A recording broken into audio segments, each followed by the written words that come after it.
WIP Morning Show with Joe DeCamara and John Ritchie on Sports Radio 94 WIP. What's going on, everyone? Joe DeCamara and John Ritchie. It is 94 WIP. Great to be with you. Off and rolling from Philly spring training, our second and final day of doing a show down here. Love being here. Love being with you. Love also when we hear from Howie and Nick, which we did yesterday. Heard from Bryce and Kyle Schwarber on our show yesterday. We'll hear from Dave Dumbrowski today. So a lot going on, including Joel Embiid, who played last night, played well. Sixers get the W. Flyers back at it tonight. Look, all of it on the table as we get closer to opening day, about a month away. 215-592-9494. Richie Rich. Hey, Joe. Hello there, Jenna. The White House has 35 bathrooms. Wow. Yeah, I would expect a lot. That's I would not have expected It's more than 35. we got in our little alcove of the world. Not exactly bathroom heavy. Hasn't mattered, though, because we don't have as many people post-COVID as we used to have. So, No, that's a good point. But we did notice right away, not so sure we got enough bathrooms in here. Oh, and they're always working, so that helps. There you go. When you're president, will you make it a point to use every single one? I will use 3 at the same time. Hey, spring training coverage here on WIP brought to you by Surfside Iced Tea and Vodka, proud partner of the Phillies. If you missed the interview we had with Bryce Harper yesterday, very extensive conversation. You're gonna hear that conversation with Bryce from yesterday at 6:30 today. I would strongly encourage you to be tuned for that 6:30 today for the conversation we had late in yesterday's program with Bryce Harper. We covered a lot. If you have not heard it, I think you will enjoy it. So be tuned for that. All right, your chance to weigh in at 215-592-9494. Let's revisit a topic we took on as a show a couple weeks ago. And it was a very simple question. Are you excited for the Phillies? We had this in a poll. We've discussed it on the show. And it's pretty clear people have been very lukewarm. So really 2 questions today. Are you excited? We're still really kind of down because of past Octobers and because of, obviously what for many has felt like a very underwhelming offseason. And then also just your sense of optimism or not related to the coming season. Look, talk to us at 215-592-9494. John, I've been the most excited and optimistic amongst all of us the last 4 months.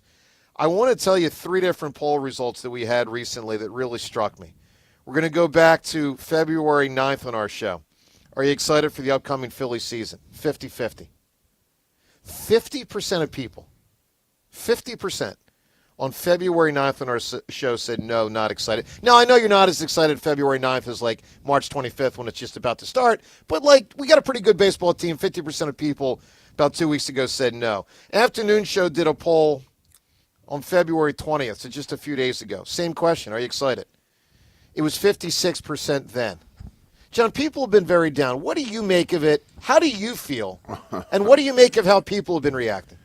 Well, I know we're all extremely frustrated with the we've all gotten close. It feels like we are farther and farther every year since we've gotten the closest. Postseason-wise, they yes. have been. Yeah, and so, that's frustrating. We're sitting here feeling, dismay at something slipping away. Or is it slipping away, Joe? When I sat here yesterday with Kyle Schwarber and Bryce Harper, it did not feel like this season, before it even starts, has slipped away, did it? It felt like Bryce Harper and Kyle Schwarber were sitting here just like we saw Kyle Schwarber last year. He's totally fired up. The guy is really an awesome leader, and you can feel it. Yeah. He's exuding that, hey, me and the guys, he just wants to bring everyone else along with him. Last year, he had the season of all seasons. He got paid in a big way, deservedly so. You know what the pessimist would say? That's all good and well, but I saw him hit 56 home runs. I heard him say the same things last year, and my team lost in their first playoff. I get it. They lost. That's what the pessimist would say. We've seen this team fall short, yet we also know that this team has the capability, has the potential to not fall short. I agree with that. This team has the potential to win in the postseason, to hit in the postseason in a timely fashion. We just haven't seen it enough. We saw a lot of it in 2022. We saw a lot of it, and we thought that was just going to keep flowing like it did in that year. And it feels like the faucet has turned off a little bit every year since then. And we're sitting here, slapping our foreheads.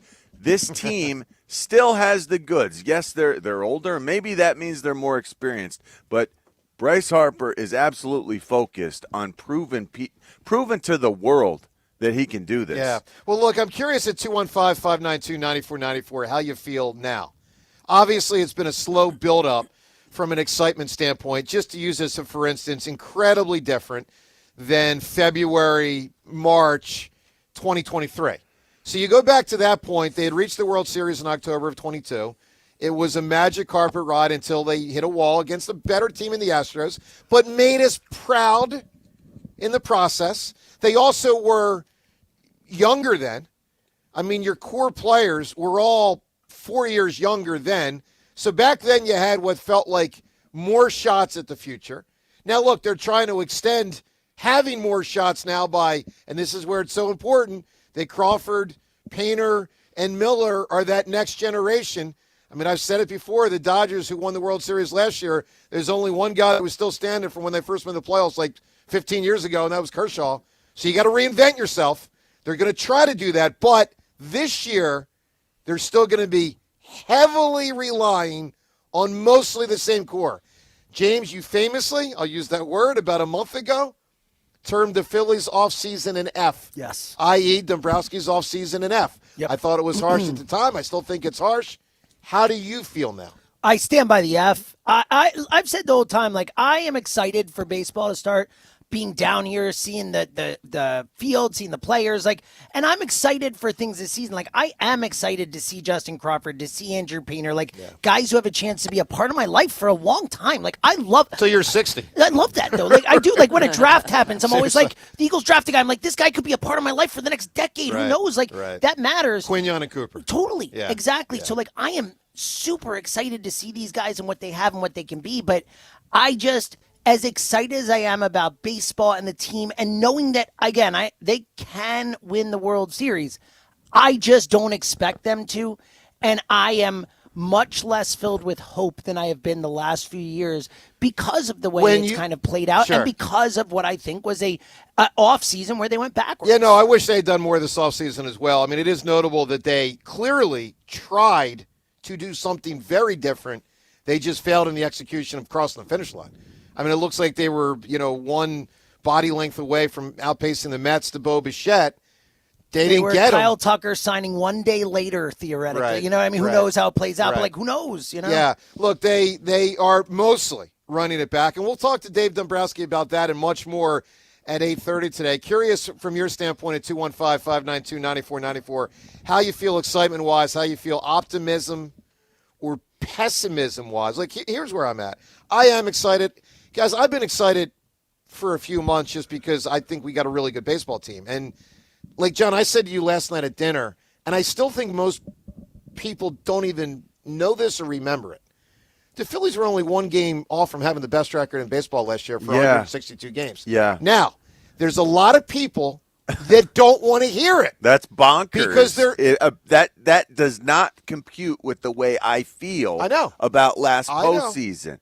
It's like the postseason put such a damper on everything, the season and the postseason, Yeah. the feel of the whole shebang. And the Dodgers going for more and more and more makes it. I mean, like that, it almost feels Disgusting. like when, like, the Dallas Cowboys were Emmett and Michael and Troy plus the O-line, and it's like, well, how's our team going to beat that squad? Exactly. Well, the good news is, like, in my opinion, the Phillies are better right now than the Eagles were when the Cowboys were cranking. Like, I think the Phillies are very in the fight. James, to a point you made, and I'll echo this, it is unlikely that the Phillies will win the World Series this year. How? Just because, like, It's unlikely almost every team other than the Dodgers. Well, I'll even tell you, I think it's unlikely the Dodgers Of win it. course. It's less likely they win it than they win it. But like, James, a couple weeks ago when you referenced, and I'm curious at 215-592-9494, where everyone stands on this. James, a couple weeks ago when you referenced, I believe the number was 2%. You're like, they can't win. I'm like, they can. You're like, okay, they can. I never said they can. I've never once said they can. You did, but then I you said amended it's it. unlikely. But then you amended it. And then I said, give me a percentage. And you said 2%. Like, really? Maybe like 3 or 4. Like, again, I think most teams, seriously though, like I think the Dodgers probably have like a 25 to 30% chance to win the World Series. And then I think the percentages span out from there. Maybe it's 5%. I don't know, but I think it's a low Keep percentage talking to chance. James during the segment. It's going to be up to about 10. My point is it's single digits percent at best, and that's even like last year going into the year, I wouldn't have said more than 10%. All right, well, look, you know what I mean? Curious at 215-592-9494. As we get closer to opening day, which is now about a month away, are you getting increasingly excited, increasingly optimistic, or does the drag of past Octobers, going backwards in October, and what for many has felt like an incredibly underwhelming offseason, does that really dampen your mood and your optimism on the Phils? Talk to us. 215-592-9494. Spring training coverage brought to you by Surfside Iced Tea and Vodka, proud partner of the Philadelphia Phillies. Bryce Harper, that interview from yesterday at 6:30 today, your phone calls. Talk to us. Where do you stand? Joe DeCamera and John Ritchie from Clearwater. Love being here on 94 WIP. There has never been a better time to upgrade your ride at Lexus at Cherry Hill. Brand new year, and that means a new Lexus is waiting just for you. L-certified winter collection sales event happening right now at Lexus of Cherry Hill. And for a limited time, you can receive special finance rates on select L-certified Lexus vehicles now through March 2nd. You can choose from over 300 new and pre-owned vehicles, all backed by the luxury, performance, and reliability Lexus is known for. Lexus Cherry Hill, they have proudly served the Delaware Valley since 1989. They are family-owned and operated, veteran-owned, and committed to delivering an exceptional customer experience every single time. I know it. I've been leasing cars from Lexus Cherry Hill for over a decade. So go over, check them out, see their incredible team, experience firsthand why they continue to earn. They are now an 8-time J.D. Power Dealer of Excellence for the customer sales experience, which is a distinction that is earned only by the very best. Shop online anytime at LexusofCherryHill.com. Lexus of Cherry Hill, family-owned, veteran-owned, and driven by excellence. For more information, visit jdpower.com. The showdown that was shut down. Joe DeCamera got hurt playing basketball. They want me in the boot for 3 more weeks. Okay. But now it's back. Joe versus Jack. The basketball challenge. I mean, listen, no one cares when I win. It's 2-2 on the basketball. Coming soon. Only on Sports Radio 94 WIP. Brought to you by Community College of Philadelphia. Rise from within. Does your home never seem to have enough hot water? With a Bradford White Infinity Tankless Water Heater, you'll never run out. The Infinity Tankless heats as much water as you need, whenever you need it. Plus, they're super efficient to save you energy and money. And like all Bradford White water heaters, they're built to be the best for years of reliable performance. So ask your plumbing professional about going tankless with a Bradford White Infinity Series Tankless Water Heater. Visit BradfordWhite.com today to learn more. Plant the seeds for financial freedom while simplifying your banking for everyday spending with a growth checking account at First Harvest Credit Union. Earn up to 2% annual percentage yield on balances of $1,000 or more. Visit firstharvestcu.com/growthchecking or stop by your nearest branch to get started. Harvest your financial freedom and explore other available savings options, such as our growth savings and competitive share and IRA certificate accounts. Membership restrictions apply. Federally insured by NCUA. Join the Chamber of Commerce for Greater Philadelphia March 24th for the Paradigm Award Luncheon, honoring Ellen Cooper, Chairman, President, and CEO of Lincoln Financial, the region's premier award celebrating professional women. Learn more at chamberphl.com. Living here is about more than just the headlines. It's the new restaurant opening in Fishtown. It's the playoff energy at the bank. It's the festivals that make your neighborhood feel like home. KYW News Radio brings you the pulse of the Delaware Valley. From service journalism that solves problems to stories that celebrate our culture, we cover the life you're actually living. Authentic, local, factual. KYW News Radio, Philadelphia's most trusted news source. Warm up your winter with Hatfield's marinated pork tenderloins and pork loin fillets, packed with bold flavor and perfect for any family meal. From easy weeknight dinners to comforting weekend suppers, Hatfield makes it simple to get a delicious protein-packed meal on the table in about 30 minutes. Visit simplyhatfield.com for recipes and a store near you. Hatfield, better care, better pork. Spreadsheets, clunky software, 100 different logins just to run your business? Ah. There's a better way. Odoo. One simple, connected platform that handles sales, inventory, accounting, and more, so you can focus on growing, not juggling. Make the switch today at odoo.com. That's ODOO.com. At LendSeek, we know running a business takes heart, hustle, and sometimes a little help. That's why we stand with you with our exclusive AI lending platform, connecting you to over 100 funders. If you've been in business for at least 2 years with a minimum annual revenue of $500,000, you can get up to $1 million in funding in as fast as 24 hours. No collateral, no prepayment penalties, no red tape. Apply today with no cost or obligation at lendseek.com. That's LENDSEEK.com. Today, snow showers early, then some clearing, high 46. Weather brought to you by Staples. Staples has hot deals and low prices on everything for your business, like up to $125 off your print order. Ends 4/18. Exclusions apply. Visit staples.com/print for details. Pending credit approval, offers cannot be combined. Excludes taxes and tax. Jack Dell and every member of the team at Dell Chevrolet have a heart on this month for the Valentine's Day sales event at Dell Chevrolet. All month long, speak to a friendly Dell Chevrolet associate with a heart name tag about sweetheart deals on a brand new Chevrolet.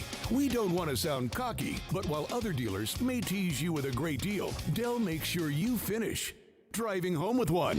With over 400 cars, trucks, and SUVs in stock. Once you experience Dell Chevrolet, it's hard to go back to anything smaller. And that's just the tip. If you're ready to go all in, Dell Chevy has a winning threesome. You, Jack Dell, and a new car or truck.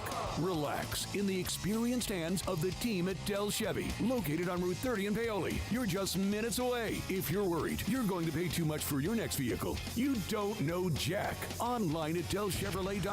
Say habla español. Together, let's drive. Jack, sell them for less.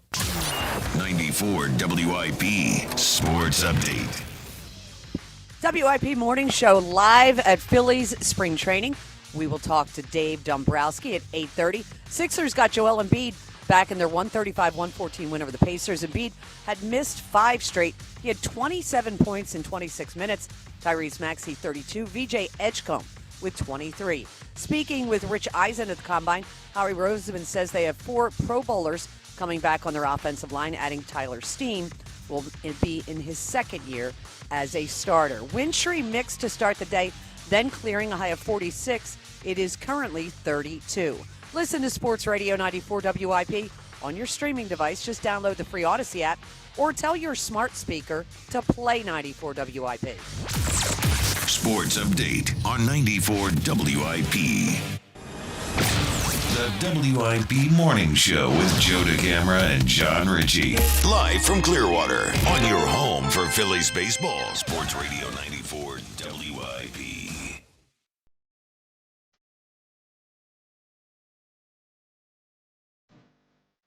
All right, the conversation with Bryce Harper from yesterday, late in our program. That's coming up in 15 minutes. John, we covered a lot of ground with Bryce yesterday. It was great. I really appreciated his time. I never have had a chance to interview him before. I never met him. Me either. No, nor I. I really enjoyed it, and it felt like we I don't know. It felt like we got to something. And that was a real positive. Yeah, it was good. So anyway, we'll play that for you in 15 minutes. What Bryce said on a host of issues. Obviously, the 2 main things that everyone wanted to know about. One, the him and Dumbrowski thing. So you'll hear that in 15 minutes. And then 2, just sort of the nature of the conversation we're talking about, which is it's a club that's been a very good team, but they haven't won it all. as Rhea has pointed out 77,000 times this offseason. They've gone backwards every round in the playoffs. You got that point I'm trying to make? Yeah. Well, actually, technically, last year it wasn't backwards. It was the same as the Mets series. 4 games in the second round and out. I guess it was the same thing. I actually thought they played a better series. I actually thought they played a much better series versus the Dodgers than the Mets. Like, to me, the Mets thing was horrendous because the Mets just weren't that good. They were actually competitive in the Dodgers series. I will give you that. Yeah, they were. So I'll say this. When we talk about are you optimistic, get pessimistic, get excited, all that, I believe the Phillies right now are closer to winning the World Series this year than they were at this time in 2023. Really? I know a lot of people won't agree with that. Like, I definitely disagree. I think the Phillies are a better team now. But that doesn't mean they're closer to winning the World Series. The Dodgers are a significantly better baseball team than they were 3 years ago. That's a good problem. That's part of my lack of hope. I think you underrate. Okay. Like, the Dodgers have won back-to-back World Series, already had clearly the best roster in the sport. And 3 this decade. And the best depth, all that. You're right. And then they went out and signed the number 1 free agent on the market this offseason. To $60 million a year, whatever. That's fair. And they signed the best closer on the market. People don't even talk about them signing Edwin Diaz, which is like, sure, let's give him $70 million. Right. I get your point, but I think you have to factor in that it is a harder road to win the World Series you're because right. of a gargantuan team in front. You're right.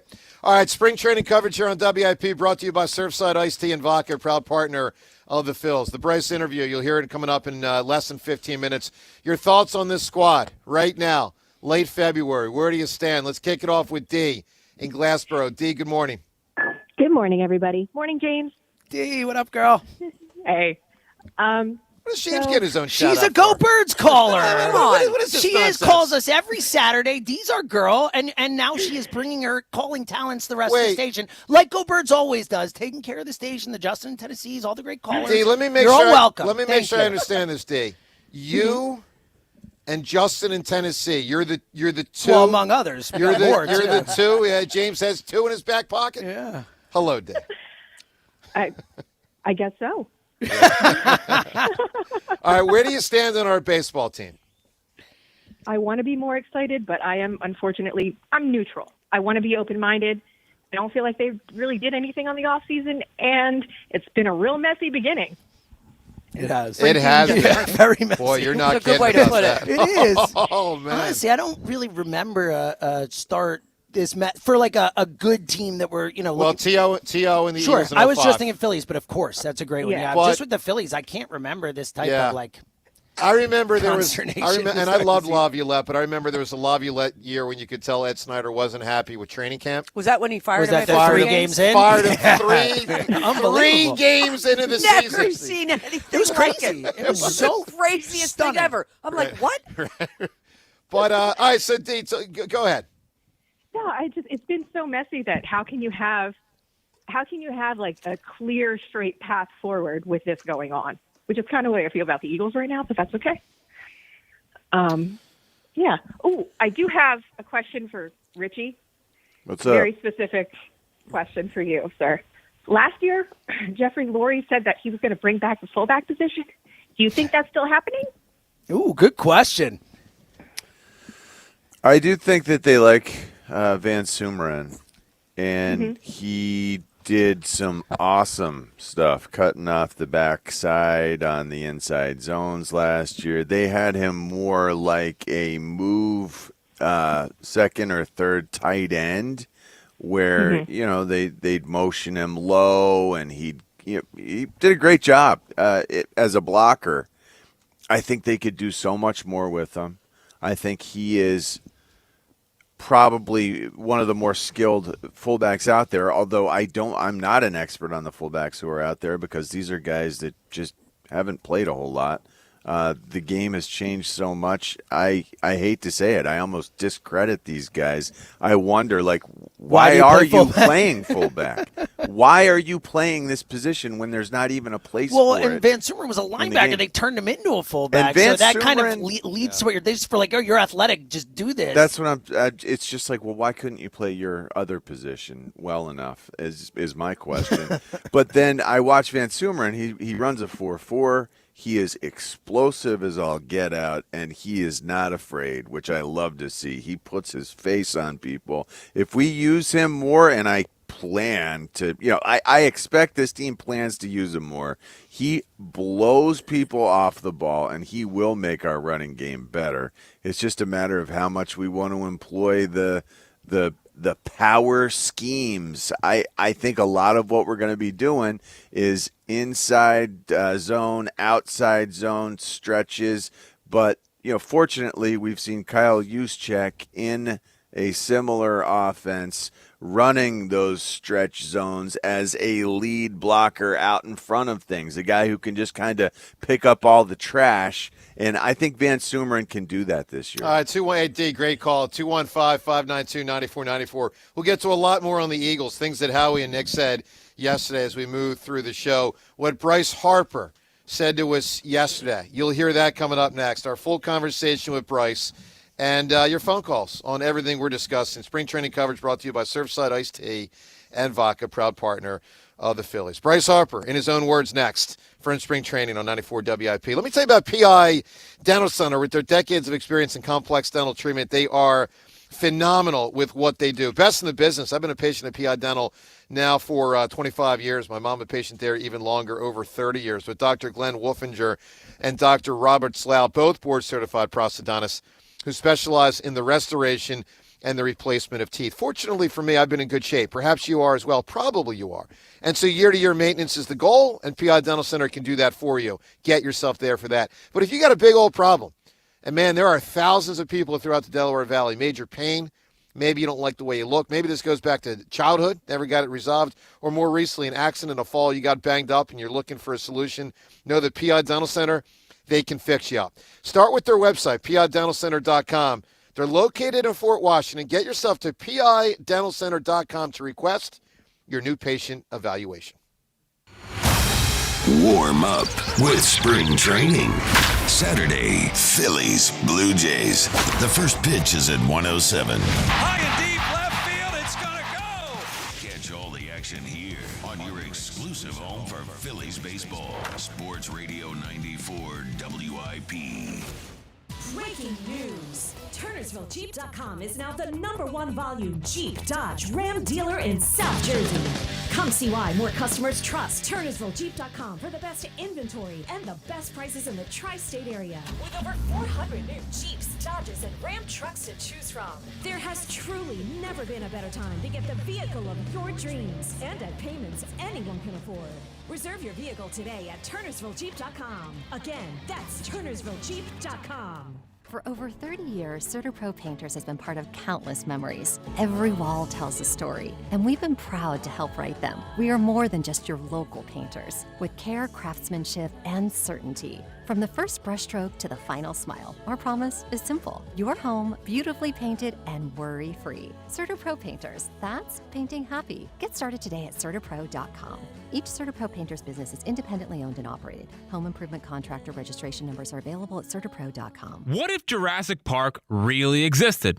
Well, you would need a reliable mobile connection to keep you online at the park. With Xfinity Mobile, you have Wi-Fi where you need it and 5G everywhere else. Whether you're live streaming a T-Rex feeding or downloading park maps, when you're lost in the Gallimimus Run, you can stay connected with Raptor fast speeds. Xfinity Mobile is there for you at home and at the park because it was born ready for you to roam. Xfinity, imagine that. And now you can cut your mobile bill in half with 2 lines of unlimited. Learn more at xfinitymobile.com and watch Jurassic Park with Xfinity. To get started, call, visit Xfinity.com, or drop into an Xfinity store today. Restrictions apply. Xfinity Internet required. Savings based on promotional rate for 2 lines of Xfinity Mobile Unlimited versus 2 lines of T-Mobile Experience More, Verizon Unlimited Plus, and AT&T Starter as of 2/10/26. Taxes and fees extra. DQ presents The Spicy Menu. For a limited time, try the new Flamethrower Chicken Strip Basket for $6.99 with spicy bold strips that heat you up. Served with a side of famous DQ soft serve as a dip to cool you down. That's right, dip those spicy chicken strips right into soft serve. Plus fries and toast, all for just $6.99. And add a new pineapple lemonade sparkler or cooler made with tahini. It's the limited time only Swicy menu. Get it delivered in the DQ app. Happy tastes good. Participation may vary. Time is valuable. That's why Lowe's Blueprint Takeoffs turn blueprints into quotes faster. Bring us your plans, and we'll generate itemized material lists to make quoting easier so you can get back to building. Plus, at the Lowe's Pro Desk, you get access to thousands of building materials not sold in store. And when your order's ready, we'll deliver everything to the job site.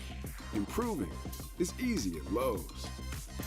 My name is Whitney Allen, and I'm a widow. My husband, Ryan, died. We never thought we'd ever have to use life insurance, but the unexpected happened. With Ethos, signing up was fast and 100% online. You can get a quote in seconds, apply in minutes, and get same-day coverage. No medical exams, and you can get up to $3 million worth of coverage. I'm grateful we were prepared. Get your free quote at ethos.com/radio. That's ethos.com/radio. Paid spokesperson. Time spent on application may vary. Online health questions required.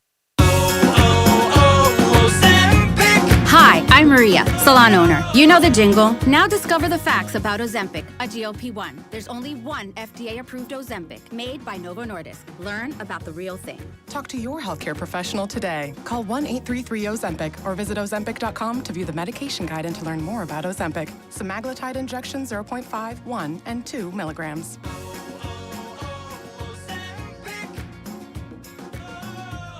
Pending credit approval, offers cannot be combined. Excludes taxes and tax. Jack Dell and every member of the team at Dell Toyota have a heart on this month for the Valentine's Day sales event at Dell Toyota. All month long, speak to a friendly Dell Toyota associate with a heart name tag about sweetheart deals on a brand new Toyota. Now, we don't want to sound cocky, but while other dealers may tease you with a great deal, Dell makes sure you finish driving home with one.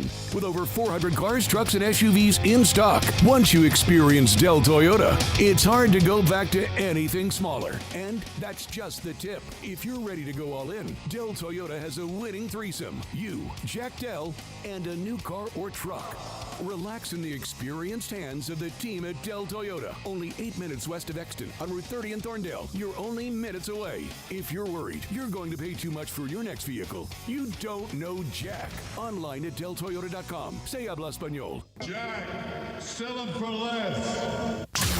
94 WIP Sports Update. Day 2 of the WIP Morning Show, live from Baycare Ballpark in Clearwater for Phillies spring training.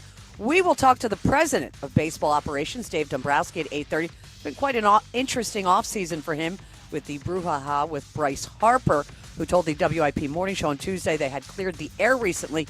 You can check out that entire Bryce Harper interview coming up next here on the WIP Morning Show. Joel Embiid returned after missing 5 straight games, 27 points in 26 minutes in the Sixers' 135-114 win over the Pacers. At the Combine, Rich Eisen asked Howie Roseman about A.J. Brown. Roseman says, hard to find great players, and A.J.'s been a great player for us. Tremendous character, and we're looking to add to our roster, not subtract. Wintry mix today, then clearing a high of 46. It's currently 32. Listen to Sports Radio 94 WIP on your streaming device. Just download the free Odyssey app or tell your smart speaker to play 94 WIP. Sports Update on 94 WIP.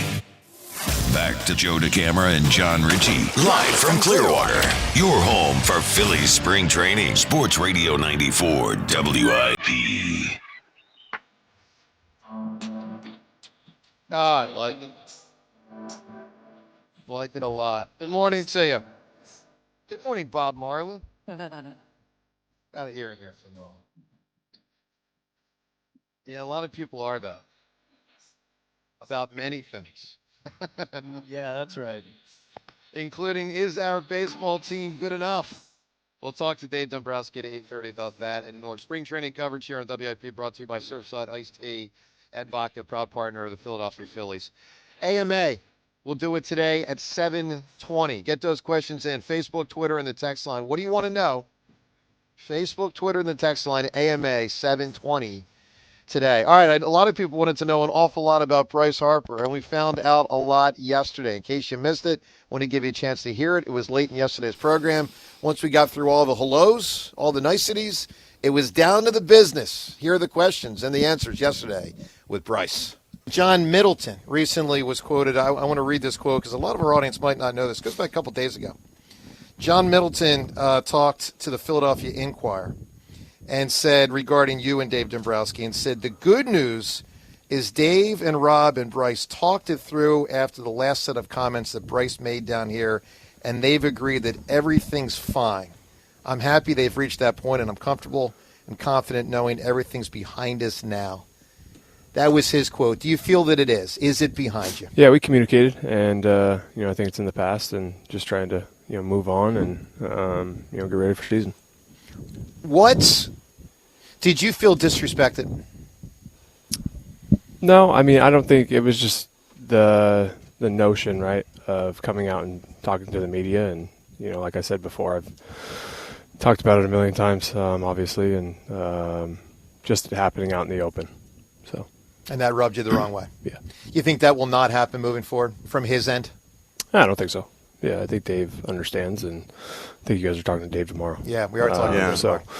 I think me and Dave are on the same page, and obviously we're just looking forward to getting into season and making new headlines. How well protected do you feel in the lineup?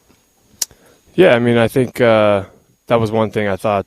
Definitely we were going to do this offseason is go out and get a right-handed bat, and we were able to go get Garcia. Obviously, I don't know where he's going to hit or who's going to hit in that 4 spot or 3 spot or 2 spot. I mean, I don't even know, lineup-wise what we're going to do yet. I don't know what Tom Purr, has in mind. We haven't really talked about it yet.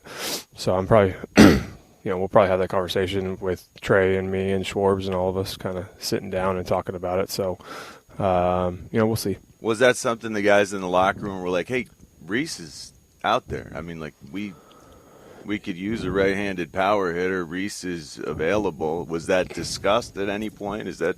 Yeah, we didn't really talk about Reese. We talked about Reese maybe last year at deadline at a certain point, but we never talked about Reese this offseason or team-wise. We didn't. I mean, maybe internally they did, but for us, we never talked about it in camp or anything like that. Obviously, you'd always love to have Reese back at any fashion. It kind of just doesn't fit for us as a team right now. I don't know what, with the DH spot, first base, outfield, that kind of stuff. So it just didn't really make sense. But obviously we would have loved to have him back at any point, but just didn't make sense. Bryce Harper here with us on WIP. Bryce, let's go through some of the new guys and kind of just, one to the next. What you think they bring to the table? Justin Crawford, what does he bring to the table?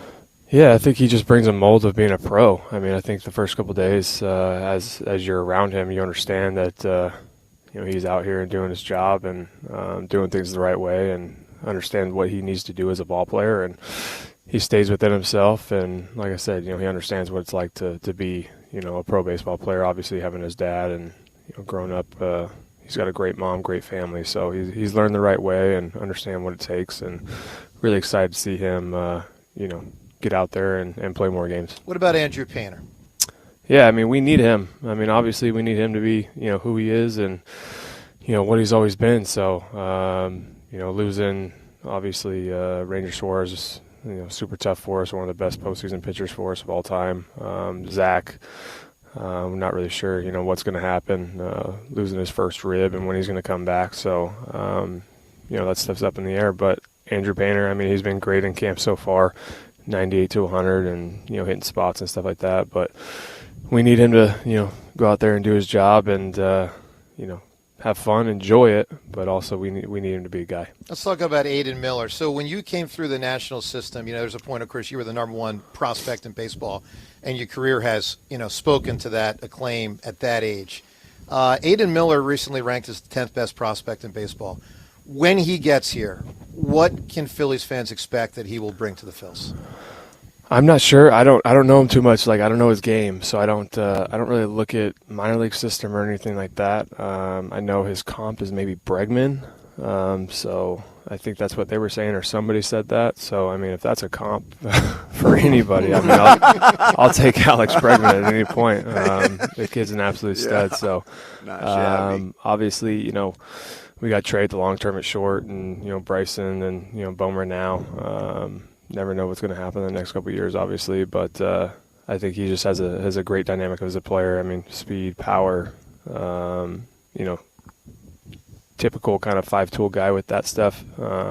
Speed and power and average is always, you know, pretty tough to get. So, you know, hopefully we can get that out of him and get some good defense, and, you know, he can kind of come up here. The thing that I love about young guys is they bring that, you know, that emotion and that fire, and we want them to bring that every single day.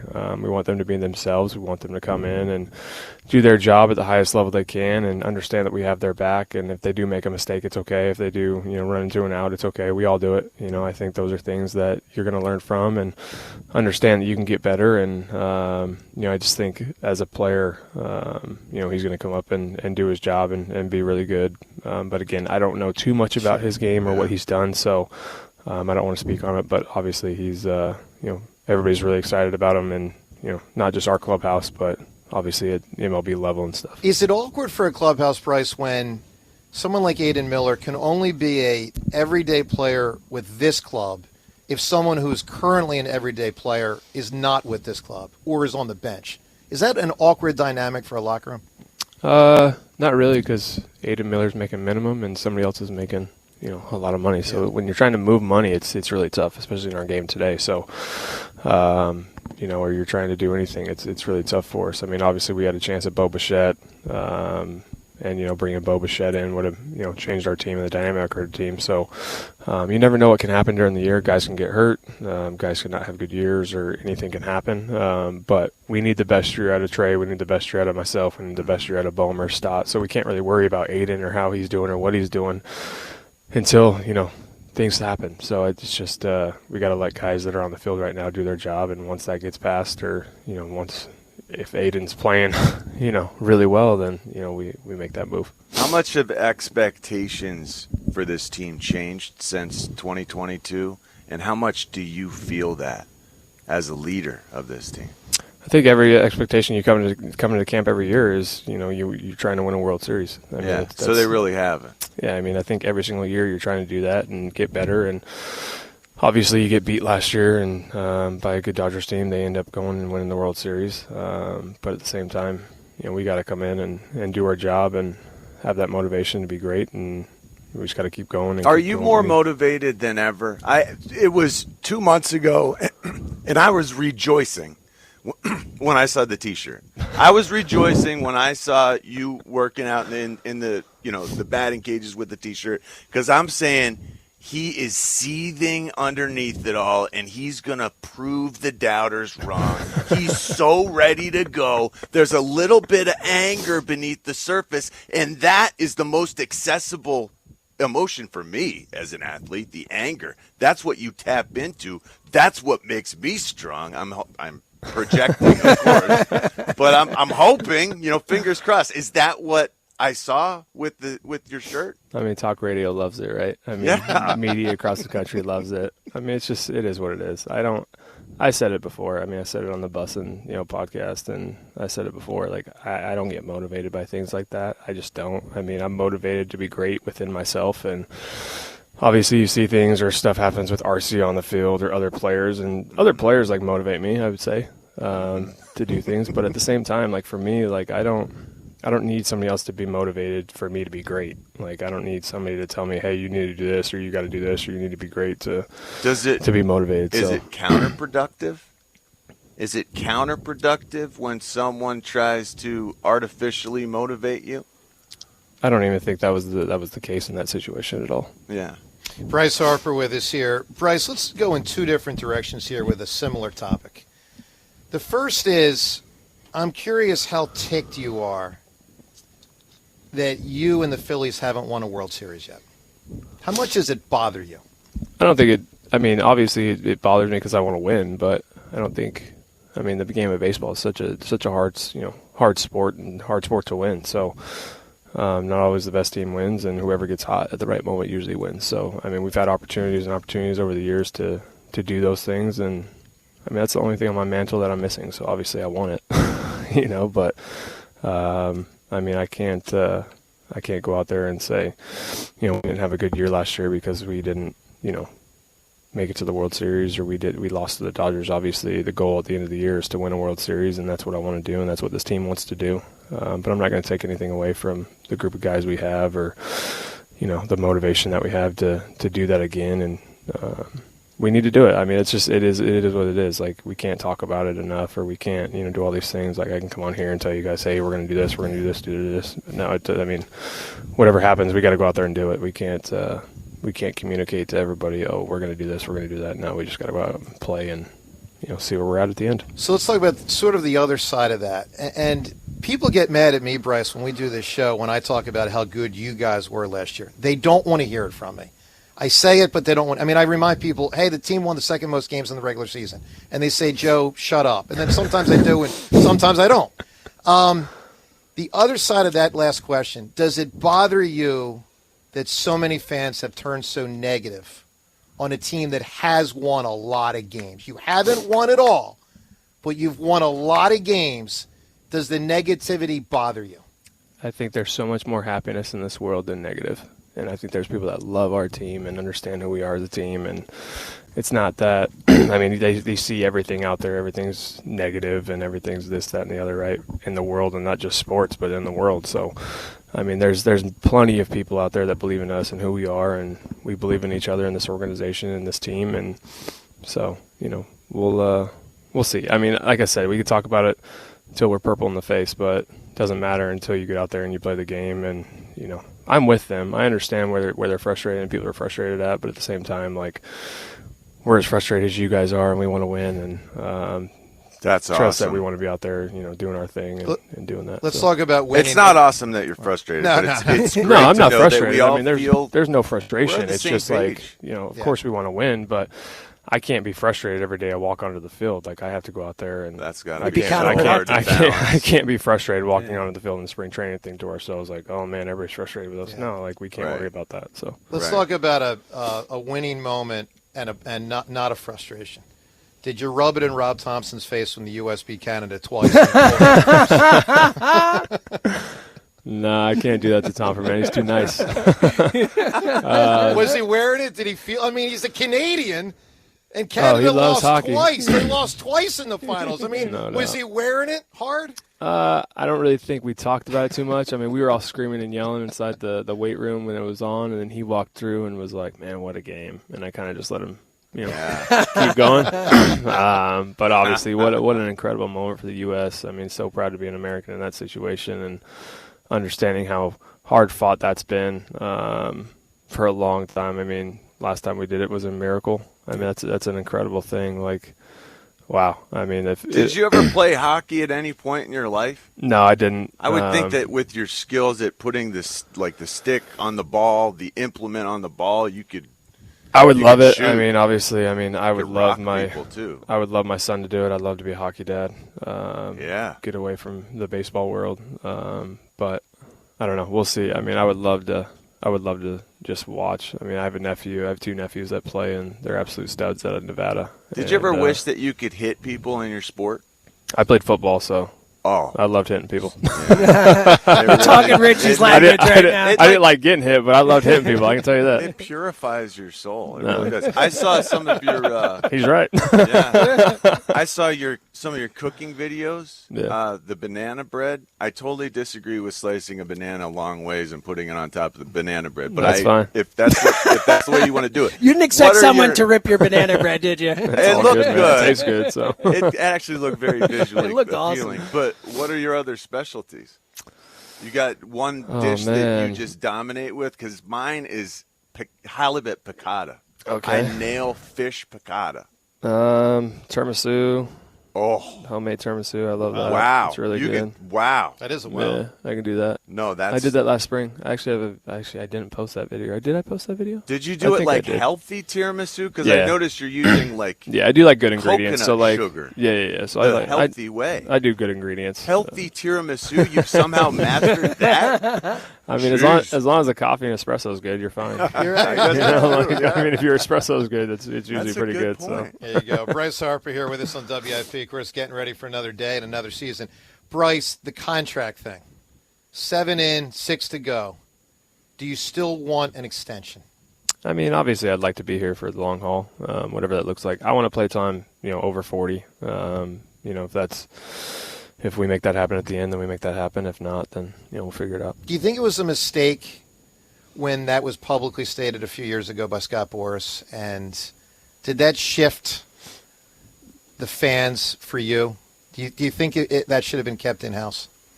I think Scott does what Scott does. I can't control what Scott does or what he says or anything. So I can't answer for Scott. I mean, that's what he kind of does for his clients. And I mean, at the end of the day, Scott's going to do what he thinks best for everybody. He does make his He's very good at his job. He's very, very good at his job. A lot of money. Yeah. The World Baseball Classic. How different is this February/March than a typical? Just the next couple weeks. What does it look like as you imagine it? Yeah, I'm excited. I can't wait. It's something I've been, wanting to do for the past, couple of years. Actually, I take that back. I haven't wanted to do because I've wanted to play in the Olympics, like the real Olympics. So, but this year, obviously having the team that we do, I wanted to do it last year, but obviously with my elbow, I couldn't. And so being able to get out there and play and put the colors on my chest and represent something greater than myself, I'm looking forward to it. I mean, we have such a great group of guys on that club and a good pitching staff as well, bullpen, everything. So a lot of guys really checked in this year and wanted to do it. So we're looking forward to it. How does it change the Phillies dynamic? You won't be here for a stretch. Some are, most will be, most of the best players won't be. How does that affect the Phillies and baseball teams at the major league level? Yeah, I don't know. I mean, I guess they'll figure it out. Yeah. I'm going to go play and do my happen, thing. Right? I'm still going to get ready and keep going and do what I need to do. But me and Schwartz will be gone, and I guess Trey and Bryson will take over the infield. Bomer. But yeah, I mean, I think they'll be fine. Bryce, you've said before over the last year or two that you'd be willing to change positions if need be. People have doubted whether you mean it. Do you mean it? Would you happily go to the outfield if the Phillies say, we can get a first baseman, we want you to go to the outfield? If Dumbrowski says that to you, do you happily do that? I mean, I don't think it's going to happen. I mean, I've talked about it over the years. They've told me they wanted me to be at first base. I wouldn't come out and say something if I didn't really mean it. So, I mean, yeah. WIP gets kind of, I know you're a listener, and we thank you for that. When criticism is swirling, do you listen less? Do I listen less to you guys? Less of the station. Like this last 4 months, did you listen less than like after the 2022? It wasn't as fun. 2022 was fun. Everyone's in a good mood all the way through. No, I don't listen too much in the off season just because I don't have you guys on my radio in the off season. So in season, I listen all the way every time I go over the bridge. So, I mean, 10, 12 minutes over the bridge, I usually get the afternoon show. You know Fritz is going to lose. Fritz is going to listen to me in the basketball game, right? I learned I was getting cut on WIP. Did you? I learned I was from Ray Dininger. I learned I was getting cut, and I was mad. What does he know? Yeah, no, I'm off-season stuff because I don't have it on my radio. So if it's not on my FM, then I usually can't really listen to it. I mean, I could get it on my phone, but it's too much work. Yeah, I saw your new cleats. The new Under Armour. They're awesome. Thank you. Are you a sneakerhead too? Are you a cleat head? I love. Yeah, I mean, I'm Jordans more myself. Yeah, so you got the Vans. Are you skater? I grew up like that, snowboarding, skating. Wow. Wakeboarding. So when did they tell you you're not ever allowed to snowboard again because you're going to mess up your legs for baseball? I mean, Scott told me that when I was younger, but I got my ways. No, I mean, it's such a passion for me. It's such something that like gets me away from everything. The snowboarding is? I love it. Wow. That's awesome. Yeah, I mean, I don't do it now. That's pretty amazing. I mean, being able to get away when I was younger and understand like that was big for my dad, just getting me away from baseball.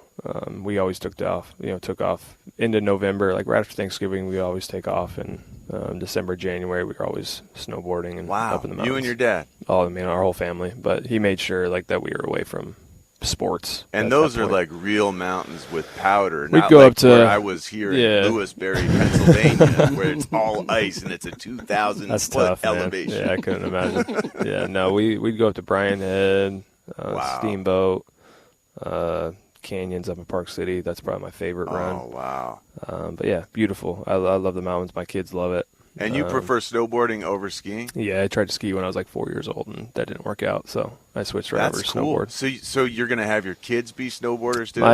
My son already he's on a board, and then Wow. and then my daughter she'll get on a board this offseason. Like 6-7 range or somewhere in there, like Yeah, 6 or something like that. Right? So my son started. He was 4.5, 5. Yeah, he just turned 5 that year. Wow. And he started, and then we'll start. They're going to be good. They're going to be I hope so. tearing it We'll up. see. We'll see. That's awesome. Bryce, being a focal point, in my lifetime, let's say the last 30 years, to me, there's 4 athletes that have stood out in Philadelphia where when it's playoff time, the city, millions of people look at them and say, lead us there. Lead us to the title. Last 30 years, Eric Lindros, Flyers, Donovan McNabb, Eagles, Joel Embiid, Sixers, you. What's it like to be the focal point that millions say, lead us there? Yeah, imagine I would have started my career here. Man. Well, Lindros had that because he was, I think, 19. Yeah. And when I asked him that question about 10 years ago, his thing was like, that's what I get paid for. That's the goal. That's the challenge. I take it on. He didn't shirk it at all. Yeah. And I'm like, dude, you were like 20, 21, 22 when people were doing it. Now you've been 30, 31, 32. What's that like? Yeah, I mean, I think the same thing. Like, obviously, I love going out there, being in those big moments and understand situations and stuff. Obviously, didn't have the postseason I wanted to last year.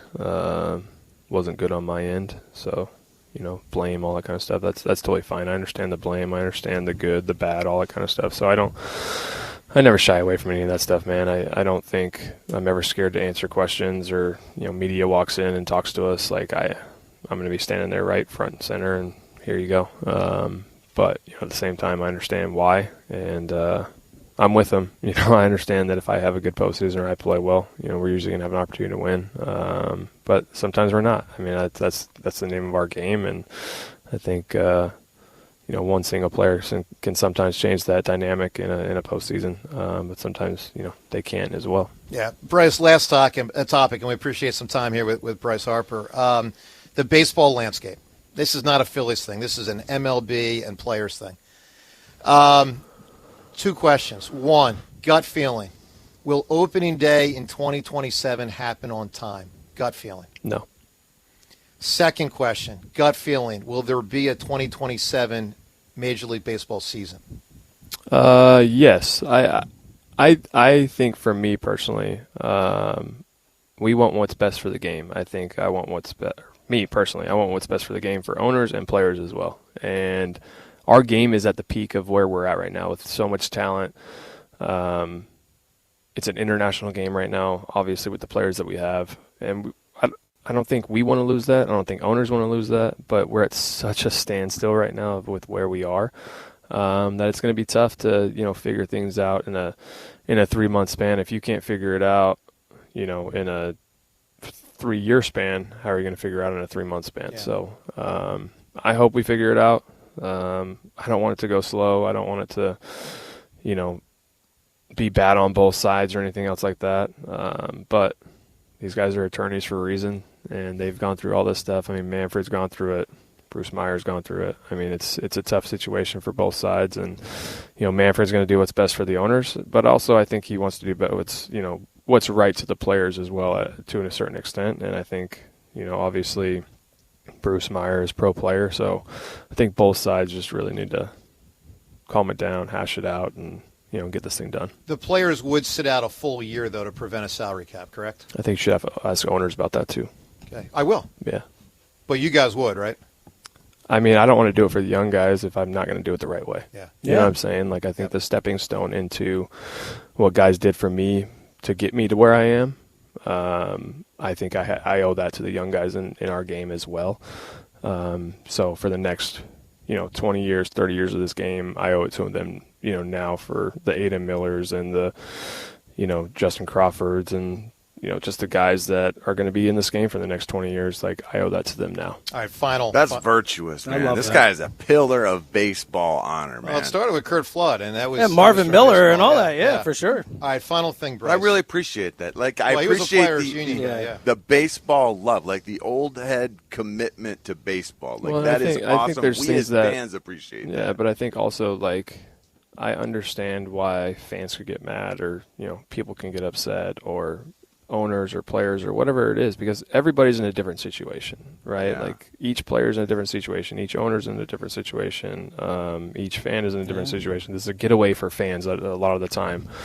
So, like, I understand everybody's notion on it, but just, like, think about the people that did it before you at your job, or made it the way that they did it. Your job for you to have the opportunity, you to have this going on for you. So, I have to do that for the young guys. And final thing, Bryce, for those just tuning in, we talked about this about 20 minutes ago, but you feel you and Dave Dumbrowski are good now? Yeah. I mean, we talked for a good amount of time, and Dave knows where I came from, and what happened, and obviously, I think that's a big thing for us. You aired it out? Yeah, for sure. And there was a conversation with Bryce Harper from yesterday. You can react. There's a lot in there. There's about 25 minutes. Your chance to react. What stood out to you the most? What did you make of what Bryce said? 215-592-9494. Again, to react to Bryce from yesterday. 215-592-9494. When you do, you can win a $100 Visa gift card. How? We'll tell you that game coming up next. Plus, let me tell you, Twitter poll question of the day. It's brought to us by Armin Chevrolet. Armin's February special, 3.9% financing for 60 months on every new Armin Chevrolet Equinox. Visit arminchevy.com today. Poll question, which of these three young Phils are you most excited to see play this season? Justin Crawford, Aiden Miller, Andrew Painter. We'll get into that and more next. Joe DeCamera and John Ritchie from Clearwater on 94 WIP. In Pennsylvania, no one wins bigger in workers' comp than Pond Lehocky Giordano. Led by Sam Pond and Jerry Lehocky, this powerhouse law firm is built on grit and real-life experience. Sam's not just a lawyer. He's a union kid from Northeast Philly who's known for his grit, his courtroom fire, and fighting like hell to win. This firm has recovered billions for injured workers and people like you. Call Pond Lehocky Giordano today for your free consultation. They'll fight like hell to protect your future. 5,000 cups, 2,400 baseballs, 1,200 bats, and 8,000 fans. It's gone! It clears! Broad Street arrives at Big Air Ballpark. 94 WIP takes you with the Phillies as they begin spring training in Clearwater. Live coverage, player interviews, and more as the Phillies embark on the 2026 season. Always trying to have the best club that you possibly can. Back to baseball. Let's go!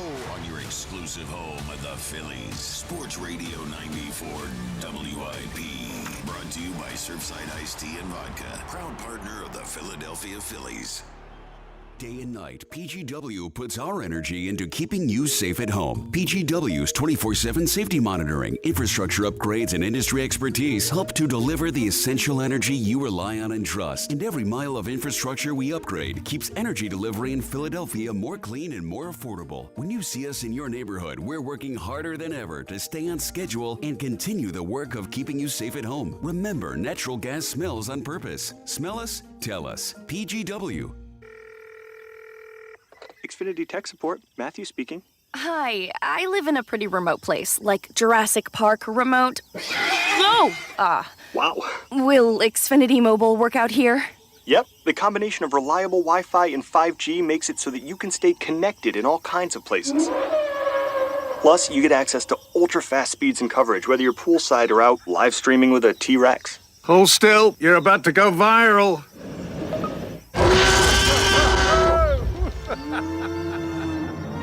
Welcome to a new era of Wi-Fi boosted mobile.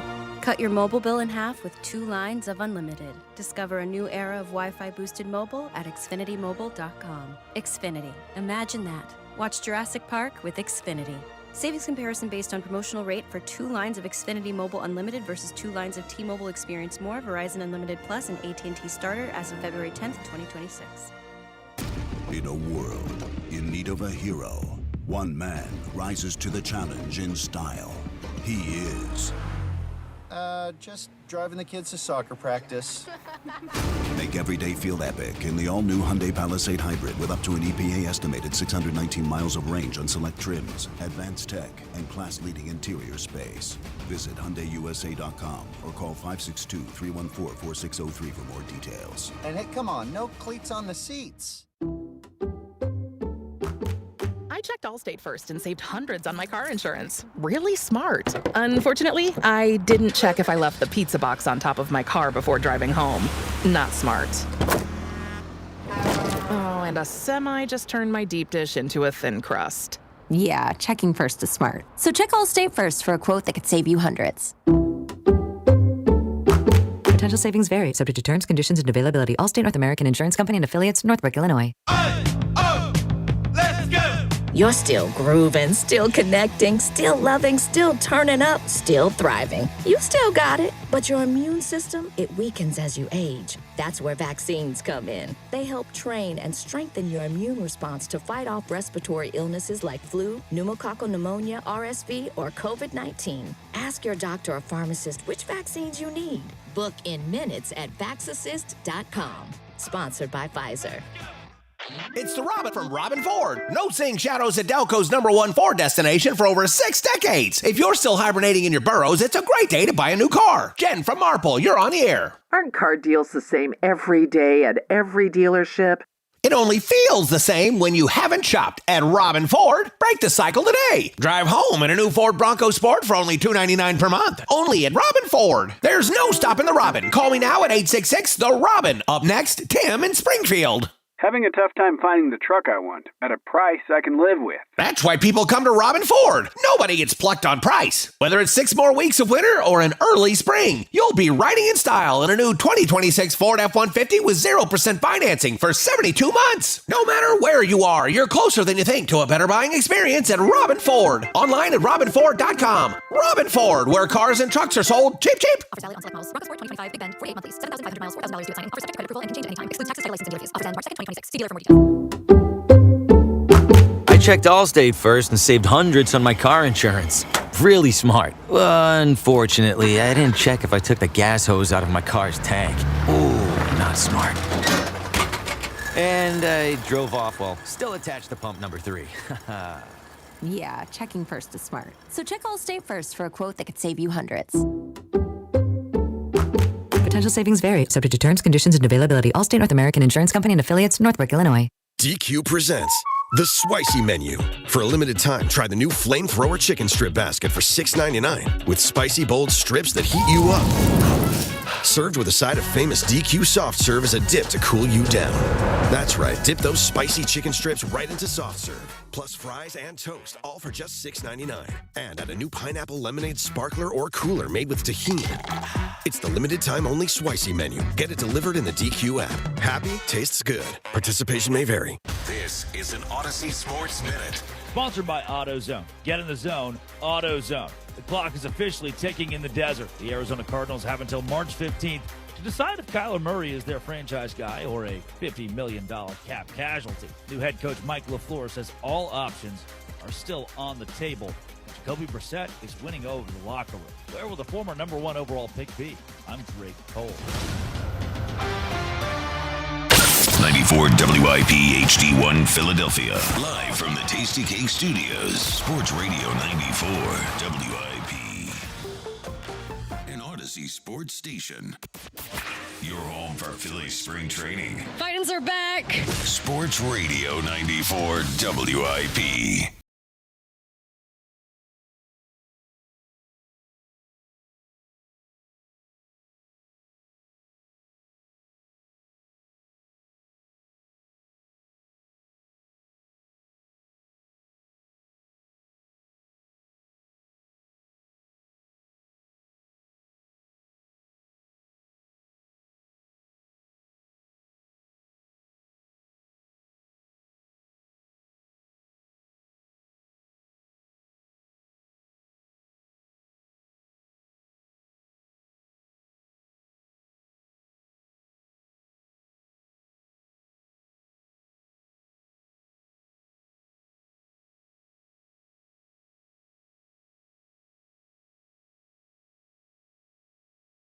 great one. Now, what they didn't It see came was off your hand wrong. Yeah. That's all. What they didn't see was right before the show, you made an insane shot, Correct. like unbelievable. Correct. So, you know. What There's they no did, proof of that. Well, there that's isn't. true. Other than my word, John. James, what they did notice yesterday in the afternoon show, a little fun poking fun at Yeah. you for. So you went to dap up Bryce, and he. See, this is another example of didn't the see you. on-camera, off-camera thing. He wasn't looking. We get outside in the hallway, not on camera. We had a beautiful moment. We talked about Bedlam at the bank. It was beautiful. And of I was course, there for it. Rhea and saw it. So Rhea- here's what So now happened. we got to take Rhea's word as well. No, no, I no. don't believe it. No, if you're actually looking at the video, you can see me in the hallway. Yep. And he was going to talk to Bryce, and I just said, "Hey, Bryce, thanks for doing it." Yeah. And Bryce, I distracted him. So it was when I heard about it, I went, "If you look in the video, you see me standing there." That's so, so good. I'm shocked the afternoon show, made fun of it, though. I Yes. mean, that's so not their style. Yeah. you It's know? not childish at all. Those Oh, guys. yeah. Those no. guys. Those guys Kids. would never, make fun of something. Did you know It's that not it really happened their style. at the They time? really Did you know that it happened positive, at the time? uplifting. And were yeah, you of course. I worried? saw it, and then I went outside. And, No, at the time. So here's the beautiful thing, John. It happened so fast. I don't care. Like, I could not care John, the less. answer is yes. No, I He had really, his- no. honestly, I really don't. That's Yeah. a different issue. He asked you, did you know that Bryce left you hanging? I did. Yes. Well, of course, yeah. Because Well, then I went out then and just and- say yes. Well, no, Don't Joe, say, no, "I didn't care. Joe. He I was didn't Joe. care. He was asking I if I didn't knew, care." buddy. He was asking if I knew it was on camera. You're not listening right. He was asking if I knew it was on camera. Obviously, I knew that. I went up and Bryce didn't do it. Like, what moron would know? He knew. He was asking, did you know it was on camera? And I'm saying, don't care. This guy's very thin-skinned, Ray. No, you're just you got to listen to what I people are saying. interrupted him, so it was my fault because I was saying listen to what hello. people are I'm saying thank you. All right, 215-592-9494. A lot of misinformation going around as a takeaway. And listen, I'm more than happy to make fun of people, as you know that. But this was not James. James didn't do anything wrong. It was When me. you call in today, and we'll take your reaction on what Bryce said, your chance to win a $100 Visa gift card. A $100 Visa gift card on the line for you today. When you call in, you got to give us a great third or three. Why? Two reasons. One, we had Bryce Harper on the show yesterday, and obviously he's one of the more notable threes, not only in Philly sports history, but, baseball. He's a great three. Also, George Harrison was born on this day way back, I don't know, about 70 years ago. The great George Harrison, who I think everybody would say third Beatle. I mean, everybody would say he's the third Beatle.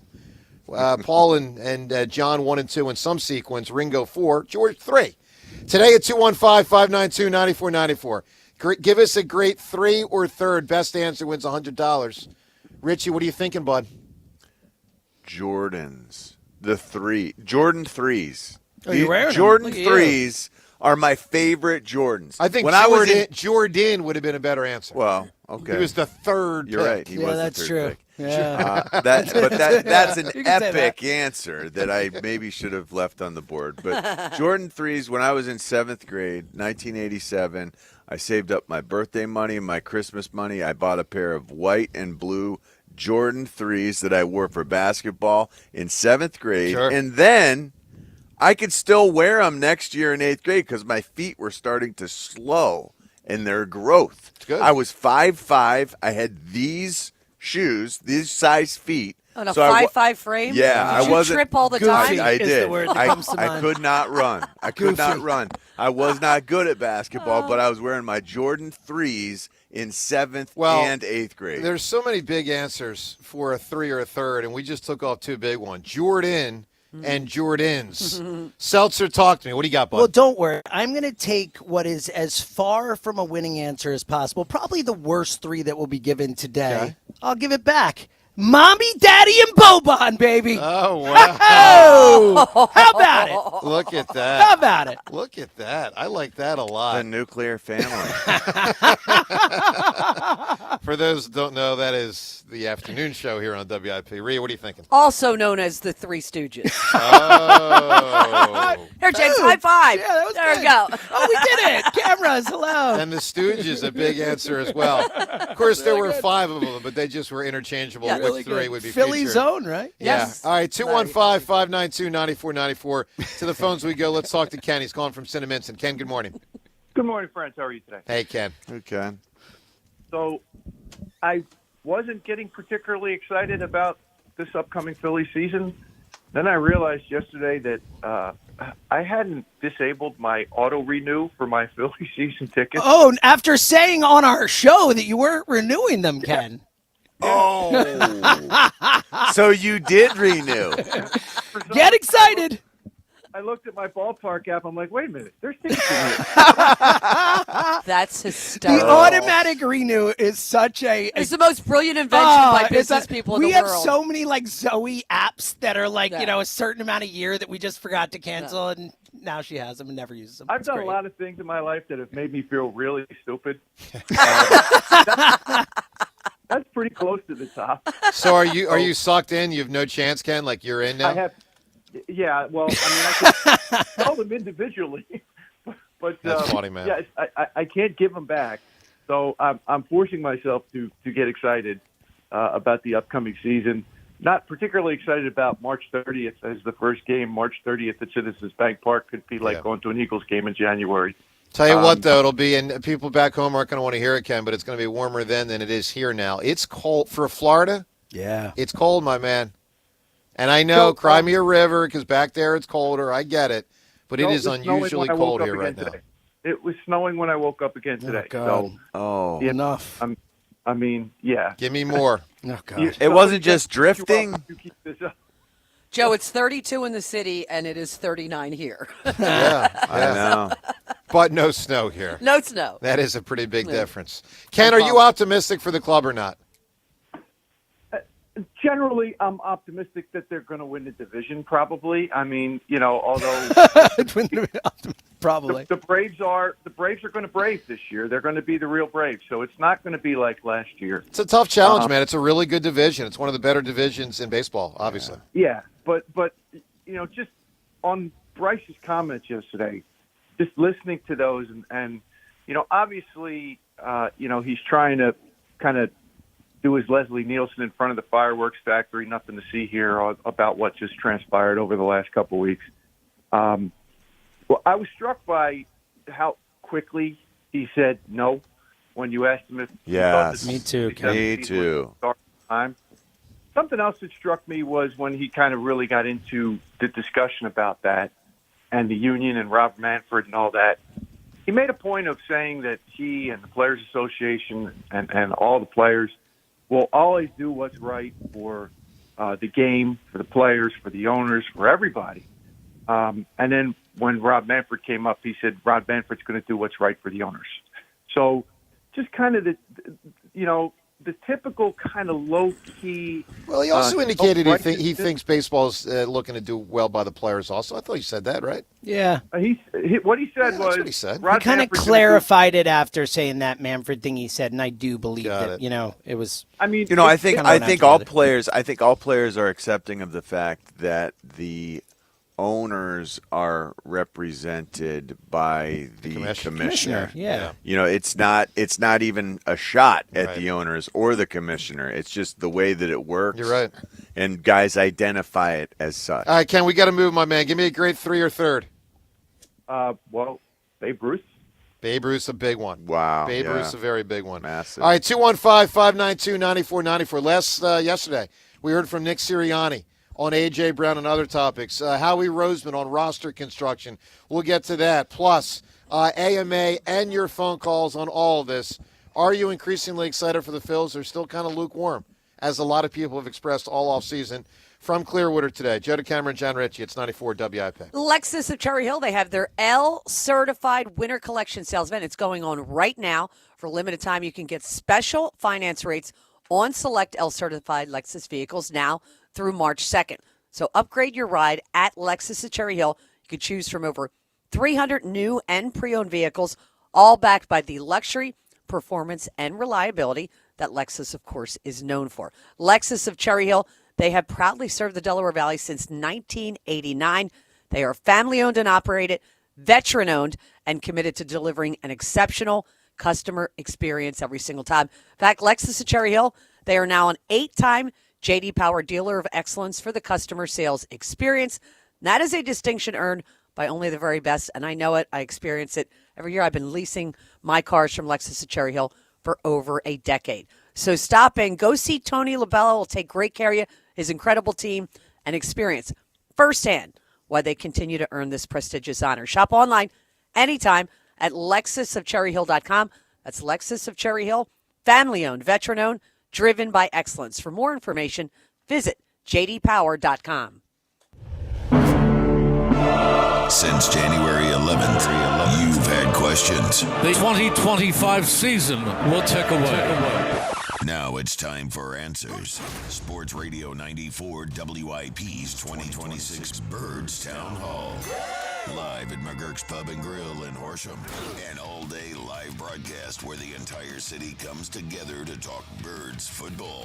From sunrise to sign-off, WIP hosts and special guests huddle up over free agent signings, trade rumors, the draft, and more. Plus, Elliott Shore Park stationed at the Surfside free agency desk. They absolutely should not take a quarterback. The Birds Town Hall, live at McGurk's in Horsham, Wednesday, March 11th. Only on Sports Radio 94 WIP. Presented by NovaCare Rehabilitation, the power of physical therapy. Are you looking for a lawn care service that delivers great results and is safer for your family and pets? Choose Natural Lawn of America. Natural Lawn has been growing green lawns quickly, more naturally, and with fewer weeds for over 35 years. Their custom approach uses organic fertilizers and safer weed and insect controls, ensuring a healthier lawn season after season. Right now, take advantage of their limited time offer. Free seeding every year. Call 800-FREE-SEED today. Choose Natural Lawn of America. Greener grass, fewer weeds, guaranteed. Now through March 2nd, during the BMW President's Day sales event, take advantage of exceptional lease and finance offers on the versatile BMW X3. For more details, visit bmwcenters.com. High five! Up top! Dave's company just got the 5-year price lock guarantee from Comcast Business. Yeah!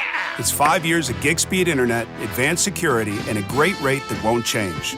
All from the company with 99.9% network reliability. Heck yeah! He hasn't given this many high fives since Deborah brought in her famous banana bread. Yes! The Comcast Business 5-year price lock guarantee. Powering 5 years of savings, powering possibilities. And it's hurting, but I am not stopping. Woo! For a limited time, now through March 29th, switch to Comcast Business to lock in your rate for 5 years and get a $500 prepaid card on a qualifying gig bundle. Or ask how to get started with 150 megabit internet for $59.99 a month for 12 months with a 2-year agreement. Don't wait. Call today. Restrictions apply. New customers only. 1-year contract required for guaranteed rate. Paperless billing and automatic payments with bank account required. 5-year pricing applies to monthly service charge, excluding taxes and fees. Every member of the team at Dell Chevrolet have a heart on this month for the Valentine's Day sales event at Dell Chevrolet. Speak to a friendly Dell Chevrolet associate with a heart name tag about sweetheart deals. DellChevrolet.com. Jack, sell them for less. Living here is about more than just the headlines. It's the new restaurant opening in Fishtown. It's the playoff energy at the bank. It's the festivals that make your neighborhood feel like home. KYW News Radio brings you the pulse of the Delaware Valley. From service journalism that solves problems to stories that celebrate our culture. We cover the life you're actually living. Authentic, local, factual. KYW News Radio, Philadelphia's most trusted news source. At Uline, they know going the extra mile takes hard work.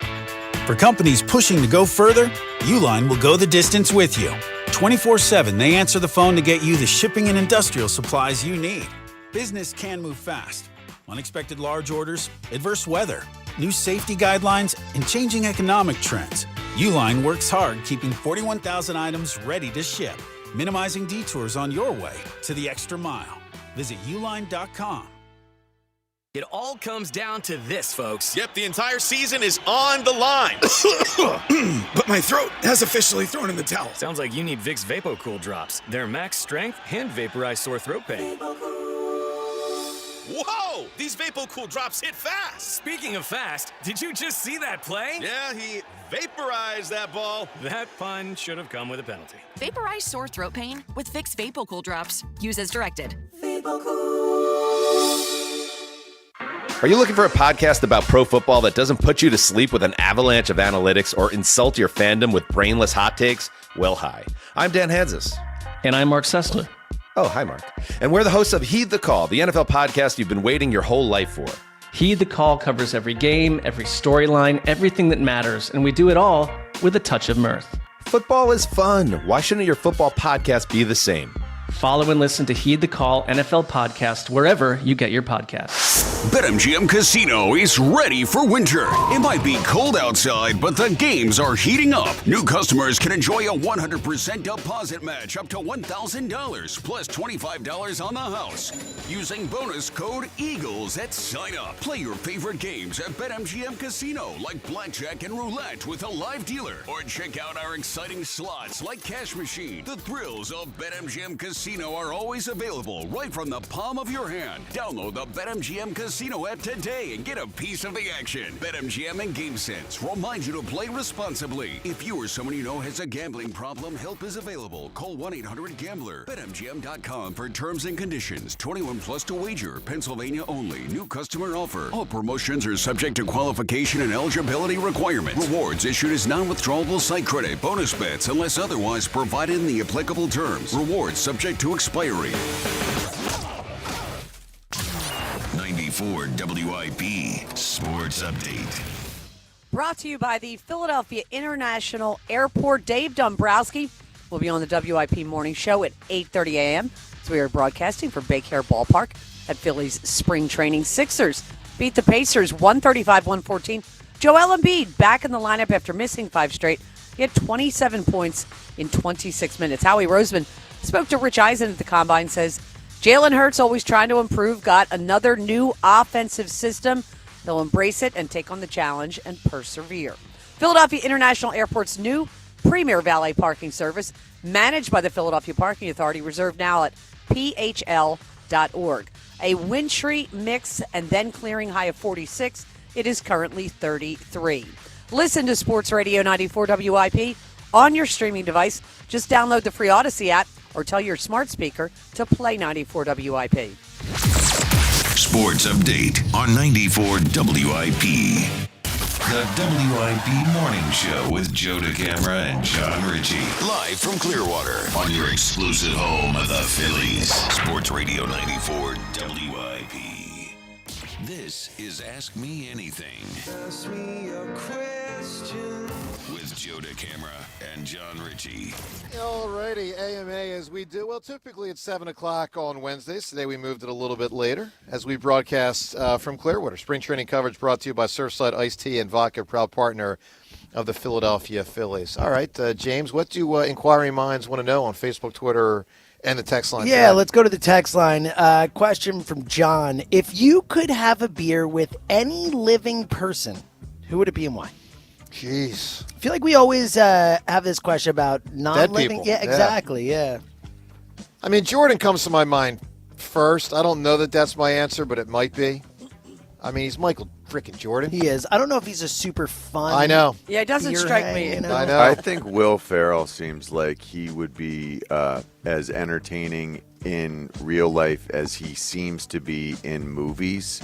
But maybe I'm wrong. I've seen him on like the college and the Kings college games. weekends, Yeah. like He's always for at football. Kings games wearing like referee He's a uniforms and huge stuff. sports Yeah, fan. Huge sports fan. Clearly a huge sports fan. He seems like he's constantly on. Like he seems like a comedian who's actually funny in real life. It doesn't seem like that's always the case, but just seems like he would be a nonstop barrel of laughs, doesn't it? You know what's the problem for me? I'm struggling with an answer. I think Ree and I both topped out in life by years ago drinking with Dutch. Yeah, it's a good point. No. Yeah, you can't get a much better drinking in buddy. Clearwater Beach, on the beach. Yeah, no, that's a gorgeous really good out, point. and I'm going, I am sitting here talking to Darren Dalton for like an hour. Yeah. It was the coolest thing ever. Yeah, I think anything after that is second. Yeah. I You're don't right. know. You're Maybe Jordan, but I don't know. Yeah, no.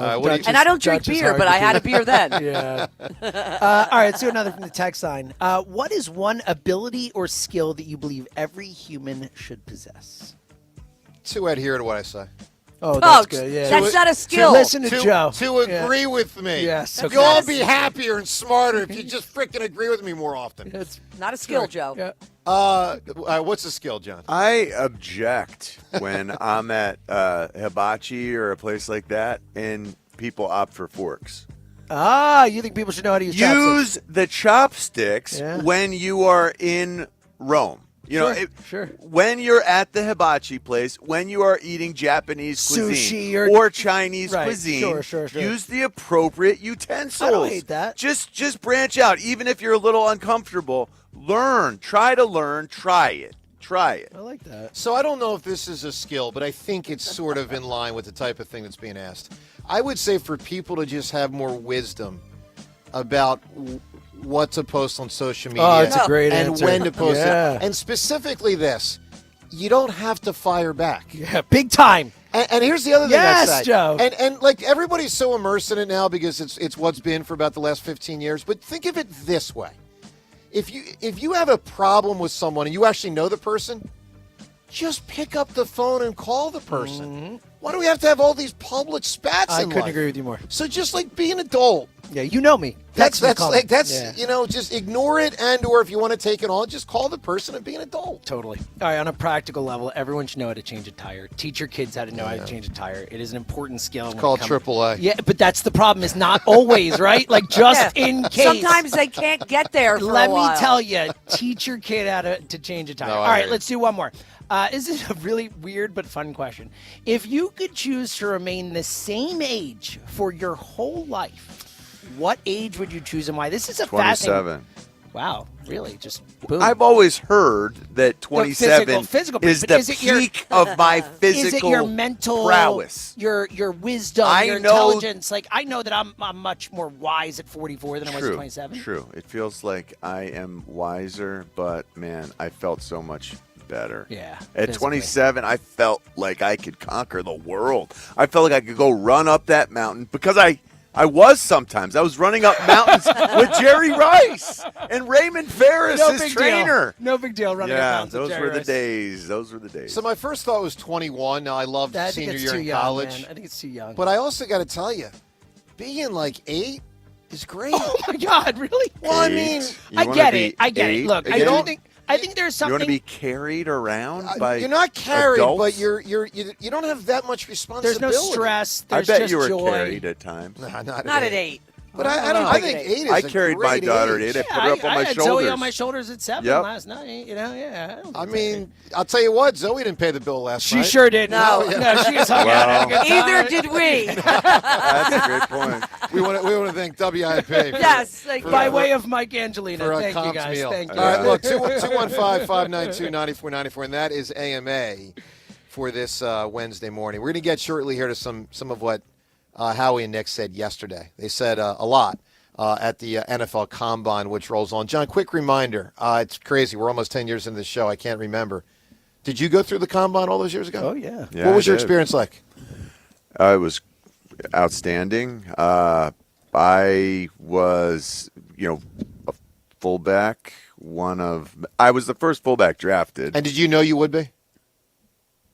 I hoped.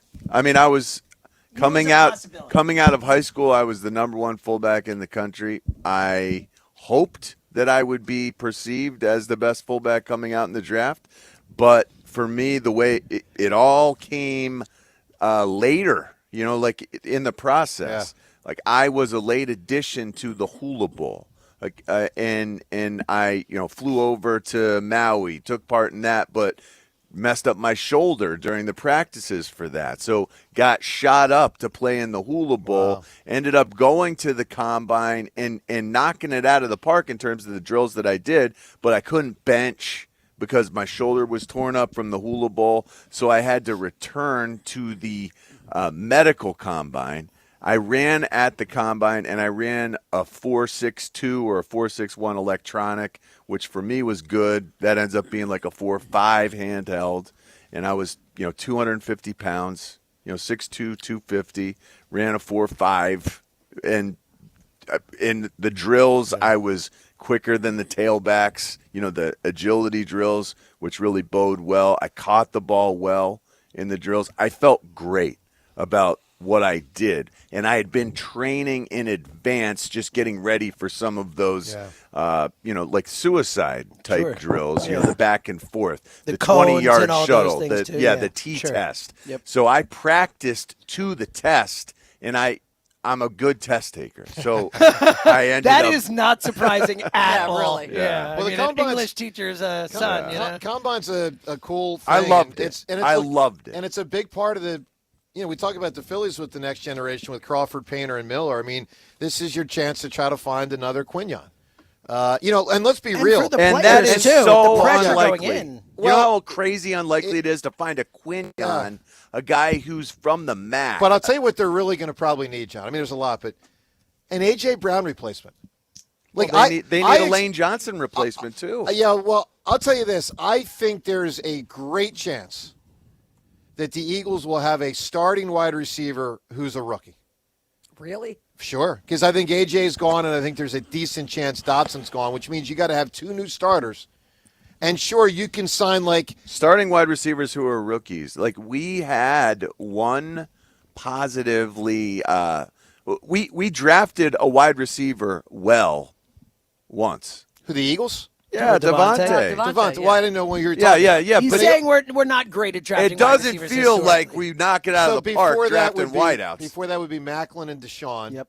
Before that would be Chris T. Jones. I mean, Chris T. Jones. I Before actually- that would be Chris T. Chris came to Carter. camp with me. Before that would be Mike Quick. Barnett was a third round pick in there too. Well, I'm going to the ones, but right. Yes. Yeah. High. Chris T. Jones is a Yeah, you're right. Sean was a 2 and Mike was a 1. Yeah. Yeah. All right, let's go to the phones. Where do you stand on the Phils? Are you excited or not? Optimistic or not? I've been struck by the level of pessimism and negativity through a good portion of the offseason. And I get why people are down. I just happen to think people have been too down. I mean, just as for instance, the Flyers resume play tonight. They've got no shot to win the Stanley Cup. They have, at this point, kind of a slim shot to even make the playoffs. I think most of us expect the Phillies to make the playoffs. I know the Dodgers are a daunting foe, but I think the Phillies are in the fight. I'm excited. We had a poll about a month ago, and 50% of people said they're not excited. And then when a more recent poll was done on the afternoon show a few days ago, it was still in the 50-50 range. That's not the way I feel. Tell me how you feel. 215-592-9494. You can also react to the Bryce interview from yesterday. We'll talk to Dumbrowski in an hour. Dumbrowski with us at 8:30 today, and coming up shortly what Howie and Nick said yesterday. Tim in Swedesboro right now. Tim, good morning. Morning, everybody. How's everybody? Doing well, Tim. I just wanted to – I caught the tail end of Bryce's interview yesterday, and I wanted to say I like the dedication that he has. I like the fire that he's got. He's determined. He wants to win. I like it. I liked it in Schwarber's interview, too. Like when he said he was, he's ready to go. Let's come together. Let's do this. So I'm actually a little, I'm excited. I really want to see what these guys are going to do. Plus, like I said, with Castellanos before, I'm glad he's gone. That distraction is gone. So let's do it. Tim, I feel a lot more encouraged now that I've been here and seen it and sat next to these Phillies. There was an added level of intensity yesterday that I wasn't expecting. And we've sat next to these guys before. And I don't know if it's just because that's the first time I've sat with Bryce, and he brought an added level of intensity because, there's a lot going on with him right now. But both he and Kyle Schwarber are all business. So, Tim, I'll say this. I agree with John there, but there's a big but. So when you really size up the Phils, I mean, let's just make it simple with what their team is. Their team is outstanding starting pitching, pretty darn good bullpen. Unbelievable. And a strong 1 through 3 in the lineup. Now, they got to play better in October. But outstanding starting pitching? Yeah, I believe so. But hold on 1 second. But here's the problem, Tim.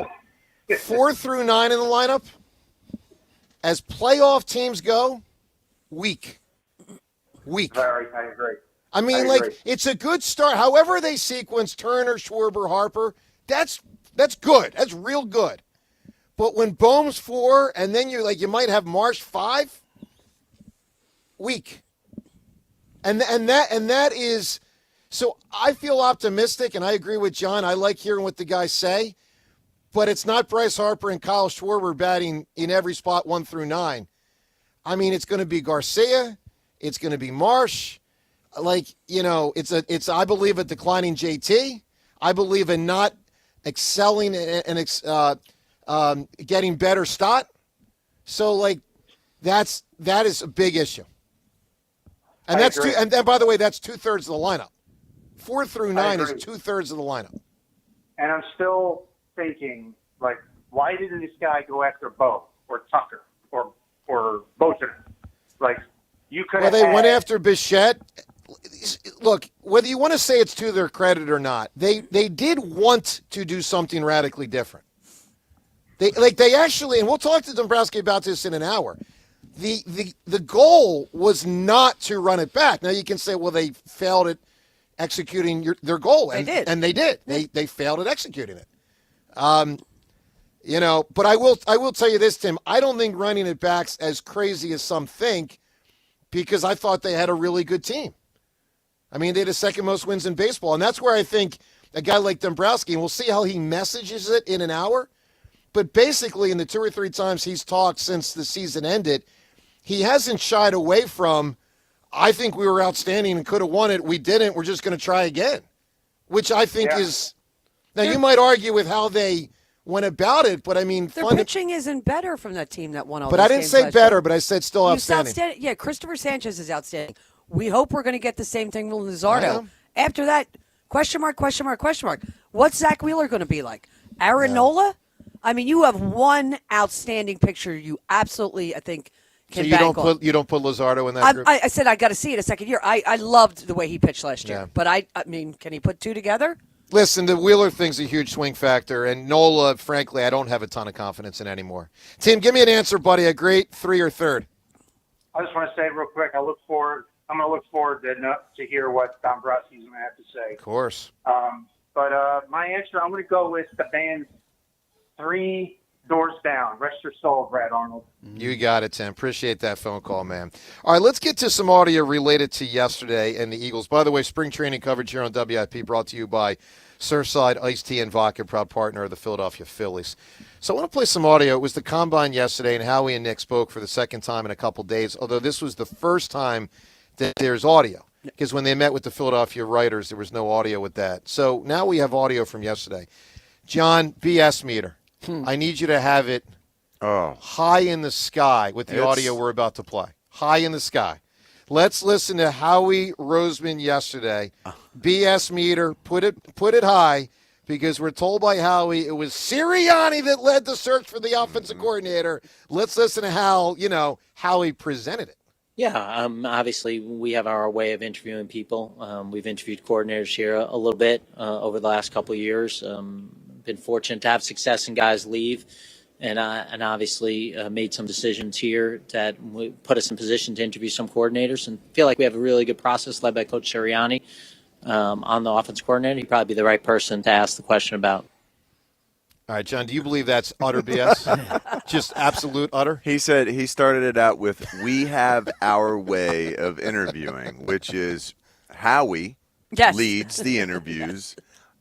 It seems like they made sure Nick was in the room.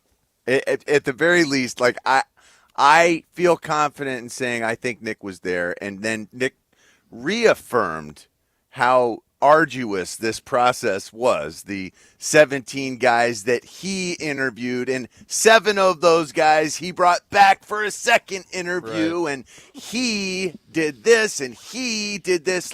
Okay. They're really It was pushing a little thick. They are. You laid it on a little thick. I will take your word that Nick was involved. I think Howie did the interviewing. For a large part. And I think most people believe that. Yeah. But you know what? I think they both did. I think of course it they was both a did. collaborative process, to be fair. Well, and let's be real about this. Of course Sirianni's in there. It would be so ridiculous if he wasn't. The coordinators to be would be like, well, where's the head coach? Yes. So, of course, he's in there. Yes. Rhea, but nonsense from Howie? There should be a laugh track under that. Yeah. I mean, because they are, as John said, they're pushing it too much. They are. And I said this to Mike Angelino on our way over this morning. When are we going to hear from the offensive coordinator? Why are they hiding him? Other teams have hired offensive coordinators, and they've all spoken. This is a real critical guy. I want to hear talk. Yeah, I suppose they don't want secrets to get out of his plans. Well, don't you Everybody- if you hire him, you trust him not to give those secrets out when he's talking to the media. guess. It's like literally they put him in a bunker. By the way, I got to ask. We're 45 minutes away from having Dumbrowski on.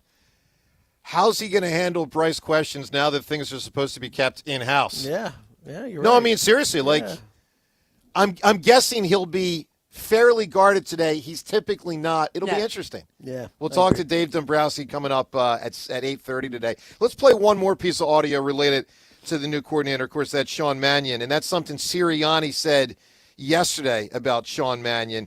Sirianni was talking about the due diligence the team did, and obviously one of the things they did, not just talk to Mannion, talk to people from Mannion's background, people around the league, people Sirianni knows, people Sirianni's friends. You're trying to find out who is this guy. And one thing that Sirianni said is a lot of similar feedback kept coming back on Mannion. Here's what he said. It was a common theme of everyone spoke very similar about Sean, and you can imagine that those were glowing, reviews, which is one of the reasons. Obviously, we hired him because we thought he was, we got to the phone call situations where we're kind of going through that, and everyone had great things to say about him, the person he is, the coach he is, the football mind that he is, and so really excited about that. Look, we'll take your thoughts on what you heard from what Howie and Nick said yesterday. Again, do you think it's nonsense when the Eagles, and it's a few times now, have indicated, it's a Sirianni-led search? I think most people don't buy it. Do you? 215-592-9494. Let's go to Andy in Deptford right now. Andy, good morning. Yo, we live, we hot. What's up, everybody? What's up, bud?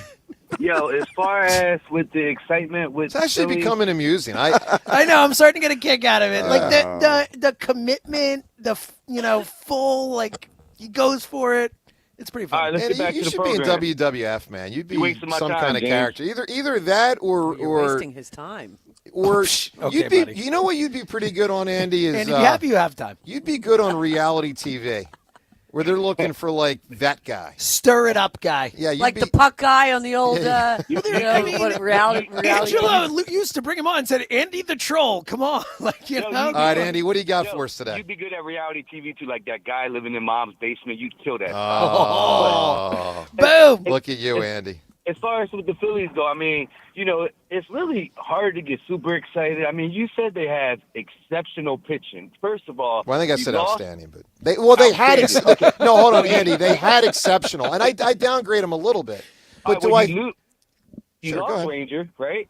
Yeah. You don't know what you're going to get with Wheeler. Nola's been horrible for how many years in a row? I mean, and then you're banking on a rookie that's supposed to been up, that for whatever reason, he was Tommy getting John shelled last surgery year was in the AAA. reason. So it's like, I don't see where What do you you mean think for whatever that's reason? like a great pitching staff.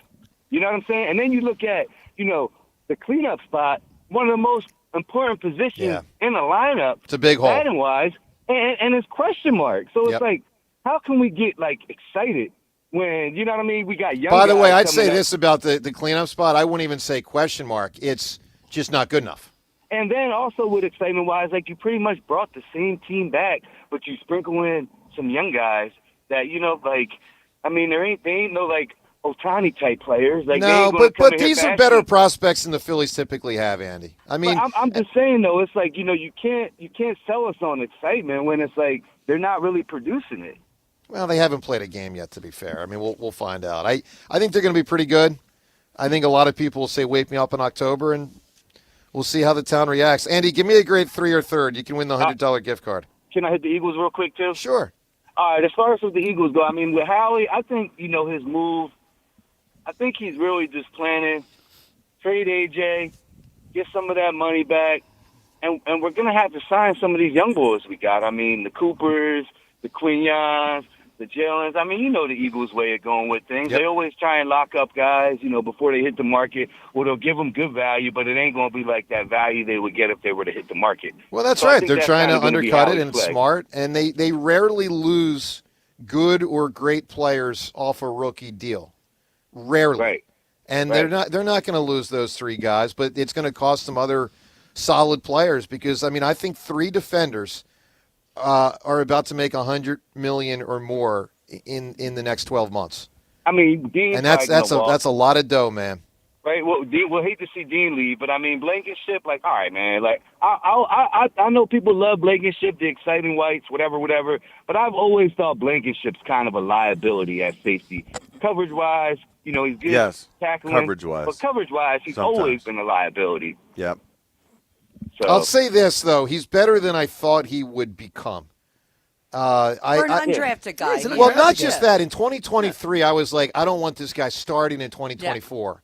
And I Yeah, think but he's had two pretty solid years. He's a pretty good competent years. starter, Yeah, for sure. he's average safety. Like, that's pretty much. Yeah, I think that's fair. Yeah, Average I think that's safety. fair. Average safety, but so much better as an Eagle than he would be on other teams. Means more here. Fits in. Come on, here, John. Come is on, a John. We can leader do better than here. average. Will cost less. Well, can we though, Andy? I mean, you're going to have some average guys on the field. Hey, You're paying. you're going to have below That's my average point. guys. That's my point. I'm saying Yeah. Green I'm not Blankenship for saying what he that. costs is probably a pretty decent Has option. been, Yeah, yes. that's Yeah, but exactly. we All right, did Andy, that give me an to answer, safety bud. A last year. 3 or a third? Who do you have? All right, a 3 or a third, right? I'm going to nominate myself with two extremely attractive women, a menage a trois, my man. Yeah, as if.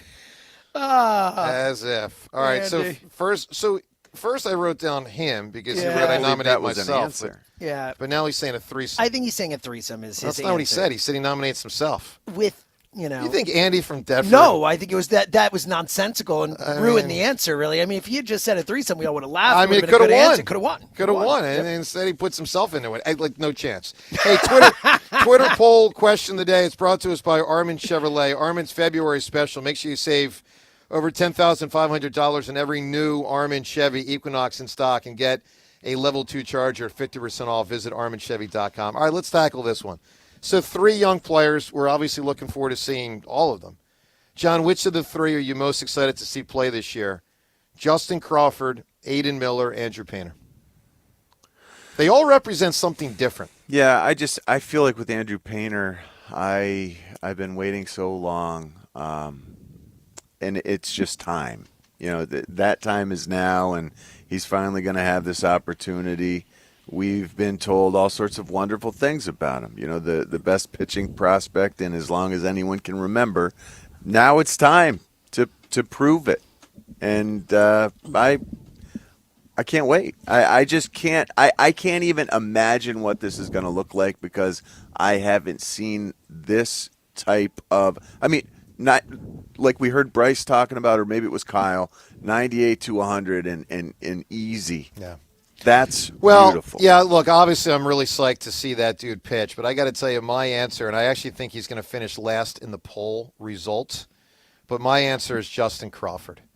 And my reason is because, and we got to remember, before Harrison Bader, and Bader was only 2 months of being a Philly, before Bader, the center field position has been an abject disaster for at least 10 years. Mm-hmm. Like, we talk about the last 4 when they were a good team and making the playoffs and there wasn't much out there.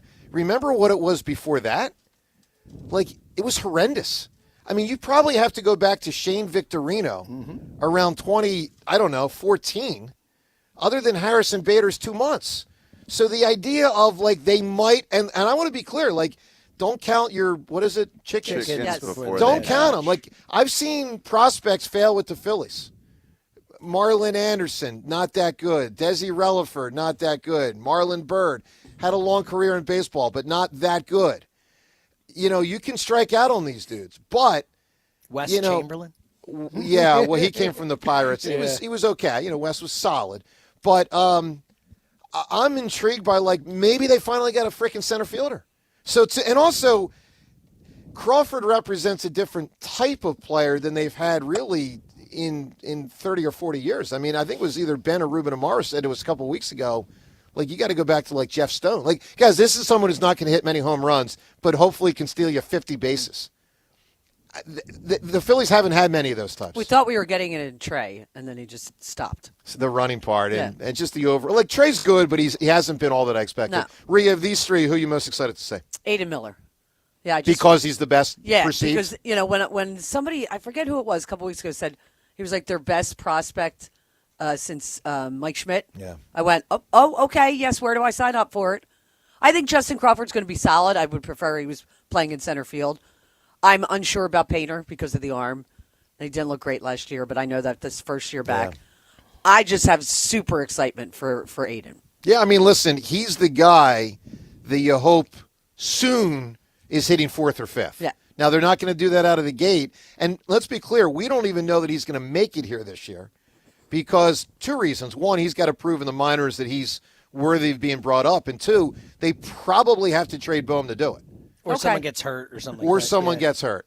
James, of the three, who are you most excited? So, in general, in a big sense, it's Aiden Miller for all the reasons Rhea just said. But because of what you just said, I don't expect to see Aiden anytime soon, and maybe not even this season. So, it's Andrew Painter. Oh, for no, me. no, not this season. We'll see. I don't know. I don't know is my point. Oh, we that might would be disappointing. He is Miller? 21 years might old, not be Aiden here. Miller. He is 20. I If know. he came up today, he'd be like one of the 3 youngest players in the sport. Like he is very young, and I don't know that he should come up yet. Like we're up, so like we'll see. Well, I'll say this: after they did not bring Crawford or Painter last Totally. year, people Absolutely. shouldn't. Shouldn't It's not a expect it. guarantee that Aiden Miller's Absolutely. But I don't not. think, though, I Especially think because he's Painter, had like little nicks and knacks injury-wise. Painter with the injury. Crawford, I was disappointed in, but I think Aiden's better. Oh, he is. Yeah. I'm just saying for this season, like the question is who you're most excited to see like now. This year, yeah. It's Andrew Painter for me just because I don't expect to see Miller as much. And I think Painter is like, I think he's an equal level prospect as Aiden Miller. She's fallen back a bit because he had a bit of a down year coming back from Tommy John. I don't think anyone should have expected something else. Like that's what happens. I think Andrew Painter has a chance to be an ace-level pitcher. We'll talk to Dave Dumbrowski at 8:30 today about those three and all the older dudes because everyone else is older. And all the older dudes. Certainly ask it just like that. Right. Hey, David, what have we talked about the old dudes? The old dudes. Hey, spring training coverage brought to you by Surfside Iced Tea and Vodka, proud partner of the Phillies. We're assessing as about a month away now from opening day. Has your excitement level for the Phils and optimism grown?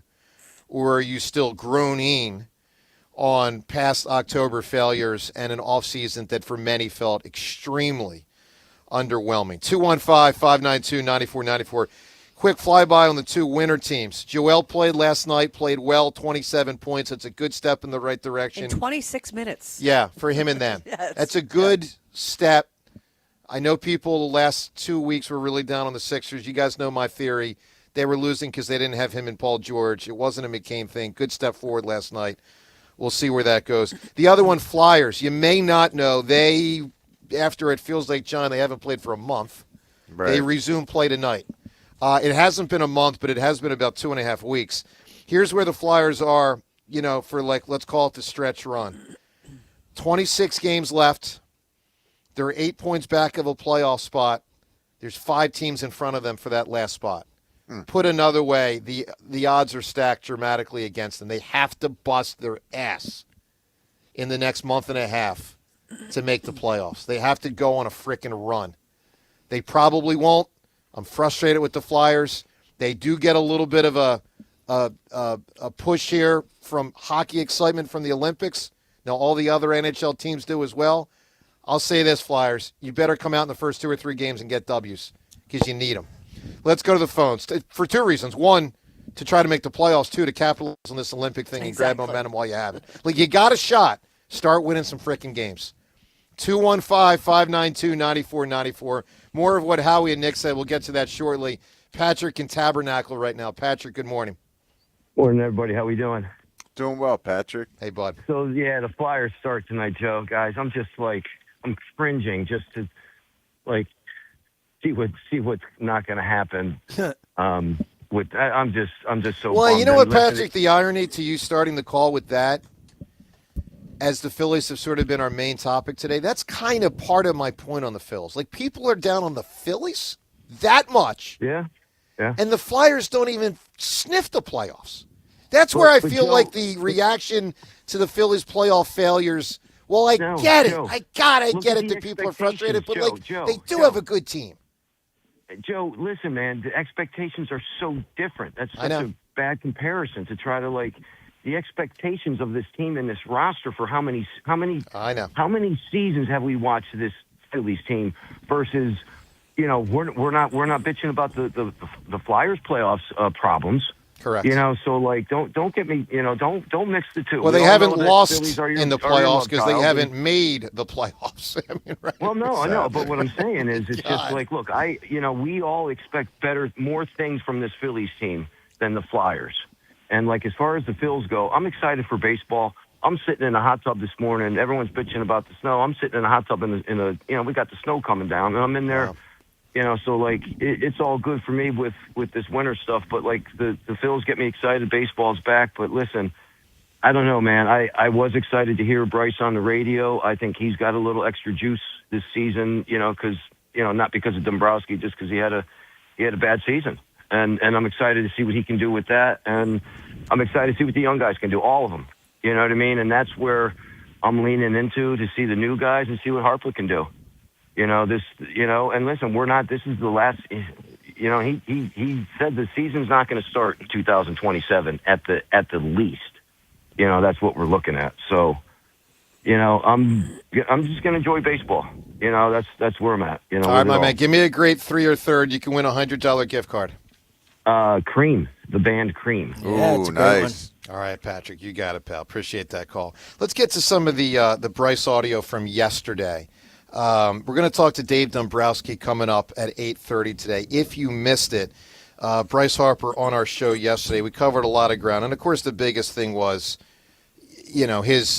where is he at now on the Dumbrowski thing, given all that's happened. So John Middleton had come out over the weekend, spoke to the Philadelphia Inquirer, and essentially indicated that Bryce, Dumbrowski, and Rob Thompson met and talked, and that things are behind them. That's the way Middleton presented it. So we had the opportunity to talk to Bryce yesterday and find out, is that how you feel? Let's listen to the exchange we had with Bryce. Is it behind you? Yeah, we communicated, and I think it's in the past, and just trying to move on and get ready for season. What did you feel disrespected? No, I mean, I don't think it was just the notion, right, of coming out and talking to the media. And, like I said before, I've talked about it a million times, obviously, and just it happening out in the open. So. And that rubbed you the wrong way? Yeah. You think that will not happen moving forward from his end? I don't think so. Yeah, I think Dave understands, and I think you guys are talking to Dave tomorrow. Yeah, we are talking to him so I think me and Dave are on the same page, and, obviously we're just looking forward to getting into season and, making new headlines. So, and he chuckled, by the way, when he said the new headline thing. He looked at us and kind of chuckled. John, I felt early in that exchange with him that he wanted to address it, but didn't want to do a deep dive, in part because he had just met with them, and it was like, let's keep stuff in-house. So I think he was trying to walk a fine line yesterday. Did you feel that? I felt that way, too. He was guarded. It did feel like I didn't feel like he was putting us on. No, not at all. That they had talked about it. It was the kind of thing where they'd put it to bed and they were good. Not that it won't be reawakened at some point. That's my worry. I agree. But right now it felt like things are in a fine place. Certainly better than a week ago. Yes. Which it had to be. I mean, Yeah. you can't start the season with this just hanging over everything. You No. know, it's your most important player. So, I'm sure Bryce doesn't want to go in, and I have to. He already said, I've talked about it a lot. Like, he doesn't want to keep answering the same questions about it over and over again. So, I think they had to find a way to at least publicly quell this a bit. And good job by Rob Thompson getting in there. Yeah. And John Middleton. Well, Middleton staying out, doing what he need, like knowing the situation to stay out, whatever he needed to do. Yeah, Middleton indicated that he stayed out. Middleton indicated that there are times trusting his guys. Well, there are times when Dumbrowski will say, "I need you on this one," and then there are times when Dumbrowski will say, "I don't need you on this one." And Middleton presented it publicly in the Inquirer article a couple days ago, and I'm sure this was a Middleton-Dumbrowski conversation. And Dombrowski's like, "No, I got this." And so he goes in the room with Topper, with Bryce Harper, and they they have a conversation. Which I think is a smart strategy because if something does, hopefully it doesn't, but if something comes up again, you still have that Middleton card to play. Right. You know what I mean? I do. It allows that where next time Middleton can go in if he needs to or whatever. And I think that's one of the reasons why AJ is going to be gone from the Eagles. I feel like the Eagles have played every AJ Jeffrey card. Lurie talked to him in front of the media, in front of he's like, "Hey, look, I'm doing this now, Right. guys." So what do you do it again because he finished the year unhappy again? AJ called him a tremendous person. Jeff. I'm sorry, Howie called AJ a tremendous person. All right, so that was how we started the interview with Bryce yesterday. And then we got in all these other topics. But then to tell you how we rounded the interview out, let's play one more salvo on this topic, the Dumbrowski-Bryce Harper thing.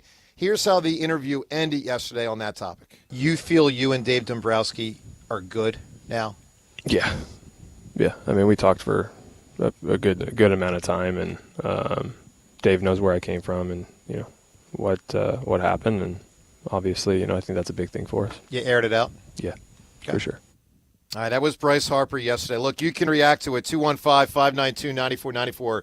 It's 94 WIP HD1 Philadelphia as we broadcast today away from the Tasty Cake studio. Of course, we are at the Philly Spring Training Home, Clearwater, Florida. Spring training coverage brought to you by Surfside Iced Tea and Vodka, proud partner of the Phillies. Dombrowski joins us in half an hour. To the phones we go. Also more on the Sirianni front from yesterday, what he said about A.J. Brown. We'll get to that shortly. Joe in Mayfair right now. Joseph, good morning. Well, good morning, everybody. Hey, Joe. I believe Harper. I think he's a person who just speaks his mind and tells the truth and doesn't just sugarcoat anything. So I actually believe him that Dave did sincerely apologize to him, and so probably Bryce wanted. And before I get into the new Philly season, Joe, the Flyers deserve zero time. They're in NHL hockey. You have to develop talent to get them to the next level. This organization hasn't developed talent in a long time. Yeah, they whiffed on a lot of those guys from 7, 8 years ago. Especially being as bad as they've been for as long. I mean, that's what you do. You draft, you build, through, and they've hit on so few guys. I mean, Konechny's a good player, but you look at Provorov and Ghost. Obviously, the Carter Hart thing's a different category. But Joe, but that's what my that point. Nolan Patrick, all these guys, Patrick. they missed on so many of these guys. They did. That's Joe, but that's my point. Gostisbehere, when he got to Carolina, got developed.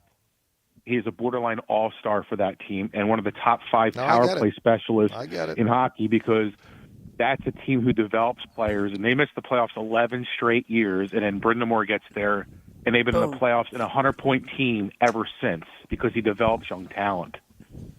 Doesn't mean I hear you, my man. All right, Joe, what are your thoughts on this Phillies? You've been frustrated. We all have. Are you getting excited? Are you optimistic or not for the Phils? There's one player in this roster that I really think can get this team going if he is all that in a bag of chips. Garcia. And I think he could be your leadoff hitter eventually, is Crawford.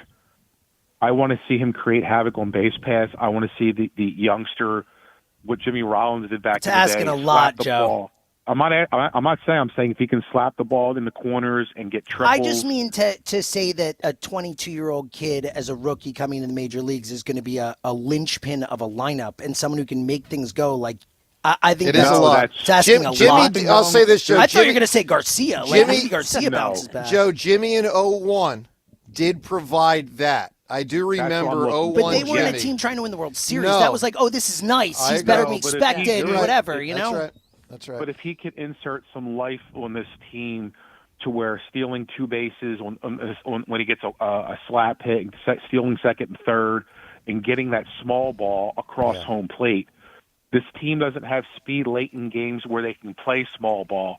I'm expecting him to be that player where if he's batting ninth and he gets a leadoff walk and steals second, now you got the top of the order up there with somebody already in scoring position who has speed and gets on base. This team lacks energy in the playoffs.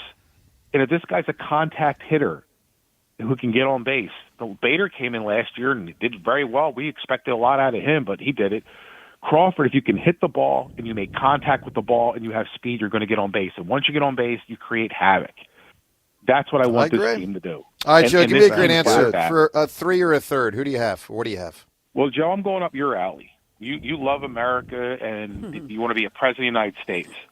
There's nothing bigger than March 3rd, which is 3/3/1931. Okay, hold on. Let me guess. Hold on. 3/3/31. Correct. Jeez. Nothing bigger. 3/3. It's a 31. I'm going to guess that's when no, because that would have been 28. I don't know. It's not FDR. What is it? It is President Hoover signing the act that the Star Spangled Banner is now the anthem for the United States. Wow. All right, the national anthem. All right, my man. All right, Joe, we appreciate that phone call. 1931. You don't hear the 3/3/31 thing very often. No. By the way. Or ever. We'll never hear it again. Yeah, it's the first I've ever heard it. All right, let's listen to Howie Roseman from yesterday. So Howie and Nick met with the media out there in Indianapolis, local media that traveled out there, plus some national media because the NFL Combine's ongoing. And, Howie gave a message last year, and he's done this a few times in his tenure, which is sort of like hey, everybody, brace yourself. It's going to be hard to keep everyone you want to keep. Similar sort of message yesterday. Listen to Howie on roster construction. They got good players, but they're not going to be able to keep them all. That's what he says. Yeah, I think you got to go back to how you want to build the team first and foremost. What is your priorities in building the team? Because when we have this many players coming up for second contracts on their rookie deals, it's going to be hard for us to keep all of them. The good news is we have a compensatory system where we can get some draft picks back in the future for some of these guys who've meant so much to us if we can't sign everyone. But we got to make priorities, and you can't only do that by playing favorites. You got to also do it by your vision of how you build the team. And so we'll try to be pretty clear about our vision to the extent that we can and get those guys back and continue to build on top of that. John, I know one of the big ones is Nakobe, and I got to tell you, and I swear to you, I love him just as much as you do. With Jahad Campbell here, I don't think that you do. I do, because it seems like you are a lot more willing to say, you know what, we don't need him. We don't need him as desperately as I feel we need him. I don't care that we've got two other great inside linebackers. Okay, maybe not great. Jahad Campbell is an up-and-coming, high-ceiling young player. Nakobe is an established young player who is the leader of that defense. And I know it's a bit of a luxury, but the way this guy punches people in the mouth, that sets a tone for the entire defense.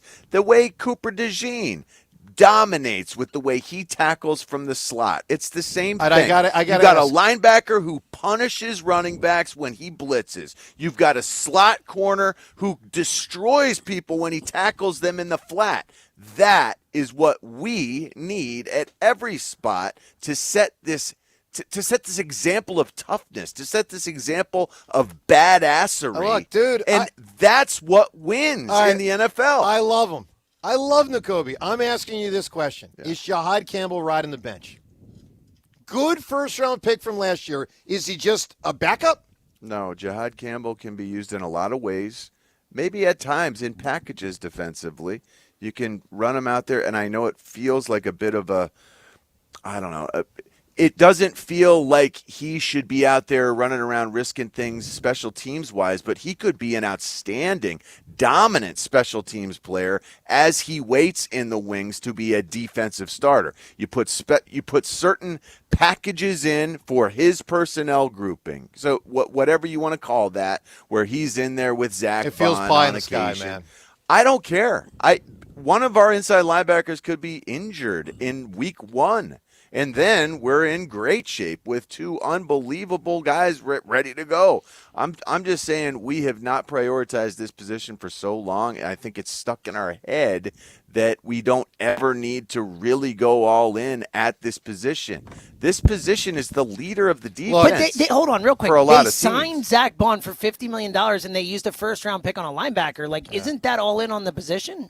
Well, we need to start paying More all in. More all in? That. I mean, that's pretty all in, right? Yeah, And go John, more all and John, in. here's part of my point. Pay these guys like they deserve it, and they do. Well, he deserves it. I just think he's going to get it elsewhere. Here's part of my point. I think AJ's gone.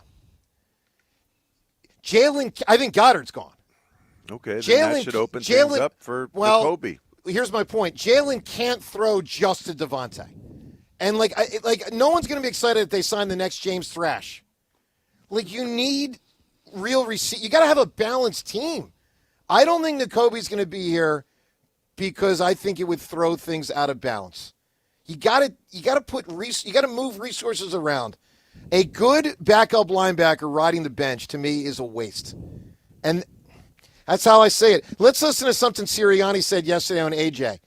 AJ, is he going to be back? Where do things stand? Here's the way Sirianni framed things yesterday. All right, so Nick, you've said that you want A.J. Brown on the team, great teammate, great player, but nothing's guaranteed. Can you envision this offense without him, though? He has meant so much to our football team these past 4 years. And like I said, I've always said I've never hated my relationship with him and the relationship that I have with him. And it's been awesome going to work with him, going to battle with him over these past 4 years. And, we're at a point that, we want to keep good players around. Like, it's not at a point. That's what they always want to keep good players around. And so always excited to have him on the football team and look forward to continuing that relationship. I know I want to continue that relationship. I know he wants to continue that relationship, and excited about that. All right, he said a lot of nice things, but you know what the heart of that answer is? Yeah. We're at a point. And then he was about to be more forthcoming, then he realized I shouldn't be more forthcoming, and then he went back to love AJ and want to have him on the team. But the heart of that midway through, we're at a point that he's probably not going to be on the team. That's how I say it. Could be wrong. That's how I say it.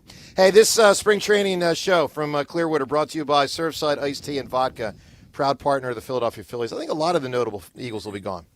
We shall see. All right, Dave Dumbrowski, notable for being the decision maker only underneath John Middleton with the Phillies.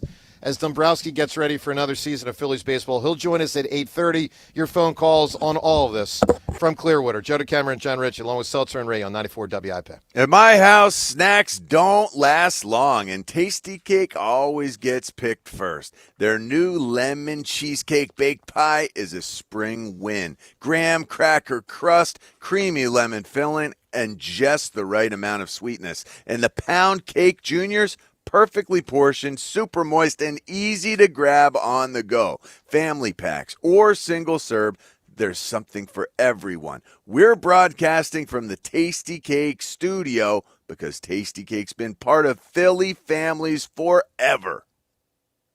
The showdown that was shut down. Joe DeCamera got hurt playing basketball. They want me in the boot for 3 more weeks. Okay. But now it's back. Joe versus Check. The basketball challenge. I mean, listen, no one cares when I win. It's 2-2 on the basketball. Coming soon, only on Sports Radio 94 WIP. Brought to you by Community College of Philadelphia. Rise from within. February is a great time to take a fresh look around your home, especially the kitchen and bathrooms you use every day, and decide if it's time for an update. That's where Kitchen Magic comes in. They're a family-owned company crafting quality American-made kitchens and baths since 1979, and they make the entire process simple from start to finish. Right now, enjoy 30% off kitchen cabinet refacing and 50% off bathroom installations, plus the opportunity to lock in current pricing. Upgrade the spaces you live in most. Visit kitchenmagic.com today. Every member of the team at Del Toyota have a heart on this month for the Valentine's Day sales event at Del Toyota. Speak to a friendly Del Toyota associate with a heart name tag about sweetheart deals. DelToyota.com. Jack, sell them for less. Imagine all that could happen in 5 years. Jobs may change, kids will grow, new memes will come out. Imagine having reliable, intelligent Wi-Fi and the price didn't change for 5 years. With Xfinity 5-year price guarantee, you're guaranteed 5 years of Wi-Fi that boosts speeds to your devices, that finds and fixes any issues. It's like a super intelligent Wi-Fi that keeps you protected from online threats. You get incredible gaming speeds on multiple devices and no one battling for bandwidth. For the next 5 years, all of your devices will be working in perfect harmony with Xfinity's best equipment and no annual contracts, no fees, and no strings. Even though kids will grow up and you still won't understand what 6-7 means, your internet will stay sharp, reliable, and most importantly, the price will stay put. Get online in minutes with same-day Wi-Fi, all with the Xfinity 5-year price guarantee. Lock in your price and unlock the possibilities. Xfinity, imagine that. To get started, visit Xfinity.com or drop into an Xfinity store today. Restrictions apply. Select plans only. Don't buy an engagement ring until you check out my friends Benari Jewelers. Benari offers a 110% diamond upgrade guarantee on all natural diamonds. You won't find that at other jewelers. Buy a diamond today at Benari for $10,000 and they'll give you $11,000 if you want to trade up to a larger diamond or a different shape. Benari's 110% diamond upgrade. When it's meant to be, only trust the experts at Benari in Exton and Newtown Square. For all station contest rules, go to 94WIP.com/rules. See Joe Conklin and the City Rhythm Orchestra tell the story of Philly sports through comedy and music at the Keswick Theater, Saturday, April 18th. For tickets, go to joeconklin.com. joeconklin.com! Oh. A KFC tale in the pursuit of flavor.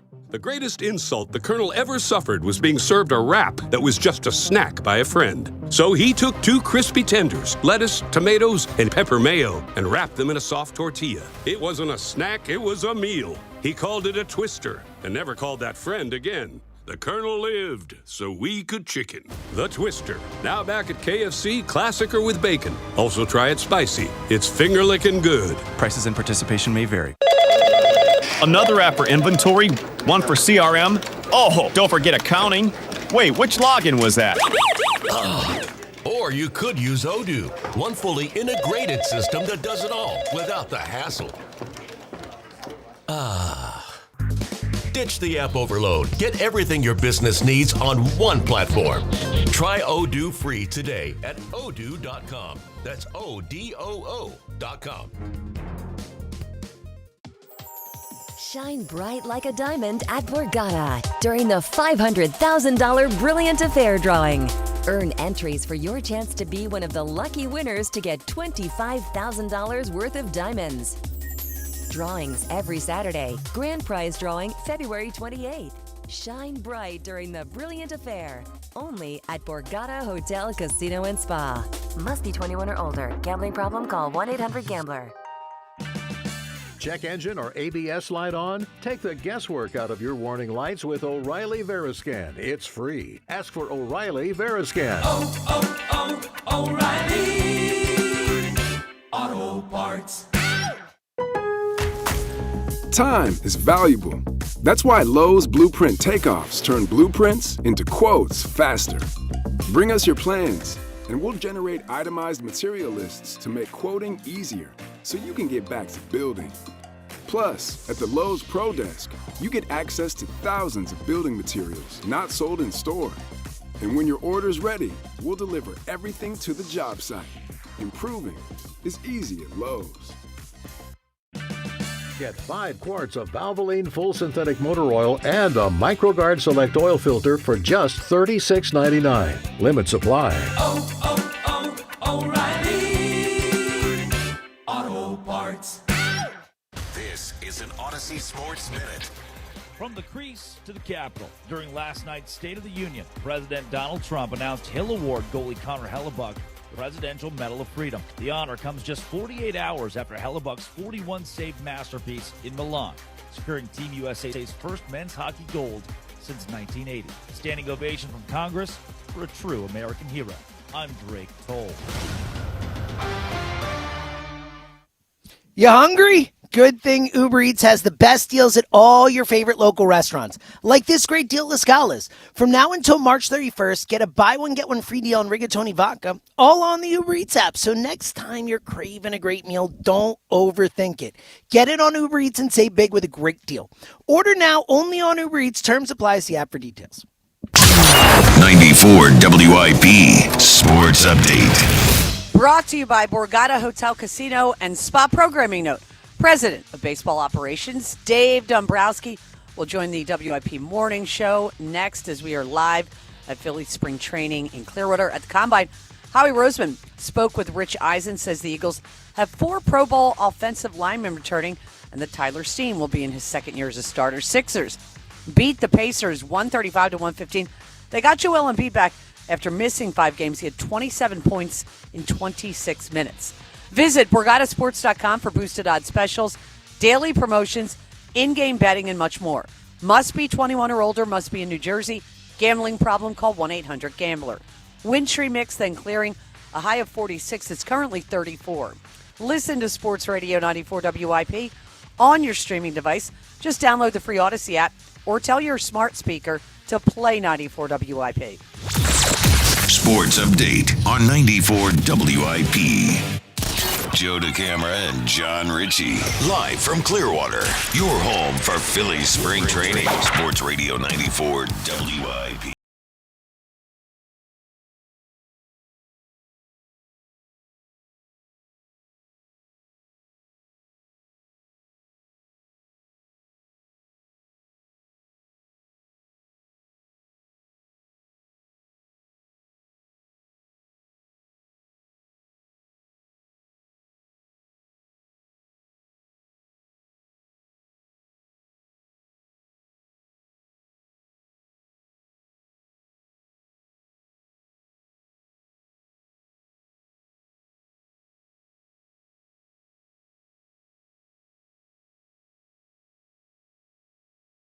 The general manager, because every year I do. Very high. Yeah. Every year. Yeah, I know. And you correct yourself in the moment. John, why do they time. have to complicate it for us? Why can't the lead decision maker be the GM? I know. Yeah. I'm with you, dude. It's like we had to get this president, then we got to have a new title, and then we got a GM on it. It's like, just have a GM, have an assistant GM. We've always done this. Why do we have to make this complicated? Then I got to correct myself, and it's awkward, and No, all jokes aside, Dumbrowski in 10 minutes. We look forward to that. Can't wait. So, struck throughout the offseason by how down people have been on the Phillies. And one poll that stood out to us was about 4 weeks ago. We asked the question on our show, are you excited for the Phillies? And 50% of people said no. Now, to be fair, it was early February. So it wasn't like your season's right on the doorstep. But, it was getting closer, and 50% said no. And that would have never happened the last 3 years, ever. Would have never happened the last 3 years. Afternoon show had a poll question just a couple days ago. Same question. And 44% were still not excited. John, they are a good team. People are really, really, really ticked on the last 4 Octobers. It feels like we're sort of holding a grudge at this point. Yeah, this and the off season. People are mad about the off season. Well, the off season, we spent a heck of a lot of money. We're still up at the top of Major League Baseball, 3rd or 4th in terms of spending. This roster is pricey. This roster is they're educated at baseball. They are smart old heads for the most part, with a couple 22-year-old just fresh off but have made some repeated mistakes. No 4-hole hitter and typically no center fielder have been whoppers. Now, you might have a center fielder now, and you did for 2 months with Bader. But we can overcome those issues, certainly, if we time it up better than we have in previous seasons. No, it's not perfect, but I don't think any team out there feels confident that they've got it all. They've got all the answers at this point. LA Dodgers. The Dodgers seem to have a lot more answers than anyone else. James, but what's the number? We have a chance here. Sure. It feels like a lot of people, because we are discouraged by the Dodgers' overwhelming awesomeness, that we can still hang with the Dodgers. Remember, that series, it was tight. It was neck and neck. We were, for the most part, proud of the performance we put out there. That's the best team in baseball over the last how many years? The Dodgers are a dominant group. We can be. It's just a matter of timing it up right. None of us can say we're truly confident, but we should be expectant of goodness. I can't say greatness. But hopefully greatness, yeah. Solid play from a group of veterans is something that we can be proud of. All right. That's positive. No, I get it. James, you've been the most negative of all of us. What's the one thing you wish, and we'll talk to Dumbrowski in 5 minutes, what's the main thing you wish he had done different this offseason? I wish he had upgraded the offense. I get that they re-signed Schwarber and Realmuto, but in terms of making the offense better, they added Adolis Garcia and Justin Crawford. And lost Bader.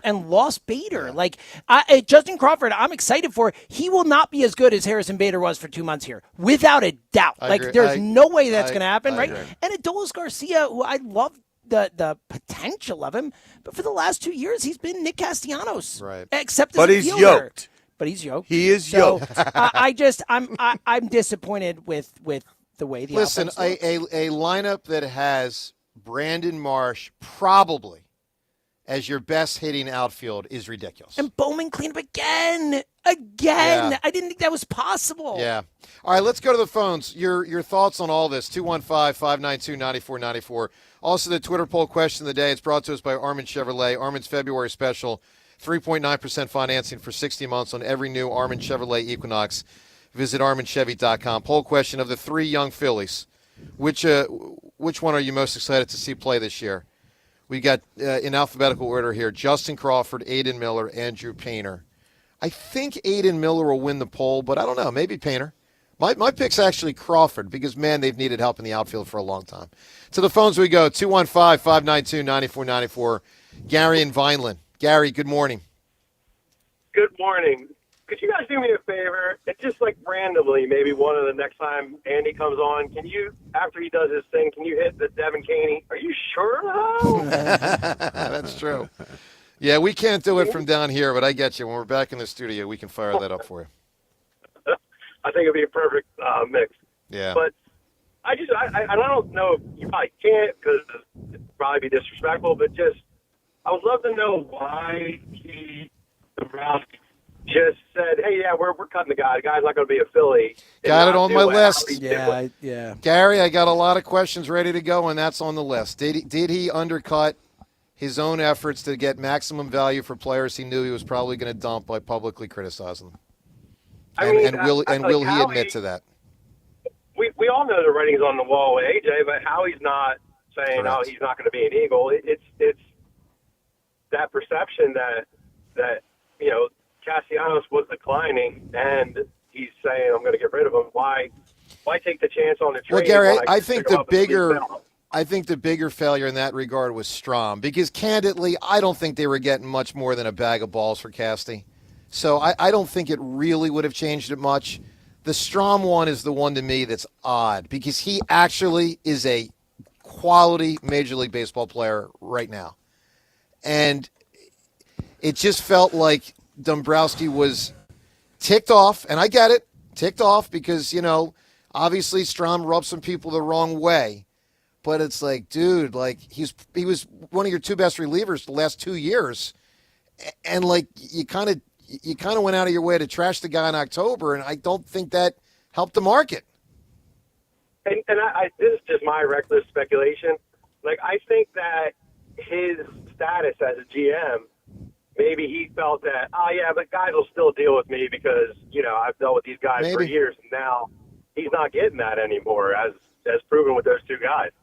It's a shame because. Well, we'll certainly take that topic on. Gary, give me a great answer for a 3 or a third. You can win the $100 gift card. The answer is Allen Iverson. AI is a big one for sure.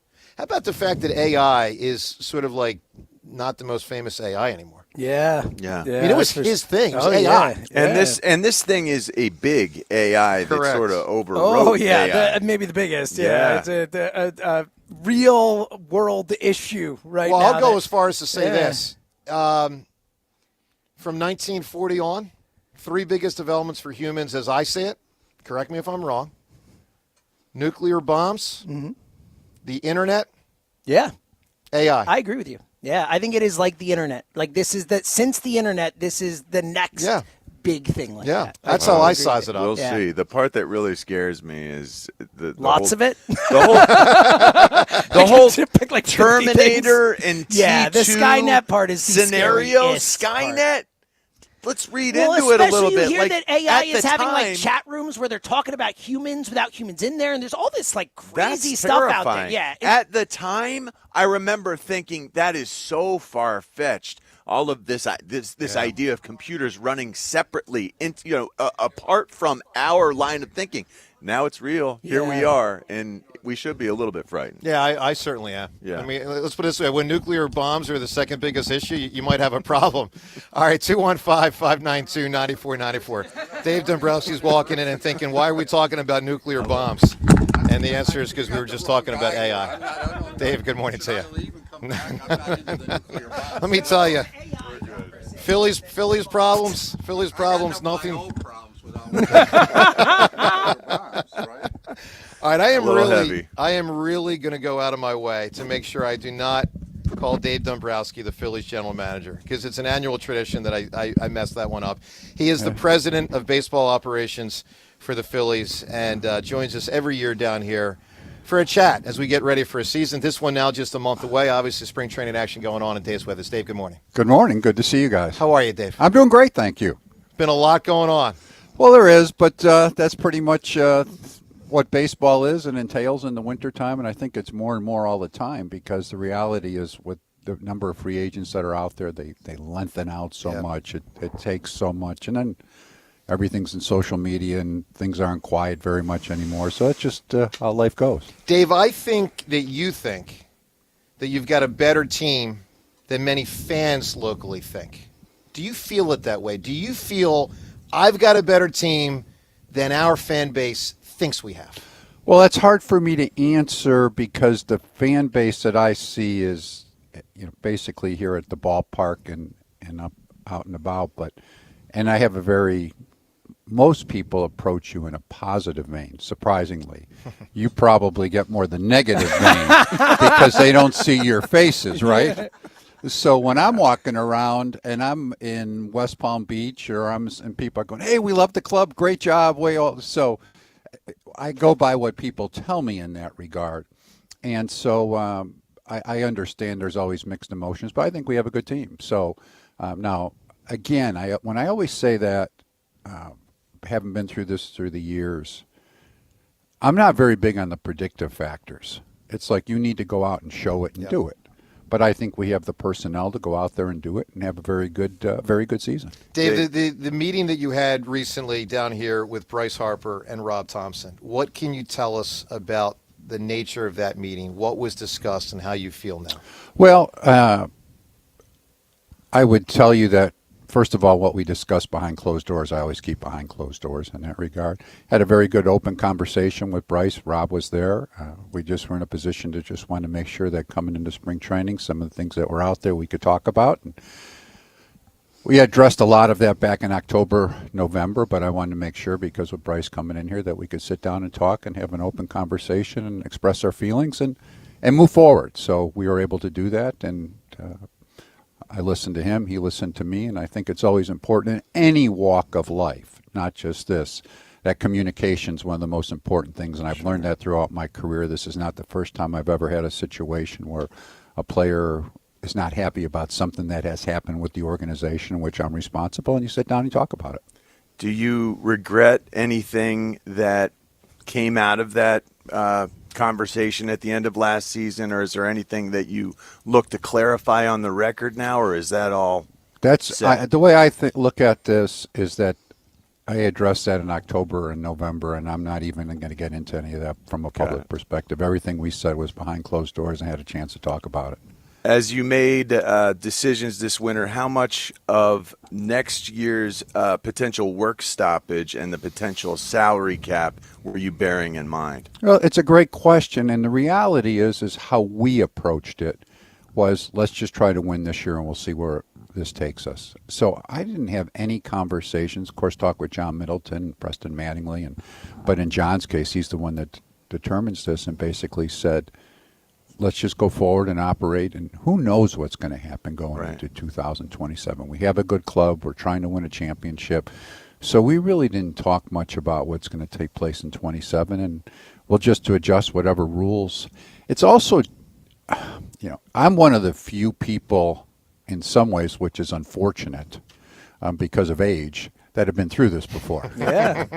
You ran back in the 70s with Mark Miller and all that stuff. Yeah. So I've been through this numerous times in my career, actually, but it's been a long time. And you don't never know what's going to happen. And the other part of it is that when you think about it, I'm not sure how you implement everything for the 27 season, whatever they decide upon. So we've just gone ahead and we just are moving forward and trying to win this year, and really haven't talked about what's on the field in regards to 27. Since 2022, the team has been more successful in the regular season and been less successful in the postseason with each year incrementally. Why do you suppose that is? Well, I think it's probably the why is that we just didn't come up with the big plays you needed to, or big hit, or make the big pitch at a particular time. I don't think, in fact, I'm sure our club's not any worse than it was. And we have a lot of good players.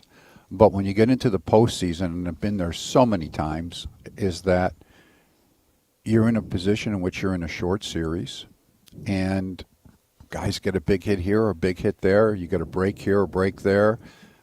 It isn't like, I think the 1 year, like for me, 23, that was disappointing in the sense that we were up 3-2. I thought we had a better club. We didn't prove it at that time. Mm-hmm. And those are the ones that really stick in your craw, in the sense that, geez, I think we should have had that one and we didn't get it done. We didn't score runs in that particular series in 23 against Arizona. 24, we really didn't play very well against the Mets. I'm not really sure why at that point. We just didn't have a good series. And it's amazing because you're up 1-0 in game one going into the 8th inning. And people, it's say, gosh, well, the bullpen. And sometimes our bullpen hasn't performed, and sometimes they're better than others. And I think we have a really good bullpen this year. But we had 2 pitchers in the 8th inning, relief pitchers that were on the All-Star team. Mm-hmm. So I don't really know what else you do, right? They just didn't make the big pitches at certain times, and they got the big hits. And last year was a real tough one in the sense that we really went head-to-head with that Dodger club. And I've been in that spot before. They won the World Championship. They had a really good club. We had a really good club. We met in the first round. They got a big hit here, a big hit there. I mean, Hernandez hits the 3-run homer in the first game, makes a difference. So it just was so tight, and they just beat us, really is what it came down to. And I know in that series, and we've got a lot of star hitters, as you know, that pitching they threw at us really not only were big name pitchers, but they threw the ball great in that series. It would have been tough for anybody to score runs. Now, I saw them in the next round and against Toronto, for example, and Toronto played them, and they could have beat them, of course. But they weren't throwing quite as well that particular series. But against us, they threw great. They threw absolutely great, and they beat us. You tip the cap to them. But it's not like we have a bad club.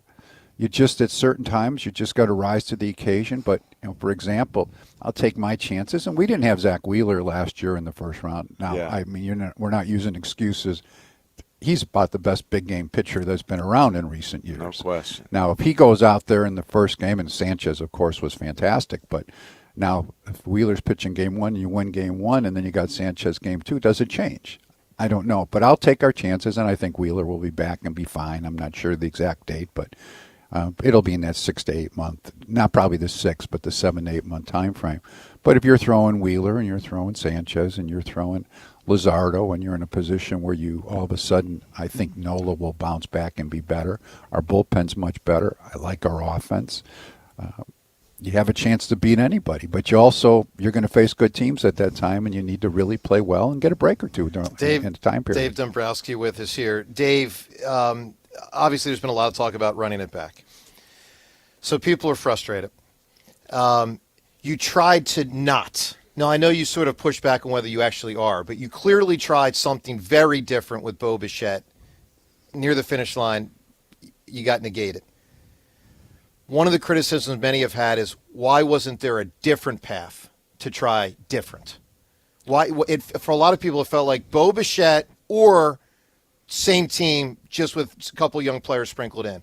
Why wasn't there a second path? Was there a second path sought? And why wasn't it achieved with someone else different? Well, I think, first of all, it's always interesting. You don't know that there weren't other paths that were discussed.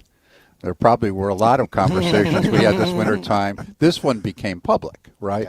Yeah. But we always had, we had numerous conversations in the winter time.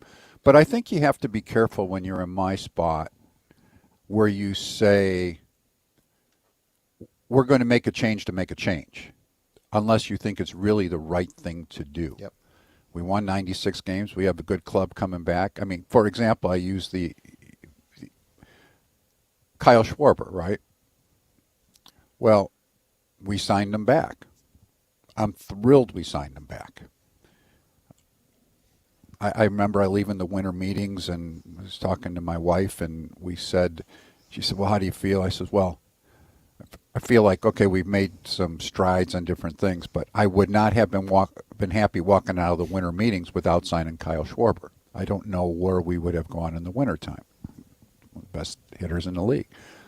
But if we decided to not run it back by not bringing Kyle Schwarber back, would people be happy? And so it's a situation when you look at that, we had the best free agent catcher available in JT Realmuto, right? We ended up bringing him back. Well, would you be happier if we brought a lesser player back? Just to make a change. To make a change. Yeah. And we made, I understand where people, I've been through this enough that people think, geez, we got to make a change. We got to do this. We got to do that. Well, when you start looking and you say, okay, I like our infield. It's a situation where Bohm and Stott are both solid. They're not the all-star players, but Bohm was the starting all-star third baseman 2 years ago. You've got Harper, you got Turner, you got Schwarber, you got JT we talked about.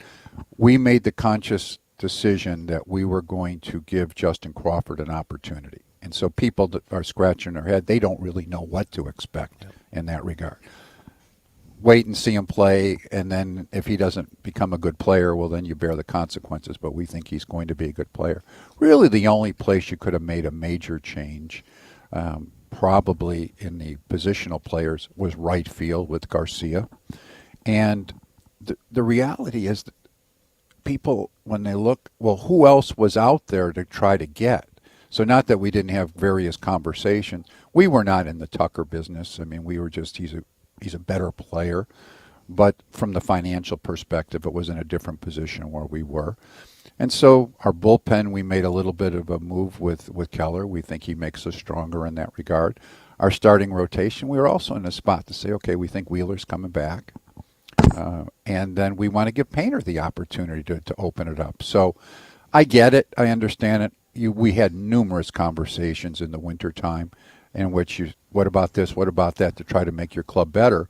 But normally, and that's what happens, they stay quiet rather than the Bichette thing, which was, at the very end, became known to everyone. Have you spoken to Jesus Luzardo about a contract extension? Well, I've learned a long time ago with contract extensions, you're much better if you're having them that you keep them to yourself. Yeah. There's nothing to be gained by ever expressing. But I will tell you what that about I are both sides open to contract talks during season? Well, he's expressed that he would like to stay with the Phillies, and we would love to have him with us for a long time. Awesome. Now, what about the flexibility that you'll have in season with where you stand? Luxury tax-wise, how much flexibility will you have for wheeling and dealing? Well, we're pushing our payroll, as I think everybody is aware, but I've also been in a situation, this is, I guess, year 6 and 5th time we've been in postseason, the opportunity that John Middleton has always been open-minded to try to get us better if we need to win. So he and the ownership group has been tremendous in that regard. So they're usually very open-minded to moves that we feel might make the difference for us.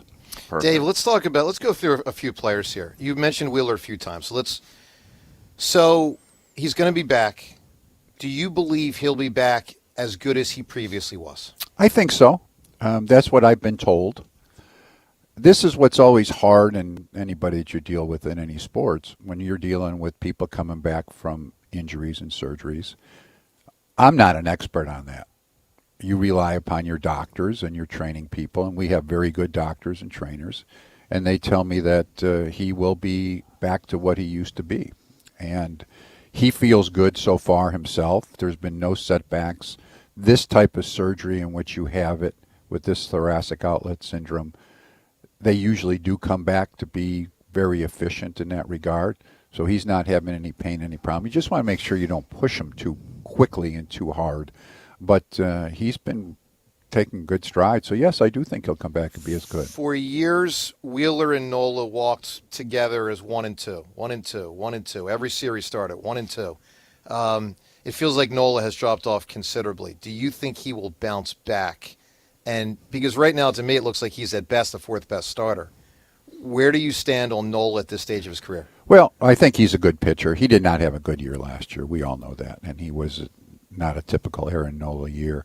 He's healthy. He's worked very hard. He's throwing very well on the side so far, and I know it's only spring training, but you get a pulse of it. I think he'll bounce back and be a real solid pitcher. Now with us, when you talk about that, I can't say he's number 2 anymore, because if you got Wheeler back being your 1, I mean, Sanchez is one of the best pitchers in the league, and Luzardo was one of the better pitchers.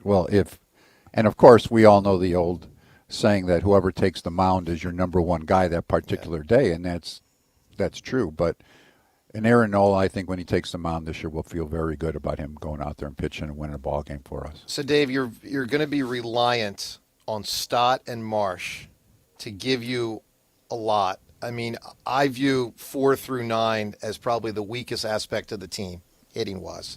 And those 2 guys, you want to see more. Does this feel to you like a make-or-break year for those 2 players here?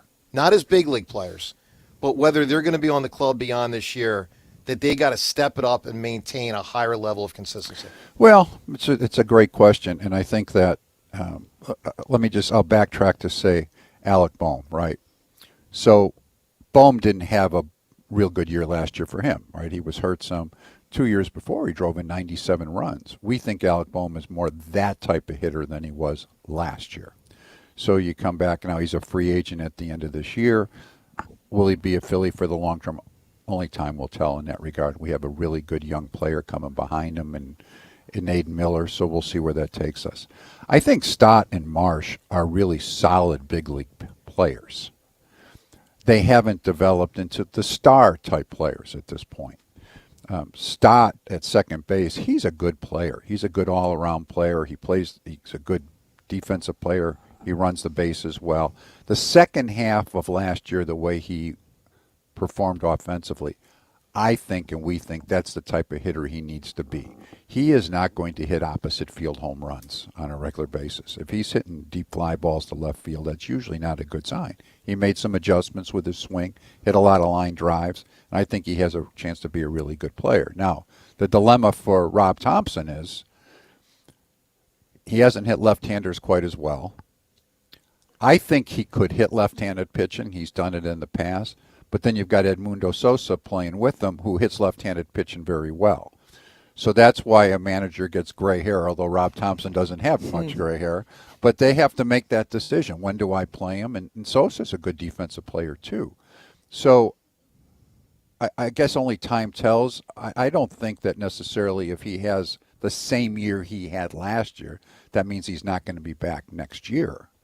But at some point, is he going to be an all-star? I think he has the chance to do it, but he has to take that step forward to do it. So, Dave, all general managers and presidents of baseball operations, and that was not me calling Dave the GM. I want to be clear. You can call me whatever you want. Never bothers me that. I want to be clear. We understand there's got to be a level of guardedness for a variety of reasons of what you publicly say. Sure. So, one thing that baffled me was Castellanos we knew probably would be out the door. We did not know Strahm would be out the door. With both players after the season, it seemed to me that you publicly chastised them in a way that would undercut their value on the market. Mm-hmm. Was it a mistake? You're generally pretty candid, more than most. Certainly more than Sirianni, John, for instance. Was it a mistake to say some of those things that you said? Well, when you say that, other people can determine it. But for me, like in Castellanos' case, that was no secret. I mean, we've been trying to move his contract for a while. So maybe publicly it wasn't as well known, but when we talked to other clubs, and then once you sign Garcia, I mean, what are you going to say at that point, right? But why the Strahm one? Like, he's a good player, and I know you were frustrated with him. I get it. But why say that when the market can hear, I guess Dave Dumbrowski might want to move him? Like, what's the purpose of that? Well, I never said that with Matt Strahm myself. I'm not sure where you're relating now. The end of season press conference is what I'm getting at, and related to the drill, and just it felt like you were tapping into something to let people know. It to me, it expressed that you weren't happy with Matt Strahm. Well, that was a clarity on a situation. More so when that was said. So for me, it was more, that's what happened. We were not driven to trade Matt Strom. I mean, we would have been happy to have Matt Strom back, but he's going to his free agency year. It's his last year. We have two other left-handers that we like in Alvarado and Banks. And we felt at that time, if we traded Matt Strom, we would be in a position. First of all, we like Bolin, the guy we got, so I think he'll be part of our bullpen. The second thing was that we needed to replace that role. Now, he's not a left-on-left guy, but we need somebody to pitch later in the game. That was Keller. So we think we actually upgraded ourselves by making that move, but it wasn't based upon, and maybe that I understand that was a clarity perspective, but when we went out to other clubs, we weren't in a position. We had a lot of interest in Matt Strom. But when you're trading a guy who's in his fifth year with 1 year away from free agency, and he's not young anymore, he's still middle-aged, but he's not a young guy, your value trade-wise is not as high as it would be. But we had no difficulty. Where in Castellanos' case, we ran into a brick wall, and that was – it's an unfortunate situation. He did a lot of good things for us when he was here. It just became tough in the clubhouse with he and the staff. And then it was time for a change with him. So a little bit different. And I don't know, maybe if we went in, we came very close to trading him a couple times, picking up almost all the money. But when people did their homework and made their decisions on him versus somebody else, they decided to go in the other direction. What kind of unique challenges accompany? You're going to be depending on two 22-year-olds this year, Crawford and Painter. What kind of unique challenges accompany such young players being depended upon in the everyday? Patience. Yeah. And that's a unique challenge. And it's different. And this, I don't mean this in far. We know the Philadelphia market, and we've talked about Philadelphia and New York and Boston at times being different markets. But this also comes with championship-level clubs, winning clubs. Patience is tough sometimes. And if you're in a position where you're a club that's not competing to win a championship, and I'll pick one that maybe comes out, obviously Colorado. And they've said that, so I wouldn't put my words on anybody else, but they've said that. They're building for the future. You can trot out a young guy and take the ups and downs with it and let the player play. With a club that has a chance to win, sometimes it's not quite so easy. So you have to be in a position yourself that as an organization behind the scenes with your manager and with your staff saying, we need to have patience here. It's not all, I mean, there are very few rookies that come in, even when they're well touted, that take off and are, and people ask me this, are Justin Verlander their first year and win 17 games. That doesn't happen very often. So you have to have that, and I think a lot of times the determining factor there is not only their ability and having the patience, but how they handle it. If they keep battling, they keep fighting, they keep keeping that attitude, and they work their way through it, you can work with them. Mm-hmm. Sometimes maybe you rest a guy at a certain time or skips a start if something happens, but you can work with it.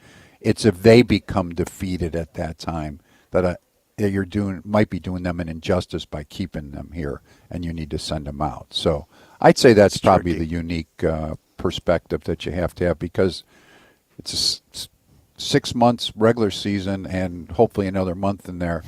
And I would look forward to having a Justin Crawford on our club with his speed. And I think he'll do fine. I mean, again, we'll have some ups and downs. Mm-hmm. But his speed and what he brings to the team is a lot of fun. And he's not intimidated at all. And part of that's probably due to being around the game with his dad the whole time period, him growing up in that regard. And Painter's not like that either. So I look for both of them to be able to handle themselves. But there'll be some tough times, and people will be saying, why do you got him playing? I can't believe it. But, again, you've got to take a deep breath from our perspective and give him that opportunity. Can Aiden Miller be on this club without one of the regular 9, I'll call it? I'm so used to saying 8. Now we say 9. Without one of the regulars being traded. Well, I think injured. Or injured, yes. Or injured. Aside from injury is the heart of it. Could he? Yes. And the way I would describe that is part of it would be because, A, he can be so talented. Now he's dealing with a little bit of a sore back right now, so I'm not sure when he's going to be back playing. But before that, you'd be saying, okay, he can play different positions. So that gives him the opportunity to play short once in a while, play third once in a while, play second once in a while, and he even told us, he said, hey, remember, I played the outfield when I was a youngster. I can play there too. But you'd have to make sure he gets enough at-bats. So we'd have to sit down ourselves and say, okay, how many at-bats is he actually going to get in this role by playing all over the place, assuming no injury, or is he better off to just go out and play at AAA? So could he do it? Yes. Will he do it? I don't really know that, because we'd have to really kind of look and say, hey, we're a better team with him on our ball club versus him going out and playing at the minor league level. In the spring training games and then when the AAA season begins, do you envision him playing at multiple positions to prepare for that possibility, or just third base? Well, he'll play third. He'll play some short, and we may mix in second. I think we have to be a little careful in just how he handles all of that at one time, because you move him up and you're putting it in. But yes, I think he'll play primarily third, but he will continue to play some other spots. Dave, how much pressure does John Middleton put on you for, I want the trophy? I've been saying I want the trophy. I mean, you hear it from fans. What do you hear from him?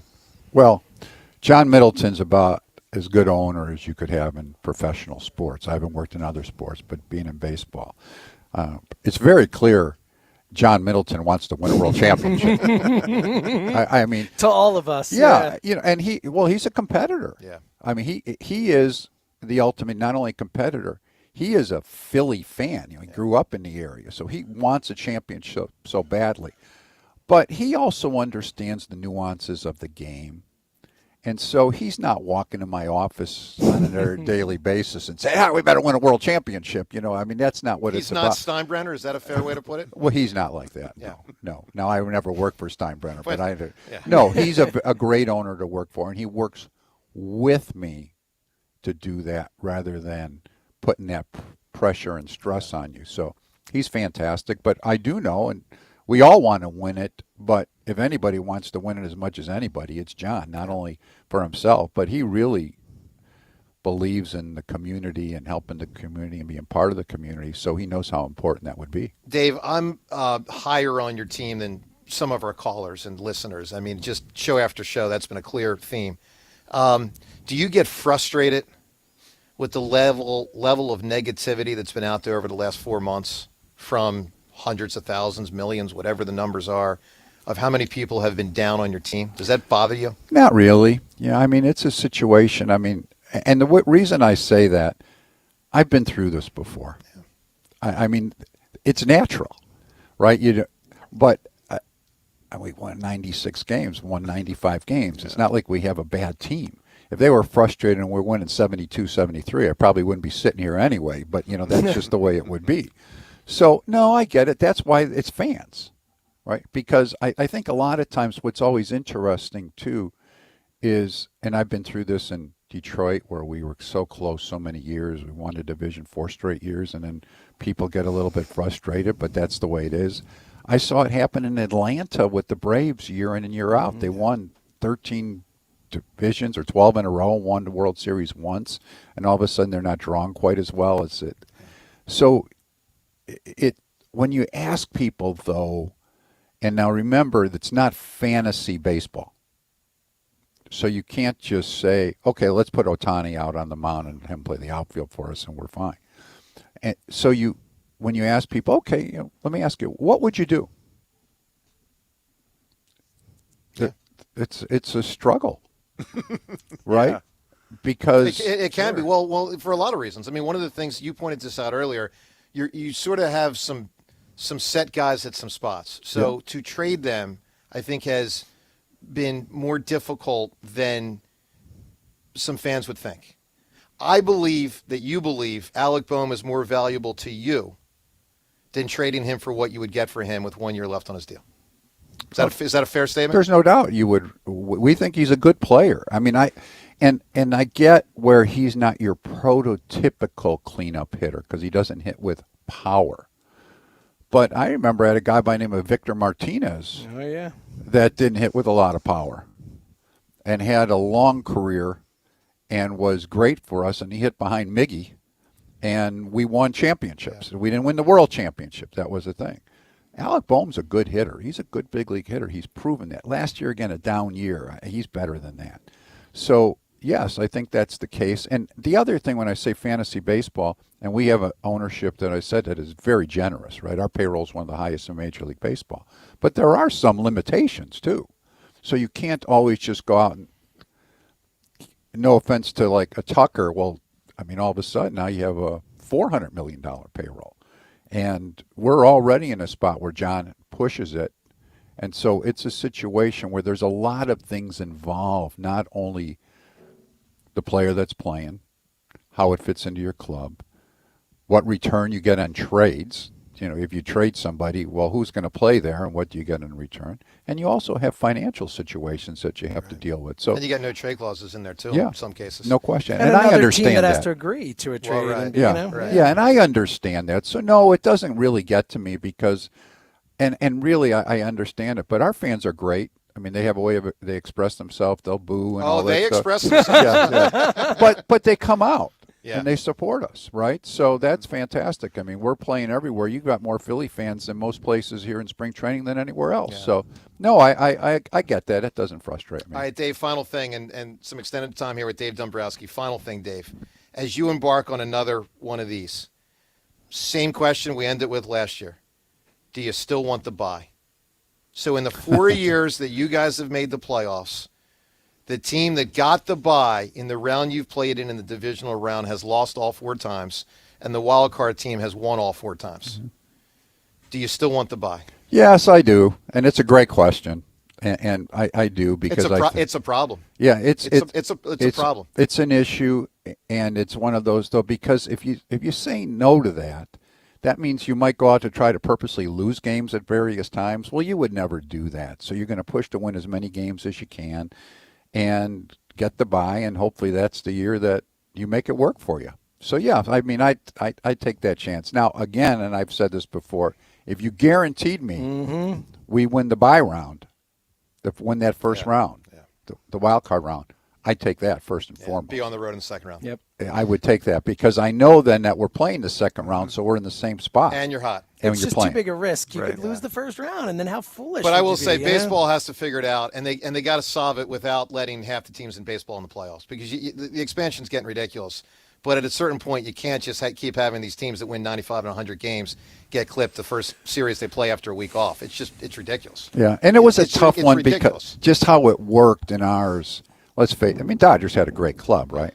Yeah. We played them, I mean, in a real battle. That was a tough series, and I know people look at it and you're just, hey, we're all disappointed. But it wasn't like we got crushed every game we played. It wasn't the Mets series. No, we could have easily won that series, but we didn't, and you tip your cap to them. They got a big break here, a big hit there, or something that helped them win the game. So I take my chances with that. Well, Dave, we wish you the best of luck. Thank you. We really do. We hope not only to talk to you through the season, we hope to talk to you around November 3rd, maybe on the Rocky Steps. Who knows? You know. I'll take that right now. We'll just make it November 3rd, and we'll do that. So I love it. Good luck to you. All right. Thanks for having me. Yes, Phillies president of baseball operations, Dave Dumbrowski. Your reaction to it. We'll take all the calls next. Joe DeCamera and John Ritchie on 94 WIP. Hey, let me tell you about PI Dental Center. There's a goal scorer from the games a couple days ago that needs to get his teeth fixed. He should go to PI Dental Center. Well, your teeth might not be as mangled as him, but know this. If you got an issue with your teeth, PI Dental Center, they can solve that problem because PI Dental Center, with their decades of experience in complex dental treatment, is the best in the business. It's part of why people actually travel from Europe. Not making this up. People travel from Europe to Fort Washington for the phenomenal care and expertise of Dr. Glenn Wolfinger and Dr. Robert Slough. If it's good enough for someone to travel from Europe, I know it's good enough for you to go, 15, 20, 30 minutes to get yourself to Fort Washington and get yourself fixed up there. PI Dental Center are the originators of the Teeth in a Day. That's a revolutionary treatment that deliver fixed teeth and implants placed for a dramatic transformation in a mere one day. Start with their website, pidentalcenter.com. Whether it's year-to-year maintenance or solving a big old problem, visit pidentalcenter.com to request your new patient evaluation. Warm up with spring training. Saturday, Phillies, Blue Jays. The first pitch is at 1:07. High and deep left field, it's gonna go! Catch all the action here on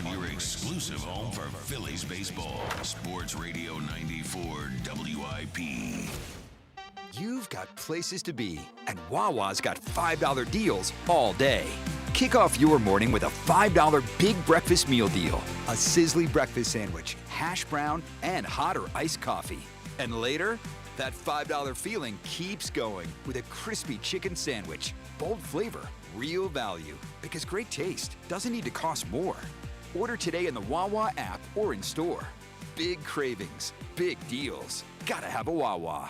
Hey everyone, it's Ron Jaworski. Buying a new car, it really comes down to value you can trust and people who do things the right way. That's why I keep it simple. I turn to Burns. Burns Honda in Marlton is my go-to Honda dealership. Great people, great Hondas, and no pressure. Just a buying experience you can really feel good about. If you're looking for a new car or certified Honda, do what I do. Turn to Burns Honda in Marlton. Trust me, it's a smart play. BurnsHonda.com, where South Jersey turns for great value.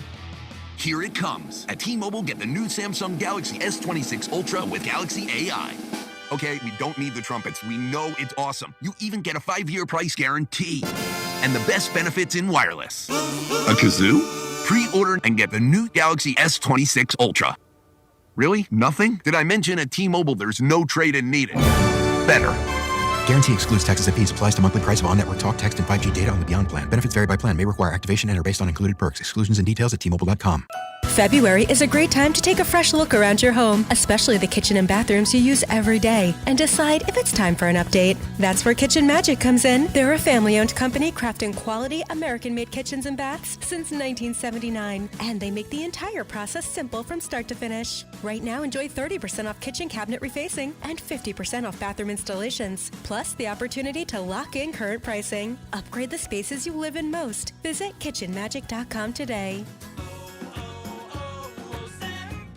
Hi, I'm Michael from the Warren Treaty. You know the jingle. Now discover the facts about Ozempic, a GLP-1. Only Novo Nordisk makes FDA-approved Ozempic. Learn about the real thing. Talk to your healthcare professional today. Call 1-833-OZEMPIC or visit Ozempic.com to view the medication guide and to learn more about Ozempic. Semaglutide injection 0.5 milligram, 1 milligram, and 2 milligrams.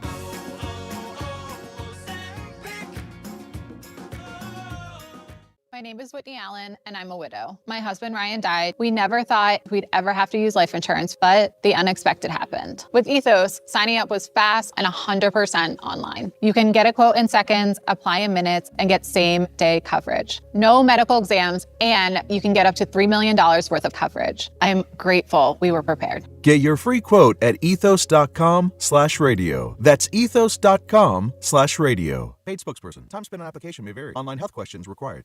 Shopping with your parents can be embarrassing. Why would they sell jeans with holes in them? I'm going to speak to the manager. Mom! That hoodie is giving. You should get it. YOLO. Thanks to the Chase mobile app, your kid can shop independently while you keep an eye on their spending. So you can go from... We can be twinsies. ...to... How was shopping? Saw you stayed on budget. Thanks, Mom. Freedom for kids, control for parents. That's family banking from Chase. Account subject to approval. Chase mobile app is available for select mobile devices. Message and data rates may apply. JP Morgan Chase Bank N.A. Member FDIC. It's impossible to have a bad day when you started with Chick-fil-A. Hi, I'm Miles. And this is Grant. And the little thing we love about the Chick-fil-A chicken biscuit is how the fluffy, crispy goodness wakes us up in the morning. The chicken is crispy, the biscuit is soft, it's iconic. Throw some jelly on it, you can throw some honey on it. It helps me kick off the day. The hash browns are great. And I really like the shape of them too. Little circles of crispy goodness. Yeah, those early morning chicken biscuits are just great, man. Mornings are a little bit brighter with the Chick-fil-A Chicken Biscuit and Simply Orange Juice. Available on the Chick-fil-A app. Real guests paid for their testimonials. Take charge with President's Day select specials now through February 28th at Elite Acura, a Group 1 dealership. Command the road in the 2025 Acura ADX all-wheel drive with 1.9% APR for up to 60 months. Sporty yet sophisticated, this premium compact SUV makes an impression everywhere you go. Don't wait. Rush in for this presidential deal today at Elite Acura and tell them Ike sent you. Payments based on MSRP of $30,350. Includes delivery and handling. Excludes taxes and fees. For well-qualified buyers on approved credit. Not all will qualify. See dealer for full details. The second I see that Chick-fil-A text in the group chat, I'm throwing my shoes on and running out the door. Hey, I'm Layla. And I'm Kaylin. And a little thing we love about the Chick-fil-A chicken biscuit is how it feels like an easygoing morning. The chicken adds the most flavor. It's juicy and seasoned. The biscuit is just very light and airy and fluffy, just like a cloud. I also love to put jelly on mine so it's sweet and savory. It's a good start to the day. Mornings are a little bit brighter with the Chick-fil-A chicken biscuit and Simply Orange Juice. Available on the Chick-fil-A app. Real guests paid for their testimonials. I checked Allstate first and saved hundreds on my car insurance. Really smart. Unfortunately, I didn't check if I left the pizza box on top of my car before driving home. Not smart. Oh, and a semi just turned my deep dish into a thin crust. Yeah, checking first is smart. So check Allstate first for a quote that could save you hundreds. Potential savings vary, subject to terms, conditions, and availability. Allstate North American Insurance Company and affiliates, Northbrook, Illinois. This is an Odyssey Sports Minute. Sponsored by TaxSlayer. Start filing for free today at TaxSlayer.com. The clock is ticking to the WNBA. With the season set to tip off May 8th, the league has issued a new ultimatum. Negotiators have until March 10th to reach a deal on the new collective bargaining agreement, revenue sharing, and player housing. As players fight for their share of the league's historic growth, the 11th hour is here. I'm Drake Toll.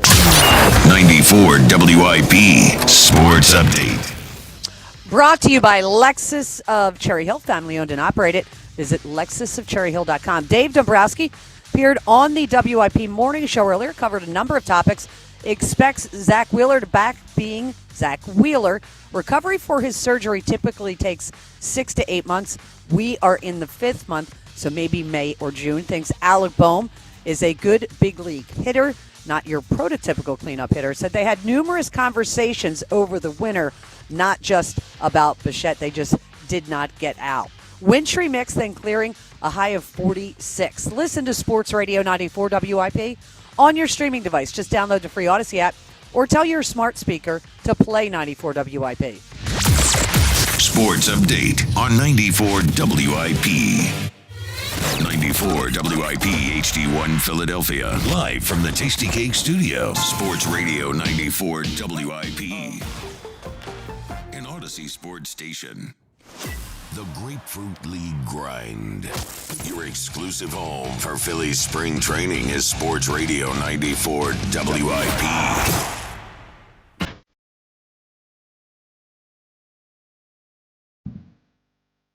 Good morning to you.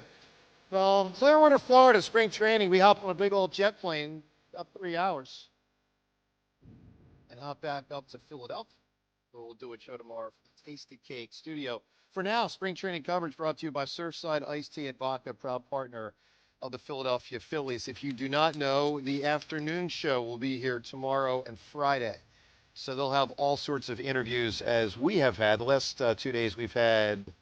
See that shot I just made? That was good. Nailed it. This YouTube, I don't know if the camera goes back there. Bad follow. But I made that shot, just so everyone knows. Yeah, no, the camera has blind spots. Yeah. So we've had Bryce Harper, Kyle Schwarber, and Dave Dumbrowski. We know that the afternoon show will have some notable guests as well over the next couple of days. And then the midday show, it's, I believe, next week down here. They're allowing you to come down here? It's never a good idea. There you go. So always fun to be in Clearwater. Look, we hope for a terrific season for the Phils. One of the more notable things, Sean, that Dombrowski said, and I believe, I don't have an exact quote, but I believe it was something like, I don't expect us to be worse. I don't expect us to be worse. Yeah. He said it like that. Yeah. It was incomprehensible to Dave Dombrowski that the team running it back next year is taking a step back. That's a high regular season bar because it's 96 wins. That's incredible. And by the way, Think about that. And the Braves were down for what it's worth. Meaning, like, it was a little easier because they had a better chance. They weren't cooking last year, the Braves. I thought that was it was a stunning statement by Dave Dombrowski, just sort of right in the midst of everything, and it was in the midst of one of his answers. So neither of us were able to follow up on it and be like, hold on a second, you said you can't imagine us being worse. That's a great place to be, from my estimation. That's the 96 win team. I can imagine us being. Well, worse. sure. I think so too. But he might not have said the word imagination, confident. But it goes to the heart of that first question I think I asked him, which I thought he would bite on, and I think he did. He's higher on the team than the fans. No doubt. He didn't say it as such, James, but I think that's the heart of what he presented. He feels the team is better than some other people think. I think and I think most of baseball operations people, front office people, look at it through the regular season prism and say that the playoffs are somewhat chaotic and that things can happen. You're talking about distilling a 162-game season, a large sample size, down to a 3-game series, a 5-game series, a 7-game series, and there is just so much more random chance that can happen in those situations. And I think a lot of front office people look at the regular season when they evaluate their team. And that's really the main way that they go about it.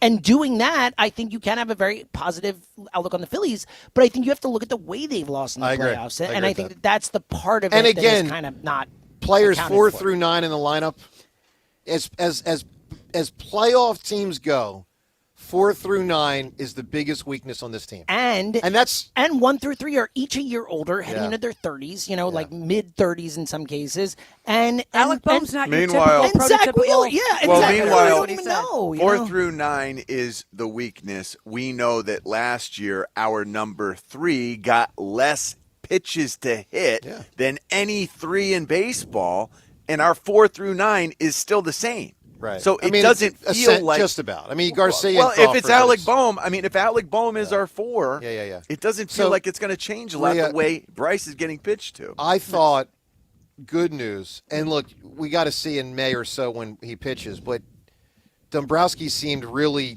pretty confident on Wheeler being Wheeler again. It was interesting because he seems really confident, and in Scott Lauber's story this morning, Bryce said, but we don't know if he's going to be back to being Zach. Bryce said it with us yesterday, even when he talked about it. He's like, we'll see what happens with Wheels. Like, we don't know. So, I mean, Dave's very confident. But I'll tell you the one thing that struck me, because I'm in that group. Did you really just want us to make changes to make changes? Yeah. Correct. yes, I did. So I didn't. And I know, I but don't I was. know that. I don't. But I was. People did, but yeah, I but I didn't. was okay. Because he was like, "Oh, what would happen if we didn't bring back Kyle?" I was fine with that. You know that I've said it repeatedly. Mm-hmm. And JT, I get your best free agent catch, but I just. This is a team that hasn't won it, keeps going back and not winning. I want to change it. And I think, too, that change is not just a player-for-player thing. It is it's a mindset vibes thing. Yeah. It's a locker room. It's a clubhouse. It's a belief thing. And I think that sometimes when you get the same group of guys in the same situation that have failed before, like maybe that can create a vibe in a locker room or a clubhouse or whatever that needs to be shaken up. And you talked about it with Crawford bringing energy and stuff like that, but it could be bigger than that, I think Crawford and Painter and Miller, if he's here this year, and I say here, we're in Florida, but you know what I mean, Citizens Bank Park, could be just as important for energy for the club as they are productivity if on the Miller field. comes up. They need, like Rhea, you and I were young in 80. But like for all the talk about Pete Rose, and of course he came in 79, like Lonnie Smith, Keith Moreland, Marty Bystrom. Yeah, they were all players that made a huge difference. Like they very, very, very, very well, Bob Walk, they very well may not have won the World Series without all these young guys. Yeah. And they weren't the best players. They were far from it, but they mattered. Yeah. You need that more out of that part of the lineup. And like the Bohm, not a prototype, I get, but Bohm is just disappointed. There's no other way to say it. I wish he wasn't a 4-hole hitter. Yeah. I'm with you 1,000,000%. He did say, and I knew this was going to be the answer. Basically, again, I'm using basically because I don't have a quote in front of me, but like he thinks Bohm is more valuable to the Phillies, correct, than trading him for whatever they get. I took that as we couldn't get the trade we wanted. Correct. Look, I think we all know if they traded Bohm, it almost definitely would have been for a relief pitcher. Mm-hmm. That's what it would have been for. And they're like, I'd rather have Bohm than, just another random reliever. Yeah. Because one of the problems is he's only got John 1 year left on his deal. Yeah. So what are you going to really get for a guy from another club when he's about to be a free agent? And by the way, isn't like when Soto got traded with 1 year left in free agency, he's going to be one of the top 5 players in baseball. Like Al Bohm's not going to be one of the top 5 players in baseball. So Dombrowski's like, well, I'll just keep him then. Yeah. Anyway, all right. Dave put it plainly. Yeah. He's worth more to us than he is to any other team out there. Yeah. All right. Your reaction to the Dumbrowski interview, if you want to go back to yesterday, what Schwarber and Bryce Harper said, certainly you can. Let's go to the phones, 215-592-9494 to react to it all. We'll get back to a little bit more of the Eagle stuff shortly. Mike in Allentown right now. Mike, good morning. Yo, good morning, guys. Hey, great job on the interview, man. That was nice, and good job on the last two. Thanks, Mike. Thank you, pal. Yeah, you guys ask the right questions, and we get somewhat of what we want to hear, but you're never going to get it all out of anybody. No, they're going to be guarded to an extent, but I thought they were, pretty forthcoming. I mean, he didn't want to do a deep dive on Bryce. More than I expected. Yeah. Even though Dumbrowski's usually forthcoming, given the situation, he felt like he always did. He was pretty open with everything. Yeah, he was pretty open, but I didn't call in to talk any sports. I mean, go Phil. Olympics was awesome so far, and will continue to be. But I just wanted to call and tell you that my third is definitely Mick. It's me, Adrian, and then there's Mick. Rock, can I ask you a question? Rock? Don't you think Paulie would feel a little disrespected in Apollo? What about Apollo? Yeah, exactly. Yeah, but Paulie was a drunk. I mean, I seen him do some things to my sister I didn't like. So Mick is my man. Fair point. It's a fair point. I'll tell you, I think maybe I don't know. I was going to say the three main adversaries, Apollo, Clubber, and Drago. Yeah, that would have been a good one. So strong. Yeah. As adversaries go, they were pretty freaking good. Yes. I must break you. What about Tommy Gunn? You're leaving Tommy Gunn out of the adversaries? Purposely. Hey, Mike, good call, buddy. I got nothing for Tommy Gunn. That guy was a punk in my book. All right, Mike, nice work. Let's get to let's go to Chuck. He's calling from Cherry Hill. Chuck, good morning to you. Yeah, good morning. I don't know how he can possibly compute, and I have to assume in his position he's computing, talking to the analytics guys at lunch and dinner, how he could get the 96 wins. I don't know what reconstruction math model he uses other than optimism. Good for that. But the Braves are going to be much better when you look at how many injuries they had last year. So you're not going to take your win share from them. The Phillies won an extraordinary amount of series, 3-game series, and good pitching. 2-1, 2-1 series. All of them. That's all. You almost can't repeat that. So I don't know how you get to 96 wins. Well, you do have a full season. Look, I think if I had to say under or over 96, I would say under, slightly. Yeah, not dramatically, but a little bit. Yeah, you do have a full season. Yeah. I got to tell you, Chuck, the Duran thing, I feel like has gone way under the radar this year. Agreed. Because they had him for the last 2 months, and people just now I got Duran. But, they did not have him for 6 months last year. They had him for 2 months. And you get the pair. He is really, really good. And Dumbrowski mentioned it. Brad Keller's awesome. Philly fans don't know him because he's just a middle reliever. He's starting today. Dude, he's Brad Keller. I've been down on the offseason. Yeah. People should be excited about Brad Keller. That guy's a legit bullpen arm. He will help the Phillies. I'm one of the few people that think the bullpen has a slight upgrade because when you put Duran and Alvarado back to back, and you got two guys come in throwing 100.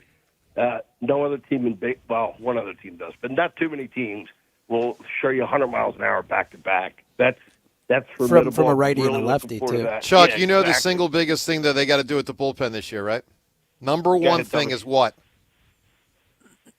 Make sure they never again have the Duran intro when they're trailing in a game. Yeah, buddy. Oh, please. wow. Never again. Never again. Oh, man. Never again.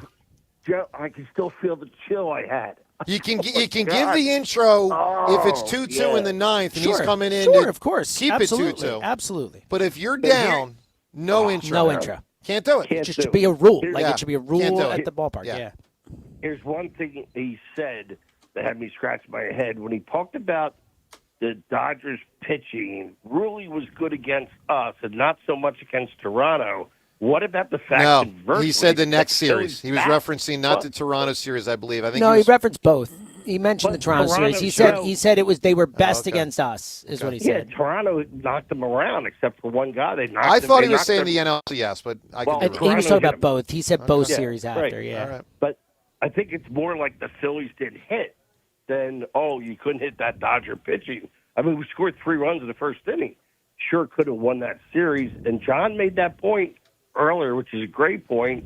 It was that close to winning that series. Maybe if you don't put the bunt down right into the wheel. They were the 5 or 6 plays. If Harrison Bader, too, doesn't get hurt, I don't think we'd bring that up. And the Trey throw and the Sanchez missed call. Yep. They were, When you reconstruct games, and I used to always do it with the book, And my wife would say, how can you be up till 1 o'clock still looking at that book?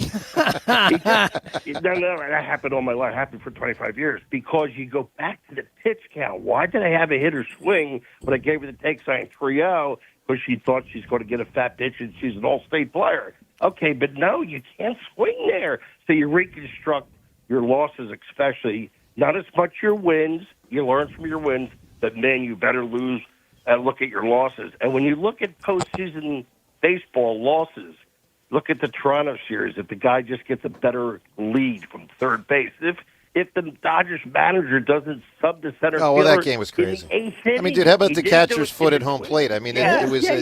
half an inch from the World Series being over. Yamamoto a day later, Yeah. 2 2/3 or 3 or whatever. I mean, like, it's all crazy. By the way, Guys, I it's am crazy. certain now. I was talking to Dickie Knowles about this the other day. I am certain that Game 7 was the greatest game I've ever seen. I said it after. Forget baseball Yeah. game. Game. That's what I said after. I think it was the best sporting game I've ever seen in my life. Yeah. And now, look, I didn't see, for instance, 75, Carlton Fisk. Like, there's stuff older Right, people sure. saw that I didn't see. But that I've seen from the mid-'80s on, best game I've ever seen. Yeah, no doubt about it. It hit more high-low peaks than any other baseball game in playoff history. And it was a Game because- 7 of the World Series. Like, just the stakes. and the the thing. defensive plays were Unbelievable. spectacular.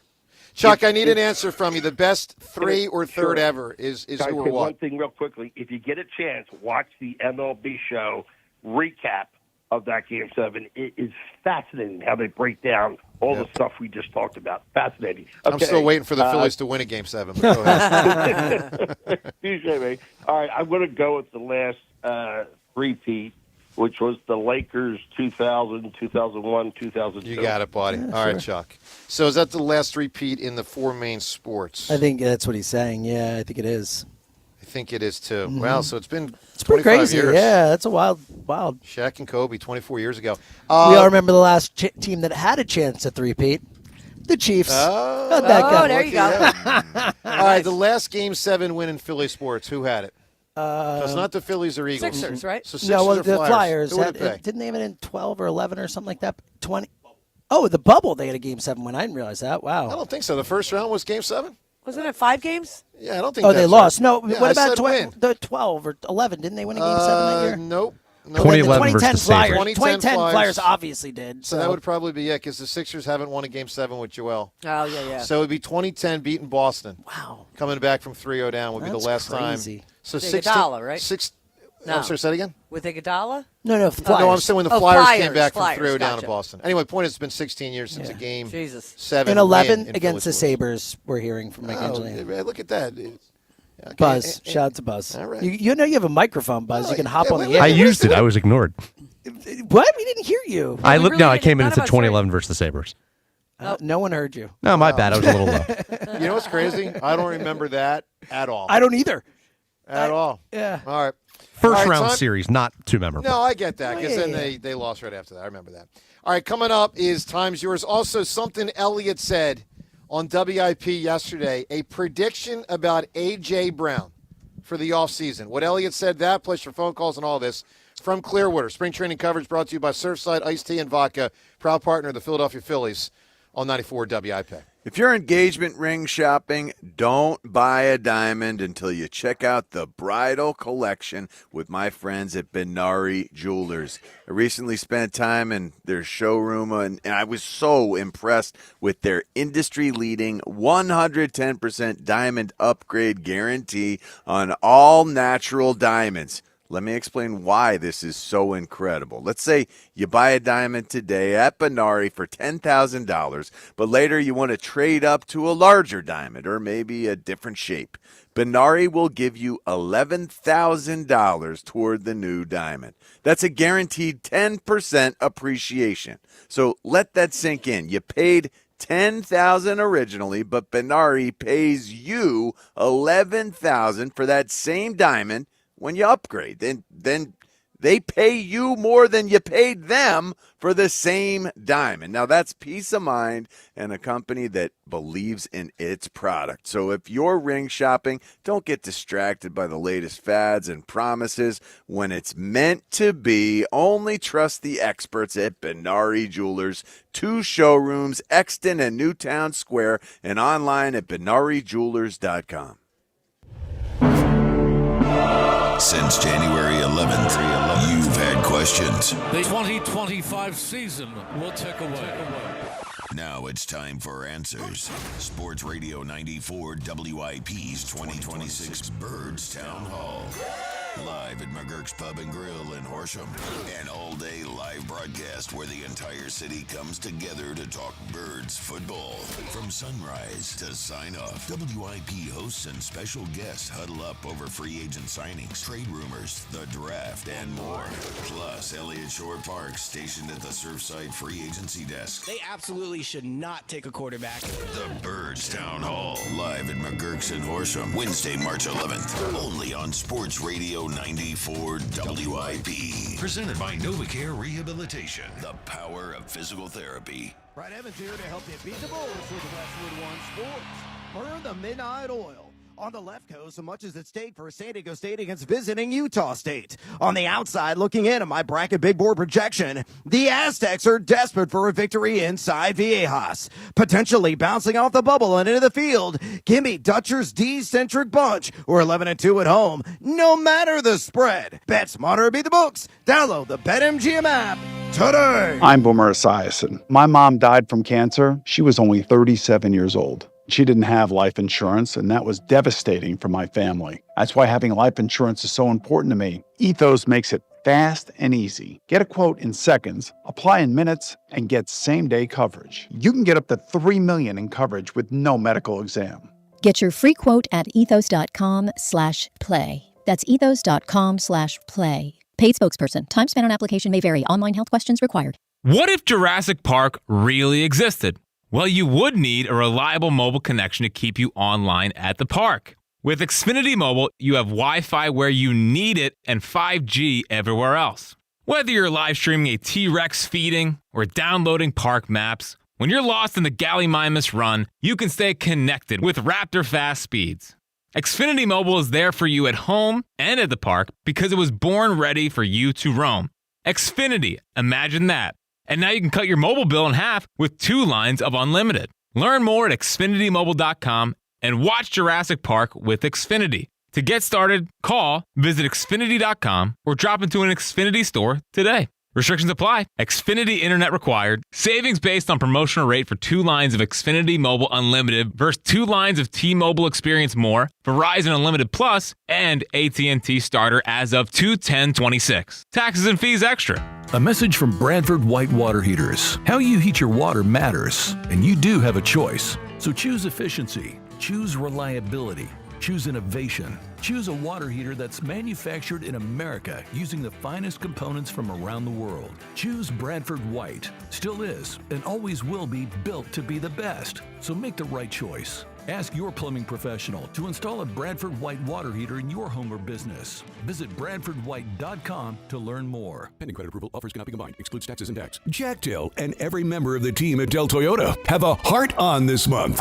for the Valentine's Day sales event at Dell Toyota. All month long, speak to a friendly Dell Toyota associate with a heart name tag about sweetheart deals on a brand new Toyota. Now, we don't want to sound cocky, but while other dealers may tease you with a great deal, Dell makes sure you finish driving home with one.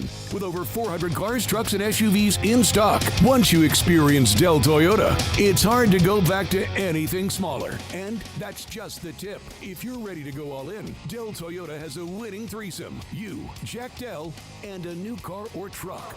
Relax in the experienced hands of the team at Dell Toyota. Only 8 minutes west of Exton on Route 30 in Thorndale. You're only minutes away. If you're worried you're going to pay too much for your next vehicle, you don't know Jack. Online at DellToyota.com. Se habla español. Jack, sell them for less. Indeed presents hires you can't afford to get wrong, like payroll manager. Hi, my last paycheck was all in Icelandic krona. You are welcome. Welcome? Given the exchange rate between the dollar and the krona, you're technically a millionaire now. Don't spend it all in one place. I can't really spend it anywhere. There's always Iceland. This is a job for sponsored jobs. This is what happens when you don't sponsor your job on Indeed. Next time, get matched with quality candidates with Indeed sponsored jobs.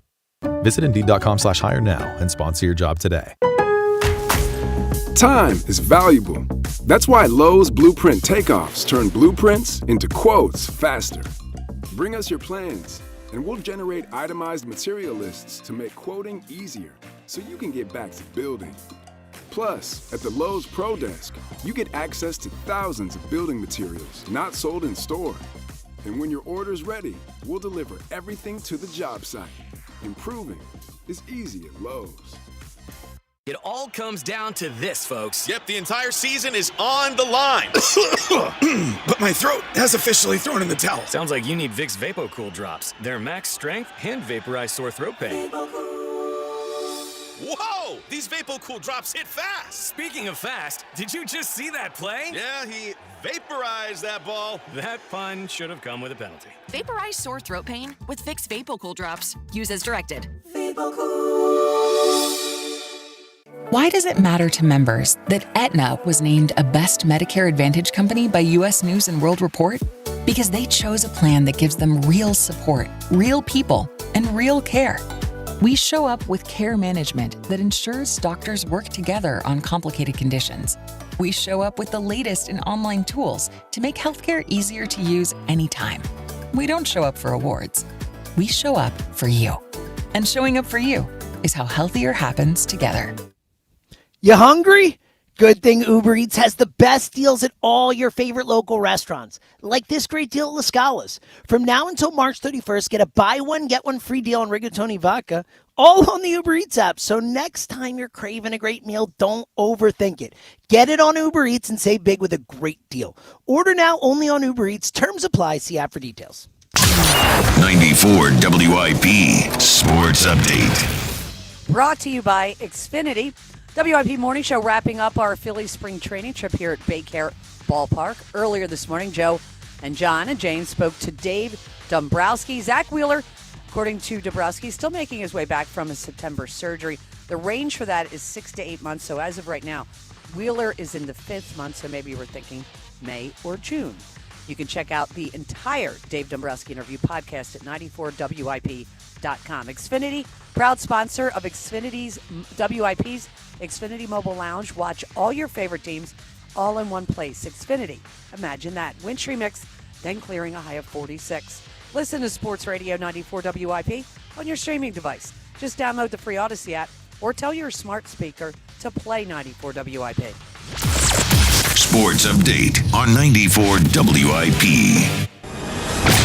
The WIP Morning Show with Joe DeCamara and John Ritchie. Live from Clearwater on your home for Phillies baseball. Sports Radio 94 WIP.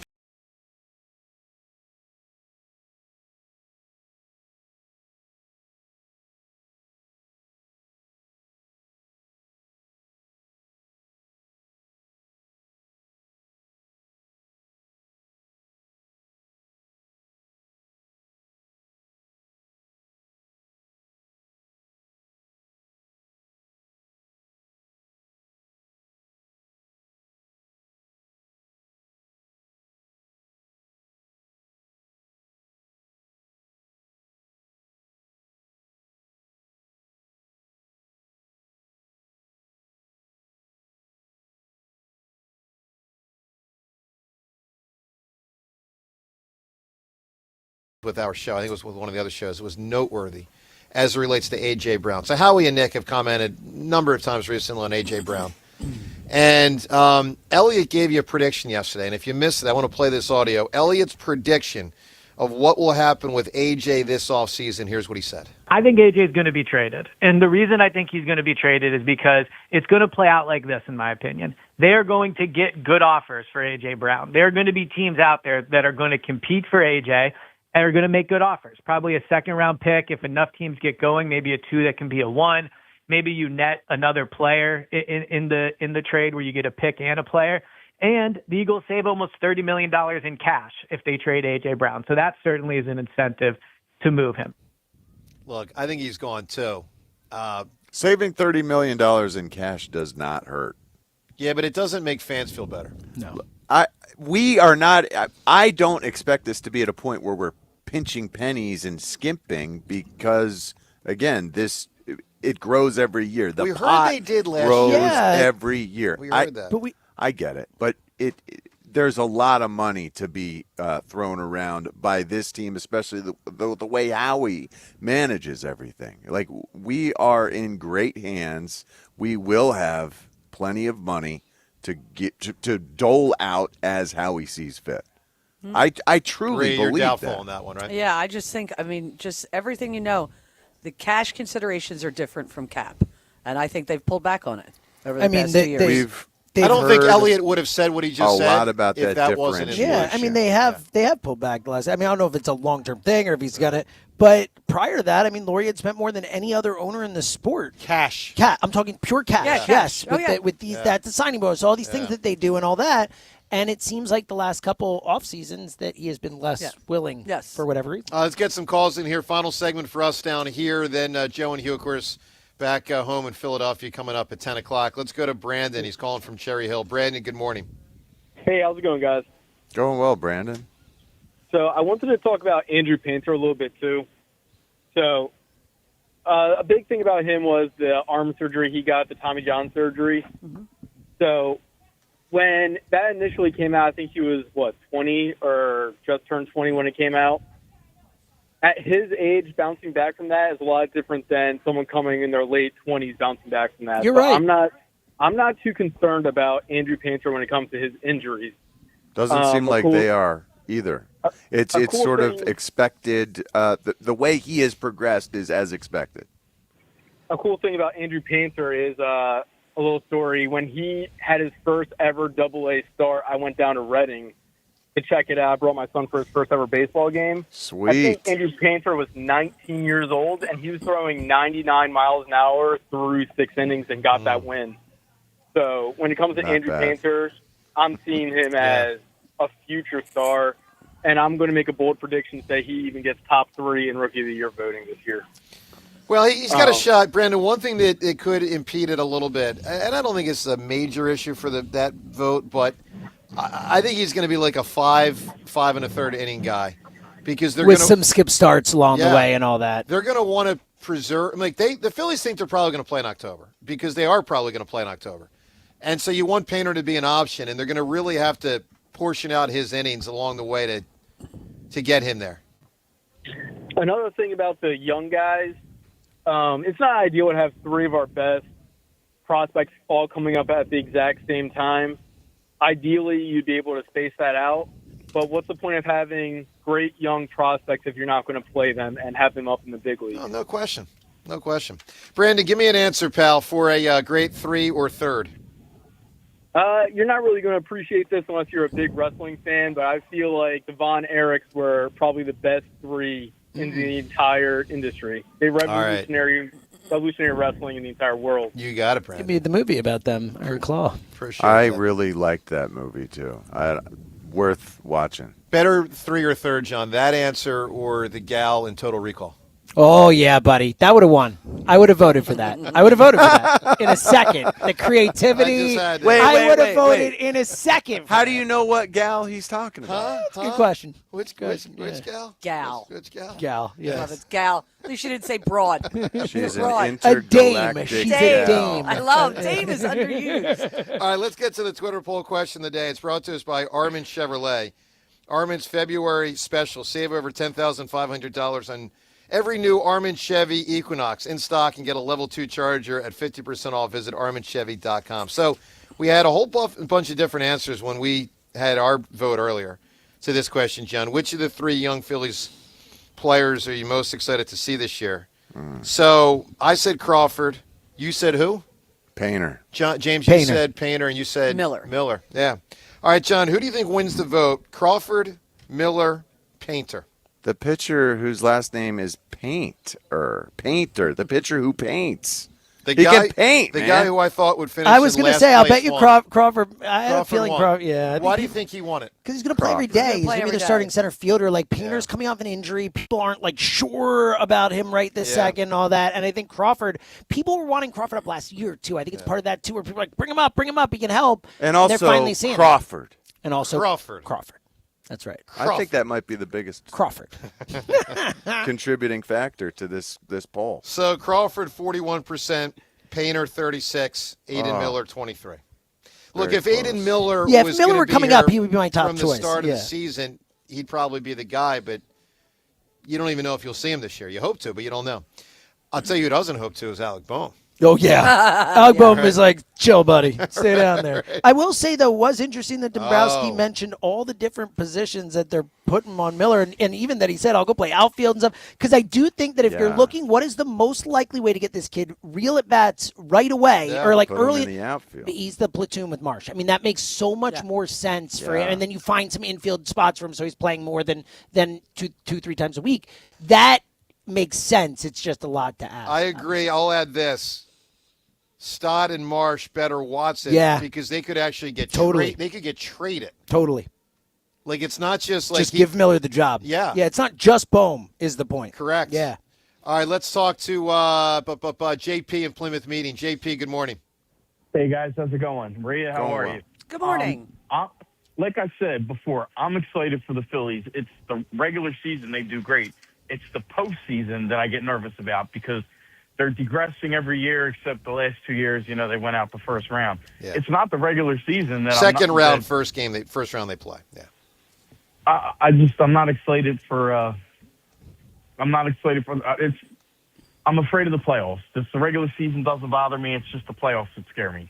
They were the second best team last year, and they went out against the Dodgers, which who won the World Series. But I don't know. I'm excited. I'm excited. We got 1 month to go before start of the season.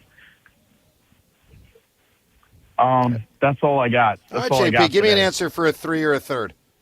Being that it's Lent, I'm going to go with the Holy Trinity. Oh, that's a big. That's a big answer. That's a big answer right there. That is a big answer. So, James, you know the most about, and I want to be very clear because I know the most about baseball, but you know the most about, dorkazoid stuff around baseball. Sure. What do I care? All right. Do you have a sense? Are they having a similar conversation of discontent in New York about the Yankees, who very similar keep making the playoffs and not winning the World Series? Are their fans as unhappy as Phillies fans? Yeah, I think they are. I don't know for sure. I'm not listening to WFN or any of that stuff, but I do. When I've talked to my Yankees fans buddies feel the exact same way that we do. They feel like Steinbrenner's not spending the money he should. They feel like that Aaron Boone is. I have never heard a fan base talk so poorly about a manager who's been there. Yankees fans can't stand Aaron Boone. I'm amazed he's still there. Yeah, they really can't stand him.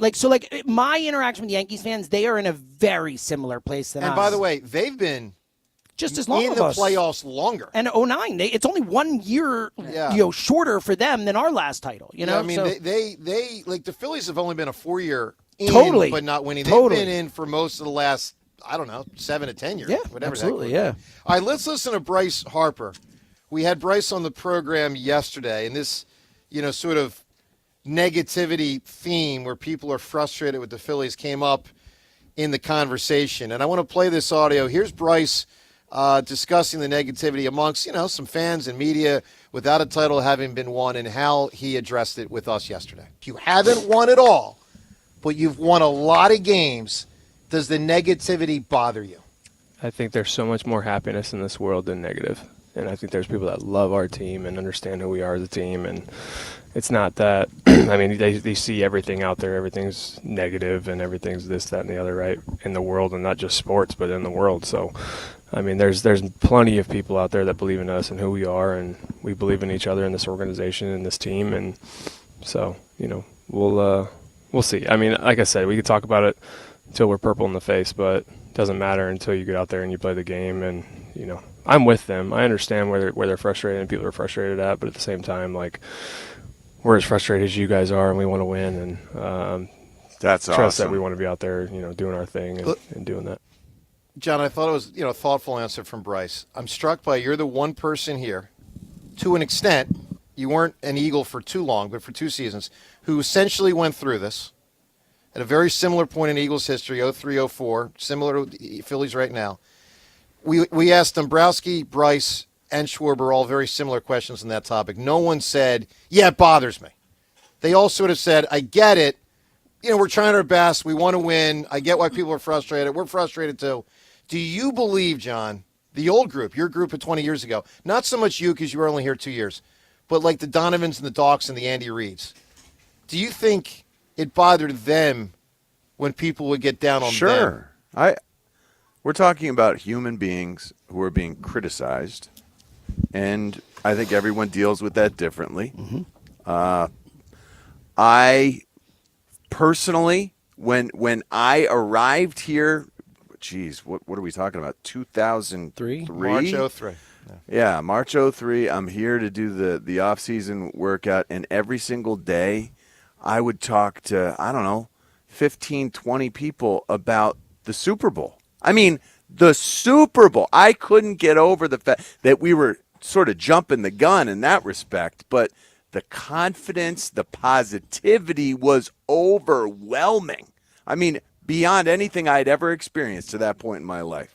So, yes, while these players, Bryce included, is getting a smattering of, some of the ire of Philadelphians, they're also getting the most support they've ever experienced in their lives. But less than 4 years ago. It is. Without a doubt. It just is. And that happens when expectations change, when it is what it is. Expectations are such a huge that concept. That concept this season, 2022, we've watched our team grow, and what we thought was going to happen was they were going to advance farther. They would at this point have one under their belt. And we're frustrated that it's gone the wrong way in that regard. Let's do what we do every single day at this time. The time is yours. Can't wait. Unlike everyone else, we actually check our voicemail. Tell us, what do you want to say? The time is yours. Time's yours. All right, Time's Yours is brought to us by Xfinity, proud sponsor of WIP's Xfinity Mobile Lounge. Make sure you watch all of your favorite teams all in one place. Xfinity, imagine that. Let's hit it with Time's Yours. Good morning. Listening to the morning show as part of my regular routine, and I'm listening to the Bryce Harper interview for like the umpteenth time, and I got to tell you, that's riveting radio. What a great job by you guys. Keep up the good work. Enjoy spring training. Time's yours. I appreciate that, my man. Very kind of you. Just when I thought I was out, you have Kyle Schwarber pull me right. No Phils. Yeah, he was. Someone texted me yesterday. I forget the exact words, but it was something like, "This is part of why you pay Schwarber so much money." Yeah, exactly. Like that is an important part of his job with the Phillies. For all the other hosts at WIP who are thinking about asking questions to guys down at spring training, just listen to the Hammers interview of Schwarber and Harper, and that's how you do. Well, and Richie too. I think he was just doing it for the line. Come on, was the my man. point. Yes. Dave Dumbrowski just talked for like 40 minutes, and he still didn't address the Phillies' biggest hole, which is accountability. It seems like the only thing that he's actually developing are excuses. I didn't feel it was presented that way. I didn't. I did not feel it that way. But I know some people will feel it that way because I've noticed people say that through the offseason. All right, with that said, Time's Yours. We shut it down. The Time's Yours line. Leave Joe and John a message of your thoughts, compliments, and complaints. Call 215-238-4500. I'll say this. One thing they are leaning into, this is Dumbrowski and Middleton in Middleton's recent interview with the Inquirer. They view losing to the Dodgers very different than losing to the Mets and Diamondbacks. It's a badge of honor to them. Way to know. go. When's the parade? Can't wait. November 3rd, right? Yeah, That's right. when the parade is. All right, we got to come up with a winning answer for the best three or third. First off, John, I need a ruling. We don't normally go religion. I mean, Holy Trinity, or what's the ruling there? I mean, it's a great answer, but we've eliminated those in the past Typically. because it's just too hard to vote against it. James, we just. icky territory? It's a good answer. I can't argue with it. I don't know what to say here. Yeah. All right. If we usually avoid it. We usually avoid the religious answers just for Here's what I'll tell Many us. different We're all getting on a religions plane. out there. Why don't we go with the religion answer? Oh, yeah. All right. That actually is the best answer. Fair enough. Yeah. All right. Let's play it as safe as we can. I JP, like that. Rhea just won you the prize with the Father, the Son, and the Holy Spirit, and hopefully a plane that doesn't go down. We'll know who to blame if it does. All right. Everybody, have a wonderful, wonderful next 20 hours. We'll talk to you tomorrow morning, of course, at 6 a.m. Back home, the home base. Joe and Hugh, as always, are up next. Let me remind you, spring training coverage here on WIP brought to you by Surfside Iced Tea and Vodka, proud partner of the Philadelphia Phillies. And if you missed any portions of the Schwarber, Bryce Harper, and Dave Dumbrowski interviews from the last 2 days, you can get them all on the Odyssey app. Everyone, have a wonderful day. We'll talk to you tomorrow on 94 WIP. 5,000 cups, 2,400 baseballs, 1,200 bats, and 8,000 fans. It's gone! It clears! Broad Street arrives at Big Air Ballpark. 94 WIP takes you with the Phillies as they begin spring training in Clearwater. Live coverage, player interviews, and more as the Phillies embark on the 2026 season. Always trying to have the best club that you possibly can. Back to baseball. Let's go! On your exclusive home of the Phillies. Sports Radio 94 WIP. Brought to you by Surfside Iced Tea and Vodka. Proud partner of the Philadelphia Phillies. For over 30 years, CertaPro Painters has been part of countless memories. Every wall tells a story, and we've been proud to help write them. We are more than just your local painters, with care, craftsmanship, and certainty. From the first brushstroke to the final smile, our promise is simple. Your home, beautifully painted and worry-free. CertaPro Painters, that's painting happy. Get started today at CertaPro.com. Each CertaPro Painters business is independently owned and operated. Home improvement contractor registration numbers are available at CertaPro.com. Hi, it's Pete from Chickies and Pete's. Get ready for Seafood Boil Sundays. For a limited time every Sunday, buy one delicious Uncle George Seafood Boil and get one free. Succulent snow crabs, tasty mussels and shrimp, plus smoked sausage, corn, and potatoes in our tasty broth with white wine and our signature seasonings. Restrictions apply. Buy one, get one. Seafood Boil Sundays, a shellfish lover's dream. Only at Chickies and Pete's. Hey, it's Ike Reese. Did you know Verizon Home Internet covers more homes with faster speeds across the country than any other provider? Now you can get award-winning Fios Internet for just $20 a month for 3 years. Switch today and enjoy savings you can count on. Verizon Home Internet consists of Fios and 5G home. Availability varies. Comparison based on FCC PBS data of home internet providers with download speeds over 50 Mbps. June 2025. Limited time offer for eligible new customers. Fios $20 per month plan with auto pay, mobile phone plan, mobile plus home, and bonus discount. Enrollment required. 3-year price guarantee applies only to the then current base monthly rate for Fios. Additional terms apply. Breaking news. TurnersvilleJeep.com is now the #1 volume Jeep, Dodge, Ram dealer in South Jersey. Come see why more customers trust TurnersvilleJeep.com for the best inventory and the best prices in the tri-state area. With over 400 new Jeeps, Dodges, and Ram trucks to choose from, there has truly never been a better time to get the vehicle of your dreams and at payments anyone can afford. Reserve your vehicle today at TurnersvilleJeep.com. Again, that's TurnersvilleJeep.com. Jim Cipriotti at Retire Ready Financial Group doesn't need Google to know you're worried about retirement. Between inflation, rising taxes, and the uncertainty about Social Security, he understands. That's why he offers a complimentary retirement second opinion. It's a no-obligation meeting for you to talk about your concerns about retirement. You want to know if you're going to be okay? Let's find out. 610-894-7415 or go online, retirereadyfg.com. Insurance and annuities offered through James V. Cipriotti, NPN number 2083768. This is Len Lundy of Lundy Law. When we say we hope you're never injured in a slip and fall accident, we mean it. But if you suffer an injury, we will work quickly and tirelessly to get you the maximum compensation you deserve. And when we also say it won't cost you a dime up front, we mean it. Remember our name, Lundy Law. Your injury lawyers.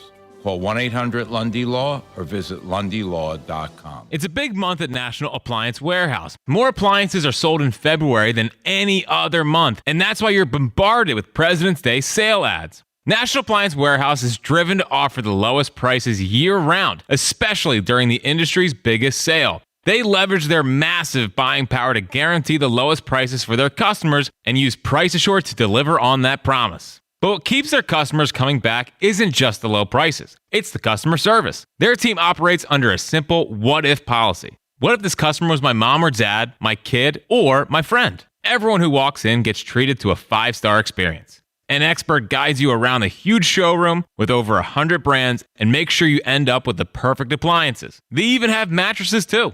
The President's Day Mega Sale is the biggest sale of the year and the perfect time to visit National Appliance Warehouse. Visit their Wilmington or Middletown showrooms in tax-free Delaware or click nationalappliancewarehouse.com and tell them Fritz sent you. Every morning, we rise and shine, make breakfast, and brush away the night's rest. These routines help us start the day off right. Nature-Made vitamins are a simple step in that daily care regimen.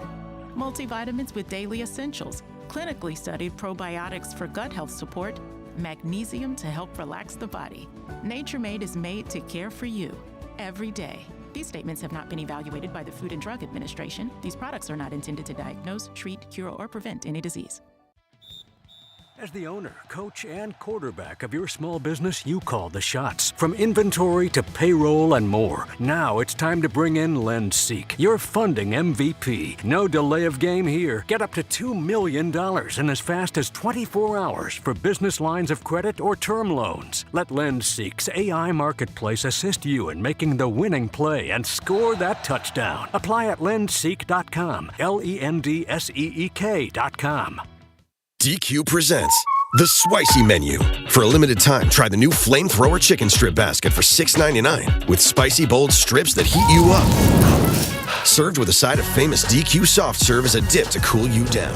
That's right, dip those spicy chicken strips right into soft serve, plus fries and toast, all for just $6.99. And add a new pineapple lemonade sparkler or cooler made with tahini. It's the limited time only Spicy Menu. Get it delivered in the DQ app. Happy, tastes good. Participation may vary.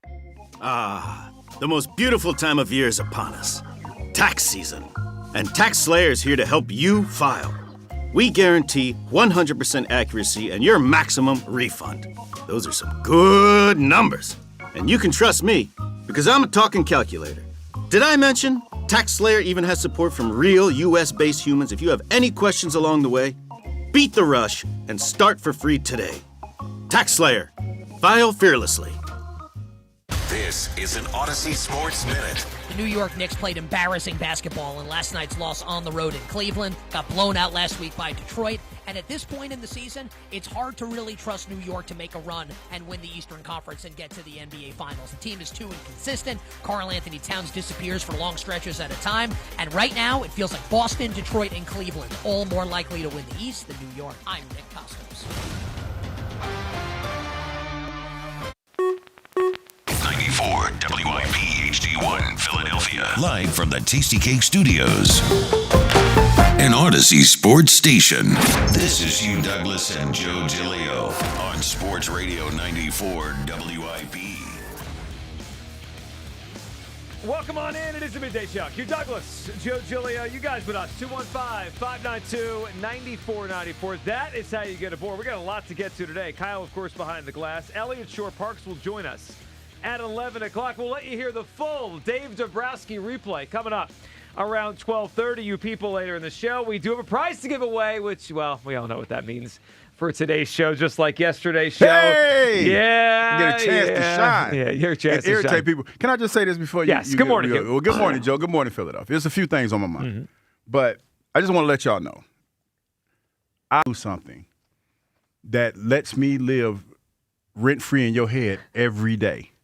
To the fact that you tweet me, you text me mean and hurtful things. I've gotten to that point now where the hate gives me life. You know what I mean? So it's just like, I keep it coming. I appreciate it because like they said, if you ain't got haters, you ain't popping. Yeah. You know, so I appreciate you. I appreciate the fact that you go out of your way to say mean and hurtful things about, you know, my hairline, you know, me personally, and all that other stuff. Oh, the hairline. What hairline? Yeah, it just, well, yeah, you know, I just say it's refreshing to know that with so much going on in this world, that I hold a special place in your heart. Damn it, watch. But anyway, off to a rocket start. Yeah, there's that. But another thing that had me a little bit perplexed this morning. Oh boy. I woke up this morning, Joe, and I turned my television on and I get caught up on what's going on in the city, because I go to bed early. So shout out to the Sixers for winning. But so I saw something yesterday that really had me thinking a little different today. Really? Yeah, man. On what subject, Hugh? Ooh, man, and today was the first day that I felt strongly that A.J. Brown might not be. Wow. You know what? I mean, ladies and gentlemen, the last horse crosses the finish line here. Hugh let me Douglas, tell you why. finally seeing the light the rest of us see. Now, what made you think that way?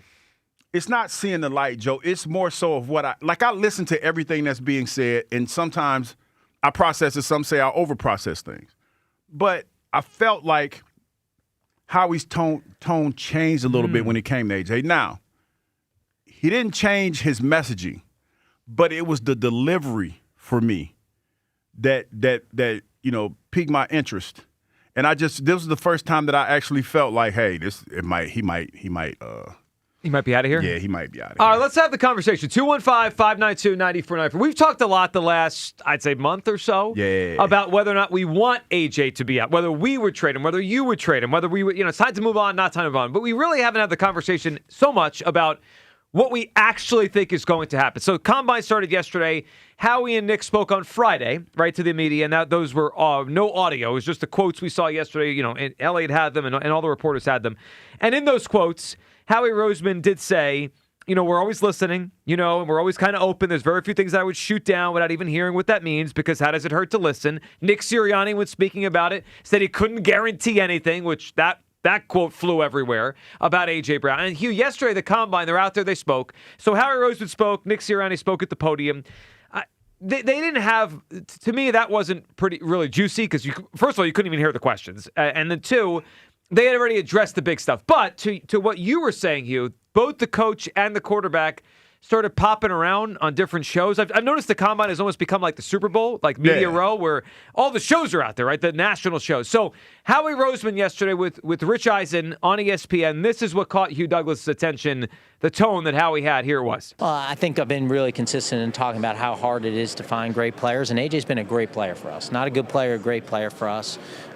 He does have tremendous character, and so I think from our perspective, we're looking to add to our roster. We're not looking to subtract. And so, I've been really consistent in saying that. Hugh, what caught you? The fact that he was telling us that he had remained consistent. I mean, I've never heard him use that wording. The wording was a little strange for me. It was like, this is the message that I have to tell people. Almost like a premeditated, we came up with this, let's just keep repeating it over and over. And it was in stark contrast to what Nick Sirianni said. Now, I have a lot of love for Nick Sirianni. But let's be honest, he is not, sometimes he doesn't say, he's not as word savvy as Howie. Let's just say that. He's not as word savvy, and that's okay, because I'm not that word savvy at times. But it feels like they're listening to what's being said about him, or they're listening to offers for AJ. So it's that. It was that. Yesterday it was just like, oh, wow. It feels like they're trying to figure some things out when it comes to that. So, yeah, that was the first time I felt like that. Yeah, the gut feeling. Hugh's gut feeling has changed. We're ready to come down. 215-592-9494. A.J. Brown. We've been discussing this for, since the season ended on whether or not we want him back. We are now getting really close to the start of the new league year. What's your gut feeling on this? Will A.J. Brown be on the Eagles next year? My gut feeling hasn't changed on this, and Hugh is now seeing some light here, joining me in this train that he's out of here. I think the Eagles are telling us in so many words they're going to move on. And Hugh, I think it's interesting the word you picked out, the consistent word, because Howie said he's remaining consistent. And I feel similarly that this is just messaging. This isn't real. This is just what they're saying so they could drum up a market. And it's good on Howie Roseman to do that. But the more we hear him, the more we could pick up on things. Meanwhile, you have the head coach who's all over the place, right? I mean, anytime they put Nick in front of a mic, you don't know what you're getting. So last week he says, I can't guarantee anything. Yesterday, obviously trying to do some damage control. They were like, Nick, Take back what you said. So here's Nick Sirianni yesterday discussing the A.J. Brown relationship. Yeah, because I think when you look at the rest of the comments, like I can't guarantee I'm going to be here tomorrow or be here in this building. So at the end of the day, all seriousness, at the end of the day, I love A.J. Brown. I love the player. I love the person. I love the teammate. And when you get asked a question where it's yes or no, it's like, hey, listen, I can't guarantee anything, but at the end of the day, I love the man, and I love the relationship that we have, all the things that he's done, all the ups and downs that we've had throughout. Man, good player, good teammate, great person. Here's what I know, here's what I've reported, is that he recently has been in a great headspace, and there's been great communication with the team and him. Do you agree to that? I mean, do you believe that all this communication so far has been good? Yeah, my expectation is that he wants to be here, and we want him here. And man, again, like I said, Howie said this in an interview not too long ago. It's like it's hard to get good players. We want as many good players as we possibly can have on the team, especially a guy who's a teammate and a person like AJ is. All right, so there was Sirianni yesterday trying to put some cold water on the fire he started a couple days ago by saying, well, I can't guarantee he's going to be here. I think he's gone. I think the Eagles have reached a point where the combination of his play, his salary, his demeanor, and the fact that it doesn't feel like he's wanted to be here or he's truly happy here, I think we're just reaching a point where this week is the week they're going to start listening to offers. This is when everyone gets in the room, right? This is when all the GMs, all the executives. Everybody talking. They have the drinks are flowing at the bar. Everybody's hanging out, and you're having these candid conversations. And another thing that really jumped out to me. A lot of times when we see Howie at the podium, he's very protective of the way that he speaks. He was still protective, but he was a little bit more relaxed in the conversation. And that's the thing that jumped out. I feel like I do know him. I feel like I know him pretty well to know when, some things are going on. And it just felt like yesterday, I should say, that the messaging changed slightly.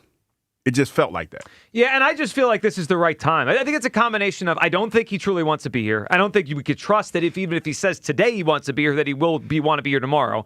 And I look at where the team is going and how he said it, in that media session where he said, unless they subtract, they're going to have to make tough decisions. And I look at all the defensive players over the next 2 years. Jordan Davis, Jalen Carter, Moro Jomo, who now suddenly is going to become a guy that could make a lot of money. Nakobe Dean, and, we'll see where that goes. But Jalen Phillips, Jalix Hunt, all these guys, Nolan Smith, Quinyon Mitchell, Cooper DeJean, I can go on all day. They all are going to need new contracts within the next 2 years. So I just keep looking at this as a money thing. Where is that money coming from? And I know there's a lot of people out there, Kyle included, who say, I'm not taking a $43 million cap hit right now. Yeah, that's the thing. That's another thing. It's like the money hit.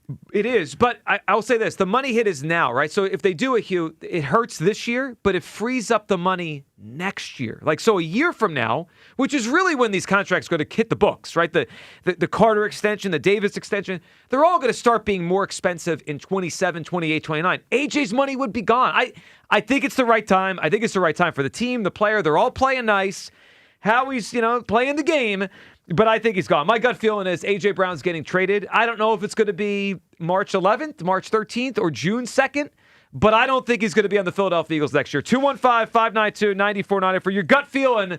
Will A.J. Brown be an Eagle in 2026? Kyle, what are you feeling as you've lost an ally here, Hugh Douglas? I'm so disappointed in Hugh, and I had no idea that I was the most stubborn one on the show. Yeah, that's what happened. Thought by far that was going to be Hugh Douglas. No, I am, but Kyle, you had to hear it. I did.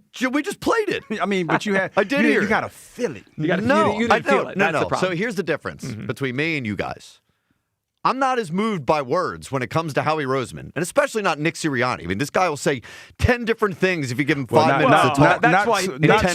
Not so much Nick. Yeah, you can't give him the microphone on a sensitive subject. When Howie does it, it moves the meter. Oh, I disagree, because Howie's so good. He has mastered the art of saying nothing.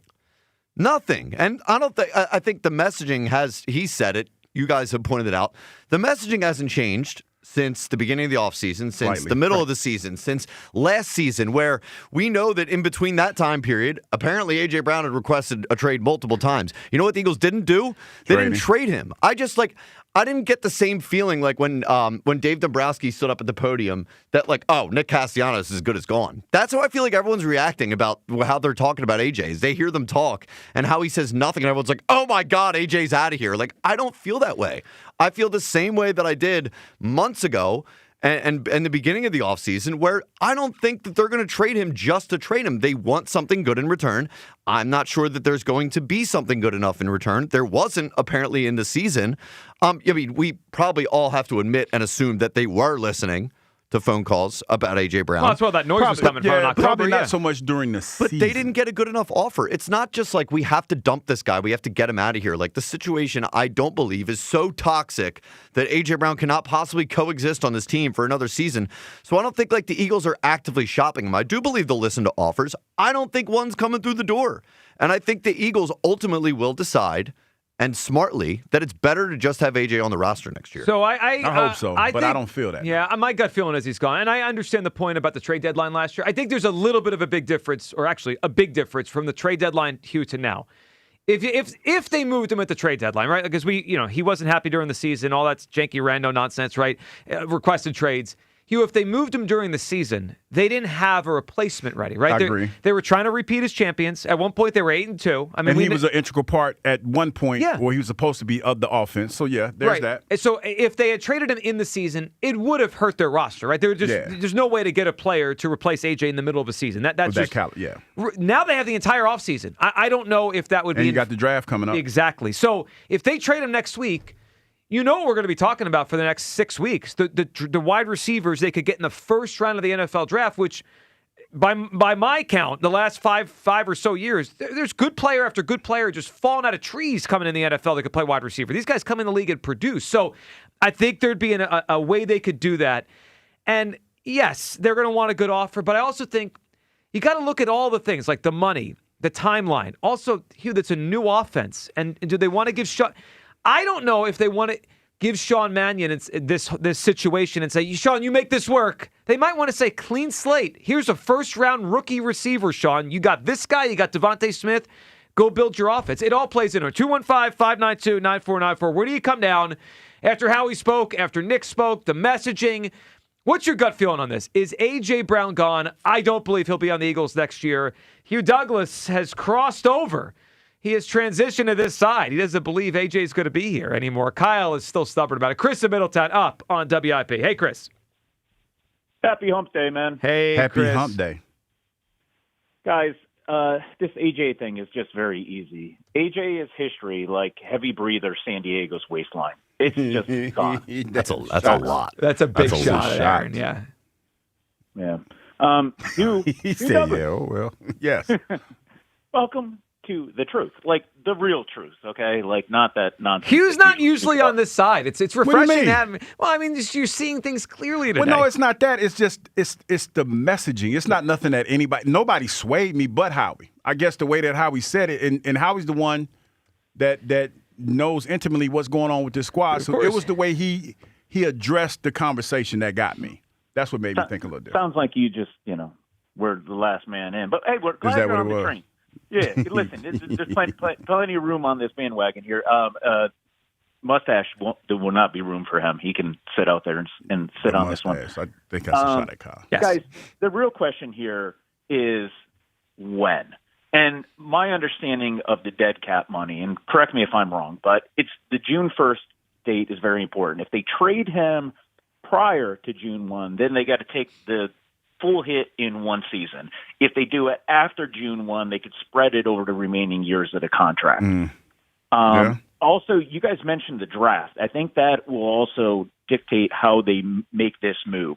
If they feel that the draft, they want picks this year, and they want to kind of tear this, Band-Aid off in one fell swoop, they'll say, we'll take the hit all in 1 year, get it cleared out, be done with it, and we want the picks for this year because it's valuable. Or they may say, we don't really have a whole lot of faith in this year's draft. We don't think it's loaded. We think next year is a better year, maybe to go get a quarterback.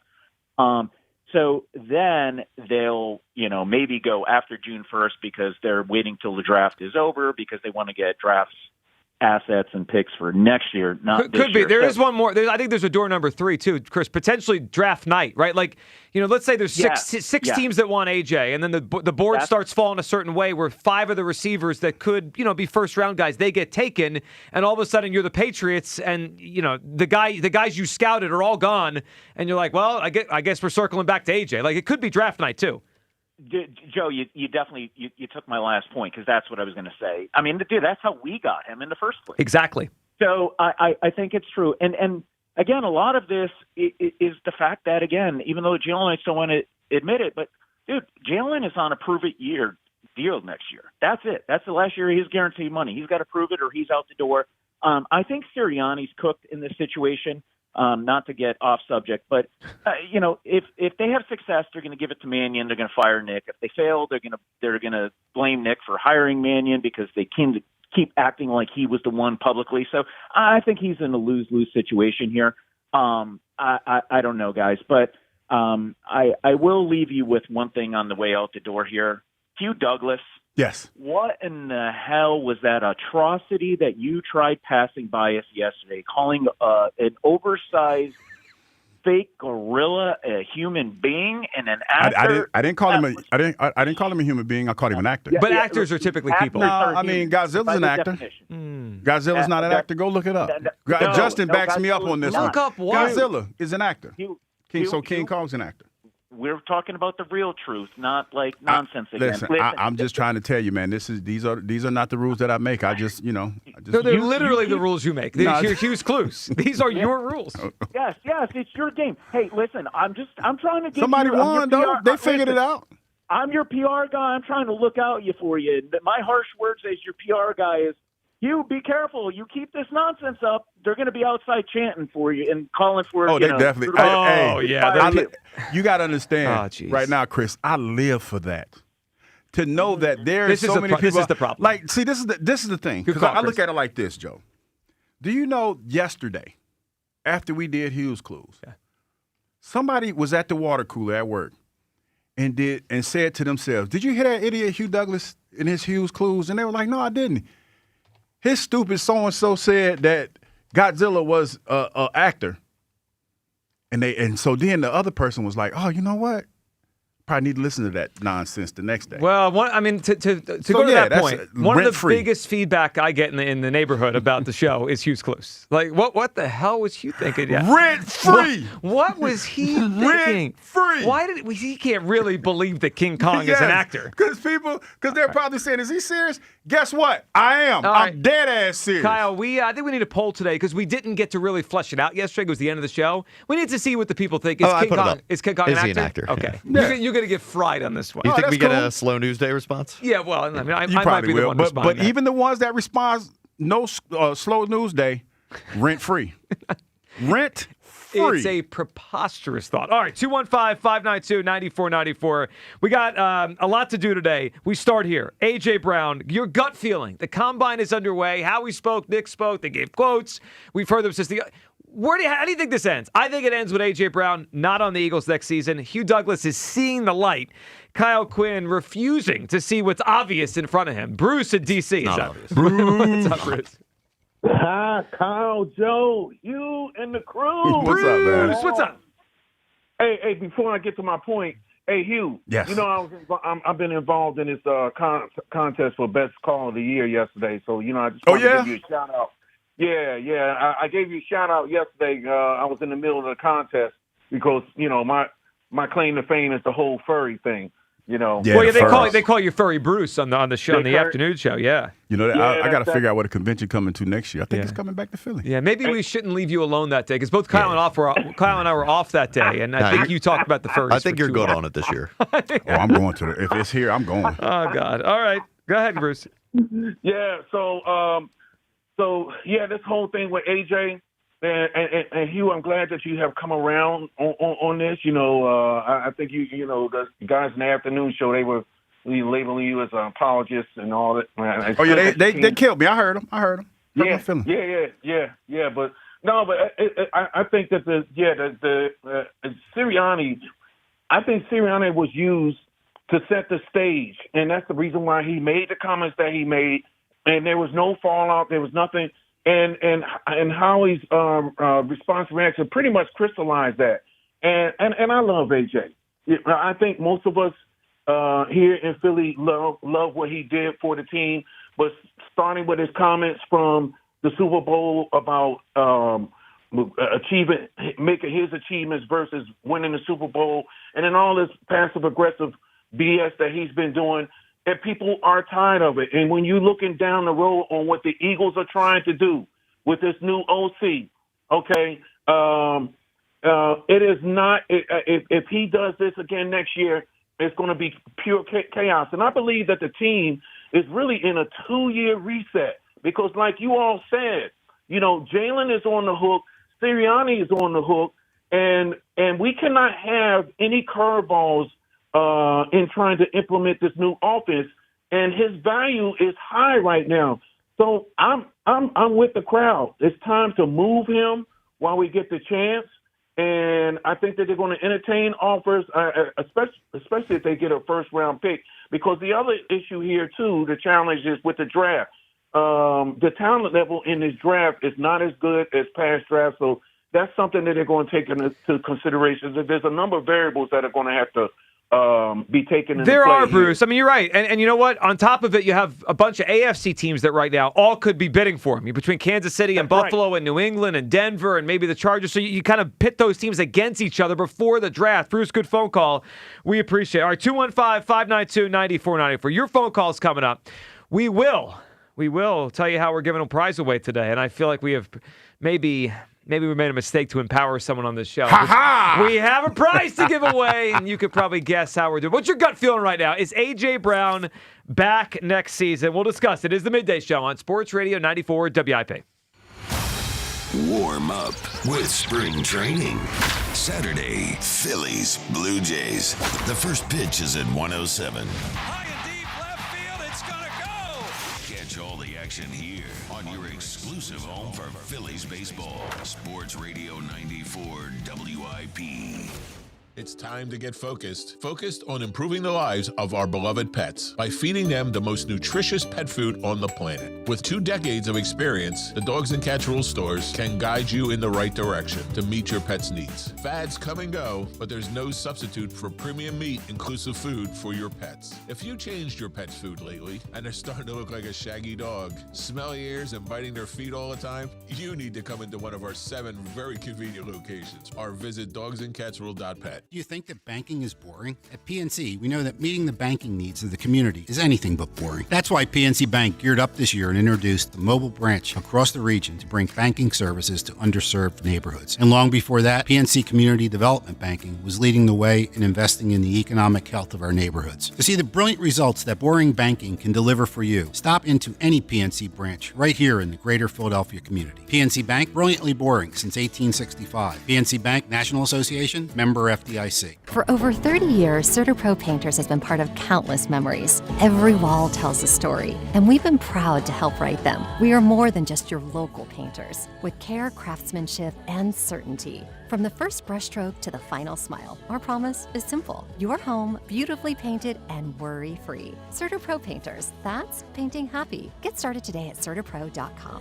Each CertaPro Painters business is independently owned and operated. Home improvement contractor registration numbers are available at CertaPro.com. Shine bright like a diamond at Borgata during the $500,000 Brilliant Affair drawing. Earn entries for your chance to be one of the lucky winners to get $25,000 worth of diamonds. Drawings every Saturday, grand prize drawing February 28th. Shine bright during the Brilliant Affair only at Borgata Hotel, Casino, and Spa. Must be 21 or older. Gambling problem? Call 1-800-GAMBLER. Living here is about more than just the headlines. It's the new restaurant opening in Fishtown. It's the playoff energy at the bank. It's the festivals that make your neighborhood feel like home. KYW News Radio brings you the pulse of the Delaware Valley. From service journalism that solves problems to stories that celebrate our culture. We cover the life you're actually living. Authentic, local, factual. KYW News Radio, Philadelphia's most trusted news source. Rhea here to tell you about the excitement happening now at Lexus of Cherry Hill. The L-certified Winter Collection sales event is on. New year, new ride. Get special finance rates on L-certified Lexus models now through March 2nd. With over 300 new and pre-owned vehicles to choose from, your next Lexus is waiting. Family and veteran-owned and operated, Lexus of Cherry Hill is proud to be an 8-time J.D. Power Dealer of Excellence for customer sales experience. Start your journey today at lexusofcherryhill.com. For J.D. Power Dealer of Excellence information, visit jdpower.com/US-DOE. I built this business the old-fashioned way. Hard work and a whole lot of spreadsheets. Yeah, about that, I upgraded us to Odoo. Odoo puts everything we need, sales, inventory, accounting, on one connected platform. No more juggling systems, no more headaches. So it all works together? Exactly. Odoo is the all-in-one business software that makes running and passing on a business easier than ever. Take your business into the next generation. Try Odoo free at odoo.com. That's ODOO.com. My name is Whitney Allen, and I'm a widow. My husband, Ryan, died. We never thought we'd ever have to use life insurance, but the unexpected happened. With Ethos, signing up was fast and 100% online. You can get a quote in seconds, apply in minutes, and get same-day coverage. No medical exams, and you can get up to $3 million worth of coverage. I'm grateful we were prepared. Get your free quote at ethos.com/radio. That's ethos.com/radio. Paid spokesperson. Time spent on application may vary. Online health questions required. This is the Game of the Week report, brought to you by Hyundai. Pro basketball takes the court on Monday night with 3 big games. San Antonio will travel to take on Detroit, and out west, Sacramento will meet Memphis in what could be the most competitive contest of the night. And the evening wraps up with a Western Conference showdown as Utah faces Houston to close out the slate. The Game of the Week report is brought to you by the all-new Hyundai Palisade Hybrid. Learn how it's so much more than just another SUV at HyundaiUSA.com. This isn't just how you get there, it's how you arrive. Whatever the day brings, make it epic in the all-new Hyundai Palisade Hybrid. A sleek exterior, premium interior, and class-leading space for up to 8 with available third-row power seats that recline to give you room to live big. Make every day feel epic in the all-new Hyundai Palisade Hybrid with up to an EPA-estimated 619 miles of range on select trims, advanced tech, and class-leading interior space. Visit HyundaiUSA.com or call 562-314-4603 for more details. What's good, y'all? It's Von Miller, Super Bowl MVP, Sagmaster, and now your host of Free Range. This is where NFL meets real talk. Every week, I'm bringing you inside the game, from locker room stories to league-wide headlines. You want football IQ, locker room insight, and real conversations with the people shaping the league? Welcome to Free Range with Von Miller, where nothing is off limits and every down counts. New episodes every Wednesday. Listen and follow Free Range with me, Von Miller, wherever you get your podcast. Back to Hugh Douglas and Joe Giglio on Sports Radio 94 WIP.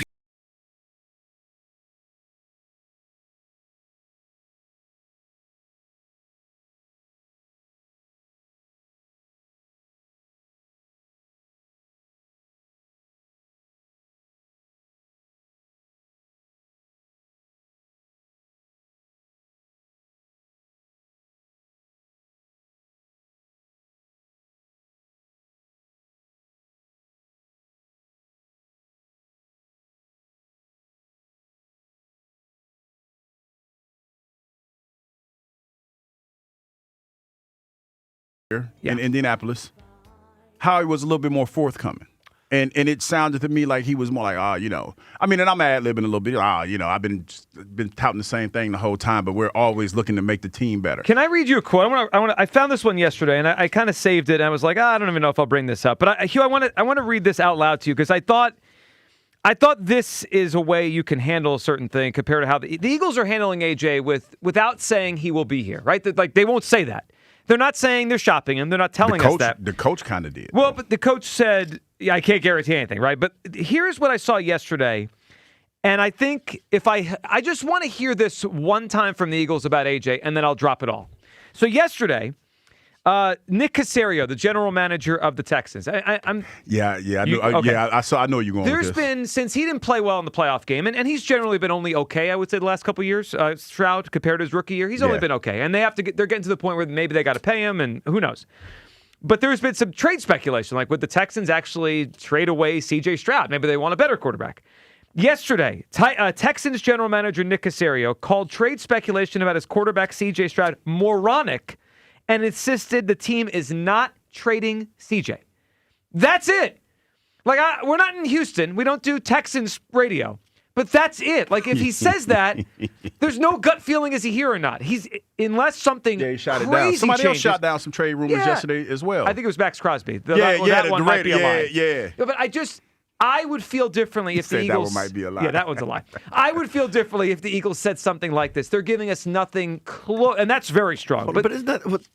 That's the point. That's why Howie's better than these GMs. Sure. Howie doesn't telegraph exactly what he's thinking or what he wants to do all the time. Like, he keeps his options open. That's what a good, smart general manager does. I appreciate that, but it also makes me think AJ's out of here. I mean, like, I guess it makes you feel one way.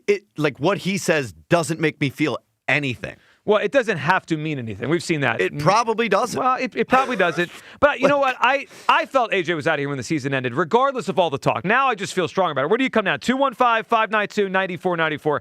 All right, let's grab Jack and Ardmore, and then we will tell everyone about the prize we have to give away today. Jack wants to talk about AJ, but also has a thought on whether King Kong is an actor. Jack is up on WIP. Jack.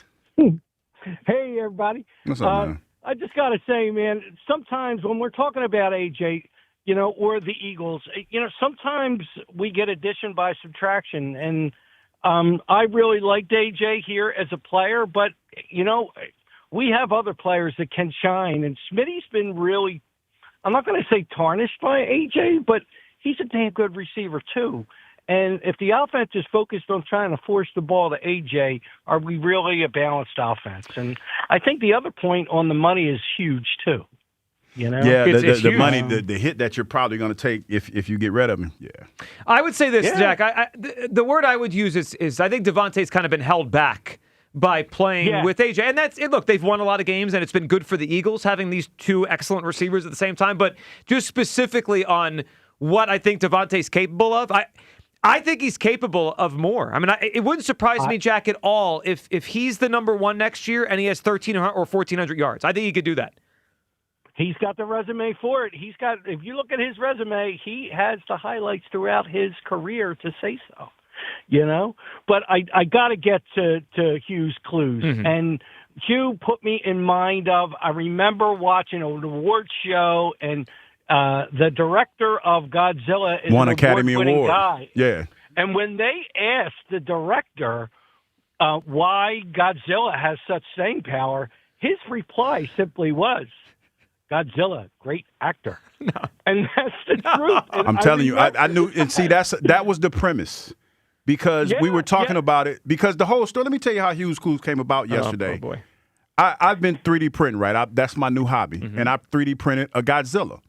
Godzilla came up missing. I finally 3D printed the King Kong, and Godzilla came up missing. And so we said, well, let's do it for King Kong. And my premise was Godzilla's considered an actor because of his staying power. And that's why I was like, well, hell, King Kong's an actor too.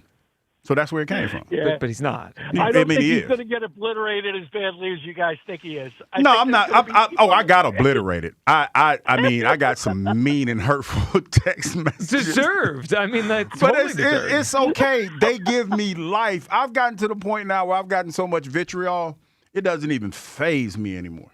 Because it's just rent free. It's fuel. Rent free. Fuel.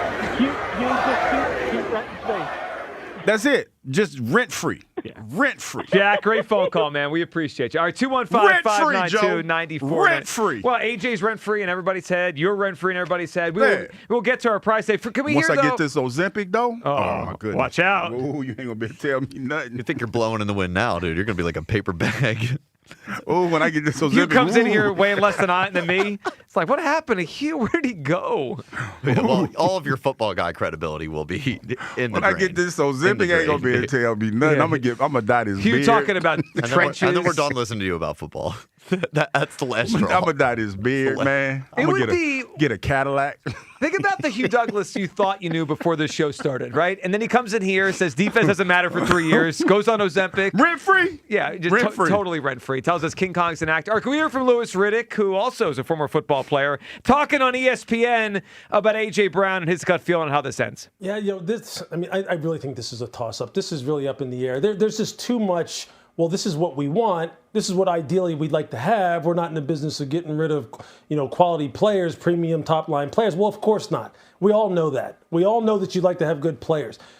But what we all know also is that there is something in terms of fit, chemistry, culture, whatever word you want to put on this, that just is not working here. That it's constantly every week, once you get into the, really the depth of the season with Philadelphia, that this relationship between this player and this organization, this player and the quarterback, this player and the head coach, whatever it is, just seems to always be in a state of turmoil, always is in a state of discussion, so to speak. And we obviously have to discuss it. Usually when it gets to that point, the culture and the fit supersede the talent on the football field and what this man can do from you between the white lines. And even that starts to take a hit because the culture and the fit just isn't what it needs to be. And we saw that play out this year. So to answer your question, I wouldn't bet on him being there. I think it's interesting the way he framed that. Yeah. He's talking about, I think he's trying to say, obviously he's a good player. Everyone knows he's a good player. And it's going to be hard to justify just subtracting the player. But he's talking about culture and fit. And yeah. I keep wondering, because people have said to me, Joe, how could you do this to Sean Mannion? How could the Eagles take away a receiver this good and say Sean fixed the offense? But I wonder if they're looking at do we want to make Sean Mannion have to deal with this or give him a nice blank canvas and say, Devontae, rookie receiver, go make a new offense? See, I kind of see it that way, but this is the way that I'm looking at it. There's a decision. Okay, say if this happens, and the reason why I shifted a little bit. Because there was a few things that happened before how we spoke that got me kind of thinking. Mm-hmm. And follow me, folks, because I'm gonna kind of connect the dots for you. Saquon Barkley came out a couple days ago, and we vetted it, and I asked Kyle about it, and he said something about he was excited about the playbook. Yes. And how innovative it was. And it got me to thinking. You don't really hear too many running backs excited about the new playbook unless it's something that they're probably featured in. They're going to run the ball on. You know what I mean? Let's keep it a bean. And we all know that since he's been here, the paradigm shift has been more towards running the football, even though we didn't do it well last year. And I'm thinking, and I'm recklessly speculating because that's what I do, rent-free in your head. I was thinking, okay, so he's conceptually talking about how it's going to look different, probably blocking schemes. I'm just kind of painting a picture of what he's talking about. So for me, that means that they're probably not going to throw the ball as much. And when you talk about – and then another thing that happened was all of a sudden what's the word I'm looking for that I can keep it clean? The waxing poetic about Schmitty. Waxing poetic. Sure. And how he – and Kyle's over there laughing. And how he is – he's not a malcontent. He's a guy that kind of goes with the flow. Mm-hmm. That kind of got me thinking. And then when you hear the tone that Howie presented the other day, it's like, and you're going with the quarterback. Like you're betting on the quarterback, which you should, because it's hard to find quarterbacks, man, and I've said that. So now it's on the quarterback. AJ, if AJ doesn't want to be here, or that's a sentiment that he doesn't want to be here or he doesn't fit, you take the hit because we know the Eagles don't mind taking a hit. You just lessen that hit in June. And to your point, there are more receivers in the Hall of Fame and good serviceable receivers that probably are found in later rounds than not. There's only a few first-round draft pick, high-pick receivers in the Hall of Fame. The rest of them mostly are probably mid-round picks, probably late-round picks. I think Jerry Rice was a seventh-round pick or something like that. He was later. He was a later-round pick. So you have a better chance of hitting on a receiver in the later rounds than you do. You could get a receiver. Well, I mean, look, let's use A.J. Brown, for example. He was a second-round pick, right? Yeah. AJ, for as good as A.J. is, and we don't have to get into our argument again on whether he's generational or once in a lifetime. He's not. But say he was a second-round pick. Like, you could find an A.J. Browns in the second round. It's not that crazy. Can the Eagles? Well, I mean, I don't know. What was life before Devontae Smith? By the way, Devontae's we have two great receivers now. One of them we had to trade for. Yes. And Devontae was basically just came off a There was a 2,000-yard question mark, yeah. Heisman season. Like, he was And there was no-brainer. question marks about his durability at this level. But can we do this again so easily? Howie's gotten better at drafting. I trust Howie. Has he? Or, or is this just a cyclical thing where there's regression to the mean This due? guy's on a heater. I understand. Let him go take a receiver. That's the problem. He's on a heater, but heaters come to an end. Yeah, but he hasn't been able to take receivers lately. He's probably chomping at the bit to get one I of can't these. wait. Can't get wait for him one to of go. these young guys. This guy that drafted Jalen Reagor over Justin Jefferson. Oh, are you still holding that against him after all this success? I mean, for the sake of my argument, I I got have to. to. Wow. For the sake of my argument, I have to. Well, you got to go with that second argument. So I guess the one thing, or the things that could move me, not words. Like, I'm not moved by anything Howie says. But they can't trade AJ until after June. So let's see what they do in free agency. Let's see what they do in the draft. Well, they could trade him before June. Well, they could, right? But they're not. I mean, that would be a way bigger cap hit. They'd probably need more in return. I don't know. I think it'd be harder. It's going to be harder for them to trade him before June, right? Yes. It's easier monetarily to do it So after. I'm more interested in actions.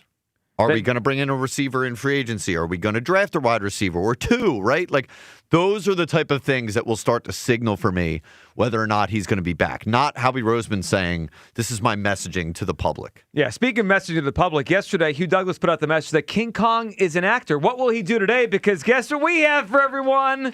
We got ourselves a prize. Pair of tickets to see comedian Bill Burr at Hard Rock in Atlantic City on April 25th. For tickets, visit Ticketmaster.com. You know what it's time for. It's time to play a little game we call Hugh's Clues. Have you seen my dog Hugh? Let me get my notebook. Uh-oh. He's got a brand new clue. It begins with a tramp stamp. Everybody's looking for Hugh's Clues. Come on in, Hugh's Clues. It's Hugh's Clues and you. I've got to the point now when that music plays, I can just hear people in the car go, oh, my God. This guy again. Here we go with this foolishness. Yes, here we go with this foolishness. Rent-free. Rent-free. All right, you ready for the first clue? Yes. I said, since yesterday, it was a little vague. I admit. It was more than vague. Extreme joy in being vague. You were off the walls. I'm going to be a little bit more specific today. Pacific, not specific. Pacific. I'll be a little bit more specific. I think it's specific. I'm gonna say S-P-E-C. I'm gonna be a little bit more Pacific today. The ocean? All right, go ahead. All right, this first clue. This is an actor. This is an actual actor from Philadelphia. An actual actor from Philadelphia. An actual actor. What is it, acting week? Yeah. Okay, it's acting week It's on a Hugh's thing. Clues. Okay. This is an actual, I'm going to throw you a bone today. All right. This is an actual actor from Philadelphia. Okay. Again, this is the guy that called King Kong an actor for 4 hours yesterday. So an actual actor from Philadelphia is your first clue for Hugh's Clues today. I don't like the way you're laughing. No, and you know what's funny? I don't like a it. lot of people are probably listening talking about, oh, he's lying. He's laughing too hard. Yeah. No, it's an actual actor. The It's an group actual texts are blowing up. This guy, Douglas, again with the acting crap on WIP. All right. You got a pair of tickets on the line to see Bill Burr, Hard Rock AC on April 25th. For tickets, visit Ticketmaster.com. First clue, an actor from Philadelphia. I'm sure the confidence level in Hugh's first clue out there is sky high. This is Should a be. joke, quite frankly. Should be. I'm throwing you a bone. I'm really throwing you a bone. I'm really throwing you a bone. We all buy it. So easy, bro. Yeah. All right, let's go to Larry in Philadelphia, who's up on WIP. What's up, Larry? Hey, fellas. Good morning. How you What's up, doing? Larry? Larry, what's up? First, I want to give my clue. Go for it. Is that Bradley Cooper? Bradley Cooper That's is not a a good bad one. guess. Bradley Cooper is one that is he's out there telling us he's from here, right? He loves to make sure everyone knows. It's Larry. It's not Bradley Cooper, but No, that it's is not. a great guess. All right, Larry, what do you got for us on AJ? What's your gut feeling? He's gone. He's been gone since last year. He's out of here. He will not be here come the 52-man roster. He out of here. He's gone. How has he been gone since last year when he's quite literally here? Let Larry cook. He's Samantha, gone. leave They had Larry the trade alone. deadline. They had He's last checked offseason. out for He's a year. still here. Tell him, Last I Larry. checked. Man, Get he's him, out Larry. of here. You come on. You just gotta. You I come know on. You love him. I know you love him, but you gotta. Man, you gotta open your eyes. Yeah, that's Get him, Larry. Close yours. If he asked 3 times, Get him, if he Larry. asked 3 times for a trade, he's out of here. I mean, Then last why year, didn't they at the deadline? Well, because at the deadline, there's no way to replace who him. they gonna Yeah. get? You know who they gonna go get? Larry, I agree. I would have moved on at the deadline. I heard but it was it's addition harder. by subtraction. Yeah, but you need to have a body. You need to have a body. Yes, someone's got to fill in at that The spot. Bills didn't when they got rid of Stephon Diggs. But they didn't do it in the middle of a season. They did it in an offseason. I understand. It's a little bit different. But, is it? We're talking about getting rid of a wide receiver and needing to have a replacement. Well, I do think it is fair to wonder if they made a mistake keeping him during the season. It didn't work out. I mean, he went out there and crapped the bed in a playoff game. I do wonder if they wish they did it then. The entire offense crapped the bed all season. Yeah, but you also got to remember that Howie is a guru with the draft. That's right. Kyle forgets. Kyle forgets that we have a guy that has an eye for this. Master at drafting wide receivers. That's right. Ortega Whiteside, Jalen Rager. You guys need to get rid of him. He don't have to go get a draft wide receiver. He can get the trade to another team and make some things happen. I got a guy. So, future pick. So he got. Larry, he doesn't want to let Howie cook. We want to let Howie cook. There is a pretty good wide receiver out there who doesn't cost us any more than we already paid. His name's AJ Brown, and he asked out. He doesn't want to be here, and he's still here. Well, he's been here for years without probably having wanted to be here. He's here until the draft starts. You're damn right, Larry. See, Larry gets it. Larry, good phone call. All right, Bradley Cooper's our first guest today. Larry sees the light. You know what?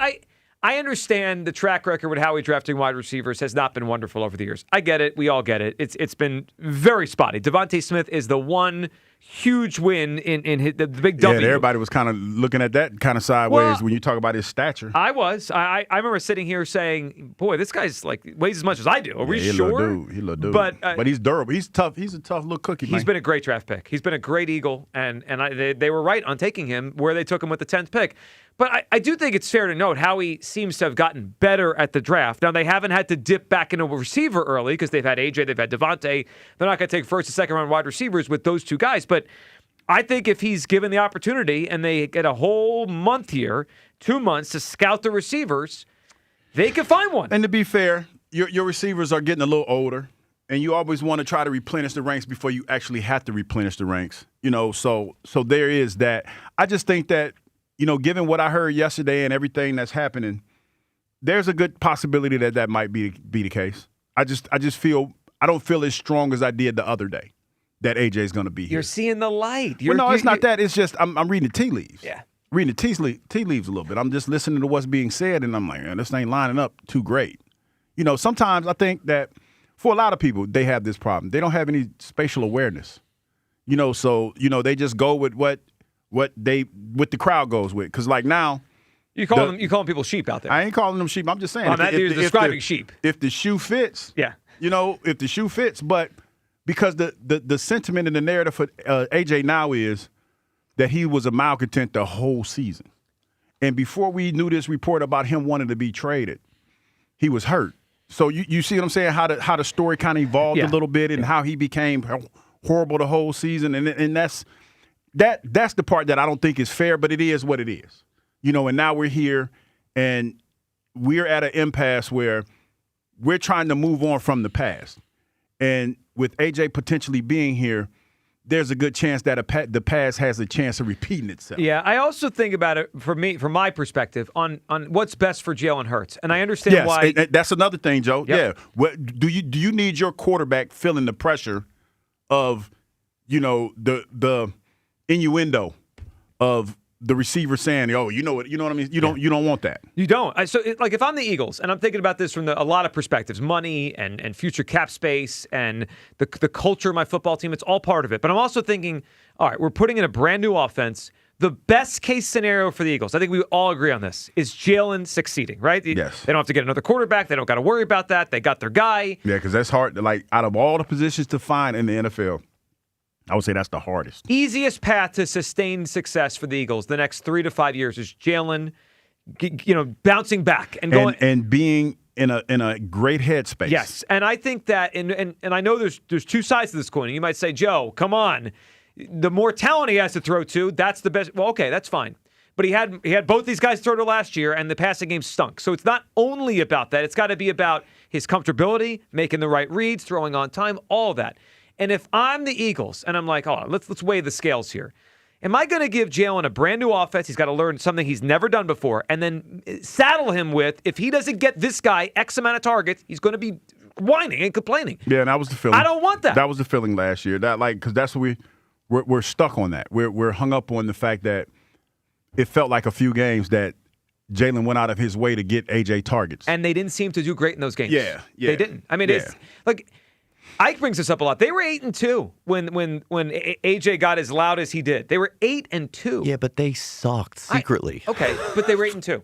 But and they secretly stunk. Okay, but yeah, right. But with more targets they gave to AJ, the less they won. I mean, it just felt like they tried too hard to get him the football rather than just let the offense flow. And I don't see why that would change next season if he's here. But I don't necessarily see that as like a direct correlation. Like it could just be that the offense being bad finally caught up to them. It may have. I don't either, but a lot of people do. That's the unfortunate thing about it. And they're dopes. Well, I wonder how the Eagles feel. I wonder how Jalen feels. It's a lot of people that feel that way. It's a lot of people that feel that way, and AJ has become the pariah.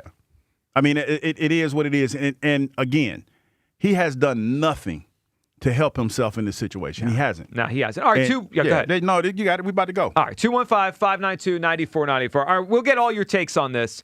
A.J. Brown, your gut feeling. Will he be back on the Eagles next year? Mine is no. I think he's gone. Hugh Douglas has seen the light. Came in here this morning and said, you know what? I'm kind of seeing it. I don't think he's going to be here. Light. You see it. Kyle is in the dark. Does not see any light on this. He thinks A.J.'s back. Where do you come down? Your gut feeling on the A.J. thing. Also, we'll talk to Elliot as the Combine rolls on. A.J. Brown. Plus, your guesses for Hugh's clues. First clue today, an actor from Philadelphia's Acting Week rolls on in Hugh's Clues. Got a pair of tickets to see Bill Burr in AC coming up in April on the Midday Show. Sports Radio 94 WIP. The showdown that was shut down. Yo, the camera got hurt playing basketball. They want me in the boot for 3 more weeks. Okay. But now it's back. Joe versus Jack. The basketball challenge. I mean, listen, no one cares when I win. It's 2-2 on the basketball. Coming soon. Only on Sports Radio 94 WIP. Brought to you by Community College of Philadelphia. Rise from within. High five. Up top. Dave's company just got the 5-year price lock guarantee from Comcast Business. Yeah! It's 5 years of gig speed internet, advanced security, and a great rate that won't change. All from the company with 99.9% network reliability. Heck yeah! He hasn't given this many high fives since Deborah brought in her famous banana bread. Yes! The Comcast Business 5-year price lock guarantee. Powering 5 years of savings, powering possibilities. And it's hurting, but I am not stopping. Woo! For a limited time, now through March 29th, switch to Comcast Business to lock in your rate for 5 years and get a $500 prepaid card on a qualifying gig bundle. Or ask how to get started with 150 megabit internet for $59.99 a month for 12 months with a 2-year agreement. Don't wait. Call today. Restrictions apply. New customers only. 1-year contract required for guaranteed rate. Paperless billing and automatic payments with bank account required. 5-year pricing applies to monthly service charge, excluding taxes and fees. Breaking news! TurnersvilleJeep.com is now the #1 volume Jeep, Dodge, Ram dealer in South Jersey. Come see why more customers trust TurnersvilleJeep.com for the best inventory and the best prices in the tri-state area. With over 400 new Jeeps, Dodges, and Ram trucks to choose from, there has truly never been a better time to get the vehicle of your dreams and at payments anyone can afford. Reserve your vehicle today at TurnersvilleJeep.com. Again, that's TurnersvilleJeep.com. Day and night, PGW puts our energy into keeping you safe at home. PGW's 24/7 safety monitoring, infrastructure upgrades, and industry expertise help to deliver the essential energy you rely on and trust. And every mile of infrastructure we upgrade keeps energy delivery in Philadelphia more clean and more affordable. When you see us in your neighborhood, we're working harder than ever to stay on schedule and continue the work of keeping you safe at home. Remember, natural gas smells on purpose. Smell us? Tell us. PGW. This is Mike Quick. PDQ POS is the MVP of point-of-sale solutions. Easy to use with the best support in the industry. And it doesn't take a bite out of your sales with costly fees. It's the choice of all concept food service businesses across the country. PDQ POS has real-time analytics and insights to evaluate your team and your play caller. PDQ POS has been rated the #1 point of sale by restaurant owners for more than 35 years. So don't wait. Make the switch. PDQ POS today. Visit PDQPOS.com. Shine bright like a diamond at Borgata during the $500,000 Brilliant Affair drawing. Earn entries for your chance to be one of the lucky winners to get $25,000 worth of diamonds. Drawings every Saturday. Grand prize drawing February 28th. Shine bright during the Brilliant Affair. Only at Borgata Hotel, Casino and Spa. Must be 21 or older. Gambling problem? Call 1-800-GAMBLER. Find the perfect home for you and your family with American Heritage Credit Union. The MyCU Home Connection program gives buyers and sellers helpful tools, trusted guidance, and exclusive savings, including a 20% cash reward. And you'll work with a team that's been helping home buyers for over 60 years. Visit AmericanHeritageCU.org/home connection to apply for a free pre-approval. Insured by the NCUA, Equal Housing Opportunity. Not a member? Join today. NMLS 433838. That's the sound of James adding long-lasting Gain scent boosters to his laundry this morning. Several hours later, James sniffs the irresistible scent of Gain on his shirt. Gain. Several hours later, James has even caught the attention of his mother-in-law, and she never gives him attention. Ooh, you smell amazing, James. Oh, thanks, Mom. I love you too. I never said that. Add Gain scent boosters to your laundry. Add joy to your day. Are you 50 or older? This news is for you. The CDC recommends you get vaccinated against pneumococcal pneumonia. Even if you're healthy, your age puts you at risk. People 50 or older are over 6 times more likely to be hospitalized with pneumococcal pneumonia compared to adults 18 to 49. Just one shot can help protect you. Learn more and schedule at vaxassist.com. That's VAXassist.com. Sponsored by Pfizer. Furnished by IntelliBrands. Whether because of discomfort, lack of mobility, your lifestyle, or occupation, you sit inactively way too many hours a day. Get an Ellipse, the premium quality automatic seated exerciser that strengthens legs, increases mobility, and boosts circulation without physical strain or impact. Improve your flexibility and balance. Strengthen and tone your legs. My joints feel better, my knees feel better, my back feels better, and it makes me feel stronger too. My circulation is moving. I'm burning calories, and it makes me feel energetic. It's so quiet that none of my coworkers even know I'm using it. Call now and order Ellipse, the seated exerciser that strengthens legs, increases mobility, and boosts circulation. And for a limited time, get a free upgrade to our deluxe bundle with a faster motor, sport mat, and wireless remote. Call 800-555-1212. That's 800-555-1212. 800-555-1212 now. These statements and products have not been evaluated by the Food and Drug Administration. These products are not intended to diagnose, treat, cure, or prevent any disease or condition. This is an Odyssey Sports Minute. Kyler Murray likely on his way out of Arizona. The team that makes the most sense for him, the Minnesota Vikings. Minnesota would have to do some maneuvering as far as the salary cap goes, but the Vikings have a Super Bowl-ready roster. Just need a quarterback to come in and supercharge things. And I don't think that quarterback is Aaron Rodgers. I don't think it's Kirk Cousins. I don't think it's Derek Carr. They got to swing for the fences. You swing for the fences with Kyler Murray. I'm Nick Costos. 94 WIP HD1 Philadelphia. Live from the Tasty Cake Studio. Sports Radio 94 WIP. An Odyssey Sports Station. Back to baseball. Your exclusive home for Phillies spring training is Sports Radio 94 WIP.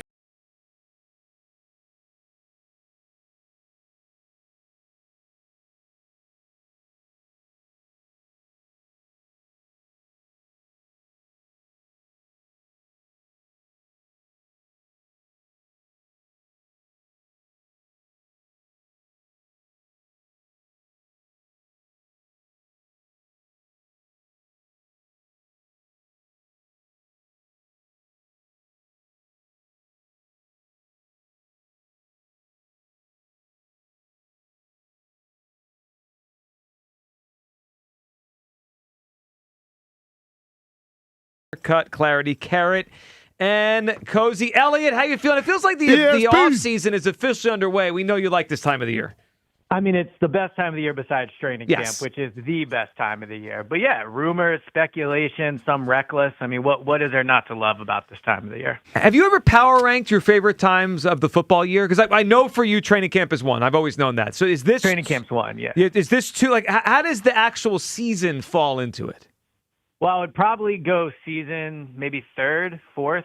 I mean, you got to go training camp. You got to go off season. I would say specifically free agency. The draft is pretty good, but I'll also say, I mean, there's nothing like doing that pregame show with you guys in the regular season. Those are fun. You know, it's up there for sure. Yeah, it's not easy to rank, but I know for you, training camp is number one. All right, Elliot, go ahead, Hugh. You know what? No, because you know what I had to ask, Elliot. Did you walk around last night when you got? So I'm assuming you're there, right? You're there, right? So I'm not in Indianapolis. Oh, damn. Unfortunately. Well, hell, I my guess flight that's the end of my got canceled question. because of the snow. Yeah, I thought you were going to be there because I needed that ear hustling because that's where the juicy stories are.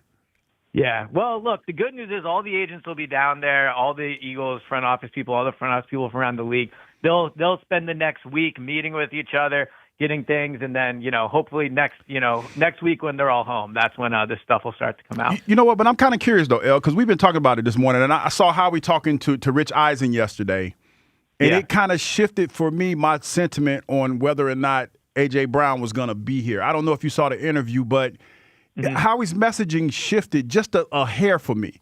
So my question to you is this: How confident are you that when all is said and done, being at the combine and everything, and this is where I want you to recklessly speculate like you were there, do you feel that there's going to be a valid offer for A.J. Brown that could potentially make Howie pull the trigger on this?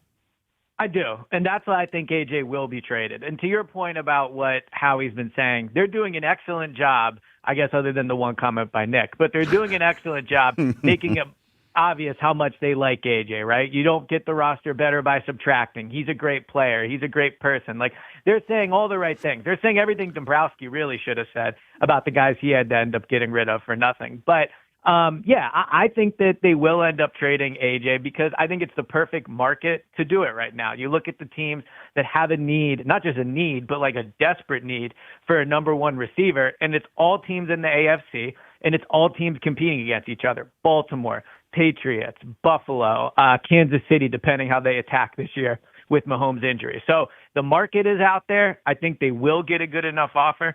And another part of this that I don't think enough people bring up is if they trade AJ, they save $29 million in cash this season. And in an offseason where they got a lot of cash to give out, Jalen Carter, Jordan Davis, maybe Moro Ojomo, Jalen Phillips, potentially Nolan Smith.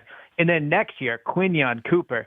I mean, Jeffrey Lurie certainly spends a lot of money, but there is a limit on cash for everybody. And so saving $29 million by trading AJ can help them in other ways. So that's an interesting angle. That's for the now. Elliot, I'm curious, maybe you can unpack for us the future. So I was trying to think through this, like, the money they have on the books versus the money they're going to put on the books soon, right? And we think they're going to re-sign a lot of these young defensive players. Elliot, if they trade AJ now, it's a $43 million hit if they do it before June 1st on this year's cap. But am I right if they trade him now, his money disappears for 27, 28, 29? And the way I think of it is the long-term deals they're going to give to, whoever, Jalix, Nolan, Cooper, Quinyon, Carter, Davis, those numbers will start jumping in 27, 28, 29. So it would hurt them, in effect, this year in some ways for the cap, but would it clear some space for 27, 28, 29? Because that's the way I keep thinking of it. Like, they trade them now, it helps them re-sign these guys even if those numbers don't jump for a couple years. Yeah, so I think you're correct about that. I would say, though, and this is one thing I've definitely learned, like, from covering, the Eagles, but especially just, like, the league, that cap hit numbers in Philadelphia truly don't matter a ton. Like, they can manipulate the cap however they want. We talk about dead cap so much, right? I think Bryce Huff, James Bradbury, and I think Jason Kelsey are still dead cap hits on this year's cap, right? And we never bring that up. So the dead cap thing, I get that it's a number to say, well, they'll never trade them. Look at the dead cap. They don't care about that. It's a good negotiating tool to say, well, there's a downside to trading them. But what they'll care about is the cash. So you're correct. Like, if they can not only save $29 million in cash by trading AJ this offseason, they then also don't have that cash kind of earmarked to him next season, right? And then that cash can go to other people. So you're correct. Like, the cap hit will help. But I really think the way to look at this is just what they're paying him this year, because they can move the cap around however they want. Elliot, let's talk about free agency, which is coming up. Howie's messaging when those quotes came out yesterday was really, the way I read it, was kind of don't expect big splashes, right? We have a lot of our own guys to re-sign, and that's kind of going to be the priority, similar to last year. Elliot, I find the Jalen Phillips one the most interesting one because he'll cost the most because of his position. They traded a third-round pick for him, which tells you that they liked him, and he's a Vic Fangio guy. but he's not homegrown. They didn't draft him. He's had injury issues. I'd be skeptical of paying him a lot, but he's probably the guy that they have that's going to get paid the most, and they traded for him last year. What's your view on Phillips, his market, and where this might go? Well, I think another thing that hurts them is it's not a great free agency market from an edge rusher position. So Jalen Phillips, regardless of position, I mean, if you look at most free agency lists, he's one of the top 10 at least, but I think some lists would have him top 5 in terms of free agents. So teams out there that have a ton of money can overpay for him, and that's what happens in free agency. You overpay. And if I'm Jalen Phillips, as much as I'm sure he liked being with the Eagles for the 2 months, and he talked a lot about that, both when he was interviewed and just being with them in the locker room, like I do think he liked being in Philly. This is his opportunity to go get paid. Like he spent his career in Miami with no state income tax. So like I am sure he is going to look at the bottom line here, and I don't blame him for that. So I think they will aggressively try to re-sign him. I think they are going into this offseason with the expectation that they are going to do a lot to try to keep him, but the market will play out how it's going to play out. So I think there's a good chance he's back, but the fact that there could be 1 or 2 teams that could decide like, hey, we're going to overpay for him could obviously change things. Elliot, the other free agents that are interesting, I mean, they're all interesting, but the big 3 other than Phillips are going to be Nakobe Dean, Reed Blankenship, Dallas Goedert. Elliot, if you had to guess right now, of the 4 of them, how many are back next year with the Philadelphia Eagles? So it's Phillips, Dean, Goedert, Blankenship. So I think Phillips will be back, if I had to guess. I don't think Nakobe will be back. I think there's enough teams out there. The linebacker coach from the Eagles just went to the Raiders. That's an option there. We know Christian Parker's in Dallas. He would have a really good idea of what Nakobe brings off the field if maybe he doesn't show up in the stat sheet. So I think Nakobe is gone. I think he will probably get paid a little more than the Eagles are willing to pay. And I also think they don't want to block Jihad. So I would say Nakobe's gone. Reed Blankenship's an interesting one. I think he's probably gone. I don't think they're going to be able to pay him what he'll get on the market. So I'd say he's probably gone. And then Goedert, I think there's a decent chance he'll be back. I don't know if the free agency market is going to be as kind to Goedert as it might in other years. There's a lot of good tight ends, free agents out there. I think he will want to stay in Philadelphia. As much as they want to redo the tight end room, there is some benefit to keeping a great player in there that knows what the Philadelphia culture is like and can help kind of bring along another rookie or a young player. So I would say Phillips and Goedert back and Blankenship and Dean gone. Elliot, I'm curious. I don't think we spoke about this yesterday, but you were at that session end of last week with Howie Roseman, Nick Sirianni, and one of the big things that came out of it as I was reading through all the quotes was the head coach, Nick, talking about the new offense, the coordinator, the hiring of Sean Mannion. What did you take of it? Because I know you've been pretty strong since the beginning here, that Sean Mannion is coming in here to help run the Eagles' offense, not so much to put in his offense.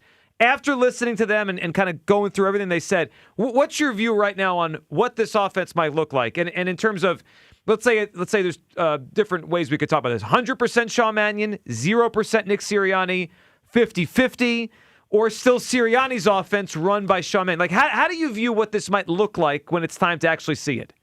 I think the most simplistic way I could put this is everything they do on offense will run through Nick Sirianni. So if I had to say 100%, I would say 100% Nick. Like, I think there's this idea that the Eagles said to Nick, we're going to change the offense. Sean Mannion's going to run it, and you have no say in this.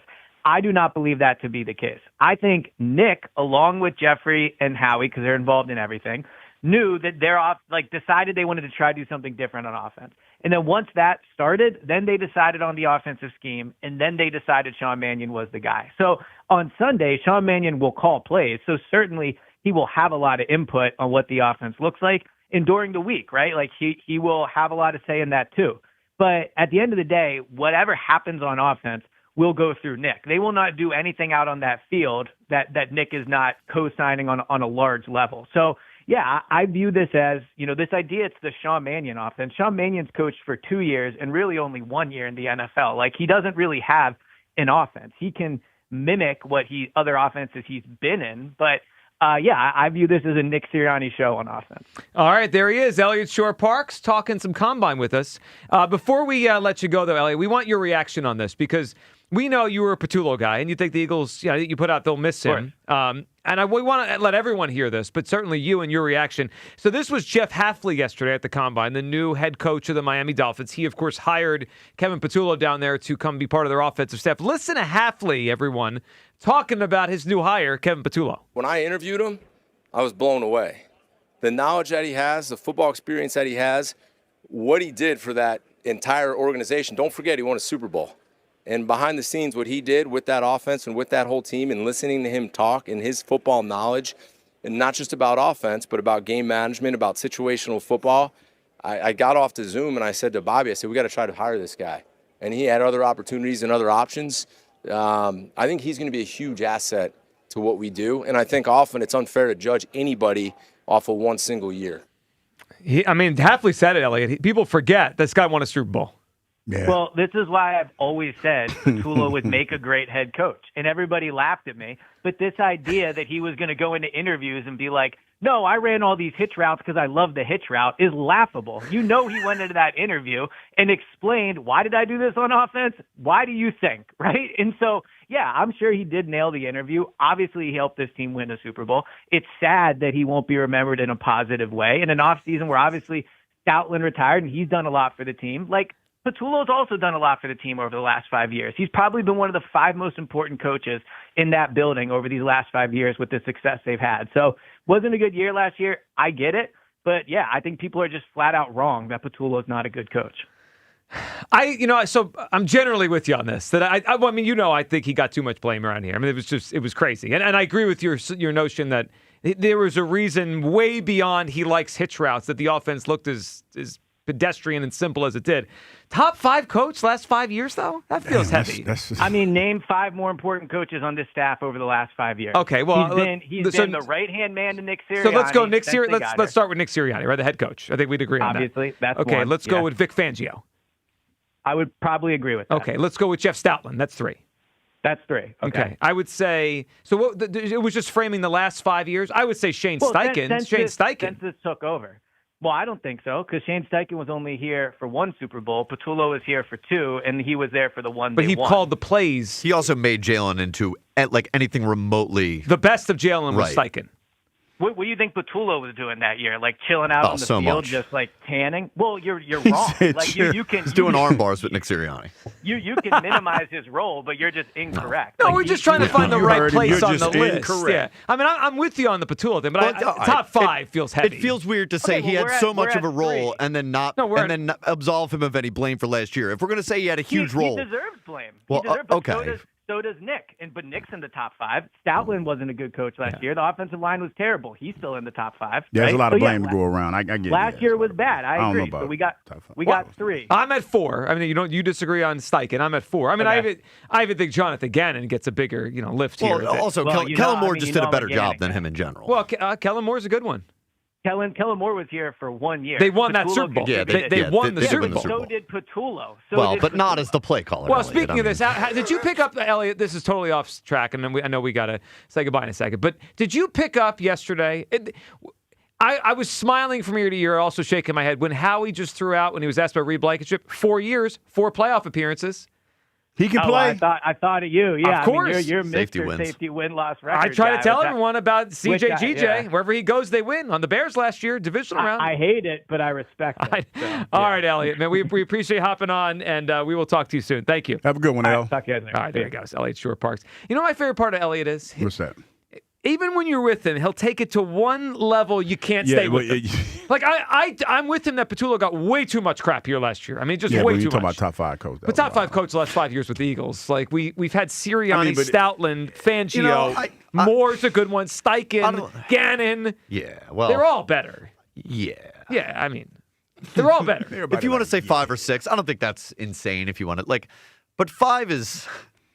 Well, you're talking about above Steichen. When you're talking about important coaches over the last 5 years, there's not that list isn't that deep. Yeah, in then general. you wonder what the contribution actually was much. too. You wonder what the contribution was because the thing that I would probably be hung up on is because we've had 2 individuals that were touted as Jalen's confidants that were intimately, they knew him and they were close to him. Brian Johnson, you're throwing in the mix. Yeah, and for whatever reason, with all of that being said, it didn't work out. Now, So it's interesting. The one thing I guess on the Patullo thing is he was here all these 5 years, right? Yeah. I guess the list would only be Stoutland, Sirianni, and Patullo. He folded like a lawn chair, though, man. I mean, and I think that he folded like a lawn chair under pressure, though. Can we be realistic about what his role was and what the results of that role was? It was the pass game coordinator. Pass game coordinator. I know. The worst part of the offense by far.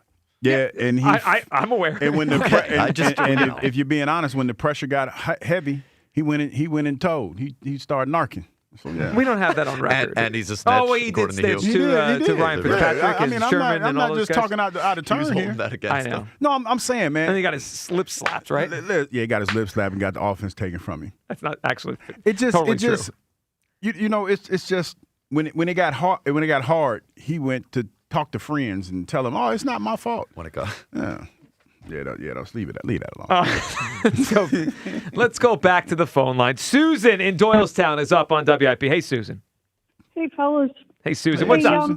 Hey, I called initially because I totally agreed with Kyle. Mm. And then I hear EP and he says all that. So I just hope we did. Yeah, I don't hope let him we, knock you off we your don't- He knows what he's talking about. She knocked off the square. He knocked. Well, he knows what he's talking about a lot. He does. He does. I do listen to him a lot, especially in the noon hour or the afternoon show. Yeah. But Sassy Elliott.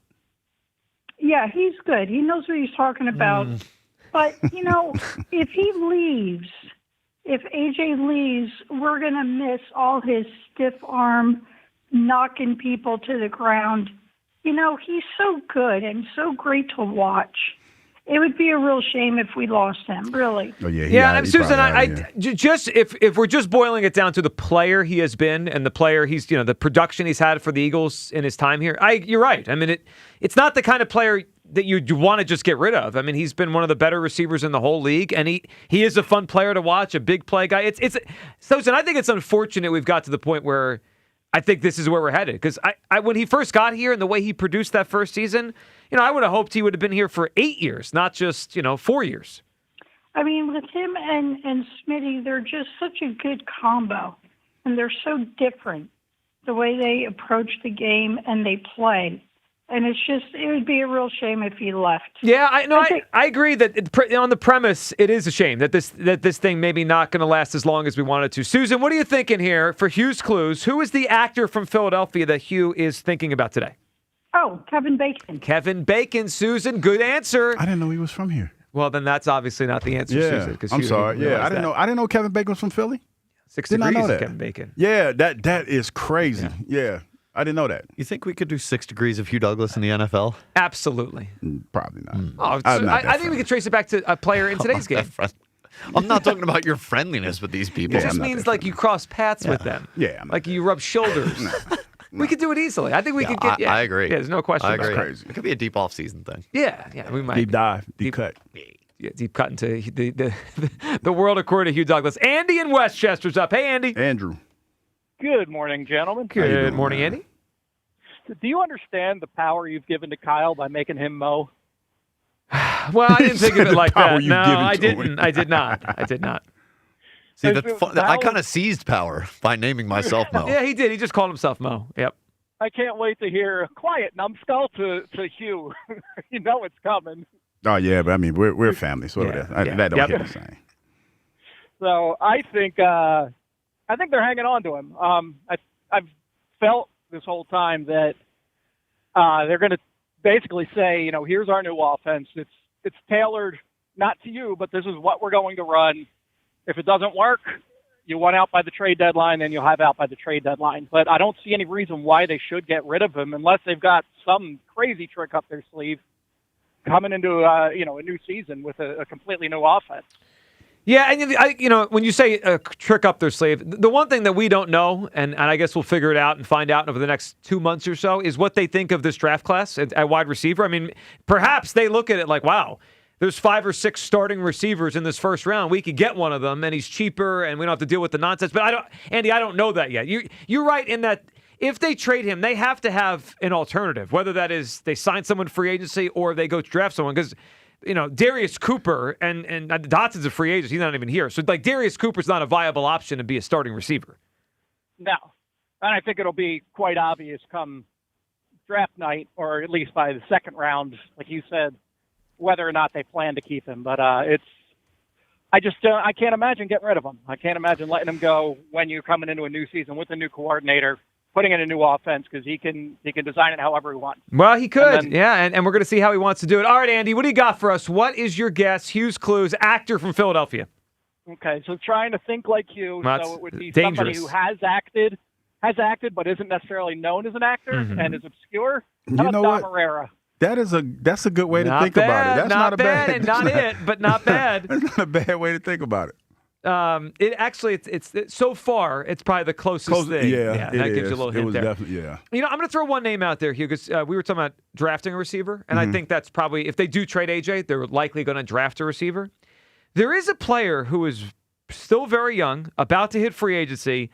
And Hugh, I always think when a new coach goes somewhere, they like to bring some of their own people with them, right? Like people that know their system, they've coached them. Romeo Doubs is going to be a free agent, the receiver from the Packers. He just finished his age 25 season, just had 55 catches, 724 yards. He's going to be a free agent. He just played with Sean Mannion in Green Bay. I don't know what he's going to get paid. I don't know what kind of market he's going to have and how he's valued, but we keep saying draft, and I do think it would be the draft. Romeo Doubs is an interesting free agent if Mannion wants to bring his own guy here that knows how to run this system and knows what he wants out of his wide receivers. So I'd keep that name in mind. 215-592-9494. Your gut feeling on A.J. Brown. Is he here next season? I don't think so. Hugh Douglas woke up today seeing the light on this. I woke up and I was like, I didn't, it's almost like, how, like for the people that this has happened to, when you wake up in the morning and you're getting ready to go to work and you feel like you're about to get fired for what you did the day before, it kind of felt more like that. Did you get called to the boss's office again? No, not yet. Okay. Not yet.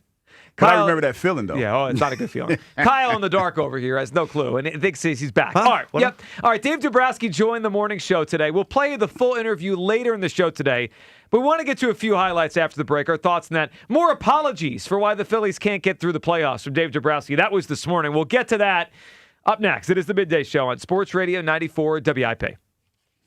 Oh, it's on me. Winning is different over here, baby. Winning is different at Fanatics Sportsbook with the NBA trade deadline over and teams gearing up for the stretch run. If betting player props is your playbook, whether it's points, assists, rebounds, steals, or blocks, Fanatics Sportsbook Fair Play Insurance gives you the edge when it comes to cooking up a parlay. Some books protect your bet from just the first quarter. Some do nothing at all, but not at Fanatics Sportsbook, where they flip losing bets into winning bets on every night on the court. That means if your player gets injured in the first half, boom, your bet will play on with all remaining legs, meaning a loss can be turned into a win. Other copy trends. Fanatics Sportsbooks, they set the trends. They set the standards, people. Fair play keeps every first half protected. So bet with the book that always has your back. Fanatics Sportsbook, winning hits different here. The home of fair play. Download the app today. Must be 21 plus. Gambling problem, call 1-800-GAMBLER. Since January 11th, you've had questions. The 2025 season will tick away. Now it's time for answers. Sports Radio 94 WIP's 2026 Birds Town Hall. Live at McGurk's Pub and Grill in Horsham. An all-day live broadcast where the entire city comes together to talk Birds football. From sunrise to sign-off, WIP hosts and special guests huddle up over free agent signings, trade rumors, the draft, and more. Plus, Elliott Shore Park stationed at the Surfside free agency desk. They absolutely should not take a quarterback. The Birds Town Hall, live at McGurk's in Horsham, Wednesday, March 11th. Only on Sports Radio 94 WIP. Presented by NovaCare Rehabilitation. The power of physical therapy. Hey, it's James Seltzer. You hungry? Good thing Uber Eats has the best deals at all your favorite local restaurants. Like this great deal at La Scala's. From now until March 31st, get a buy one, get one free deal on Rigatoni Vodka, all on the Uber Eats app. So next time you're craving a great meal, don't overthink it. Get it on Uber Eats and save big with a great deal. Order now only on Uber Eats Terms apply. See app for details. What if you could have the most reliable fiber-powered Wi-Fi? And get this, what if you could keep it at the same price for 5 years? That's the Xfinity 5-year price guarantee. 5 years of Wi-Fi that boosts speeds to the devices that need them most, that finds and fixes problems before you even notice them, like super intelligent Wi-Fi with a 6th sense, and that keeps you gaming in the fast lane, even when the whole family is banking on bandwidth. All your devices working in perfect harmony for 5 whole years. And here's the best part. No annual contracts, no hidden fees, and our best equipment included. Plus, get online in no time with same-day Wi-Fi. Hey, let's face it, a lot can change in 5 years. Kids grow taller, dreams grow bigger, but your Wi-Fi, it would stay reliable and the price would stay put. The Xfinity 5-year price guarantee. Lock in your price and unlock the possibilities. Xfinity, imagine that. Select plans only. Restrictions apply. Most reliable Wi-Fi based on Open Signal Awards USA Fixed Broadband Experience Report, May 2025. Actual speeds vary. Xfinity Internet powered by fiber and connected to the premises by coaxial cable. The Delaware Valley's premier gentlemen's club says there's plenty of action all day and all night. Club Risque features free lunch weekdays. That's right, free. Happy hour special 6 days a week, plus the hottest entertainers in the world. Club Risque with 3 locations, Philly, Bristol, and Northeast Philadelphia. Free lunch weekdays, 12 to 3. Happy hour specials 5 to 6 days a week. For more info, visit clubrisque.com. Living here is about more than just the headlines. It's the new restaurant opening in Fishtown. It's the playoff energy at the bank. It's the festivals that make your neighborhood feel like home. KYW News Radio brings you the pulse of the Delaware Valley. From service journalism that solves problems to stories that celebrate our culture, we cover the life you're actually living. Authentic, local, factual. KYW News Radio, Philadelphia's most trusted news source.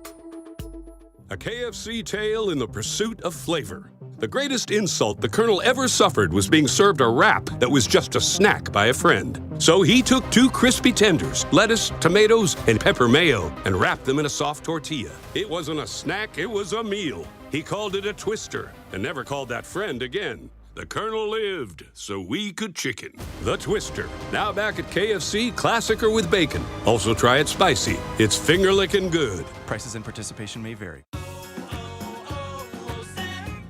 Hi, I'm Chef Franklin Becker. You know the jingle. Now discover the facts about Ozempic, a GLP-1. There's only one FDA-approved Ozempic made by Novo Nordisk. Learn about the real thing. Talk to your healthcare professional today. Call 1-833-OZEMPIC or visit Ozempic.com to view the medication guide and to learn more about Ozempic. Semaglutide injection 0.5, 1, and 2 milligrams.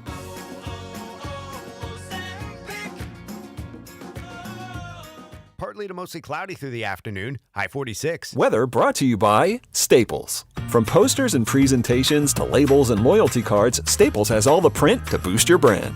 Shop now in-store and online. Staples. That was easy. I'm Bob Burke, founder and chairman of Burke America Parts Group, a family of brands that includes RepairClinic.com, an appliance and HVAC parts solution company that's grown into an international brand. Before AmericanEagle.com, we partially launched a new technology platform developed by another firm. American Eagle helped take our technology to a whole new level with digital marketing, software development, and business insights into our key markets, appliances, HVAC, and outdoor power equipment, and did so both on time and on budget. AmericanEagle.com has the resources, experience, and talent needed to produce solutions.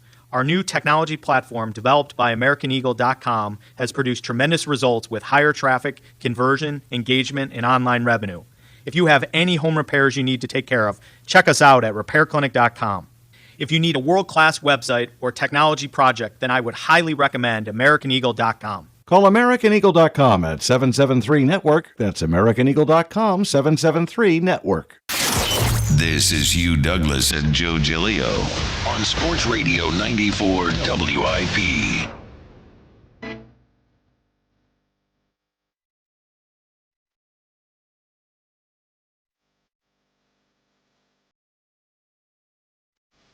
Welcome back. Birthday show. Hugh Douglas, Joe Giglio. You got to us. 215-592-9494. Yeah, AJ's gone. This is a matter of when, not if. The light, you could see it clearly. Hugh Douglas woke up this morning finally seeing the light on the AJ thing. Kyle is totally just in the dark. It doesn't help that I'm blind. Well, that doesn't help. But I think today he's seeing a little bit.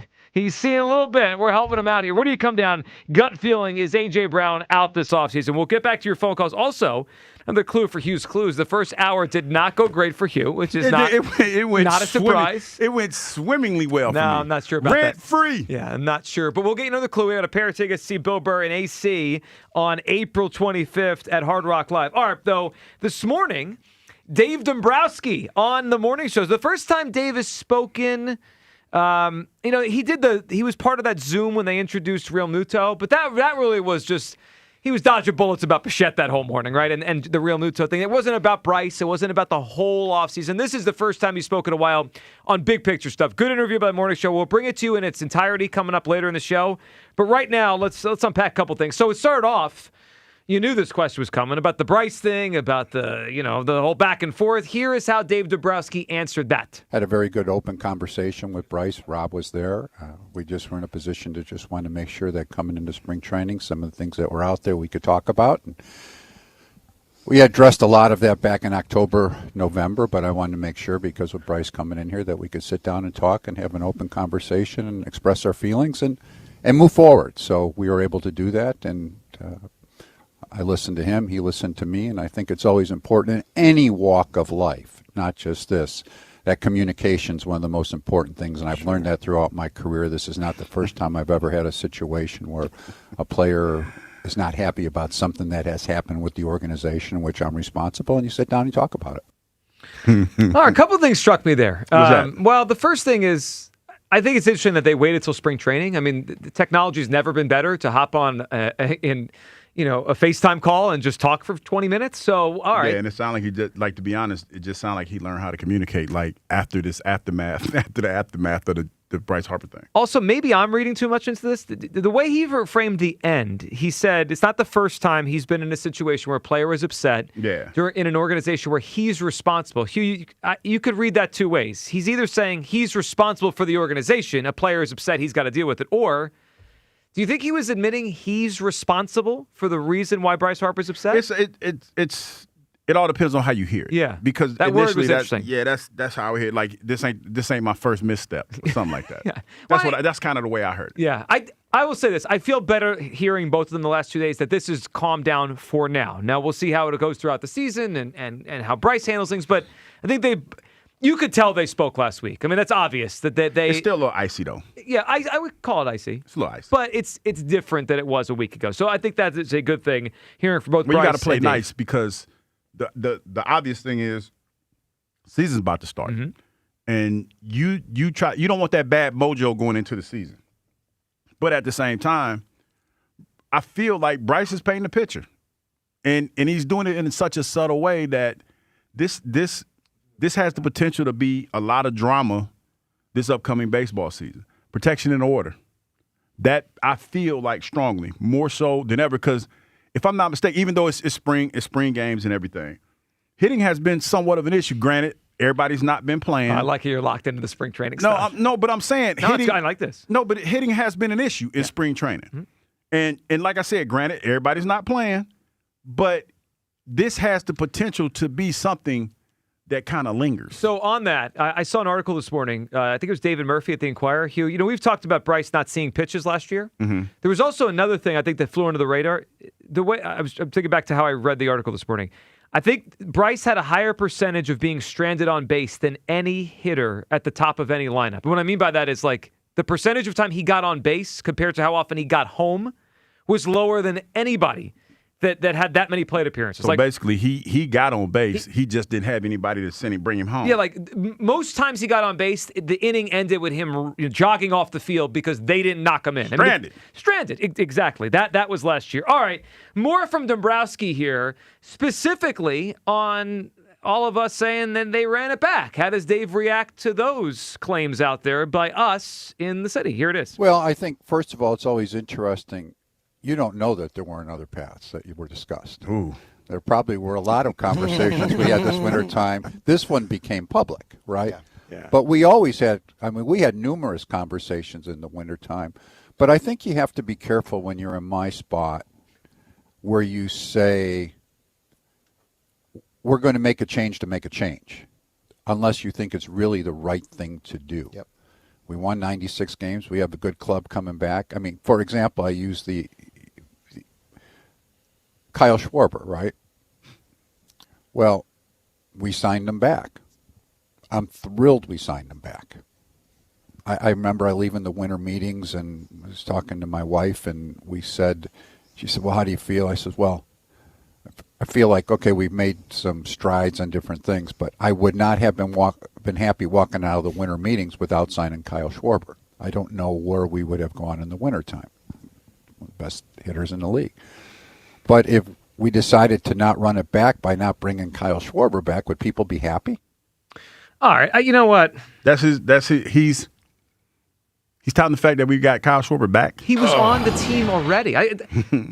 For an executive that's been in the major leagues as long as Dave Dumbrowski is. He can't read that, read the room, man. Read the room, read the fan base. No one's going to get excited about bringing back a player that was already on the team. I understand the machinations of it. He entered free agency, so for 3 weeks he wasn't a Philly. I get it. But they didn't add anything to Kyle Schwarber. That's the problem. Also, many times during the interview, I felt like he was almost saying, like, what did you want me to do? But that's your job. It's not my job to present you options. In fact, we did that on the show. I gave him 5 names. He didn't get any of those guys. Like, that's your job. You have to unearth the players.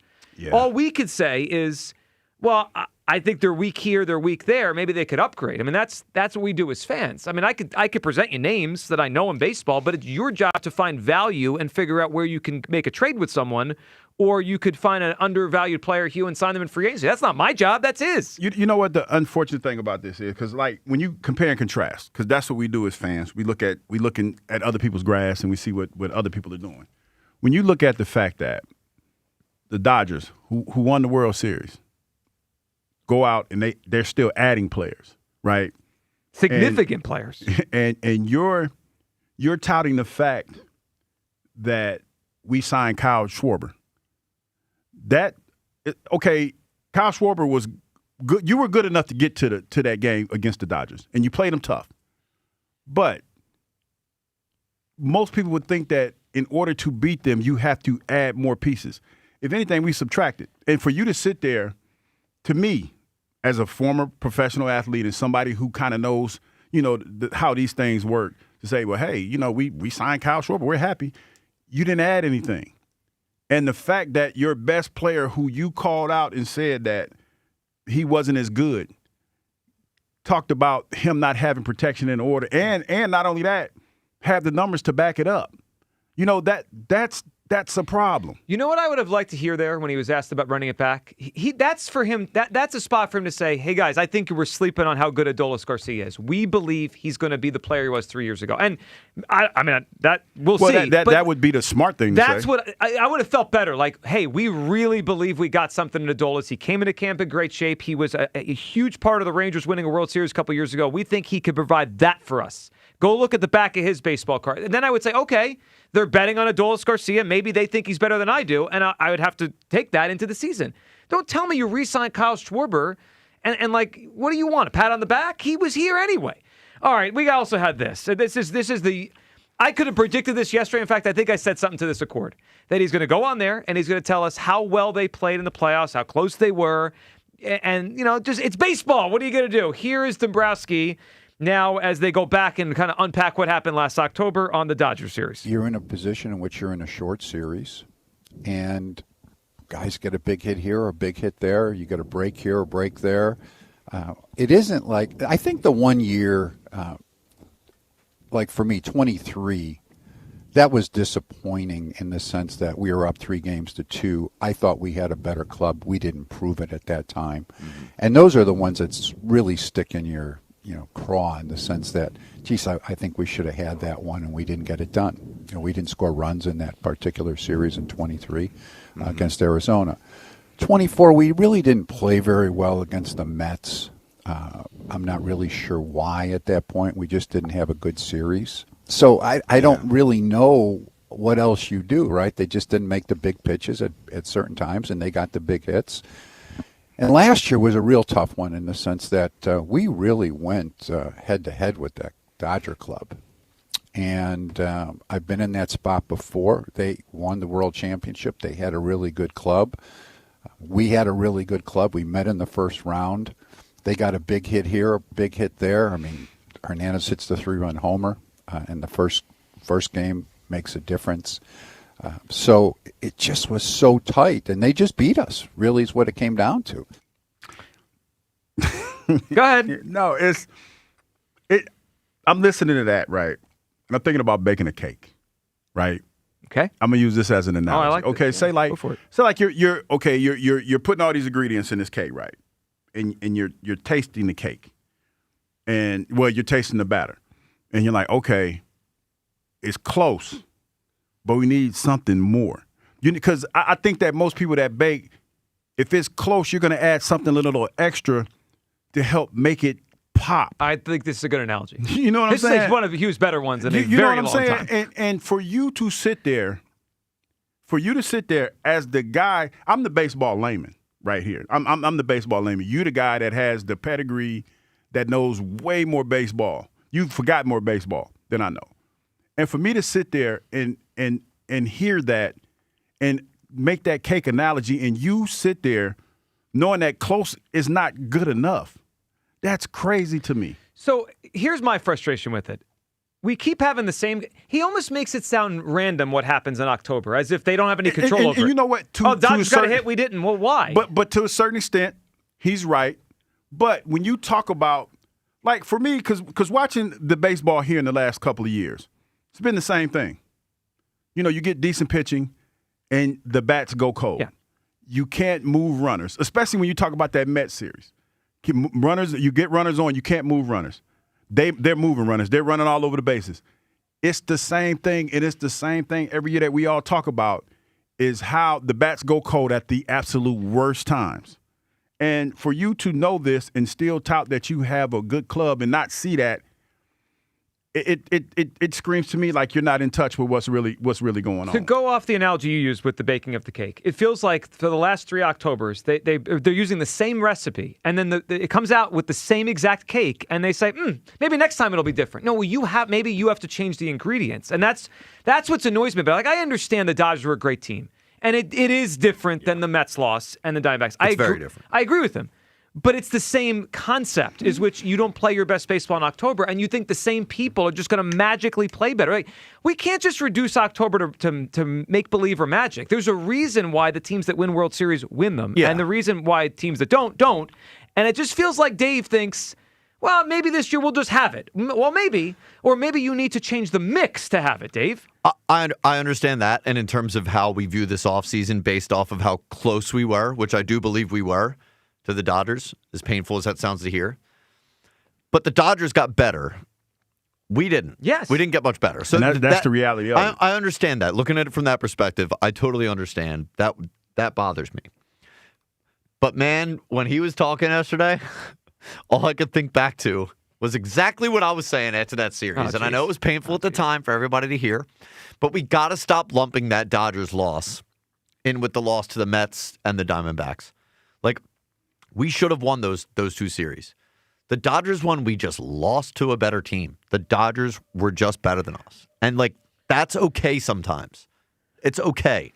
But you know what's not okay? It wasn't a complete failure or disaster that they lost to the freaking Dodgers. I give you that. Okay, it wasn't. Can we grow up? But they also screwed up in huge moments. The Trey throw home, the Castellanos base running play, and then obviously, I mean, we don't want to talk about it because it hurts, but like Kirkring threw the ball to the backstop. But then that's where you do whittle it down to a 5-game series. And I know that annoys people that say, it's just random, it's a 5-game series. That's where that stuff becomes... That's where that stuff matters.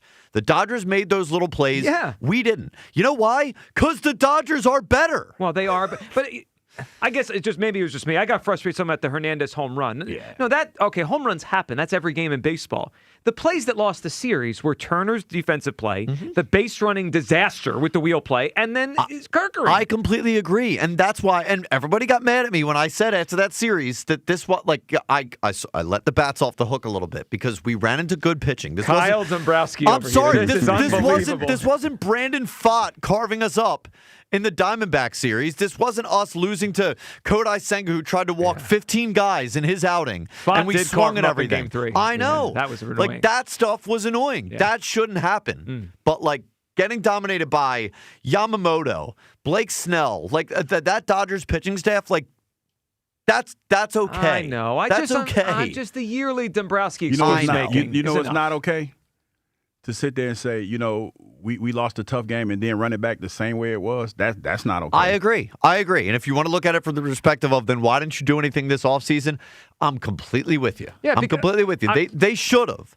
Dave should have, if I were Dave, I would have looked at it in a similar way. But then I would have told myself, okay, since we're that close, how do I get closer? Make the team Yeah, better. get over the hump. How do I get over the hump? Yeah, and how about do it instead of asking the WIP morning show how you would have done it? It's not Joe DeCamera's job to have a way to fix the Phillies. Well, see, that's the thing. It's yours. Because it's like it's kind of like I know more than you do. So what would you do? Right. Because I know baseball. You don't know. What would you do? And it's obvious. Here's where it stings, I think, for most people. Because it's obvious that you felt that this team wasn't good enough because of the whole Bo Bichette thing. That's the one they can't run from because we know they tried. We know you tried to make that better. And then for you to sit there, because, you do know more baseball than most people that you're talking to. But to sit there and say, to validate what you've done so far up until this point and validate the fact that the team is good, we already know going up against the Dodgers, you're probably not as good as they are. Because at that point, you know what you're doing? You're hoping and wishing.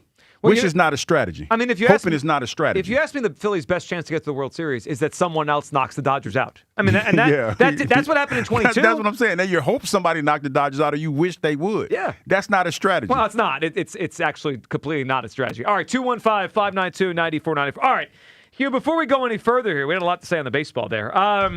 Can you give everyone a second clue for I got to Hughes? get my notes because I put my notebook over here. Well, we have ourselves. Got a little heated. Yeah, well, you're in trouble here with this. We got a pair of tickets. See comedian Bill Burr at Hard Rock Live, AC, April 25th. For tickets, Ticketmaster.com. So the first clue was an actor from Philly. From Phillies. All right. Yes. All right. What do you got? Clue number 2. And to make it a little easy for y'all, you've heard this actor's voice on WIP. You've heard his voice on WIP. So an actor whose voice you've heard on WIP. All right. Yes. So that's. Okay, that's an interesting one. I mean, if people can remember hearing, a certain actor call in or whatever, or be a guest, that certainly will help. All right, 215-592-9490. If you've heard this actor's voice on WIP, says Hugh Douglas. Alex in West Philly. I'm talking some AJ Brown here. What's up, Alex? Hey, what's going on, man? Hey, Alex. AJ's out of here. Yeah. AJ's out of here. I guarantee you he's out of here. Nowadays, it's not worth the headache that the conversations that's been coming up. The drop passes, the lack of effort. There's plenty of replacements we can get. So, Alex, I think when people hear you say that, they're going to probably say, no, we can't get someone like A.J. Brown. But, Alex, I don't think they need to get someone as good as A.J. Brown for this offense to potentially get better. Like, they need to get a serviceable, solid, good, whatever word you want to use, replacement. But I think if Devontae's the one and you get a new number 2, I think the offense could be just as good or better than it was last year, even without A.J. I agree, man. Bring back Matt Collins. I'm okay with Matt Collins. He can block. He's big size. He's humble, and half the cost, a third of the cost. Oh man, it might be a tenth of the cost. It is kind of interesting how his career has jumped way higher after he left here. Because when he was here, he didn't do much. But he helped that Pats team and the Bills before it. All right, Alex, what do you got for us? Hughes clues. Who's the actor he's talking about? I think he just gave it away. I feel like it's Gilly the Kid now. Gilly the Kid, Gilly Alex. the Kid. Interesting guess. No, shout out to Gilly, man. Yeah. That's my man, but no, that's not. Yeah, that's not it. But that, that actually, he was on WIP with the afternoon show. He was? I think a couple years ago. Because didn't he come in here and they did the little dance? Remember that dance they were doing? I feel like he was in here. All right, let's talk to Steve in Sicklerville. What's up, Steve? What's up, Hugh? What's up, Joe? I wanted to say, Hugh, welcome to the dark side of A.J. Brown's time is, here. Yeah, Steve, it's about time Hugh crossed over. Is that what it is, the dark side? Yeah, I guess. It's more the so. Right side. It's the right side. I hear you. That's crazy. He said I gave you attitude last Friday when we talked about it because you were asking what has he, what has he done to get traded? And my answer was. And you didn't answer the question. Request a trade. Well, my answer was request a trade. With all everything else that's going on, you play the way he played and say the stuff he said, and then request a trade. It's like that's That's enough. Steve, this is where I have to push back a little bit because why are they on the dark side? Because the narrative has changed with him. Nobody knew he was going to wanted to be traded until it was brought up, and now he was a malcontent the whole season. AJ was hurt. I agree. I agree with you. We should I wasn't on the trade wave until the reports came that he requested a trade. That's what that. But that's not. But it was a whole lot. Steve, I don't remember the whole conversation, but it was a whole lot more that went on during that conversation Friday than you just saying he requested a trade. Steve, I'll say this. For me, that is what changed things. Because, the stuff that, the social media stuff or, him being annoyed, that we saw that since he got here, really, right? 23, he was annoyed. 24, they won the Super Bowl. He's reading books on the sideline. So, I can deal with him having, attitude issues or just kind of being a malcontent. Receivers are like that all the time. When we found out he asked for a trade, that's when I was like, all right, this is not worth it anymore. That's what I agree, because I wanted him here until I found out he didn't really want to be here. Then it's like, But my question is this. Okay, if that's the biggest reason why, it didn't cross your mind to ask yourself after he won a Super Bowl and how much he's contributed to this team, why he wanted to leave?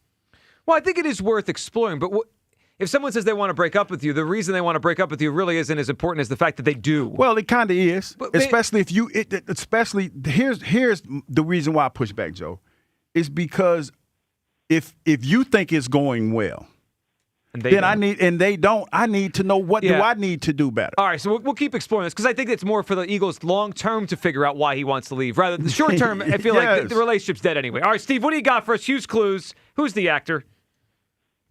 Kevin Hart. Oh, that's a good guess. That's a really good one. Good guess. All right. At least we're getting actors today and not, and I think the person is a person today, unlike yesterday's. Yeah, it's a real person. How's the King Kong poll going for Hugh Douglas? He's got to be getting cooked. Horrendous. Yeah. Okay, that's what I thought. All right, your phone calls. Rent-free. You're getting cooked, Rent as free. you should. Back to all your phone calls on AJ, the Dumbrowski stuff coming up. Your guesses for Hughes Clues. Plus, Jeff McClain and his podcast dropped some nuggets that might help us get some more clarity on AJ's future and the Eagles' thinking here. We'll let you hear that next. It is the Midday Show on Sports Radio 94 WIP. 5,000 cups, 2,400 baseballs, 1,200 bats, and 8,000 fans. It's gone!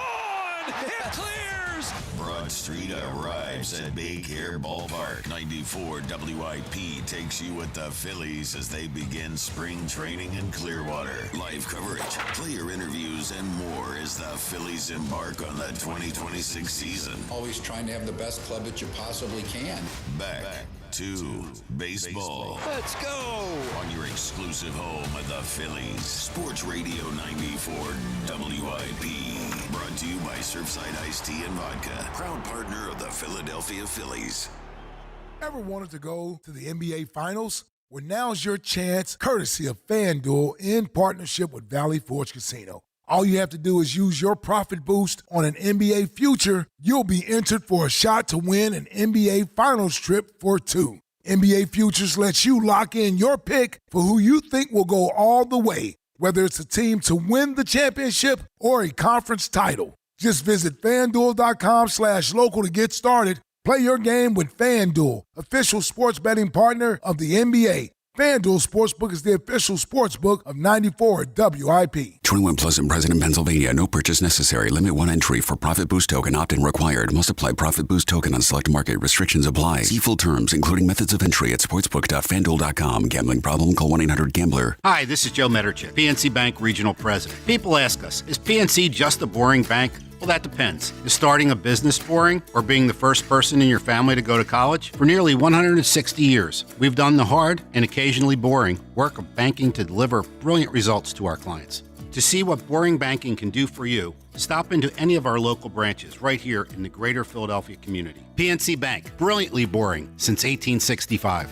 PNC Bank, National Association member FDIC. Breaking news! TurnersvilleJeep.com is now the #1 volume Jeep, Dodge, Ram dealer in South Jersey. Come see why more customers trust TurnersvilleJeep.com for the best inventory and the best prices in the tri-state area. With over 400 new Jeeps, Dodges, and Ram trucks to choose from, there has truly never been a better time to get the vehicle of your dreams and at payments anyone can afford. Reserve your vehicle today at TurnersvilleJeep.com. Again, that's TurnersvilleJeep.com. Day and night, PGW puts our energy into keeping you safe at home. PGW's 24/7 safety monitoring, infrastructure upgrades, and industry expertise help to deliver the essential energy you rely on and trust. And every mile of infrastructure we upgrade keeps energy delivery in Philadelphia more clean and more affordable. When you see us in your neighborhood, we're working harder than ever to stay on schedule and continue the work of keeping you safe at home. Remember, natural gas smells on purpose. Smell us? Tell us. PGW. Here it comes. At T-Mobile, get the new Samsung Galaxy S26 Ultra with Galaxy AI. Okay, we don't need the trumpets. We know it's awesome. You even get a 5-year price guarantee. And the best benefits in wireless. A kazoo? Pre-order and get the new Galaxy S26 Ultra. Really? Nothing? Did I mention at T-Mobile there's no trade-in needed? Better. Guarantee excludes taxes and fees. Applies to monthly price of on-network talk, text, and 5G data on the Beyond plan. Benefits vary by plan. May require activation and are based on included perks. Exclusions and details at T-Mobile.com. Injured at work or in an accident? Nobody will fight harder for your rights than Pond Lehocky Giordano. They've recovered billions for injured workers just like you and fight for the maximum settlement you deserve. Led by Sam Pond and Jerry Lehocky, this powerhouse firm is built on grit. Jerry worked 16-hour shifts in a steel mill before becoming a statewide leader for injured workers' rights. Call Pond Lehocky today for your free consultation. You won't pay a dime until they win. Welcome to Bucks County Estate Traders. Wow, look at the selection. So many great pieces. If it's one-of-a-kind pieces you're looking for, you've come to the right place. We have a huge selection from high-end brands like Stickley, Baker, and Henredon. Or if you're looking for that vintage or antique piece to make a statement, we got that too. I think I'm going to need a few laps to check everything out. Yeah, we hear that a lot. Happy hunting. For quality high-end furniture built to last, visit their showroom in Hatfield or online at buckscountyestatetraders.com. Wish your life came with a warning app? That dog does not want to be petted. Well, life doesn't always give you time to change the outcome, but prediabetes does. Take the 1-minute test today at doihaveprediabetes.org. Brought to you by the Ad Council and its prediabetes awareness partners. Check engine or ABS light on? Take the guesswork out of your warning lights with O'Reilly Veriscan. It's free. Ask for O'Reilly Veriscan. O'Reilly Auto Parts. I'm Boomer Esiason. My mom died from cancer. She was only 37 years old. She didn't have life insurance, and that was devastating for my family. That's why having life insurance is so important to me. Ethos makes it fast and easy. Get a quote in seconds, apply in minutes, and get same-day coverage. You can get up to $3 million in coverage with no medical exam. Get your free quote at ethos.com/play. That's ethos.com/play. Paid spokesperson. Time spent on application may vary. Online health questions required. DQ presents the Spicy Menu. For a limited time, try the new Flamethrower Chicken Strip Basket for $6.99 with spicy, bold strips that heat you up. Served with a side of famous DQ soft serve as a dip to cool you down. That's right, dip those spicy chicken strips right into soft serve. Plus fries and toast, all for just $6.99. And add a new pineapple lemonade sparkler or cooler made with tahini. It's the limited time only Spicy Menu. Get it delivered in the DQ app. Happy, tastes good. Participation may vary. This is an Odyssey Sports Minute. Minnesota Vikings brass has made it clear at the scouting combine they are looking for a quarterback to at least compete with J.J. McCarthy, if not start for them this season. And that really brings into focus one of the biggest mistakes we've seen an NFL team make in recent memory, letting both Sam Darnold and Daniel Jones walk last offseason. Jones was playing at a high level before his injury. Darnold won the Super Bowl, what might have been for Minnesota. I'm Nick Costos. 94 WIP HD1 Philadelphia. Live from the Tasty Cake Studios. Sports Radio 94 WIP. An Odyssey Sports Station. Every pitch, every storyline, every reason to believe again. That ball is gone! Your exclusive home for Phillies spring training is Sports Radio 94 WIP. My son knew it was coming. Any kind of fool could see there was something, everything about you. I'm not singing this, AJ. Better from back. You can. Kyle can. If you blame it all on me. That's what I be saying when people get mad at me about my Hughes Clues. And they're mad. Because I don't care. Yeah, they are mad. All right, Rent free, Joe, rent free. 215-592-9494 for Hughes Clues. We got a pair of tickets on the line today. See Bill Burr at Hard Rock in AC on April 25th. For tickets, Ticketmaster.com. We'll get a third clue coming up in a little bit for you. This AJ stuff, Hugh, it's interesting because you woke up today thinking for the first time he's not going to be here. I've been on this train the whole time. I think he's gone. Kyle's not there yet. Where do you guys come down? 215-592-9494. Now, adding some context after what we got out of the Combine yesterday, Jeff McClain. On his podcast, we know Jeff's in the running. I think the clear favorite for Eagles Insider of the Year. So here's Jeff, his latest on what his feeling is on where this AJ thing is going and kind of putting it in terms of percentages that AJ's back or not. Here's Jeff McClain on Uncovering the Birds. I don't think this is an eventuality. Not yet. I will say, though, I did come out, like I said at the top, thinking it did go in thinking less than 50%. Now I think a little bit greater than 50%. So he's moving to over 50% in that kind of 50-50 range. Is he gone or not? All right, so why? Why is Jeff McClain moved? Maybe just like Hugh Douglas woke up today feeling a certain way. Here's Jeff McClain's reasoning on why he thinks this is now a greater than 50% chance he's gone. This is why I think it's very much 50-50. I don't think AJ is necessarily unhappy in Philadelphia. I mean, he's said as much publicly, but from what I understand, just talking to people close to him and talking to AJ before the end of the season, he wants to be here. Now, as I said before in the previous podcast, it's like, but does he want to be here with this quarterback and in this offense? Ooh. Yeah, that's the thing. And the end of that one. Yeah, and that's the thing, because we don't want to talk about it because it's a triggering thing for everybody. But the bottom line is this. When you're in a situation where it's one or the other, the quarterback or the receiver, quarterback wins that all day. And I think that, listening this morning, and it wasn't nothing egregious that how he said it was, because it was super subtle. But I felt like they've made their decision. I think that the offensive coordinator made his decision. I think that they've watched film. Obviously they've, given some type of vision of how this offense is going to look. And it's one of those things where if you're saying, okay, well, he's not happy in the present construction of the offense. So if there's an opportunity, and like you said, there's some young receivers coming out in the draft. There's some guys you could possibly get. Devontae Smith is emerging. The money is that, like, initially the money was an issue for me. But when you talk about after June 1st and the designation, it's a hit, but it's a hit that I think that they would be willing to take. And as Elliott told us, they take cap hits all the time. It doesn't seem it's to not faze as weird. them. It's not. Remember back in the day, the conversations would be, "Oh, you don't want to take that. You don't want to eat that cash. You don't eat that revenue." Man, listen. When they let go of the Denver Broncos, let go of Russell Wilson, we did it with Carson Wentz. The money, it's a big deal to us, but it ain't a big deal to these NFL teams. Do you know what might change the equation? Like when we say $43 million dead cap to trade AJ, that hits people, right? They're like, "Oh my goodness." Hugh, in a few weeks, do you know what we might be at?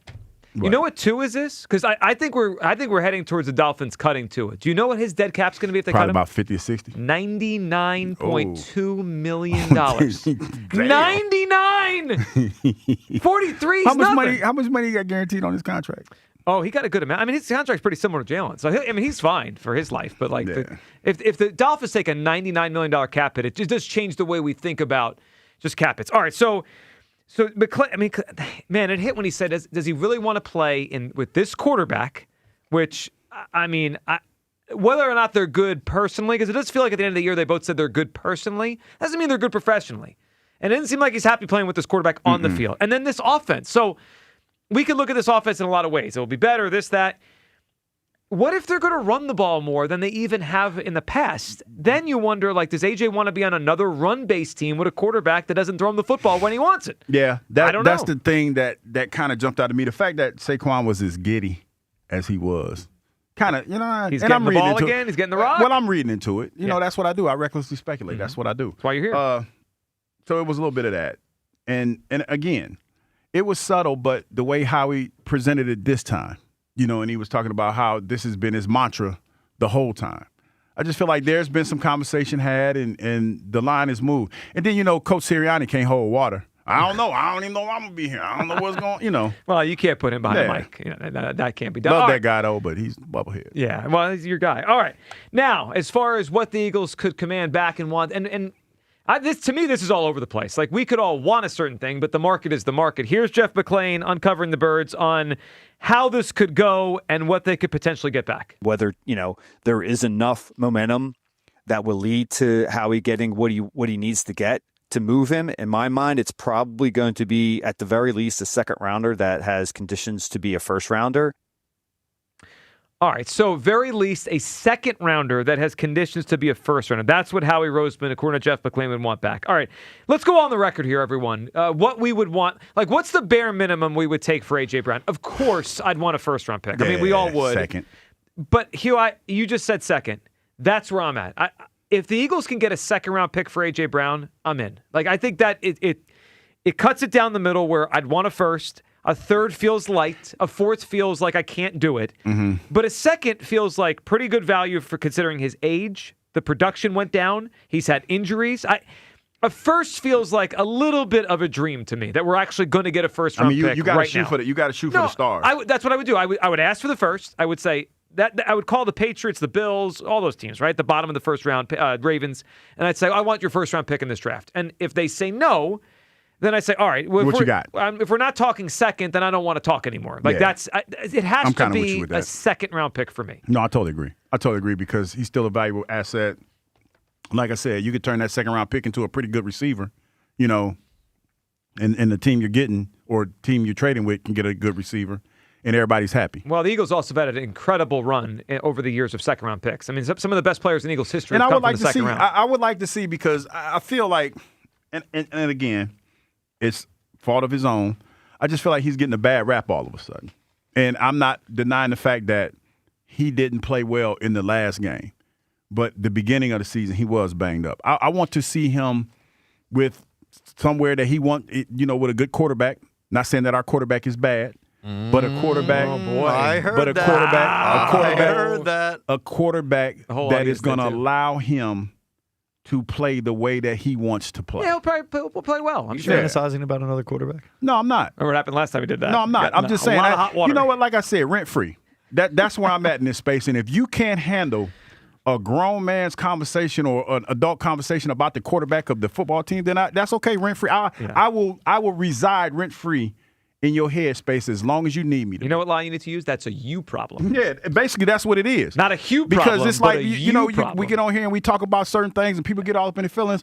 I'm just going to start saying rent free. Okay. All right. So second round pick is what I would need back to trade him. Hugh would need a second round pick. Kyle, what's the bare minimum to trade AJ? Yeah, so I'm not going into this the same way as you guys are, where I'm picking up the phone and looking to shop him. Yeah. So I need to be enticed. I'm going to drive a hard bargain here. You like to be enticed. And I'm going to be like Hugh, asking for the 9th overall pick for Tanner McKee. You guys are except I actually have a good player who's put great years on tape. Wow, Tanner and could catches probably strays here. fetch you. Well, I'm just saying. Tanner's going to get us a first round. I mean, draft Hugh, pick. the bargain that Hugh was trying to draw was a pipe dream. The audacity from Douglas. AJ Brown, I'm like, I don't have the wa- audacity every day. I don't want to move off of him, so I'm asking for a pick that I project to be in the top 20. Top or else 20? I'm not moving him. Yeah. No.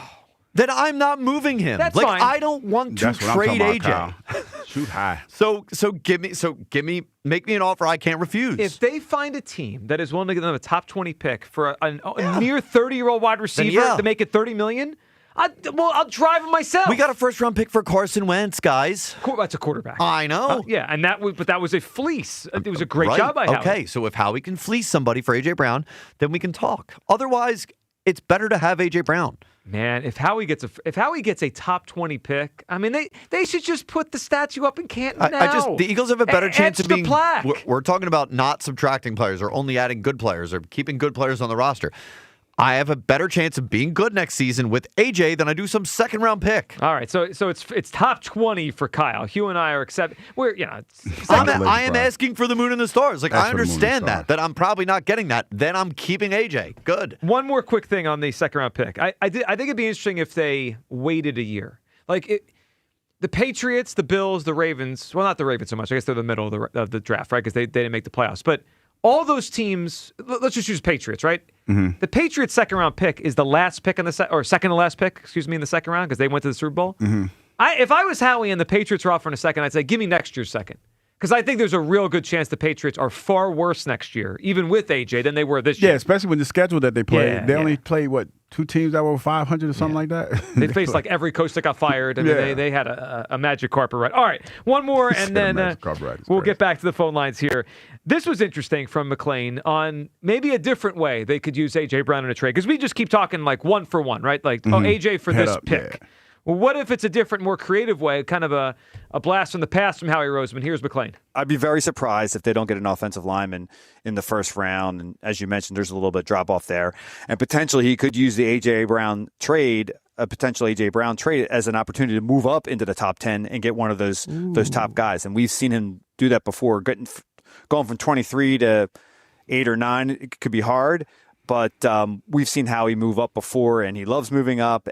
Well, so that Jeff McClain with the reckless. The first thing I thought of when he said that was 2016, 13 to 8 to 2, right? That's how they moved up in the draft to get Carson Wentz, and they used Byron Maxwell, they used Kiko Alonso, they used players they didn't want to be here anymore, and they were able to kind of, instead of trading draft picks to move up, they did trade some draft picks, but instead of using only draft picks to move up, they used players. So yeah, that's a I'm intrigued by that. That's a thought. To get an offensive lineman. So, like, they're at 23. If they could get up to 10 using AJ, would you do that? It would be a conversation, yes. I'm intrigued by that. Because then you're getting a potentially special player right near the top of the draft. You get a pick of who you want to get, and you get a chance to make your team much better. Would that pique your interest? It could move me a little bit. Right. So, what I need out of this is a realistic path to getting a great player. Because otherwise, I'm keeping A.J. Brown. So if we're talking about a top 20 pick or finding a way to move into the top 10, we're talking about stud blue chip type guy. Yep. That's as long as I see a clear path in this deal to getting that guy, then we can have this conversation. Otherwise, I'm better off keeping A.J. Yeah, there also is, and I don't know the answer to this yet. This always comes out around the draft, right? You'll see, draft people say, yeah, this draft really has 15 or 16 first-rounders. There's 32 first-round picks, but there's like this many guys that actually grade out as first-rounders. If the Eagles feel that in this draft, well, then going from 23 to 10 could be huge. That's a big difference in talent. So we shall see. All right, 215-592-9494. Darren is up on WIP. What's up, Darren? Good afternoon to you guys. How you guys doing? Darren, what's up? Darren? Wow. Not much, man. Hey, I got a hypothetical couple trades here that we can maybe keep A.J. Brown. We're going to keep him with your trades? We wait. You drop the trade. We wait for you to present it to us. I'm ready to write this down. Yeah. So Minion's worked in Green Bay, so he works with Malik Willis, right? Yes. He's pretty top, pretty well talked about in the upcoming free agency. Yeah, I mean, I saw one ranking where he might be the number 1 free agent. Right. So to jump off your back on the Romeo Dobbs, then you'll have 2 guys that are familiar with this situation. So you want to bring in Malik Willis? Trade. Well, your phone went out. I want to make sure everyone hears it. You want to trade Jalen? He said AJ. Get 2 numbers. Wait a minute. Wait a minute. Hold on. Wait a minute. What? Wait a minute. What? Jalen Hurts. You want to trade Hurts? Yes. And bring in Malik Willis? Yes. Get 2 number 1s for Jalen Hurts. Hugh? Have a nice day, Darren. No, I'm not hanging. I didn't hang up on Darren. I'm not trading the quarterback. Entertain the idea. No. I am. I'm entertaining it right now. I'm entertaining it. Hey, I'm just saying. I didn't hang up the phone. I didn't touch nothing. I'm just saying. Have a nice day. I'm done talking. Oh, come on. Oh, hold on. Let's just let's workshop this for a second. Hurts for AJ 2 Brown 1s. Yeah, Hurts for 2 1s and Malik Willis. So here's who quarterbacking for us? Malik. No, man. Darren, I have started to see that Malik Willis is going to be the most sought after free agent because he's a young quarterback that people think could start, and he's going to get $30 million a year. Now, I don't know if he's ready to go. I mean, he played very sparingly, right? But I'm intrigued. I'll be honest. I'm intrigued. You're intrigued by a small. You know what this sounds like to me? Yeah. Kevin Cobb. Remember Kevin Cobb? Small sampling size. Yeah. Played well. Yeah. Went to Arizona and fell off. Yeah, but concussions really were the big part. Well, yeah, I mean, falling off. Malik Willis played well under Sean Mannion. I know. That's what makes it interesting. Okay. Yeah. I hear you. No, I'm good. All right, Darren. I think it's intriguing. All right, Darren, what do you got for us for Hughes Clues? How about Will Smith? Will That's a good Smith's guess. probably our best and most, kind of He on been the on the point. show? He been on the station? I don't know that. You know what? I think there's a chance at one point he was. Maybe. I don't know that. The Malik Willis idea isn't hang-up worthy. Hugh, what are you gonna do when we bring that topic up one day? Malik Willis or Jalen Hurts? You're just gonna turn your mic off? I'm gonna turn it off. Well, I'm not. I hear you with the upside thing. I get it, but no.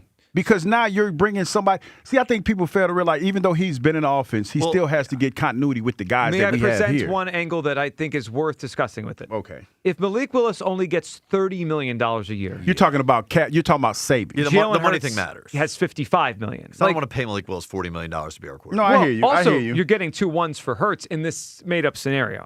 I'm not looking to do that, but in the made-up scenario, yeah. I'll put it this way: if I'm Howie. And at the same time, like 2 phone calls are coming in. One is from Malik Willis's agent saying, "What do you think? Are you interested?" And the other is from a team offering 2 first-round picks for Jalen right now. I have to consider it. I mean, I do. I mean, I did, and I said, "Have a nice day." I considered it. I didn't hang up on anybody. I just said, "Have a nice day," because I'm not doing that. I'm not doing that. Well, we are. Are you positive?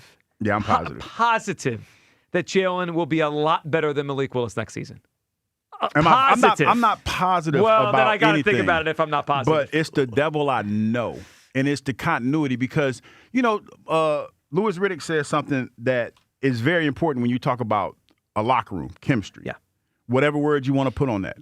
And whether you like it or not, Jalen is the guy in the locker room, regardless of if the for now. I mean, but he is. And I don't want to change that dynamic. I'm more on that than anything. I understand Malik Willis is an up-and-coming talent, young talent and everything, and we're talking about financially how to make it better, but Jalen's been here, and I don't think that this team is that far off the fix. The Mannion part makes it interesting, right? He just played well with his quarterback coach as Sean Mannion. I mean, you know what? Yeah, if he didn't play with Mannion, I think there'd be less, kind of the wheels would be turning less on this. You know who was Doug Peterson? Well, you all know who it was. It was Andy Reid. Was Doug Peterson's quarterback coach when he got here, right? Yeah, but Malik Willis has a better chance to be a better player is this, than Doug. And Doug came here and he struggled. And I know he is, but still, the struggle nonetheless. And he knew Andy's offense, and he struggled nonetheless. No, I'm staying with Jalen. I'm staying with Jalen and the continuity that we have here. No, I'm not doing that. Yeah, I think it's extremely unlikely anything like that happens. I will admit I started to think when he said it. No, like, I mean it's exciting. It made me think. It's intriguing, but there's more to it than just.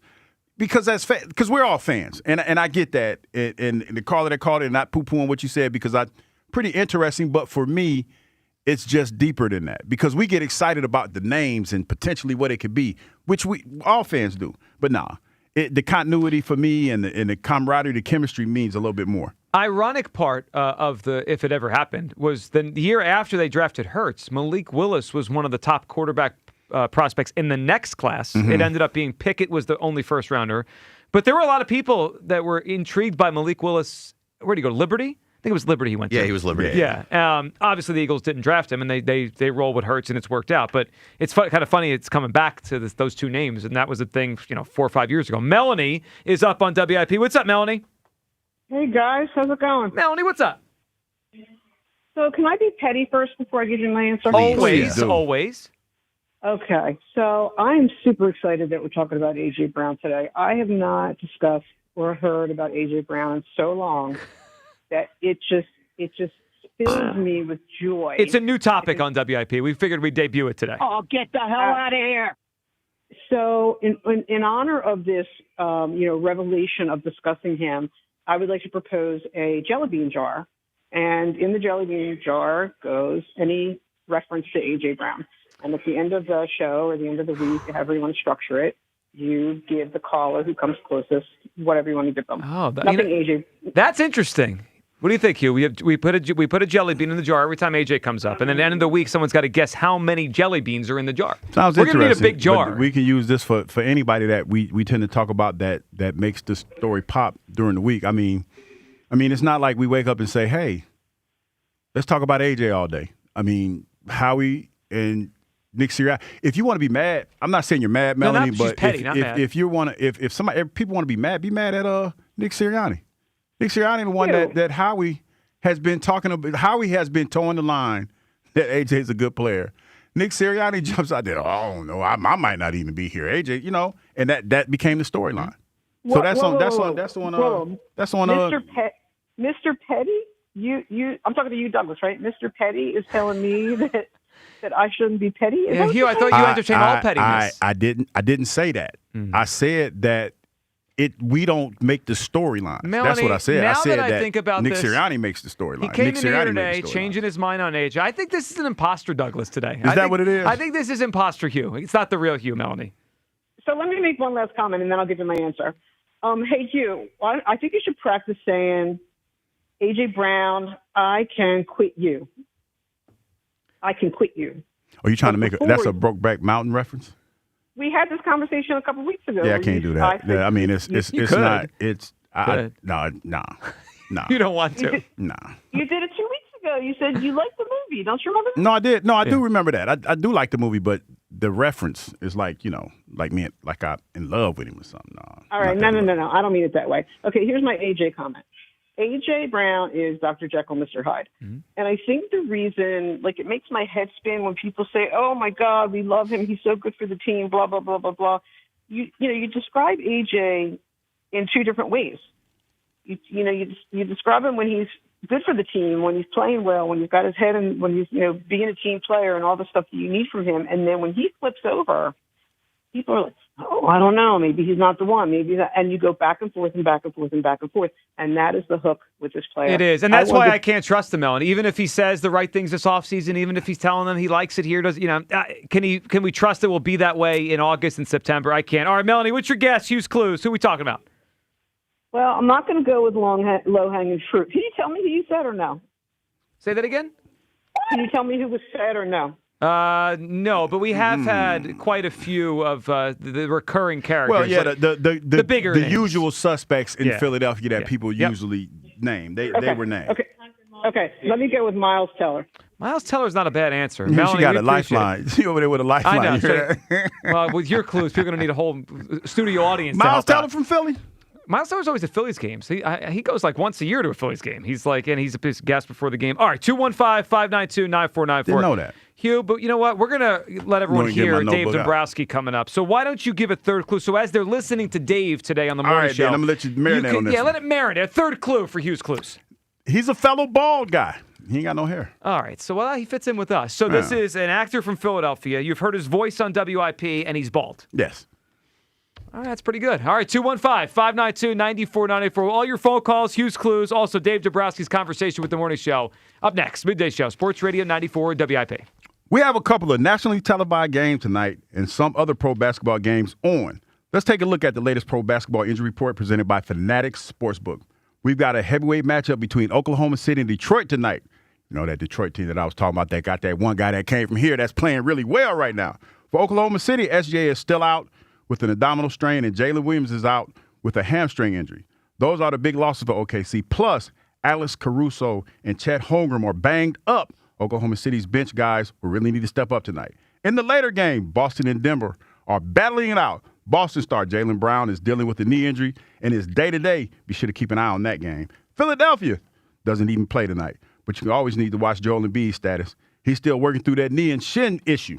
Played out not last night, though. But anyway, winning hits different with Fanatics Sportsbook. With the trade deadline over and teams gearing up for the stretch run, so don't wait for that what-if moment and switch to the only sportsbook that protects all pro basketball player props across straights, parlays, and same-game parlays across any first-half injury. That's right, people. If betting player props is your playbook, whether it's points, assists, rebounds, stats, or blocks, Fanatics Sportsbook Fair Play Insurance gives you an edge when it comes to cooking up a parlay. Some books protect your bet from the first quarter and some do nothing at all. But not at Fanatics Sportsbook, where they flip losing bets into winning bets on every night in the association. That means if a player gets injured in the first half, your bet will play on with all the remaining legs, meaning a loss can be turned into a win. Other copy trends. Fanatics Sportsbook, they set the standard. Fair play keeps every first half protected. So bet with the book that always has your back. Fanatics Sportsbook, winning hits different here. That's today's report. Listen all season long for weekly injury updates presented by Fanatic Sportsbook, the home of fair play. Download the app today. Must be 21 plus. Gambling problem? Call 1-800-GAMBLER. The showdown that was shut down. Yo, the camera got hurt playing basketball. They want me in the boot for 3 more weeks. Okay. But now it's back. Joe versus Check. The basketball challenge. I mean, listen, no one cares when I win. It's 2-2 on the basketball. Coming soon, only on Sports Radio 94 WIP. Brought to you by Community College of Philadelphia. Rise from within. You'd love new windows, but you don't want to pay a fortune for them. Well, February's a great time of year thanks to Window Nation. Right now, they're more affordable during Window Nation's Buy 4, Get 4 Windows free sale, plus an extra 10% off for the month of February. And you could get them with 0 down, 0 monthly payments, and 0 interest for 2 years. If you're feeling cold drafts from your windows or paying a lot more for heat than your neighbors are, it's time for new windows. Don't wait to put an end to your window problems. Visit windownation.com now. You've got places to be, and Wawa's got $5 deals all day. Kick off your morning with a $5 big breakfast meal deal. A sizzly breakfast sandwich, hash brown, and hot or iced coffee. And later, that $5 feeling keeps going with a crispy chicken sandwich. Bold flavor, real value. Because great taste doesn't need to cost more. Order today in the Wawa app or in store. Big cravings, big deals. Gotta have a Wawa. Take charge with President's Day select specials now through February 28th at Elite Acura, a Group 1 dealership. Command the road in the 2025 Acura ADX all-wheel drive with 1.9% APR for up to 60 months. Sporty yet sophisticated, this premium compact SUV makes an impression everywhere you go. Don't wait. Rush in for this presidential deal today at Elite Acura and tell them Ike sent you. Payments based on MSRP of $30,350. Includes delivery and handling. Excludes taxes and fees. For well-qualified buyers on approved credit. Not all will qualify. See dealer for full details. Are you looking for a lawn care service that delivers great results and is safer for your family and pets? Choose Natural Lawn of America. Natural Lawn has been growing green lawns quickly, more naturally, and with fewer weeds for over 35 years. Their custom approach uses organic fertilizers and safer weed and insect controls, ensuring a healthier lawn season after season. Right now, take advantage of their limited time offer. Free seeding every year. Call 800-FREE-SEED today. Choose Natural Lawn of America. Greener grass, fewer weeds, guaranteed. Never have I ever called my sister from the finish line of my first marathon. Hello? You won't believe where I am. Are you running? Mile 26. I'm gonna make it. Switch to T-Mobile's 55 Plus plan and get iPhone 16e with its advanced camera system on us. Plus, 2 lines for just $30 a line. Guys, I can't believe it. I knew you could do it, babe. That was amazing. Mom, how do you feel? I feel great. I can't feel my feet. Let's take a picture. And then you may carry me to the car. Share every stride, every mile, every memory on America's best network. Switch to T-Mobile's 55 Plus plan and get iPhone 16e on us and 2 lines for just $30 a line. With 24 monthly bill credits and 2 eligible port-ins on Essentials 55 Plus for well-qualified customers with autopay plus taxes, fees, and $35 device connection charge. Credits end and balance due if you pay off early or cancel. Contact us. Finance agreement 128 gigabytes, $599.99 required. Best mobile network in the U.S. based on analysis by Ookla of Speed Test Intelligence data 1H 2025. Visit T-Mobile.com. Do you owe back taxes or have unfiled tax returns? The IRS won't quit until they get your money. Here's great news, fresh from those in the know. Major changes have happened at the IRS. If you owe more than $10,000, you may be eligible for a 99% reduction of what you owe. Haven't filed a return for a while? Their happy clients are talking. The IRS was going to levy my bank account, but Guardian was able to prevent that and fix all my IRS issues. Thanks again, Guardian Tax. Need relief from crushing tax debt? The IRS now has special programs. Guardian Tax knows all about them. Personal or business, this is the fresh new break you've been hoping for. We aren't the company you call when you need a hug because you're scared of the IRS. Guardian Tax is the company that wins when you need it most. Guardian Tax Service is really great to work with. They really help me out. I'd recommend them highly. Call now for a free confidential consultation. 800-499-1424. 800-499-1424. 800-499-1424. Back to Hugh Douglas and Joe Giglio on Sports Radio 94 WIP.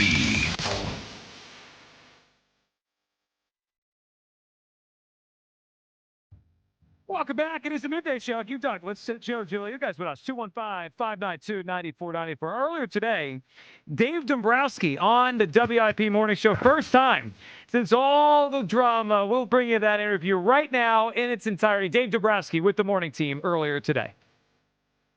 How are you, Dave? I'm doing great, thank you. Been a lot going on.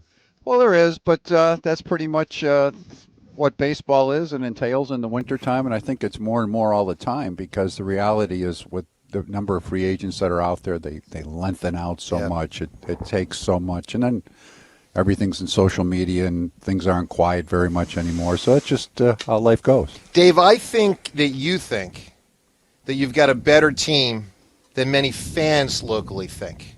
Do you feel it that way? Do you feel I've got a better team than our fan base thinks we have? Well, that's hard for me to answer because the fan base that I see is, basically here at the ballpark and up out and about. And I have most people approach you in a positive vein, surprisingly. You probably get more the negative vein because they don't see your faces, right? Yeah. So when I'm walking around and I'm in West Palm Beach and people are going, hey, we love the club, great job. So I go by what people tell me in that regard. And so I understand there's always mixed emotions, but I think we have a good team. So now, again, when I always say that, having been through this through the years, I'm not very big on the predictive factors. It's like you need to go out and show it and do it. But Dave, the meeting that you had recently down here with Bryce Harper and Rob Thompson, what can you tell us about the nature of that meeting? What was discussed and how you feel now? Well, I would tell you that, first of all, what we discuss behind closed doors, I always keep behind closed doors in that regard. Had a very good open conversation with Bryce. Rob was there. We just were in a position to just want to make sure that coming into spring training, some of the things that were out there we could talk about. And we addressed a lot of that back in October, November, but I wanted to make sure, because with Bryce coming in here, that we could sit down and talk and have an open conversation and express our feelings and move forward. So we were able to do that, and I listened to him, he listened to me, and I think it's always important in any walk of life, not just this, that communication is one of the most important things, and I've learned that throughout my career. This is not the first time I've ever had a situation where a player is not happy about something that has happened with the organization in which I'm responsible, and you sit down and you talk about it. Do you regret anything that came out of that conversation at the end of last season, or is there anything that you look to clarify on the record now, or is that all set? The way I look at this is that I addressed that in October and November, and I'm not even going to get into any of that from a public perspective. Everything we said was behind closed doors and had a chance to talk about it.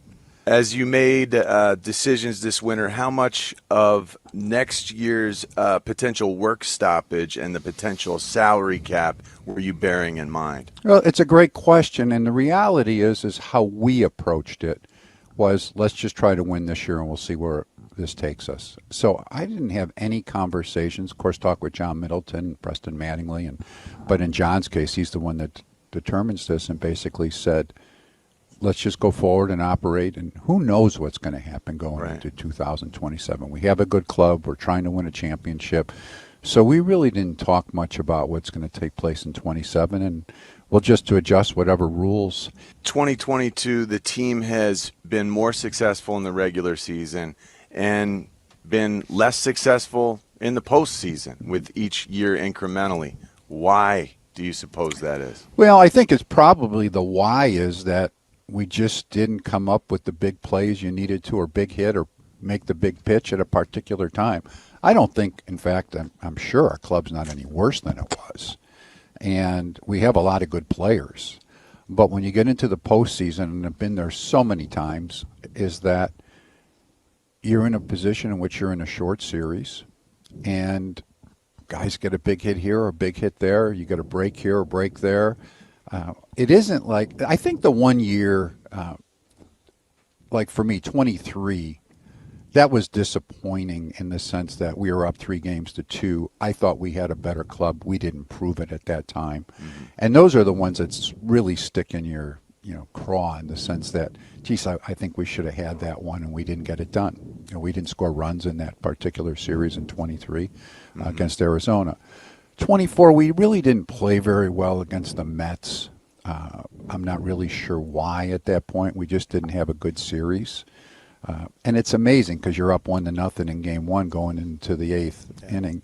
And people, it's say, gosh, well, the bullpen. And sometimes our bullpen hasn't performed, and sometimes they're better than others. And I think we have a really good bullpen this year.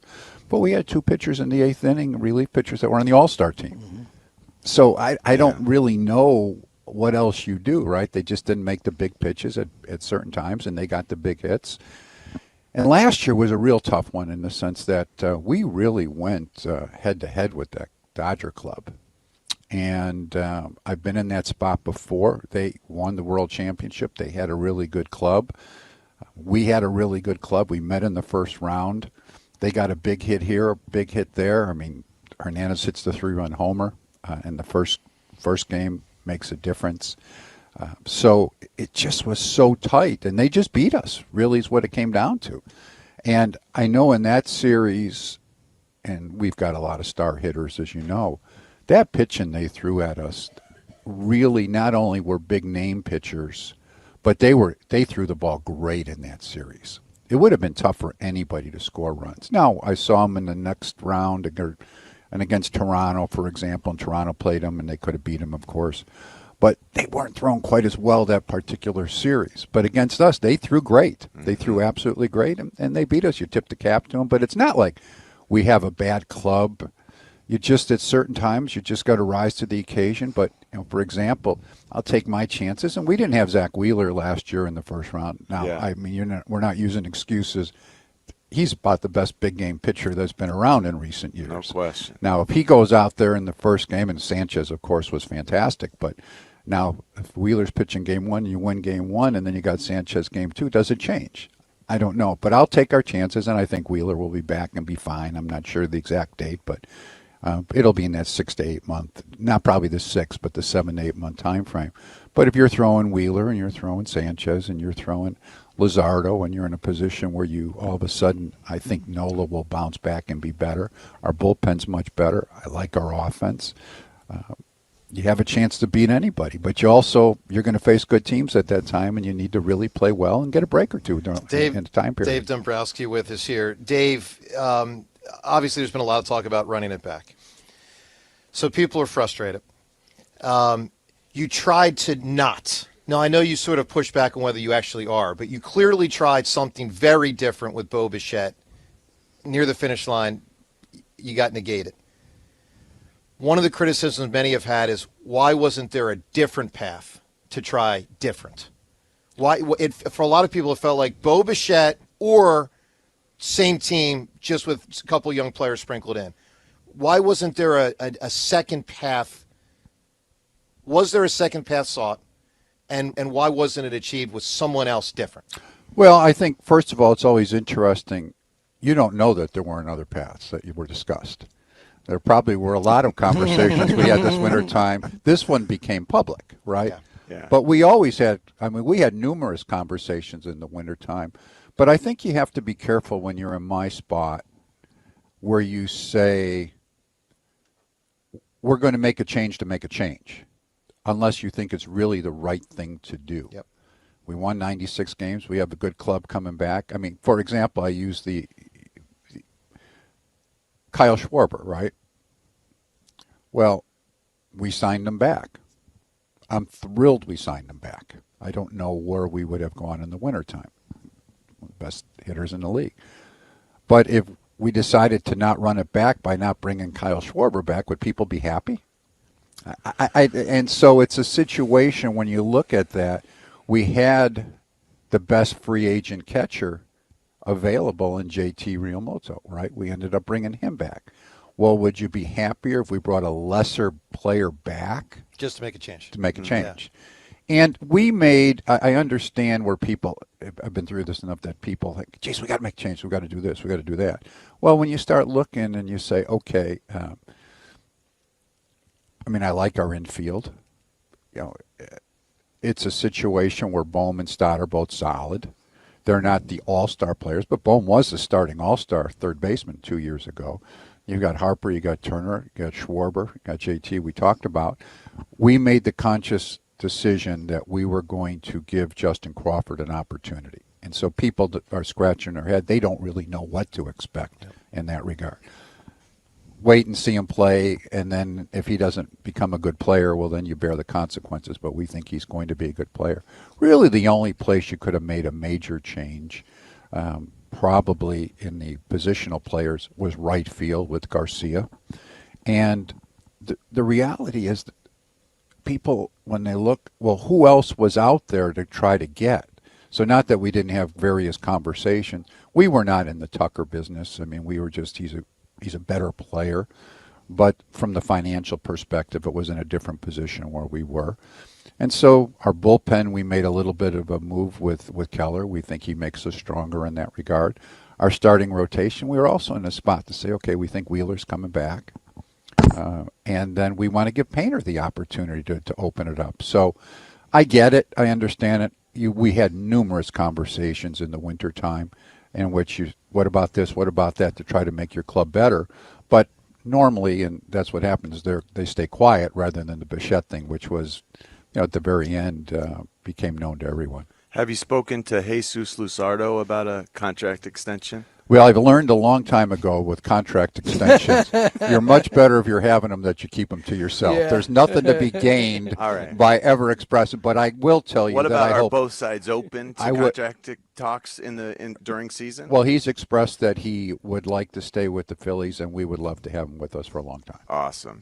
Now, what about the flexibility that you'll have in season with where you stand luxury tax-wise? How much flexibility will you have for wheeling and dealing? Well, we're pushing our payroll, as I think everybody is aware, but I've also been in a situation, this is, I guess, year 6 and the 5th time we've been in postseason, the opportunity that John Middleton has always been open-minded to try to get us better if we need to win. So he and the ownership group has been tremendous in that regard. So they're usually very open-minded to moves that we feel might make the difference for us. Perfect. Dave, let's go through a few players here. You mentioned Wheeler a few times. So he's going to be back.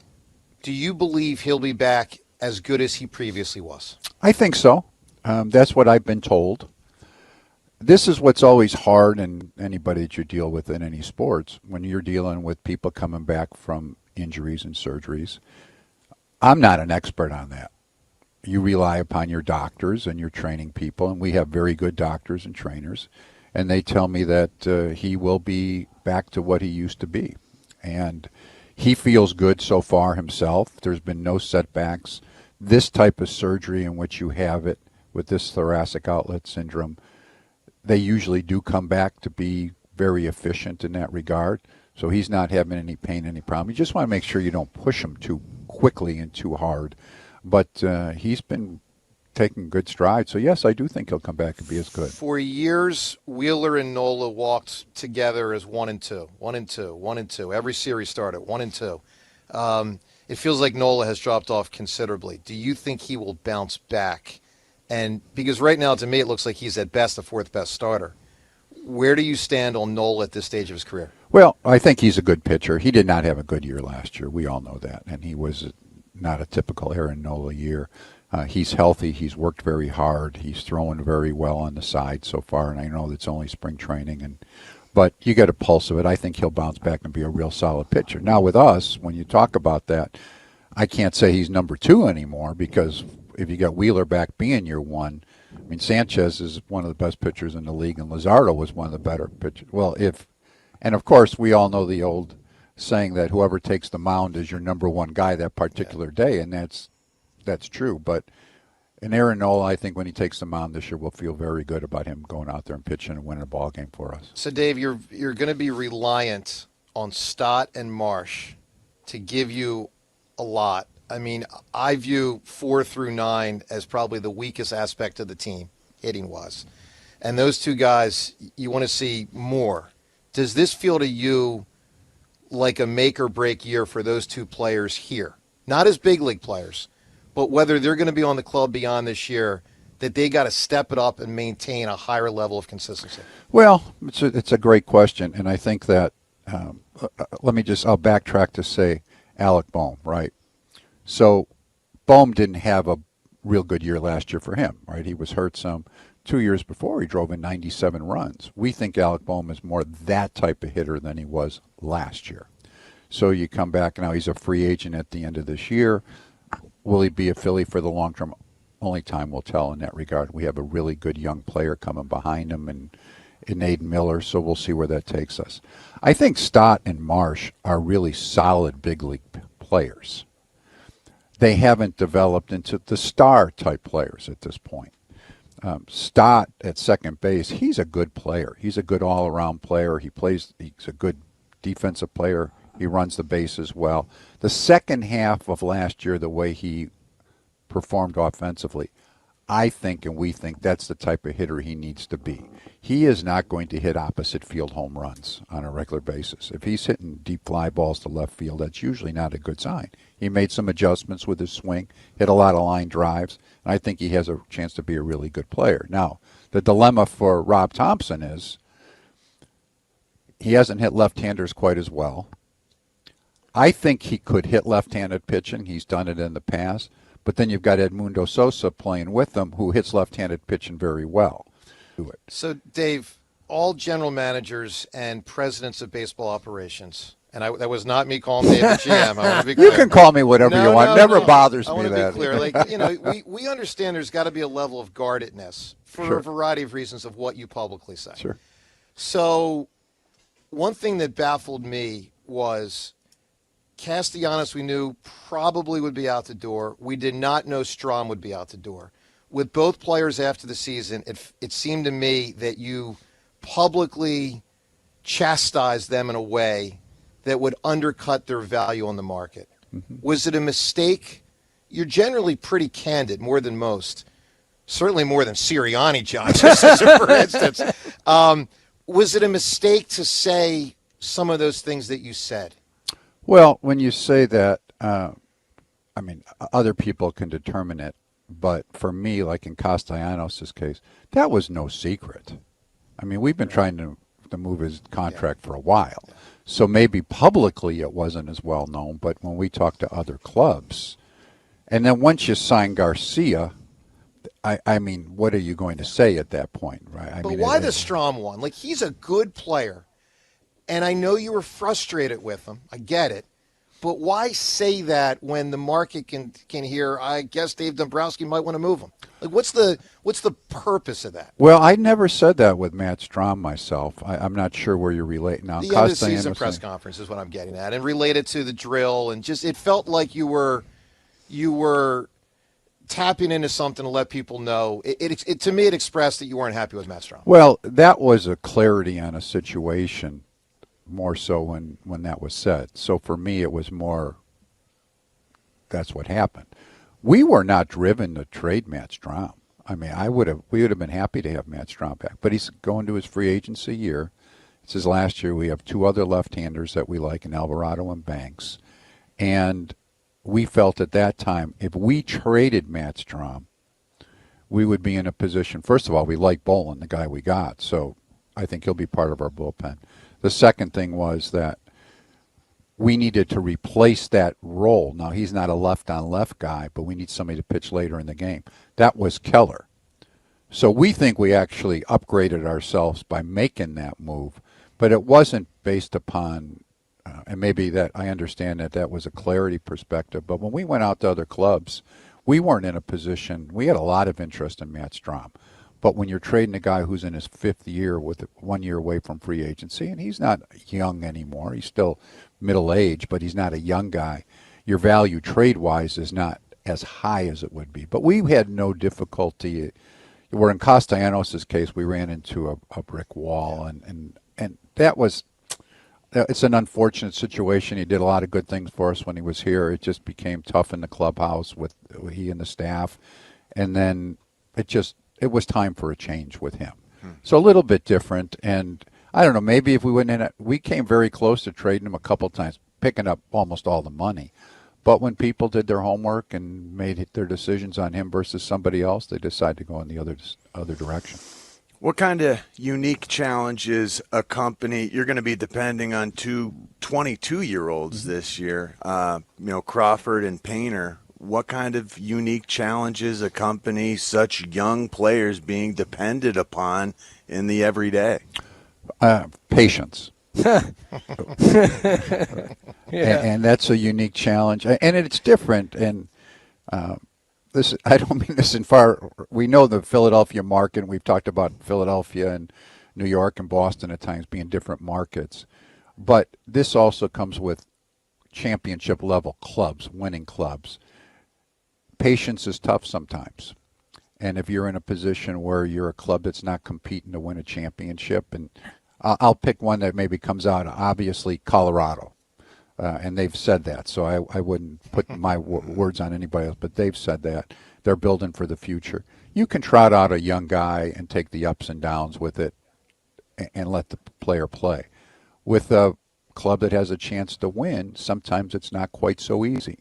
So you have to be in a position yourself that as an organization behind the scenes with your manager and with your staff saying, we need to have patience here.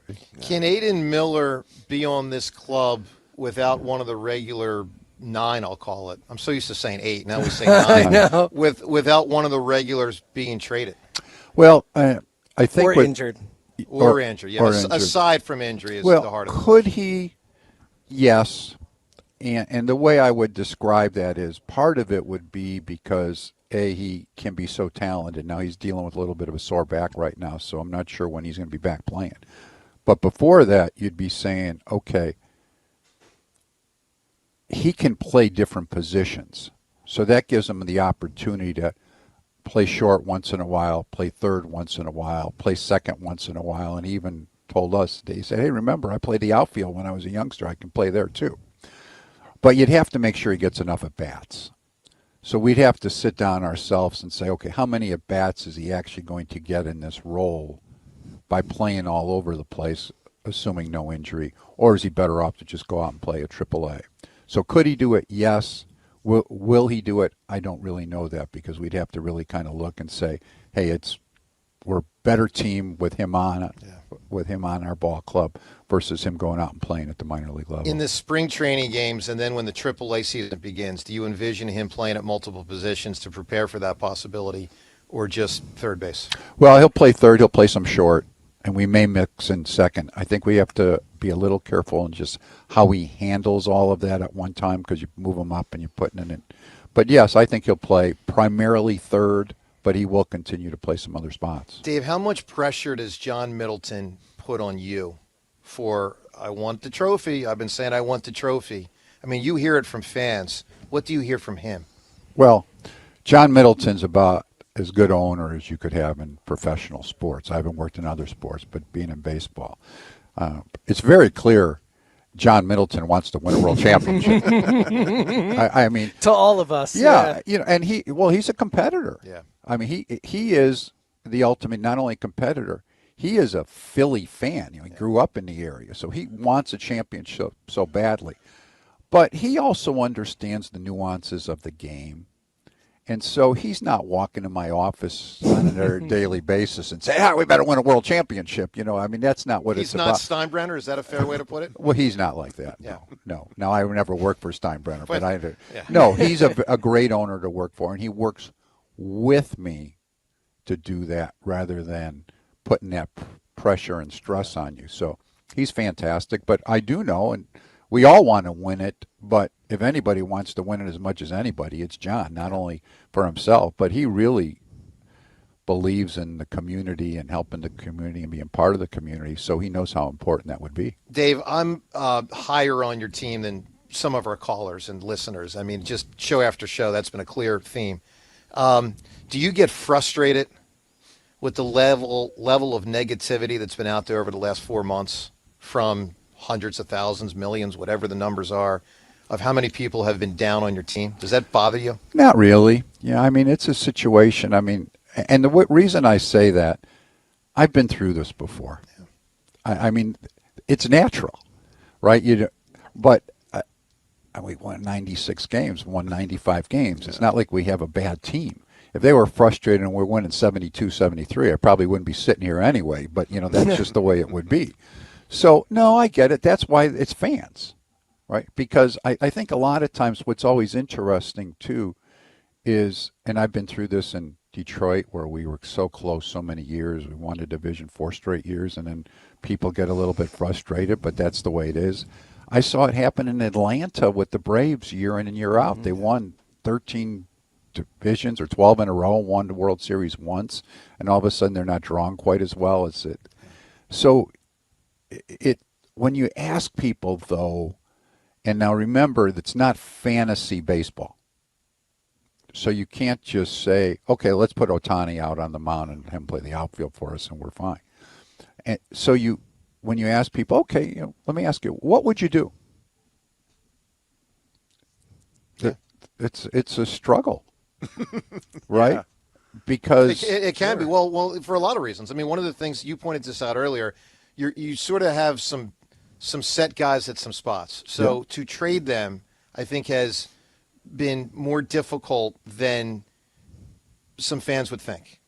I believe that you believe Alec Boehm is more valuable to you than trading him for what you would get for him with 1 year left on his deal. Is that a fair statement? There's no doubt you would. We think he's a good player. I mean, I get where he's not your prototypical cleanup hitter because he doesn't hit with power. But I remember I had a guy by the name of Victor Martinez. Oh, yeah. That didn't hit with a lot of power and had a long career and was great for us. And he hit behind Miggy, and we won championships. Yeah. We didn't win the world championship. That was the thing. Alec Boehm's a good hitter. He's a good big league hitter. He's proven that. Last year, again, a down year. He's better than that. So, yes, I think that's the case. And the other thing when I say fantasy baseball, and we have an ownership that I said that is very generous, right? Our payroll is one of the highest in Major League Baseball. But there are some limitations, too.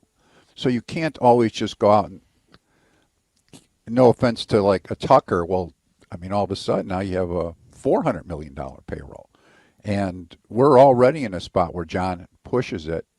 And so it's a situation where there's a lot of things involved, not only the player that's playing, how it fits into your club, what return you get on trades. If you trade somebody, well, who's going to play there and what do you get in return? And you also have financial situations that you have to deal with. So, and you got no trade clauses in there, too, in some cases. No question. And I understand team that that. has to agree to a trade. Right. Yeah, and I understand that. So, no, it doesn't really get to me because, and really I understand it, but our fans are great. I mean, they have a way of they express themselves. They'll boo and all that they stuff. express themselves. Yeah. But they come out. Yeah. And they support us, right? So that's fantastic. I mean, we're playing everywhere. You've got more Philly fans than most places here in spring training than anywhere else. Yeah. So, no, I get that. It doesn't frustrate me. All right, Dave, final thing, and some extended time here with Dave Dumbrowski. Final thing, Dave. As you embark on another one of these, same question we ended with last year. Do you still want the bye? So in the 4 years that you guys have made the playoffs, the team that got the bye in the round you've played in the divisional round has lost all 4 times, and the wild card team has won all 4 times. Mm-hmm. Do you still want the bye? Yes, I do, and it's a great question, and I do because it's a problem. Yeah, it's a problem. It's an issue, and it's one of those though because if you say no to that, that means you might go out to try to purposely lose games at various times. Well, you would never do that, so you're going to push to win as many games as you can. And get the bye, and hopefully that's the year that you make it work for you. So, yeah, I mean, I take that chance. Now, again, and I've said this before, if you guaranteed me we win the bye round, win that first round, the wild card round, I'd take that first. Well, Dave, we wish you the best of luck. Thank you. We really do. We hope not only to talk to you through the season, we hope to talk to you around November 3rd.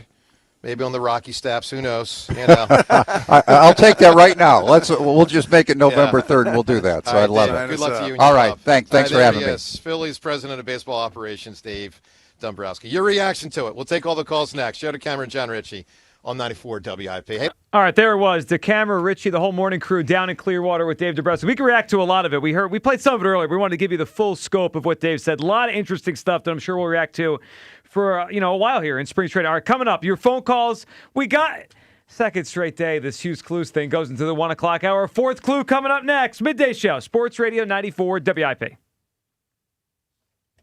Good, Hugh. Oh, it's on me? Sure Oh, is. yeah, it is on me. February is cold, everybody. The wind's biting. It's chilly weather, people. And great chili starts with Hatfield Recipe Essentials Chorizo.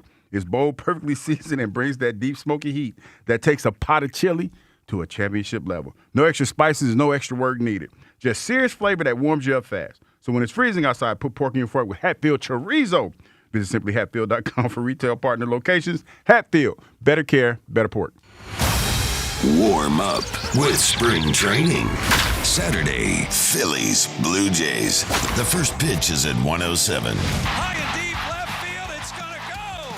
Catch all the action here on your exclusive home for Phillies baseball. Sports Radio 94 WIP. Hey, Joe DeCamera here. Have you always wanted an attractive, healthy smile? Well, PI Dental Center is the place for you. I've been a patient for 24 years, and PI Dental Center has been transforming smiles for 38 years. Board-certified specialists, Dr. Glenn Wolfinger and Dr. Robert Slough, perform complex dental makeovers with their Teeth in a Day protocol, where dental implants are placed and restored with fixed teeth in just one day. If you're looking for a smile that's monumental, trust PI Dental Center. Visit PIDentalCenter.com. That's PIDentalCenter.com. High five! Up top! Dave's company just got the 5-year price lock guarantee from Comcast Business. Yeah! It's 5 years of gig speed internet, advanced security, and a great rate that won't change.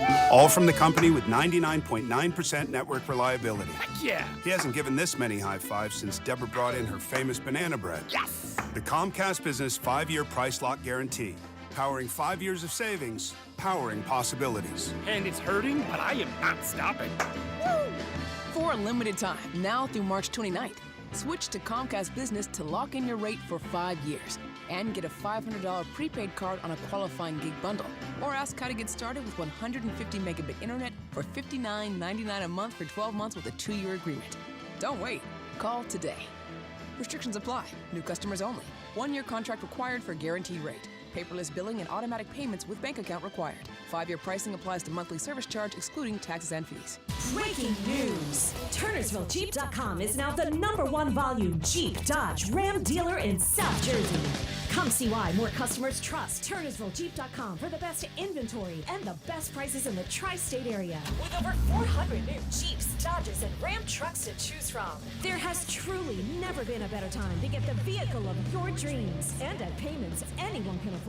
Reserve your vehicle today at TurnersvilleJeep.com. Again, that's TurnersvilleJeep.com. For 50 years, drivers have trusted Meineke to take care of their cars and their budgets. Because real value isn't just about price, it's about honest recommendations, quality work, and service done right the first time. From routine maintenance to major repairs, Meineke delivers dependable car care from experienced technicians you can count on. That's why generation after generation continues to choose Meineke. 50 years of trust, 50 years of value. Meineke. Doing car care right. Ready for action, basketball fans? BetMGM, an authorized gaming partner of the NBA, is giving players another reason to hit the court this season.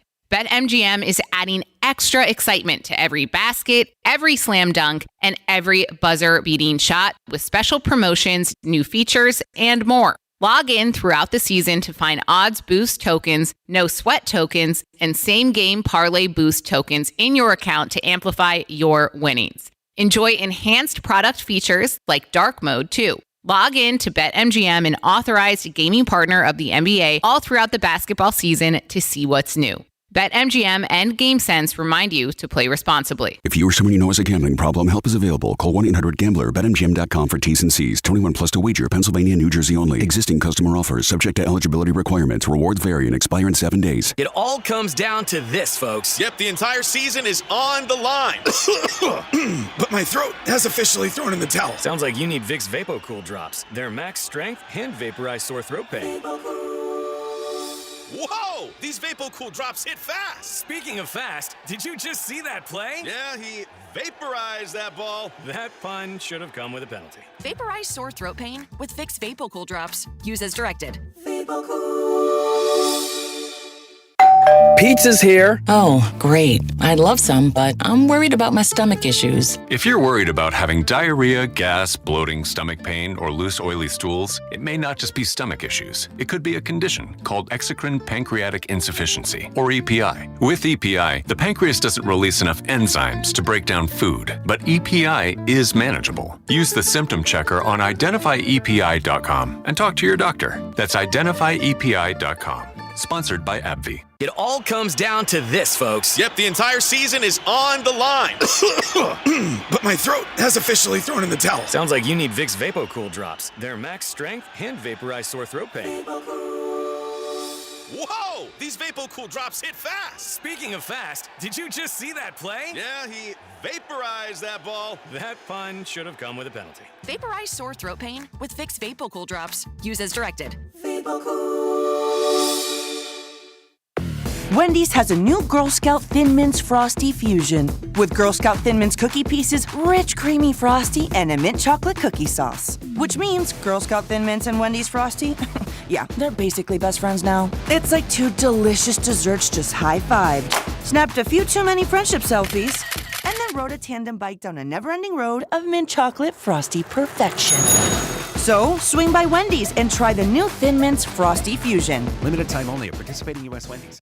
This is an Odyssey Sports Minute. Yesterday at the NFL Combine, Eagles head coach Nick Sirianni said, "I can't guarantee how anything will play out next season." When asked about wide receiver A.J. Brown, frustrations with Brown during last offseason have led to speculation this offseason that the Eagles will move on from the star wideout. It would be the best for A.J. to find a new home, and it's time for the Eagles to move on.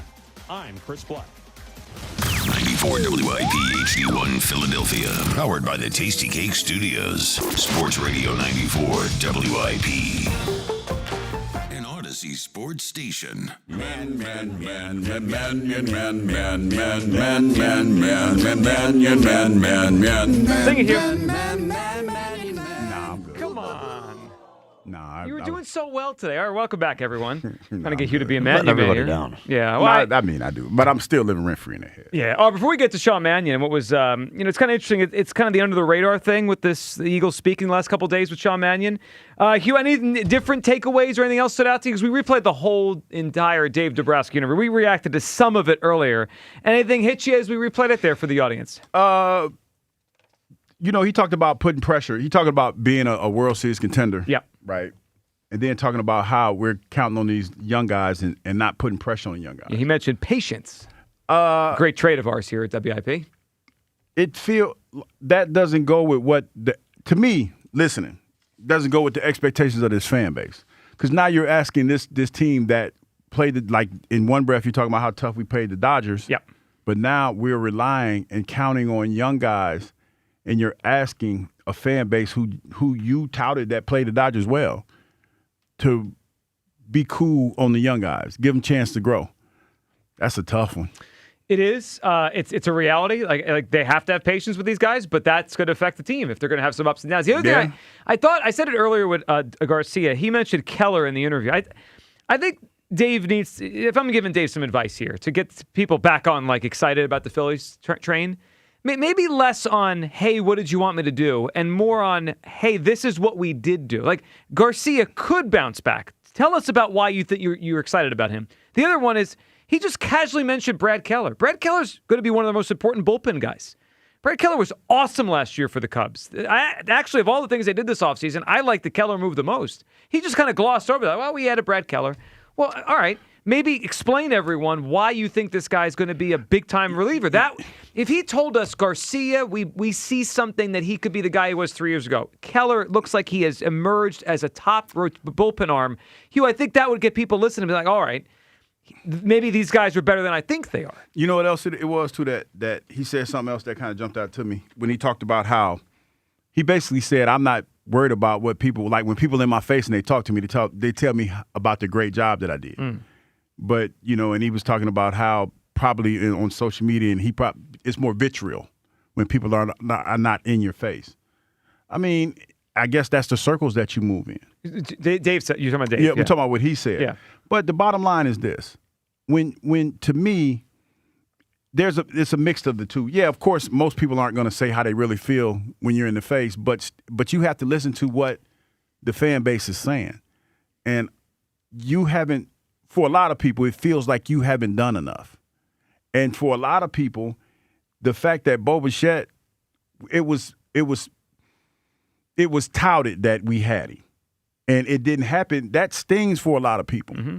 And then on top of that, for you to come back and say everything's cool, nothing to see here, it's kind of like people are a little bit upset. Like, how you gonna just play in my face like this? Because that's basically what that is. Yeah, they desperately need a hot start. But by the way, to start this season, just to turn the emotion of where the team is going to where I'm sure they want it to be. All right, this segment brought to you by Meineke. Cold Start Slick Roads, winter wear and tear, brakes, tires, batteries, and complete auto care by trusted experts. Meineke doing car care right. By the way, afternoon show going to be down in Clearwater tomorrow and Friday. Oh, heck. And then we are heading there Tuesday afternoon. We'll be there doing our shows next Wednesday and Thursday. So a lot more Phillies spring training interviews and a lot of stuff coming at your way the next couple of about next week or so here on WIP. All right, before we go any further, back to your phone calls. Hugh's got to give a clue. But first, could we hear Nick Sirianni yesterday? I think it's flown under the radar because all the AJ stuff that they finally addressed the Mannion hiring. Like they talked about it, of why they hired him and the process to get Sean Mannion. Let's hear from Sirianni on that process to land the new offensive coordinator. It was a common theme of everyone spoke very similar about Sean, and you can imagine that those were glowing, reviews, which is one of the reasons. Obviously, we hired him because we thought he was, we got to the phone call situations where we're kind of going through that, and everyone had great things to say about him, the person he is, the coach he is, the football mind that he is, and so really excited about that. It's amazing how the spin, couple weeks, how it changes. Because, listen, and this is part of the problem that I have. I listen to too much. Like a few weeks ago, didn't nobody want this job, right? Well, I was saying that. And then now all of a sudden, he was the best and one of the brightest. Like, we had a lot to pick from, and he was the one that stood out. Well, I think what this is. This is a case of how you see it, right? So when Mike McDaniel and Brian Daboll say no, then the best of the best is Sean Mannion. No, I'm just That's saying. what I heard. We can keep it a bean. Yeah. Hey, didn't nobody? It felt like. Don't like you're laughing at Mannion men. No, I'm just saying. You're laughing at the Mannion men. It felt like. I don't appreciate this. Because I think wording matters, especially in a situation like this. Mm-hmm. And to hear people say, "Oh yeah, he was the best out of the rest of them," and Eagles were beating down his door. They gave him 2 interviews. Didn't feel like nobody really wanted this job. Felt like people were looking to see what else they could do before they actually took this job. Well, especially Declan Doyle and Mike McDaniel and Daboll. Who want to hire me? The Eagles. Wait a minute, who else out there? Let's see what they talking about first. And if they ain't talking about nothing, then we'll go back to Philly. That's what it kind of felt like to me, but that's just me. I know, and I don't like that you're. I mean, does everyone else feel this? You don't like that I'm a Mannion man. You don't like that I'm pointing it out? No, I don't. I'm just saying, man. That's my problem. Man. That's my problem. Okay. I'm pointing it out, but that's what it felt like. Felt like there's who wants the Eagles job, the hottest job in the city? Nobody. And they felt like he was like, oh, I'll take it. And they said, well, wait, let's see if we can get somebody else first.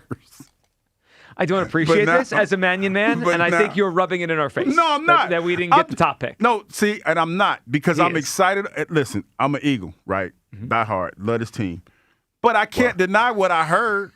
And it's amazing to me, like the stories. Like I get up in the morning and I'm watching TV, right? And wording matters to me. And when I hear people say, oh, he was the best of the best. Hey, there was a lot of people want this job, and he was the one that got it. You can't listen to what Sirianni says. I'm starting to think wording is mattering too much to you. I know. I'm just saying, dog. What is Nick supposed to go up there and say? Hey, our top 2 choices turned us down flat, and then I went to the next round. What is he supposed to say? All I'm saying, they got to prop him up. Don't lie to me. Don't lie. Why not? Hold on. All right, we like to do relationship analogies. They lie analogies. to us all the time. Do Who a cares? relationship analogy. Imagine if someone wanted to date 2 people and those 2 people turn him down flat, right? And then he finds a new girlfriend, and then he brings the new girlfriend around his friends. What are you supposed to say? Here's my 3rd choice. You can't say it out loud. Well, I mean, it is what it is. No, but you have to present it in a way to I'm happy. Hey, man, you know what? Hey, this is the one that won. No. The devil you know. You can't do that. It's the truth, though.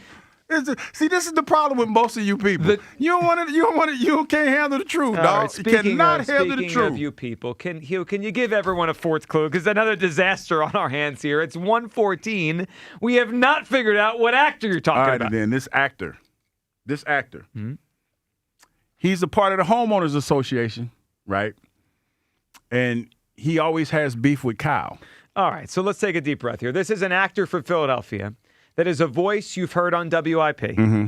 What was the third clue? The third clue was he's a fellow bald guy. Oh, a fellow bald guy. A bald actor you've heard on WIP. From Philly. From Philly. And shout out to the person that said, I can't believe you used yourself as Hughes clues. Well, it's not you. I'm from Ohio. Yes, we know that. Pay attention. Another Midwest place, just like Philadelphia. Pay attention. Yeah. That person, pay attention. Yeah, okay. Yeah. And the last clue is this person is part of the Homeowners Association and has beef with Kyle. All right, there's your 4 clues. Let's see who wins these tickets to go see Bill Burr. Our Scott and King of Prussia's up. What's up, Scott?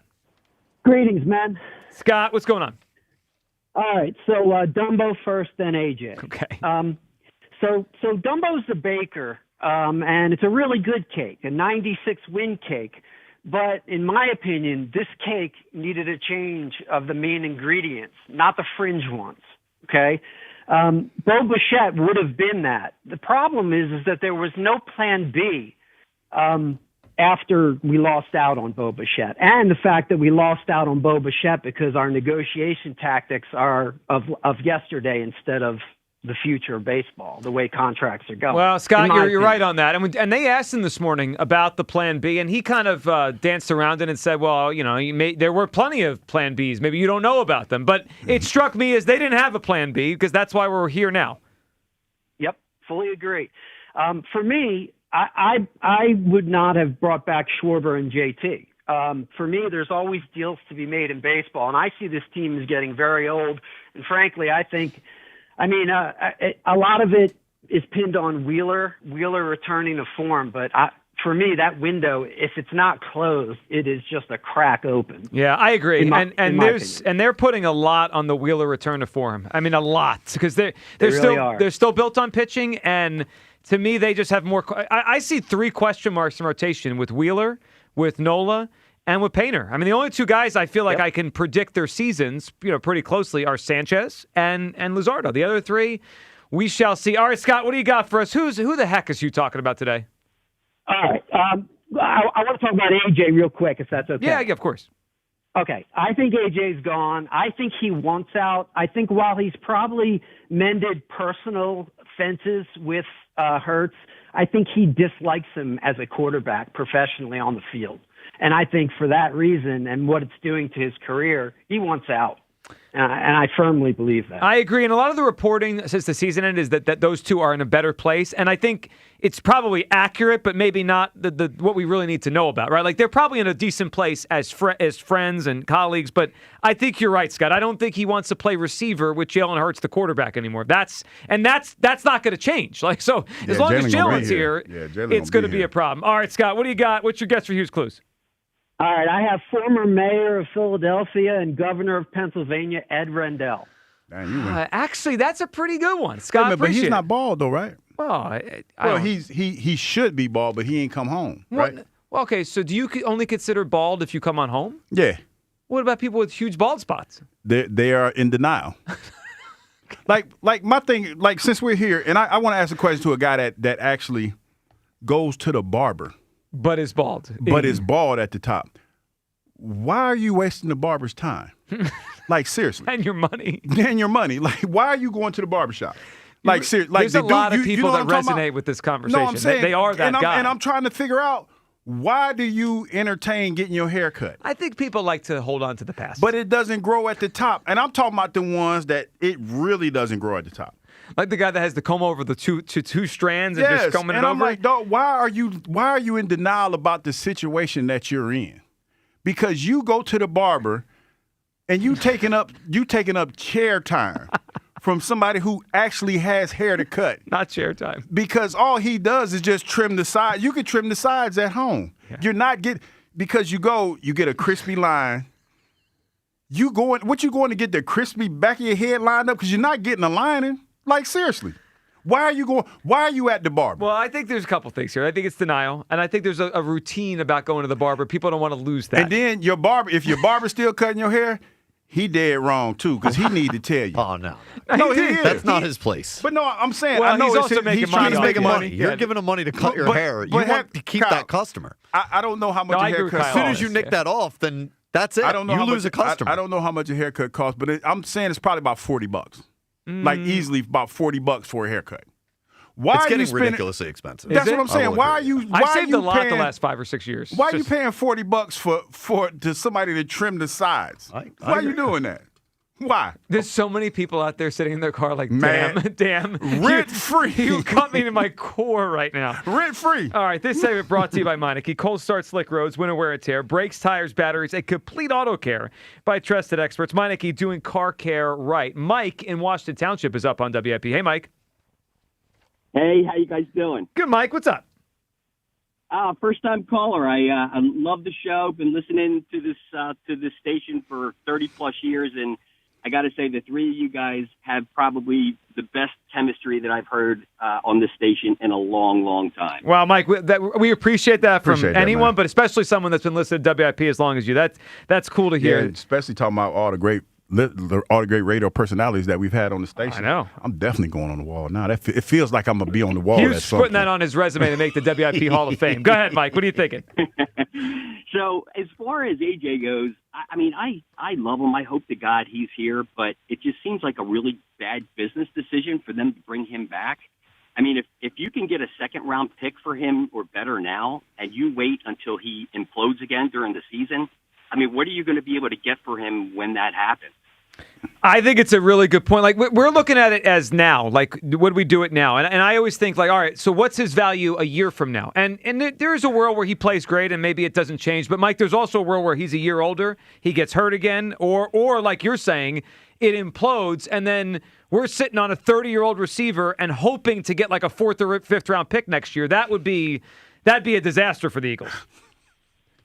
Yeah, I just can't imagine that if it's a question of whether he's going to implode. I think it's just a matter of when. I mean, it just seems like he's that kind of guy, and if he starts begging for a trade again, I just can't imagine that second-round pick is still going to be. I don't think it will be. I mean, you're right. It is a matter of time. I mean, every year he's been here, there's been a moment or two. I mean, the year they won the Super Bowl, he's reading books on the sideline. I mean, it's every year. Mike, what do you think on the Phils? So listening to that last interview you played, it concerns me that Dumbrowski mentioned that he thinks that Wheeler's going to be back. If there's such a good chance to me that he won't be back, and if he is, that he won't be the same pitcher. Do we have any kind of backup plan if he doesn't come back? Taiwan Walker. I mean, it's Taiwan. It's Taiwan. Yeah. I mean, so no. I mean, Mike, it's in a short way, no. I mean, and really beyond Taiwan, who I think would be, is a serviceable. Definitely six starter. Like you could run him out there for 15 starts, but beyond him, it's very thin. Like last year, they had the idea of Painter. They had Mick Abel before they traded him away, to the Minnesota Twins in the deal to get Duran. I mean, they don't really have much. They are thin there, Mike, and it does worry me. Mike, what are you thinking for Hughes Clues? Which actor from Philadelphia is he talking about today? It's the guy who I was actually calling to give a shout-out about. I went to see his show on Saturday, and it was fantastic. It's got to be Joe Conklin. It is Joe Conklin. Mike, how about that? Your first call to our show, and you nailed it. All right, congratulations. Mike, congratulations. You want a pair of tickets, see comedian Bill Burr at Hard Rock Live in AC, April 23rd. For tickets, visit Ticketmaster.com. Hugh, you're proud of yourself today. Yes, I am. Okay. I'm very proud of myself. You know what else, man? We are very hyperbolic when it comes to describing what AJ actually was this year. He's a problem. He was a big problem. I think you're trying to duck something serious. I'm not. About this. No. I'm not. Joe Conklin, actor? What you talking about? It's another day where you He is an actor. You push the line a little bit. I did not. Joe Conklin is an actor. Has acted, but Joe Conklin is a comedian. He's an actor. Joe's been in a few things. But when you think of Joe Conklin like that, this is the Diana Ross problem. When you think of Diana Ross, you don't think actress. The Diana Ross problem sounds like a philosophical, like a lesson in class. Like, I'm going to teach a radio class one day. Like the trolley problem. And this is called the Diana Ross problem. And my co-host Hugh Douglas used to say things that threw the whole audience off. Okay. What is your definition of an actor? Someone whose primary job is to act in roles, whether it be theater or stage or film. Okay, or television. Primary job. What is Joe Conklin's primary job here? Comedian. Here, he's a comedian. An actor. No, I mean, no. What is okay? You just walked into your own trap. No, I didn't. Yes, you because did. who acts like Skip? Who acts like Mr. Quinn? He's doing an impersonation, a comedic which bit. is It's a comedic He's an bit. actor. He's an actor. Okay, I see a little bit where like his act is comedic bit is His act is comedy. But comedians do acts. That doesn't make them an actor. Joe Conklin's act is comedy, right? I think if game set match. No. No, hold on. Game set match. No. Rent free. No, here's game set match.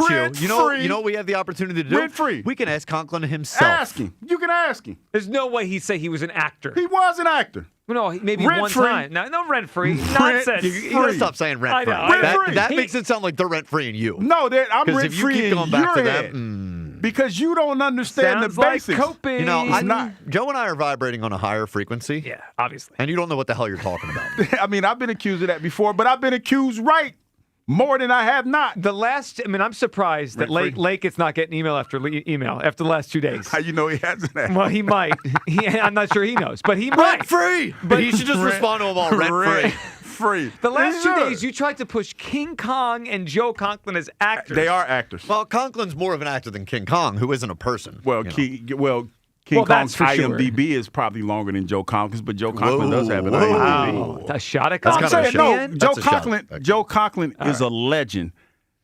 King Kong's an icon. It's a big difference. And neither are actors. 215-592-9494. Yeah. The important thing is neither of them are actors. All right, you people coming up in the next segment. A couple things for the Combine we got to get to next. Sean Payton said the quiet part out loud about the tush push. And Mike Vrabel asked about his relationship with A.J. Brown. We're on high alert for this answer. That's next. Midday Show, Sports Radio 94 WIP. Winning hits different at Fanatic Sportsbook. With the NBA deadline over and the teams gearing up for the stretch run, if betting player props is in your playbook, whether it's points, assists, rebounds, steals, or blocks, Fanatic Sportsbook Fair Play Insurance gives you the edge when it comes to cooking up a parlay.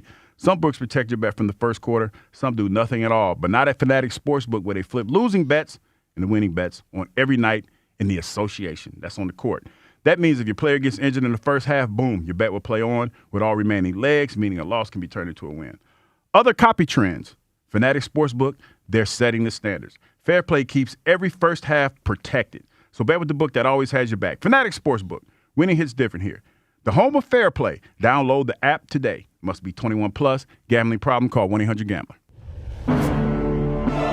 Since January 11th, you've had questions. The 2025 season will tick away.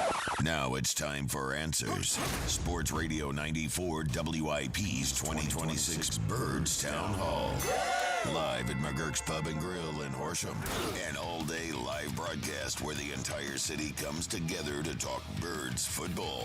From sunrise to sign-off, WIP hosts and special guests huddle up over free agent signings, trade rumors, the draft, and more. Plus, Elliott Shore Park stationed at the Surfside Free Agency Desk. They absolutely should not take a quarterback. The Birds Town Hall. Live at McGurk's in Horsham. Wednesday, March 11th. Only on Sports Radio 94 WIP. Presented by NovaCare Rehabilitation. The power of physical therapy. I'm Pat Boyle here to help you think close to Westwood on Sport. The Nuggets host the Celtics tonight, and if Jaylen Brown thinks he should be in the MVP conversation, what better way to prove it than on national TV against the three-time MVP and triple-double king, Nikola Jokic.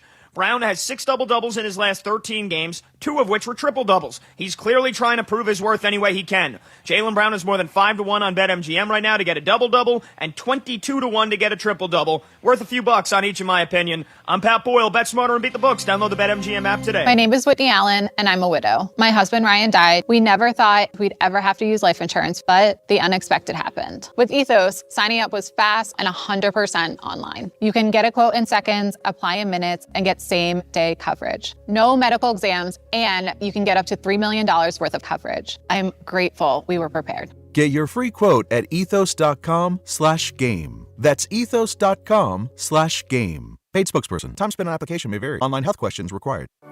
Why does it matter to members that Aetna was named a Best Medicare Advantage company by U.S. News & World Report? Because they chose a plan that gives them real support, real people, and real care. We show up on calls with members and doctors' offices when needed. We show up with access to convenient care options and coverage that fits everyday life. We don't show up for awards. We show up for you. And showing up for you is how healthier happens together.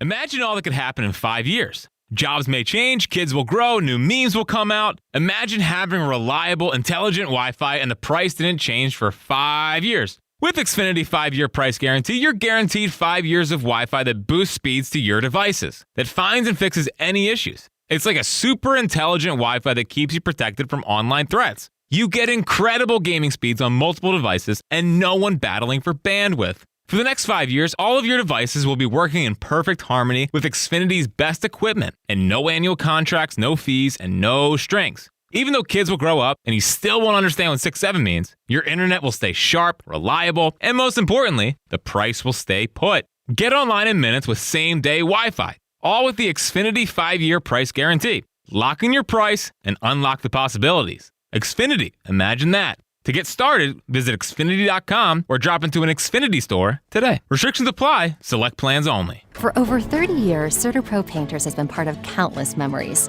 Every wall tells a story, and we've been proud to help write them. We are more than just your local painters, with care, craftsmanship, and certainty. From the first brushstroke to the final smile, our promise is simple. Your home beautifully painted and worry-free. CertaPro Painters, that's painting happy. Get started today at CertaPro.com.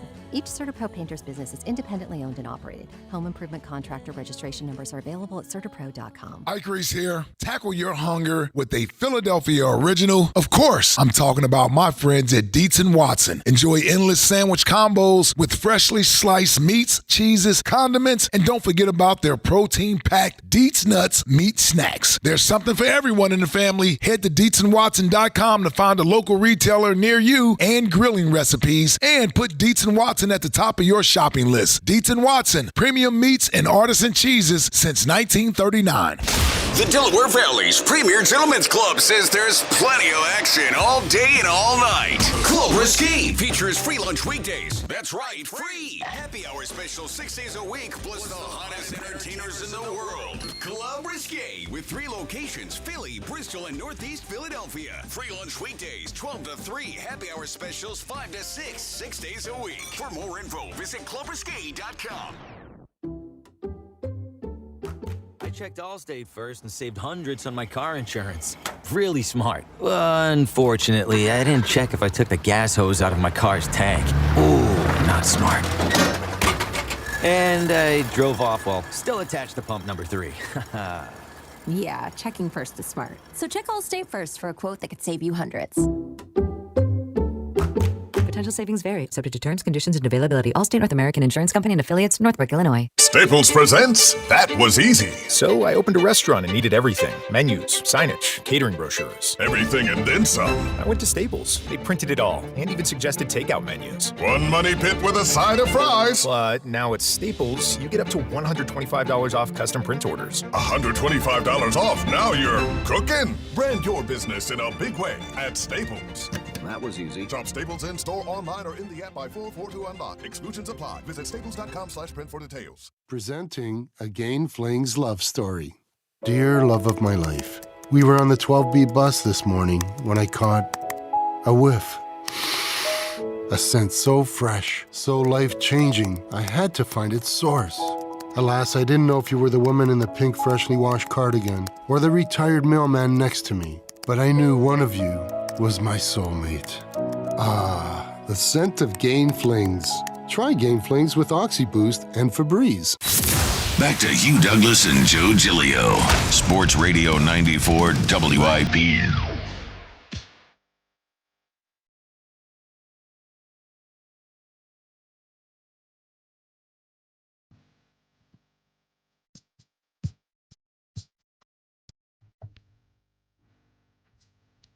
Welcome back. Midday Show. Hugh Douglas, Joe Giglio. You guys with us. 215-592-9449. We'll check in with you people coming up in a little bit. See what the viewers on YouTube think. I'm sure they had a lot to say about Hugh's Clues today. We found out it was another actor that is not really an actor. We'll get to that coming up. Yeah. I'm not sure about all that, but I do know this. We haven't played that song in a while because the Tush Push really hasn't been a story for a while, and it will not be this offseason. Some news coming out yesterday there's no expectation that there will be a push to remove the Tush Push from the NFL. So the fight last year to get it out doesn't seem like anyone's got the energy to do it this year. So I guess that's a win for us, win for the Eagles. Now, they didn't run it as well last year, which is probably why no one is chirping about it this year. But I thought it was interesting yesterday at the Combine, Sean Payton kind of saying the quiet part out loud about why no one seems to care about the Tush Push anymore. I think if that ever goes away, it's not a health and safety thing, right? We discussed that last year for 2 hours, and we just adopted 1,000 more kick returns. Which play do you think is more of a health risk? 1,000 more kick returns. So I think if we choose to ever move on from that, it won't be because of health and safety. It will just be like we don't like it, which is okay. Well, no, that's what it was. Yeah, well, hold on. But the end is baloney. It's not okay to just move on from a play that one team runs successfully because you don't like it, Sean. But, Hugh, you're right. He said the quiet part out loud. It was never about health and safety. It was they didn't want it. They didn't want the Eagles to do it anymore. Yeah, because everybody – and it was funny, right? Because this is where, you have to pay attention.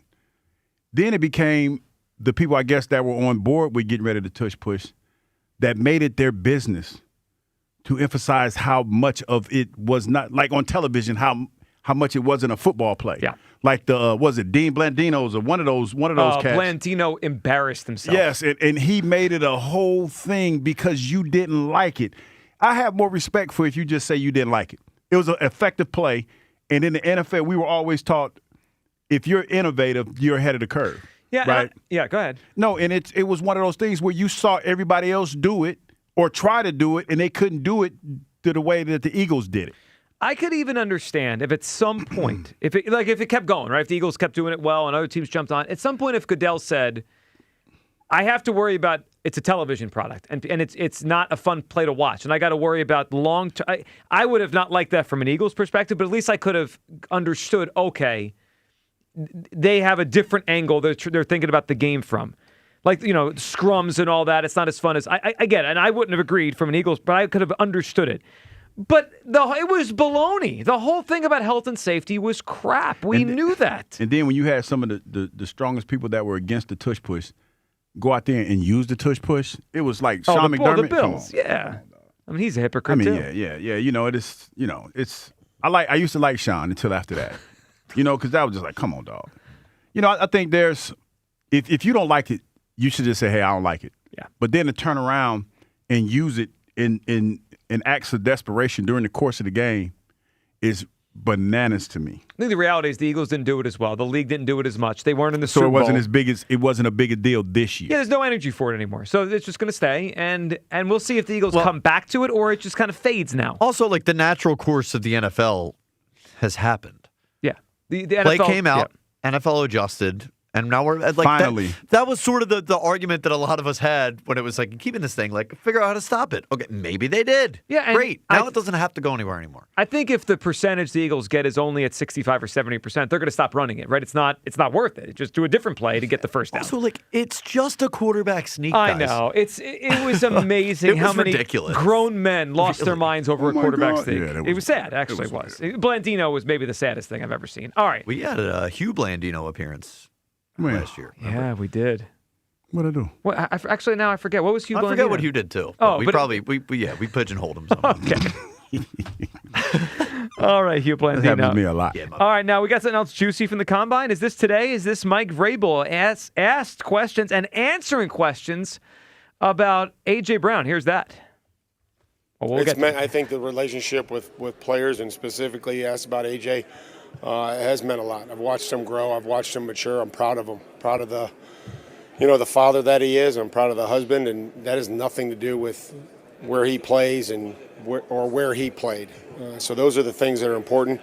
We reach out and text each other during the things that happen good to each other, and sometimes things don't go so well for the people that you're close with, and you text those as well. So it's a two-way street of support and reminders of what got us to where we are here today. That was nice. That was nice of him to say. It was. And AJ, even though he had some miscues this year, he's had some growth. He's trying, but it's like, especially right now, no football games are being played. We're trying to figure out what is best for this football team, and he's being vilified. Not saying that it's not fair. Not saying that it's not warranted. Himself. I'm not saying it's not. I'm not saying that. But I think it's heavier than it should be at this point. I do think that. I do think that. Look, trolling the media. I've had enough of the A.J. Brown Patriots thing. I mean, I've had enough. You're blown. You're blown out. I know those two have an existing relationship. That's not just a Patriots thing. That's those two that he was his coach and his first coach in the NFL, and that's fine that they have a good relationship. But enough. Why are we asking? The fact that we got to be asking the Patriots head coach about A.J. Brown, the Eagles wide receiver, is annoying. Because he's winking at fellas on the It's Raining Men podcast. I know. It's dudes on dudes. It's his fault. Another dude on this dude. I mean, it's too many dudes on dudes. I knew it was coming. You said it too many times. Couldn't miss that opportunity. It's a lot of dude dogs. Too much dudes. It really is. All right. Twitter question sponsored by the PI Dental Center. Your smile is the first thing others see when they meet you. Learn about and schedule your evaluation.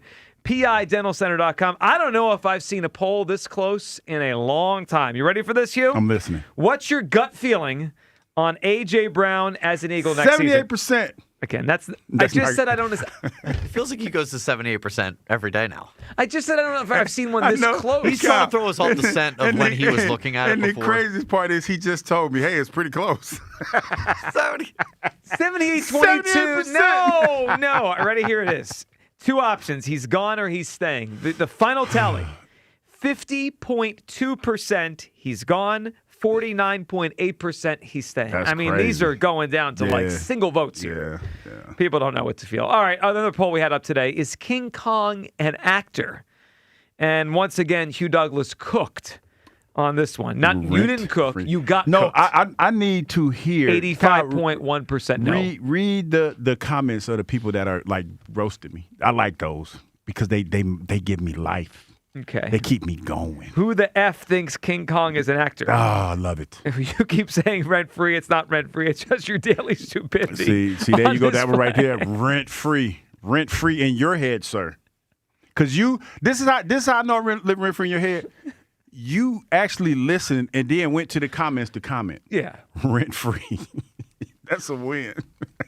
I don't see how you losing a poll 85-14 is a win. I don't see that. I sleep good at night. I know, because but you lost on this one. I am the controller of these tickets, and if you don't like it, then guess what? I guess you ain't going to see Bill Burr because you got to get in my head. You have to get in my head. You don't have to like it. No, let's please stop. What? You don't have to like your clues to guess them. Yeah, you do. Well, you have to think like I do. Or you could be like us and be like, No, I guess it's Joe Conklin. No, listen. When I come up with these and I come up with something to get y'all sit back here like for real. This is what we doing. But the best was, and I'm convinced at this point in my life that the reason why Blue Jeans has so much gray hair, I contributed to that. Because he wasn't. I don't recall him being that gray when I first met him. I would tend to agree. Yeah, I think agree.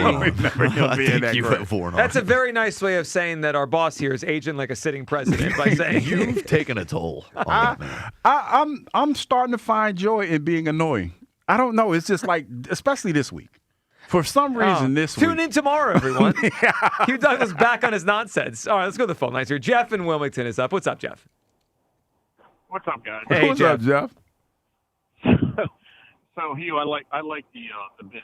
Whatever you do with the guess whatever the thing is, the obscurity of your hints are the funny part.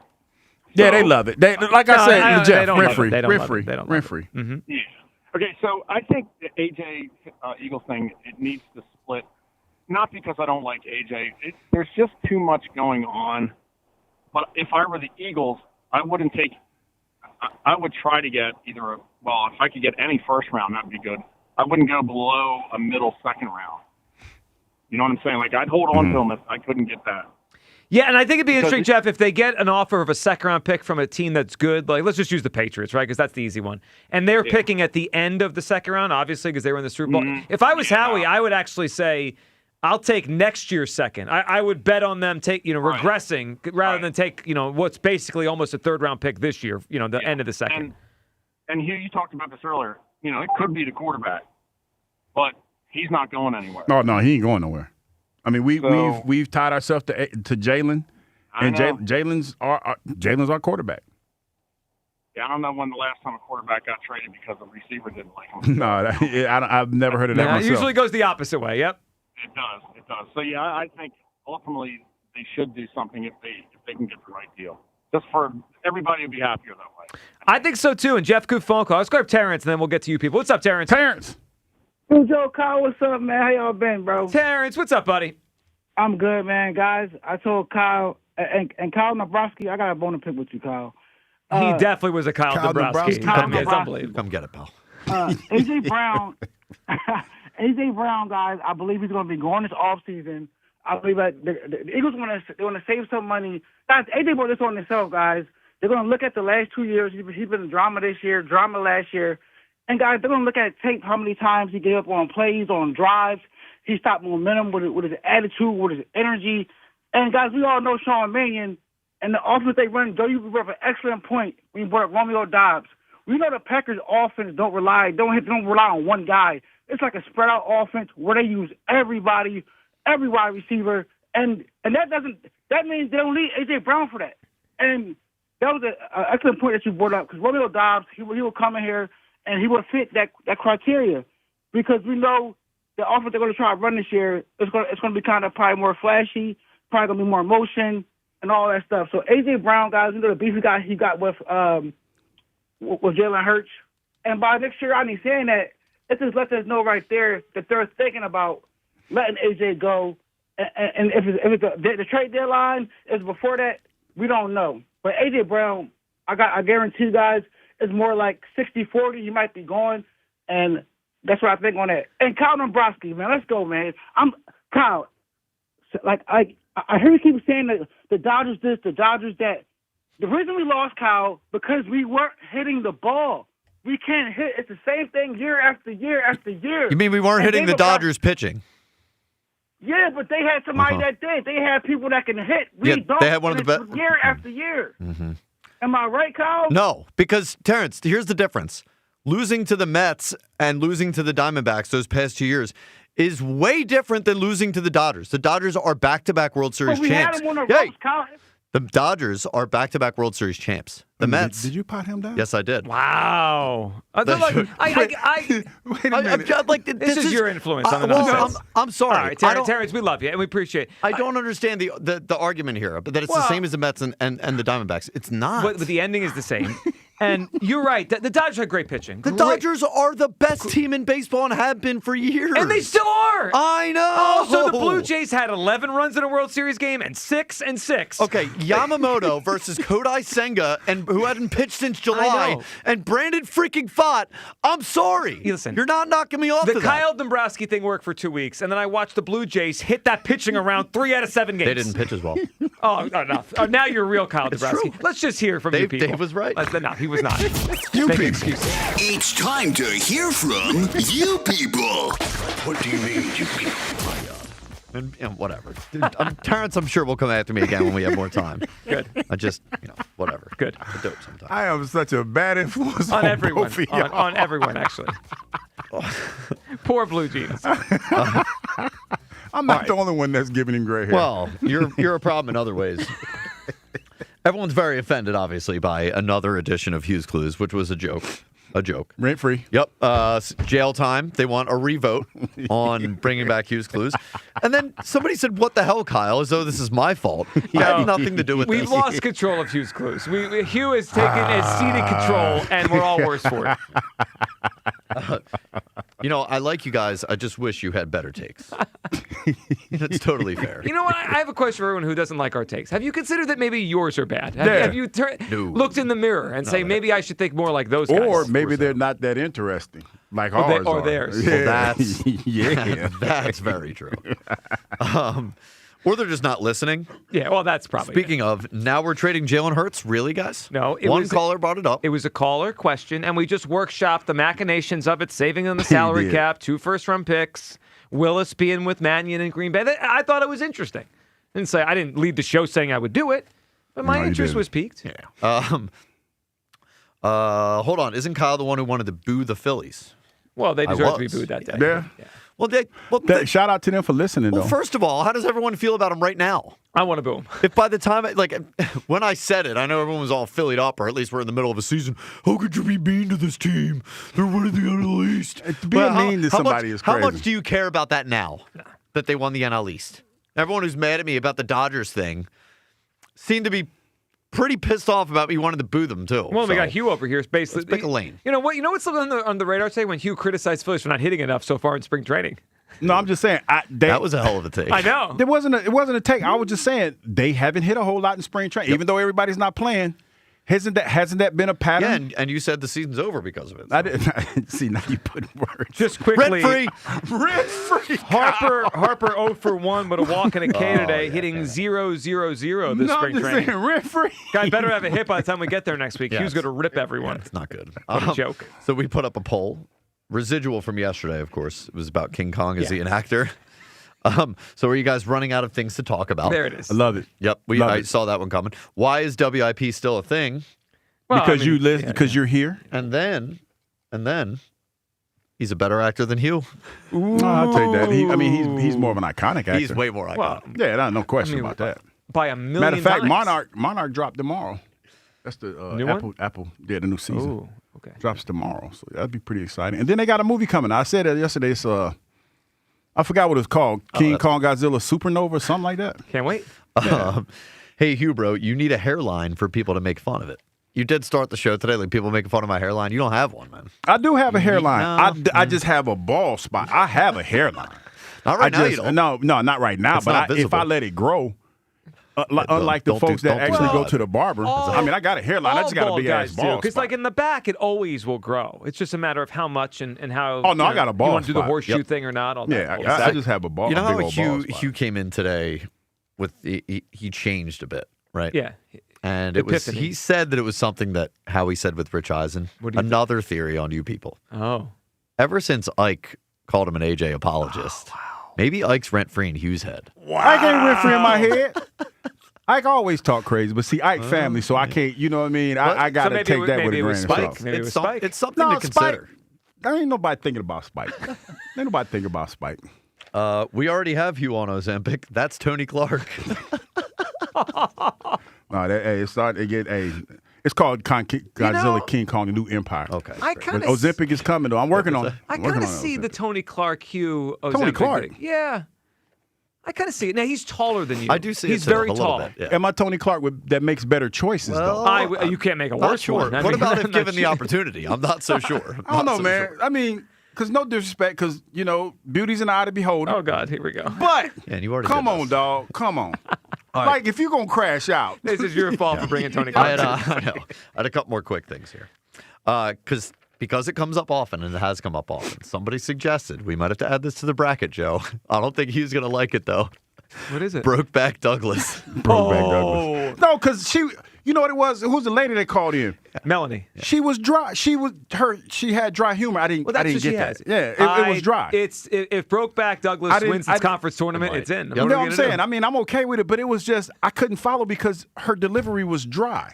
One last thing. It's not a good thing to be dry. It's not good. That's not dry delivery. It's not good. Last time Hugh came in the studio with a gut feeling, we had an incident. That Hill's going to stay. I did not fart. I did not fart. I'm not going to beat those. You can't Y'all ain't going to let me beat them allegations, man. I didn't do that. Comes up. If you do go in the WIP Hall of Fame, that audio is being played as part of the montage. I did not fart. It is. Did not fart. You know that. All right, afternoon show next. We'll talk to you guys tomorrow on Sports Radio 94 WIP. Peace.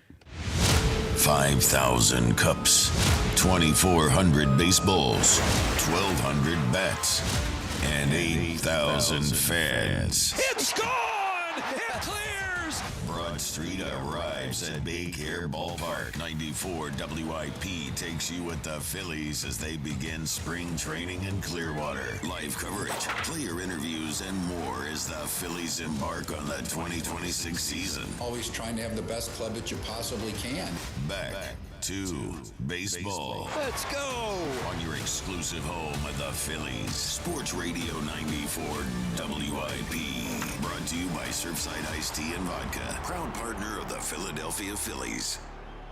If this cold winter hasn't convinced you yet to replace your old, drafty, inefficient windows and doors, then maybe my good friends at Guida Door and Window can help by giving you one more month to do so at their best prices of the year. If you haven't taken advantage of Guida's big winter sale, then here's your last chance to do so by getting 40% off every window and door you buy. That's 40% off each expertly installed energy-efficient replacement window, which also includes free high-performance low-E glass. And 40% off any high-quality door, including insulated entry doors, sliding patio doors, garage doors, and storm doors. And you can buy now and pay later with Guida's interest-free financing or low monthly payment plans. This offer expires at the end of February, so don't let this final chance for big savings pass you by. If your home needs new windows and doors, then call the experts at Guida today to schedule a free in-home estimate at 877-GO-GUIDA or go to GoGuida.com. That's go, Guida.com. Here it comes. At T-Mobile, get the new Samsung Galaxy S26 Ultra with Galaxy AI.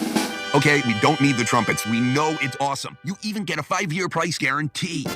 And the best benefits in wireless. A kazoo? Pre-order and get the new Galaxy S26 Ultra. Really? Nothing? Did I mention at T-Mobile there's no trade-in needed? Better.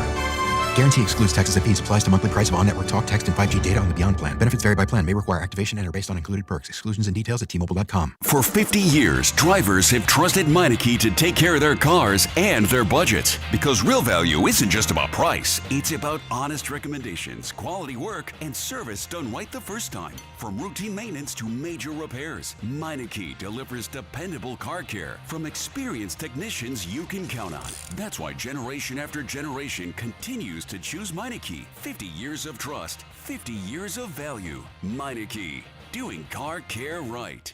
Breaking news! TurnersvilleJeep.com is now the #1 volume Jeep, Dodge, Ram dealer in South Jersey.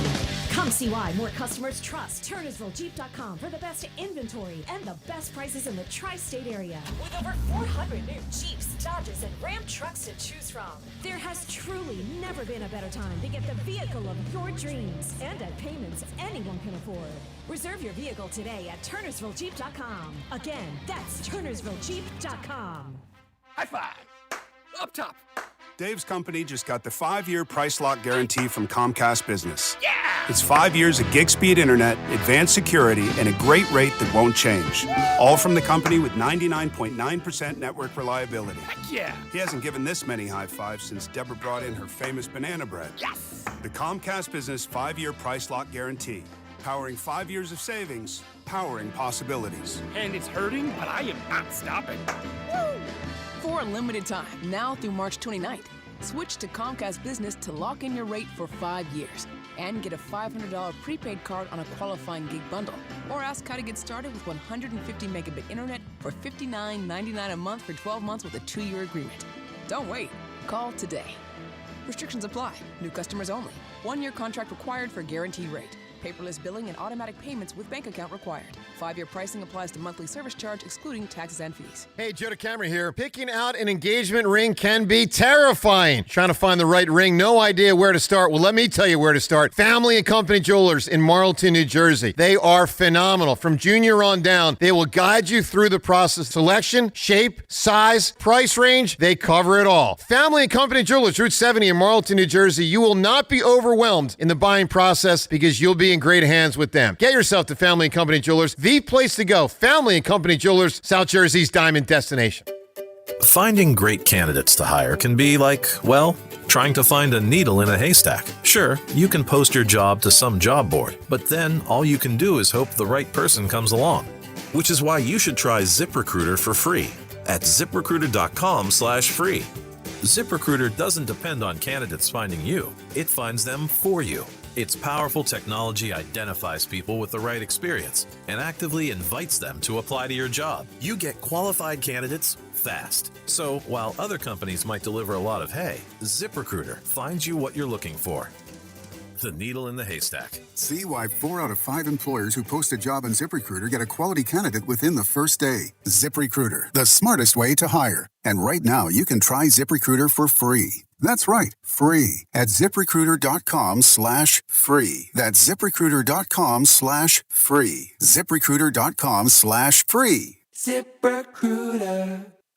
Wendy's has a new Girl Scout Thin Mints Frosty Fusion with Girl Scout Thin Mints cookie pieces, rich creamy frosty, and a mint chocolate cookie sauce. Which means Girl Scout Thin Mints and Wendy's Frosty, yeah, they're basically best friends now. It's like two delicious desserts just high-fived, snapped a few too many friendship selfies, and then rode a tandem bike down a never-ending road of mint chocolate frosty perfection. So, swing by Wendy's and try the new Thin Mints Frosty Fusion. Limited time only at participating U.S. Wendy's. America, look around. Everywhere you go, prices are still high, rates have been whipsawing markets, and the debt and spending don't exactly scream stability. Experts say diversifying with intention is the #1 secret account that all American smart money uses to hedge against instability. Monetary Gold has been around since 2000, witnessing multiple economic setbacks. If you call now, Monetary Gold will cover up to a lifetime of your IRA fees on qualified accounts. Call Monetary Gold now at 877-NOW-GOLD. That's 877-NOW-GOLD. Performance may vary. You should always consult your financial and tax professional. This is an Odyssey Sports Minute. The Orlando Magic beat the Los Angeles Lakers last night. The game came down to the final play. J.J. Redick drew up a play that got Luka Doncic open for a game-winning shot. Except, Luka gave up the shot and passed it to LeBron, who missed the final shot. The miscommunication between the two stars may show more about this era of Lakers basketball and how it's going. Luka and LeBron need to get on the same page soon. I'm Chris Black. 94 WIP HD1 Philadelphia, live from the Tasty Cake Studios. An Odyssey Sports Station. This is the afternoon show with Ike, Spike, and Fritz. Sports Radio 94 WIP.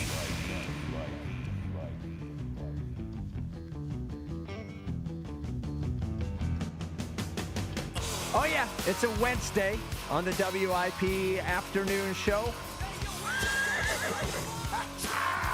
With Ike, Spike, and Fritz on Caller of the Year competition, first round, day 2. Ike, how you feeling, brother? Woo! Woo!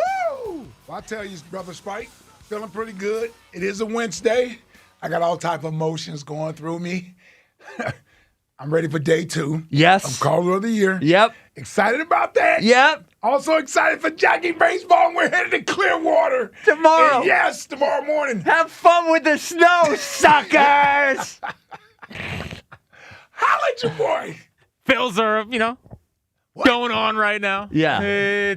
I might be a little distracted. Oh, because they're playing now? Come on, man. Who's not locked in? Dude, turn it off. I'm locked in. Everyone's locked in. You're never locked in. It's Caller of the Year. Everyone's on the same page. We all get it. Everything's fine. We need you for Caller of the Year. I'm locked in. Okay. Are you? I'm locked in. Okay. Broads is here. It's an enormous show. Yes, we saw him. It's Caller of the Year, day 2. Now, we will have yesterday's results, the first round of the Foxhole region. We will have that at 2:30, and we will introduce the Hoagie Mouth region, which happens today. Your voting happens on the WIP Twitter page, goes till 6 o'clock for that one, but we will give you the results at 2:30. We'll have a High Hopes Jackie Baseball report today. What time did we say we do that? 4 o'clock, I believe. Yes. And then Broads is here for Flyers and 50 at 3:30. We have the Eagles Inside of the Year Power Rankings. Yo, it is a big day, Ike Reese. I had to get my bracket out. Oh, yeah, because you got to see. I got my bracket out. And Jack and Ike do not know who won in the Foxhole bracket. They don't know because they did not see the expert panel voting. Yep. So that happens at 2:30. 215-592-9494. All right. So we're sitting around in our meeting, talking about what we're going to talk about today. And then Jack says that Mike Vrabel happened to be at the podium at the combine. At the combine in Indianapolis. And Jack said, hey, Vrabel talked about AJ. Now, before we play it for you, I just want to let you know that AJ's not on the Patriots. He's on the Eagles. So just the fact that he was asked a question about AJ and answered it, he's not on the team. He's an active player. Vrabel's an active coach on a different team, just setting the table for this all here. So here is what Mike Vrabel said about AJ Brown. I think the relationship with players, and specifically you asked about AJ, has meant a lot. I've watched him grow. I've watched him mature. I'm proud of him. Proud of the father that he is. I'm proud of the husband, and that has nothing to do with where he plays and where he played. So those are the things that are important. We reach out and text each other during the things that happen good to each other, and sometimes things don't go so well for the people that you're close with, and you text those as well. So It's a two-way street of support and reminders of what got us to where we are here today. Can we just get AJ out of here already? Enough. This is embarrassing to the Eagles. So first, there's 5 minutes of AJ talking about how much he likes Mike Vrabel on the Gronk podcast, right? Mm-hmm. Then there's Mike Vrabel talking about texting him, and he didn't say during the season, but he almost started to say it. He said texting him. He said texting him during when things aren't going so well. Mm-hmm. Like so now there's Mike Vrabel being disrespectful. This is disrespectful to Sirianni. It's just disrespectful to the Eagles organization by both Vrabel and AJ. It's disrespectful to the fans. Just get him out of here, man. Just get him out of here. It's embarrassing for everyone. And if the Patriots want him, then hold him over a barrel. Make him give you everything that you want to get him out of there. But this, enough already. And anyone who said anything bad about Rossini, who was reporting on this, or San Liquido, or D. Gunn, or this is ridiculous.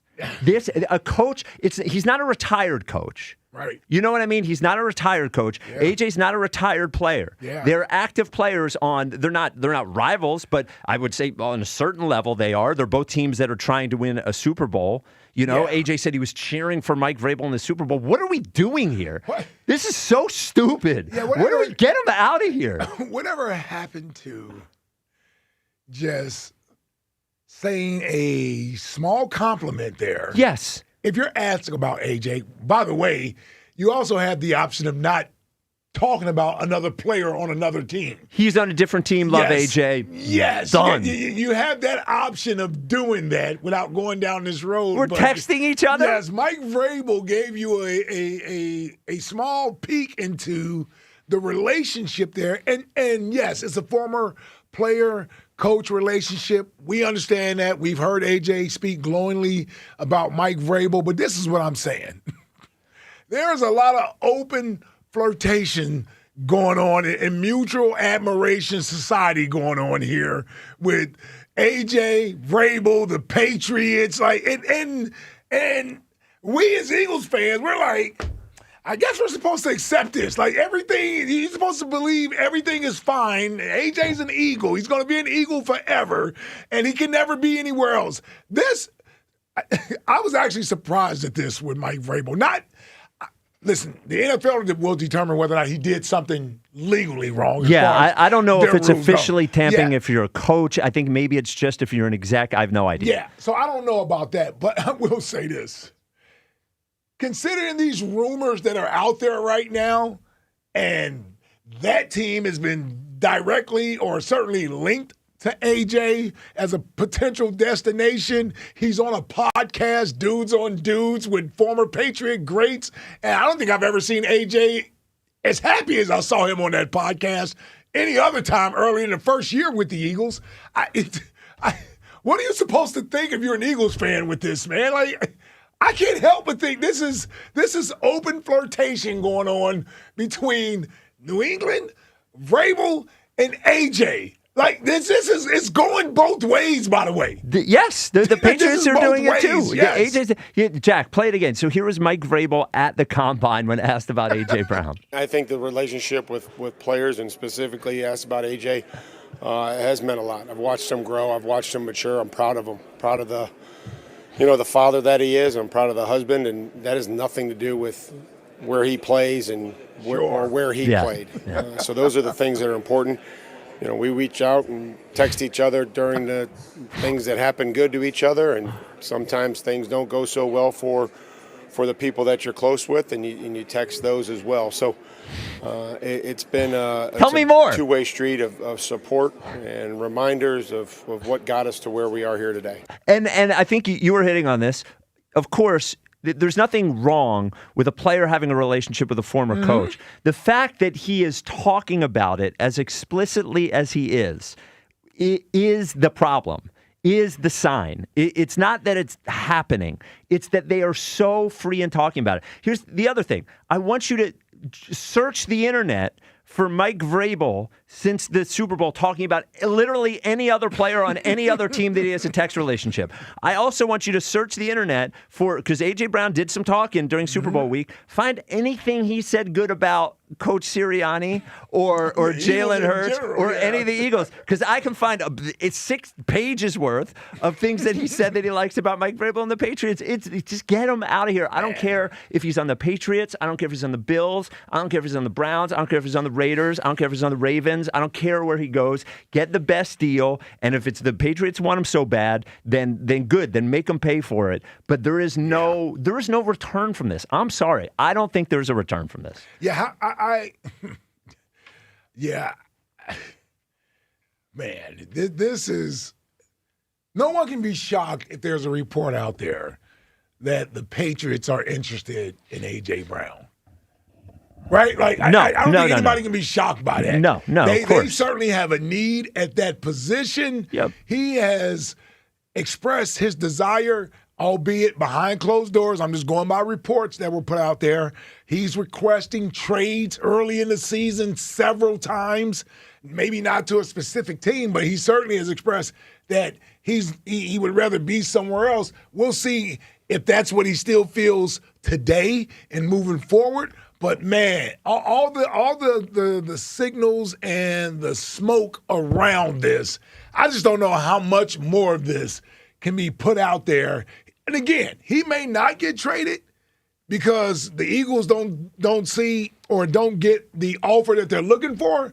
But the idea that he's not available or the fact that teams will be interested in him, and it's like the worst secret in the NFL right now. It's really like the worst secret in the NFL right now. And Mike Vrabel doing that, again, it's openly we text opining about another player on anher team who is under contract, who has rumors swirling around him about being traded. To me, you cannot bring him back. He's never going to be the one. He's not T.O. He's never going to be the one doing sit-ups in his driveway. Right. I don't think he'll ever act like that. Right. But this is as direct and open as I think he's ever going to be. I just can't imagine what this looks like with him. Imagine all this happens and we're the first day of training camp. And literally everyone, Jalen's being asked about this, Nick Sirianni's being asked about this, AJ's being asked about this, and then they play the first game with this new offense. Who knows how it's going to look after the first game? He gets 2 catches, but this is just like, it's so over. It's a shame because he's a wonderful player. He does seem like he likes the city. He generally likes the team. Yeah. He doesn't want to play with Jalen. He doesn't want to be on the Eagles. He wants to be on the Patriots. So look, make the Patriots pay. But I do not think. I know people keep saying, well, if they don't get what they want, they got to take the best offer and just go. Take the best offer and go. That one. Here's the thing. To your point, even in saying that, I don't think the best offer would be some low offer. No. You're at least getting a second round pick. So there are going to be multiple teams interested in A.J. Brown. So the value, whether it be on its face or what actually gets created through a bidding war, is going to be there for A.J. Brown. Yes, I agree. It's going to be there.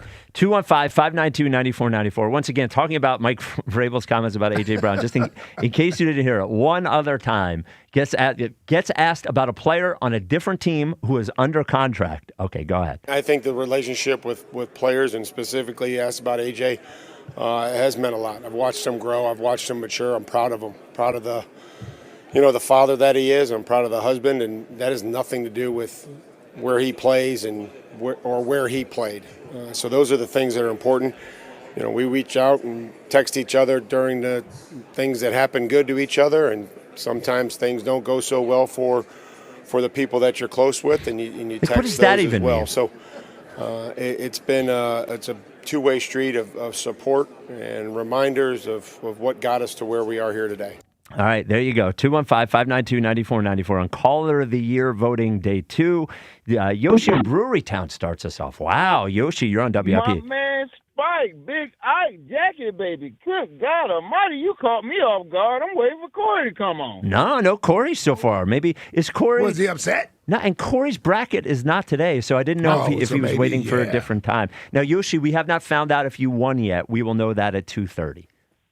Hey, man, what's name? It is what it is. Okay, all right. Hey, what's name? Man, hey, if it act like a duck, quack like a duck, it's a duck. The way these two are salivating over what's name being together, let them be together. I mean, and if the Patriots want them, Howie, you better, let's talk spades. Like, Big 13. Yes, sir. Big 13. Run a Boston on them. Get everything. What's the name? If you want them so bad, I want the 31 pick. I want the second pick, and give me one of them multiple 4 picks that you got. I want everything. And for real, I'm gonna be greedy. Give me Terry on. Give me Terry on. You want a player too?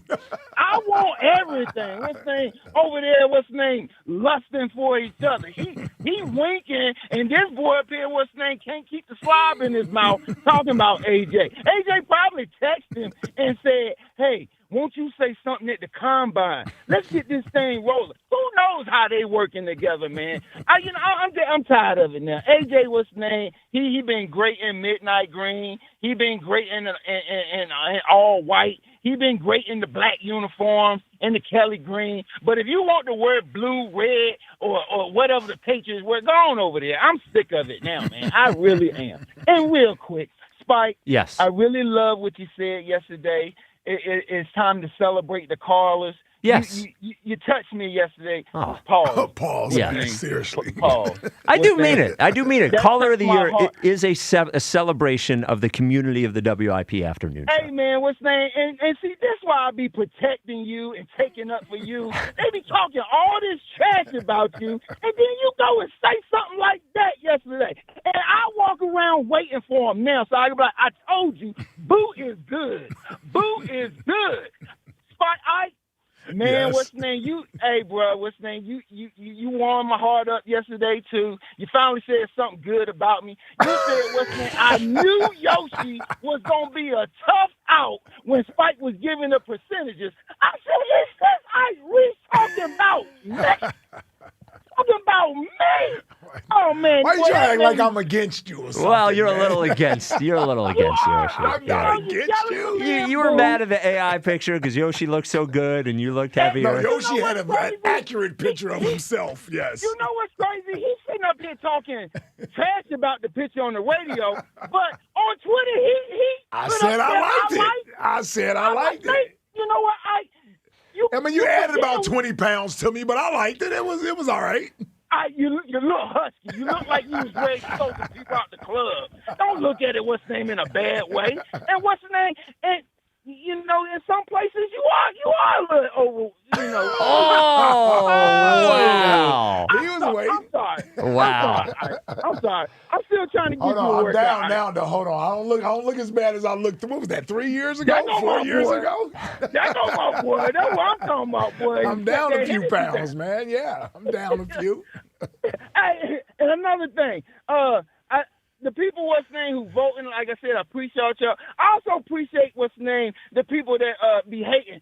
Two of the best things I saw yesterday. The one guy said I'm supposed to vote for the guy that said what's the name 20 times, or the female that say bro 300 times. Yeah. Hey, man, I like that. That was funny. It don't hurt my feelings. I like that. And the one guy, what's the name, said, I said, what's the name? Every other word. What's the name? What's the name? What's the name? What's the name? How about that? I can say it back to back, baby.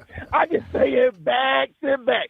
And Spike, Yes. Gone Girl is a good movie, man. Gone Girl is one of the best movies, one of my favorite movies ever. I love it. Hey, Yeah. bro, when you put that on Twitter, I said, hey, that's my boy. I can sit down and watch some movies and TV. I like horror and all that stuff, too. That's a good one, boy. Oh, Gone Girl. Hey, Annie was out of pocket in that movie. She boy. was, and she looked good, You don't too. know, Yeah. Man, the way they depict who the victim or the villain, it's a great movie, man. It's a great movie. It's a great movie. Great movie. All right, Hey, Yosh. I love y'all cats, man. Can't wait to. Hey, Rhea, how you doing, bros? What's up? Oh, no. No talking to the expert panel in the calls. Yes, he's trying to solicit votes. Yeah. And Broads is not on the expert panel. Yes, Make Broads that is not clear. on the That panel. was wasted. That was wasted. Yeah, I watched Gone Girl on the way to New Orleans and the way back from New Orleans. That was one a couple years ago, right? No, Gone Girl probably at least 10. Yeah, 10 years Ben ago. Affleck, Carrie Coon. Oh, I saw that. Yeah, great Gone, flick. Baby, Gone? Yeah, the Gone Girl. Not Gone, Baby, Which Gone. one? Gone Girl. Gone Girl's where... Not Gone with the Wind? No, not Gone with the Wind. Gone Girl's where it looks like Ben Affleck killed his wife. Yeah. Yeah. Yeah, and his brother's terrible acting. No. Casey. Casey, yeah, but he's not in that movie. No? No. Yeah. Okay. I No. thought you just said that. No, Ben Affleck. You're thinking of... Carrie Coon, I said, not Casey Affleck. Ah. Yeah. What? You're thinking of the, what's the awful, boring Casey Affleck movie where he's on a ship? Nobody knows that movie. Which one? Are you talking about Perfect Storm? Nah. Okay. Perfect Storm is a different one. Oh, you're Casey talking Affleck's not about in finding the Providence one? The Providence I think movie? it came out like 6 or 7 years ago. Yeah, all right. It's more than 6 or 7 years ago. That was good content. All right. This is bad content. This is bad content. Corey in Columbus here on WIP. What's up, Corey? I see how y'all do. You know what I'm saying? Yesterday, y'all booted me for Yoshi because it's his day. I take a day off, let Andrew go, tell Chuck to call, tell all these guys, y'all still go to Yoshi. It's okay. You Yoshi, weren't on the line. You weren't there. You weren't on the line. Because I took for y'all's little bracket that y'all got going on. I took a The back little seat. bracket that you don't care about at all. Hey, Yosh, don't be Michigan State now. We know they get a lot of 1 seeds and get upset early. You know what I'm saying? Spartan dog. Look, so Y'all don't even have a AJ Brown- basketball team. What are you talking about? Hey, that's okay. That's okay, man. That's okay. You know what I'm saying? Yes. But look, AJ Brown, why we keep talking about this dude? Mike Vrabel, Buckeye legend, but he's a clown. Yes. First of all, why you don't be reaching out to Derrick Henry where you checking on him? You reaching out to Kevin Byard out there when he lost to Matthew Stafford on the last play? You ain't reaching out to him. Why you reaching out to AJ? See what I'm saying? Like, we got to get AJ up out of here. AJ Twitter fingers, right? And all the fans, listen, I love y'all. AJ is a great player. I'm not talking about his play on the field. I'm talking about the way he acts. He is a weird acting dude. Like, you tweet all the time, social media all the time. Why can't you come out and say, hey, I want to be an Eagle. I don't know where all this coming from. You know what I'm saying? I ride my team. It's a 5-6, word tweet. You don't never do that. But he sit out here and he let people speculate. You recklessly speculating.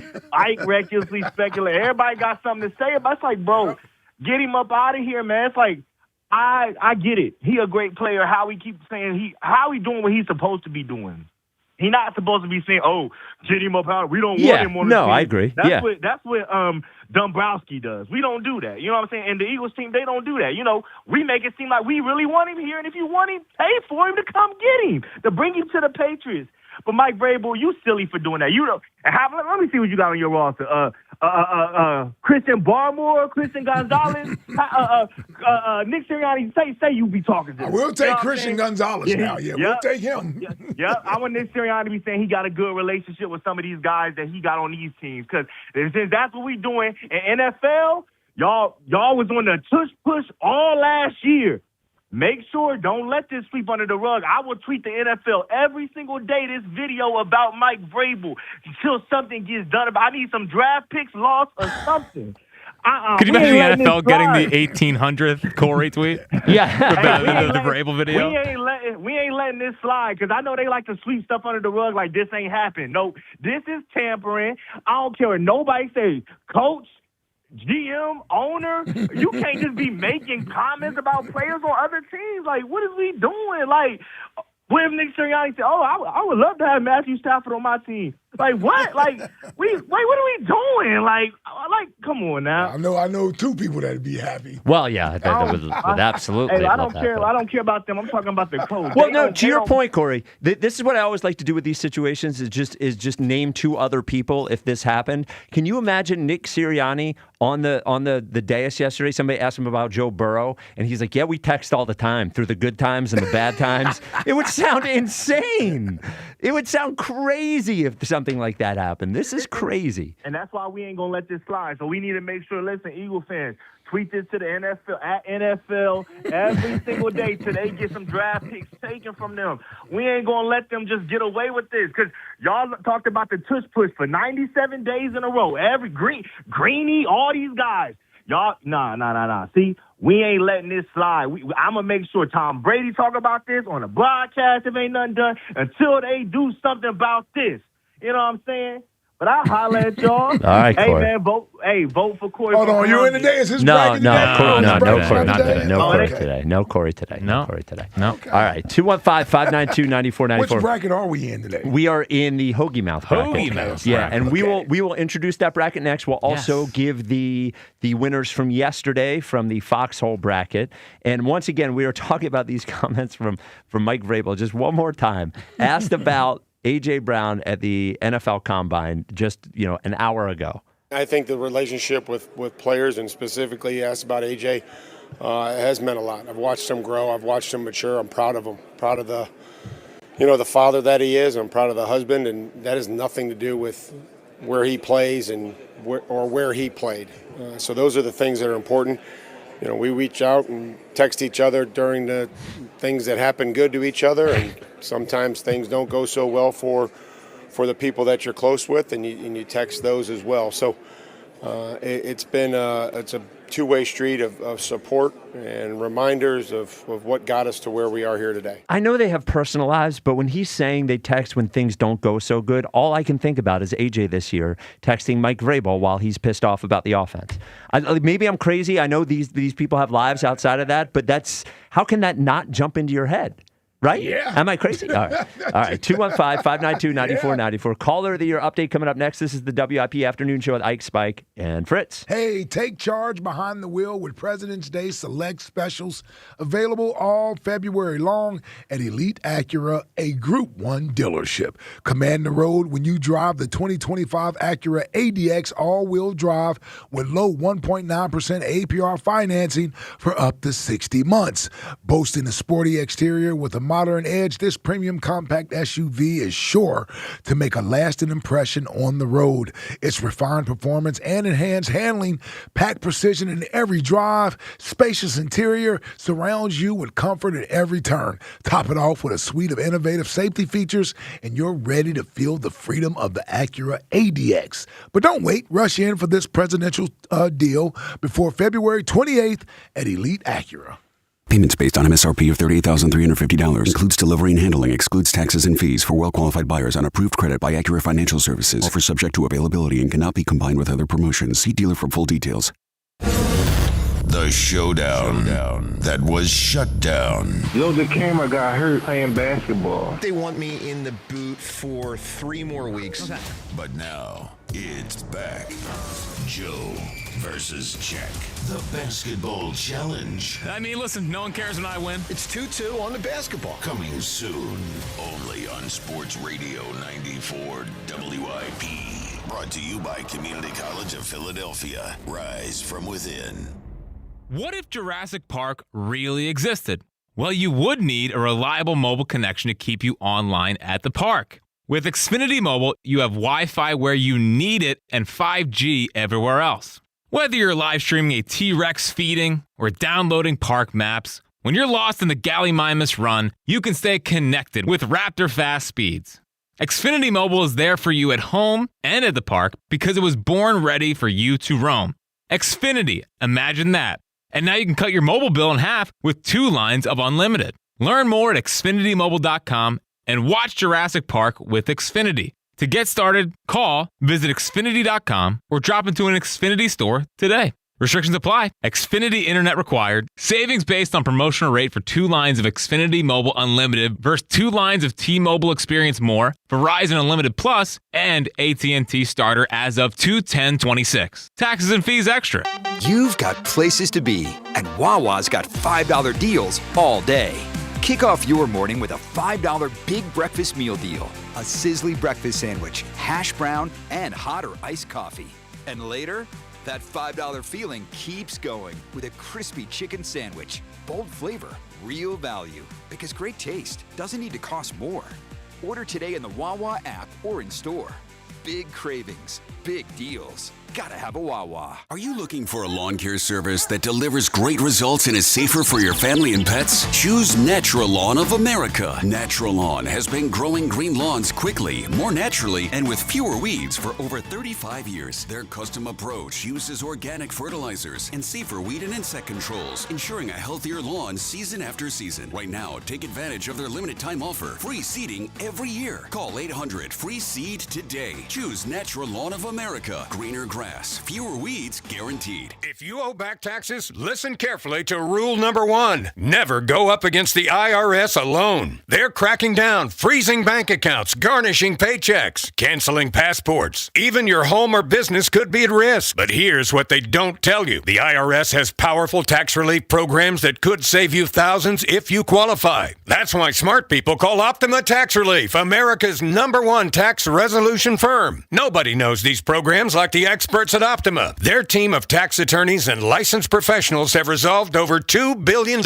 in tax debt for people just like you. The IRS is not stopping, so don't wait and don't take them on alone. For tax help you need, for tax help you can trust, call Optima today for a free consultation. Call 800-392-7955. 800-392-7955. 800-392-7955. Optima Tax Relief.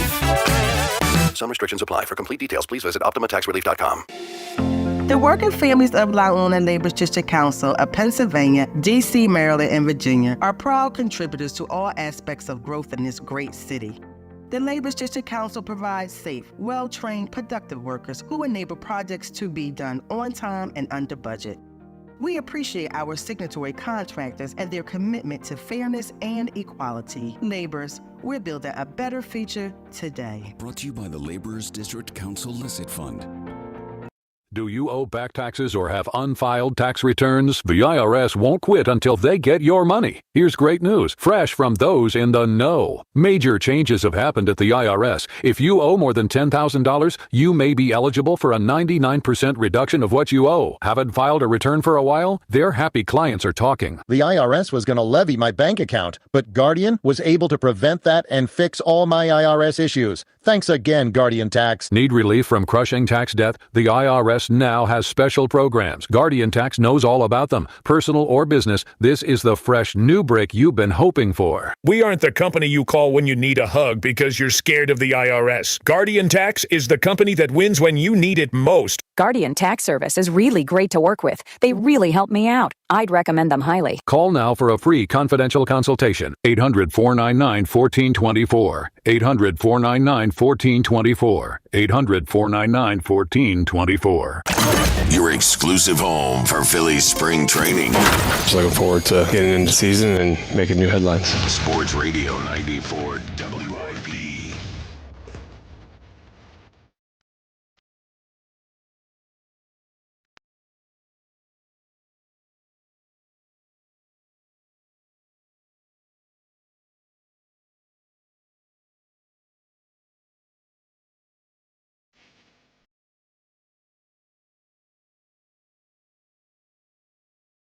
The WIP Afternoon Show with Ike, Spike, and Fritz. There's your 2:30 Tupac. We'll get. I'm gonna tell you what I like about Fritzy doing this. Yeah. I never even heard this song. It seems like a after he died song. That's what it sounds like It to me. is. Yeah. Okay, on which album? The one where he's shirtless. Still I. Are you still down? Is that the? Pretty much shirtless on all. Yeah. Yes. Yes, I was gonna say one of these shirtless. Yeah. It definitely sounds like one that came out after. All right. It definitely was. Yeah. Until the end of time. Okay. Yeah. See, that is a new one for me. Like I hadn't heard that one. Came out in 01. That's crazy. Yeah. He must just record a bunch of stuff. Well, he had a ton of stuff. And then they saved it. And had a ton of stuff. Yeah. So a lot of that stuff it was produced after he passed he had away. the track. Who knows Yes. what he recorded it to, and then they produced it afterwards. Yes. You'll have your 3:30 country, 4:30 90s, 5:30. Love it, though. Good one. All right. Are we ready for the Foxhole region results for Let's go. Caller of the Year? All right, where we at? It's the afternoon show's Caller of My the 8 pin Year. there. It's the Caller of the Year. It's the Caller of the Year. All right. So this is the first round, and we will talk about what's going on today after we give yesterday's results. So here is the Foxhole region, and I'm just going to tell you guys, we do have an upset in the Foxhole region. So we will start with the 1 seed versus the 8 seed. That is Yoshi versus Keisha. Yoshi wins it handily. Yeah. Now, so 50% of the vote is fan vote, and that happens on Twitter. 50% of the vote is expert panel vote. Also, I would like to note that Rhea did not submit her ballot, so it did not get counted. Come on, Rhea. If Rhea does not submit her ballot in day 2, we will replace her. Ooh. Well, we need the votes. I hear Need you. the votes. We need the votes. We have need a the split votes. panel right now. Yeah. So we wanted 7 on the panel, so it didn't end up doing anything here. It's fine. Okay. But so her not voting didn't sway. Well, one of them could have gone the other way had she voted. Oh wow. Okay.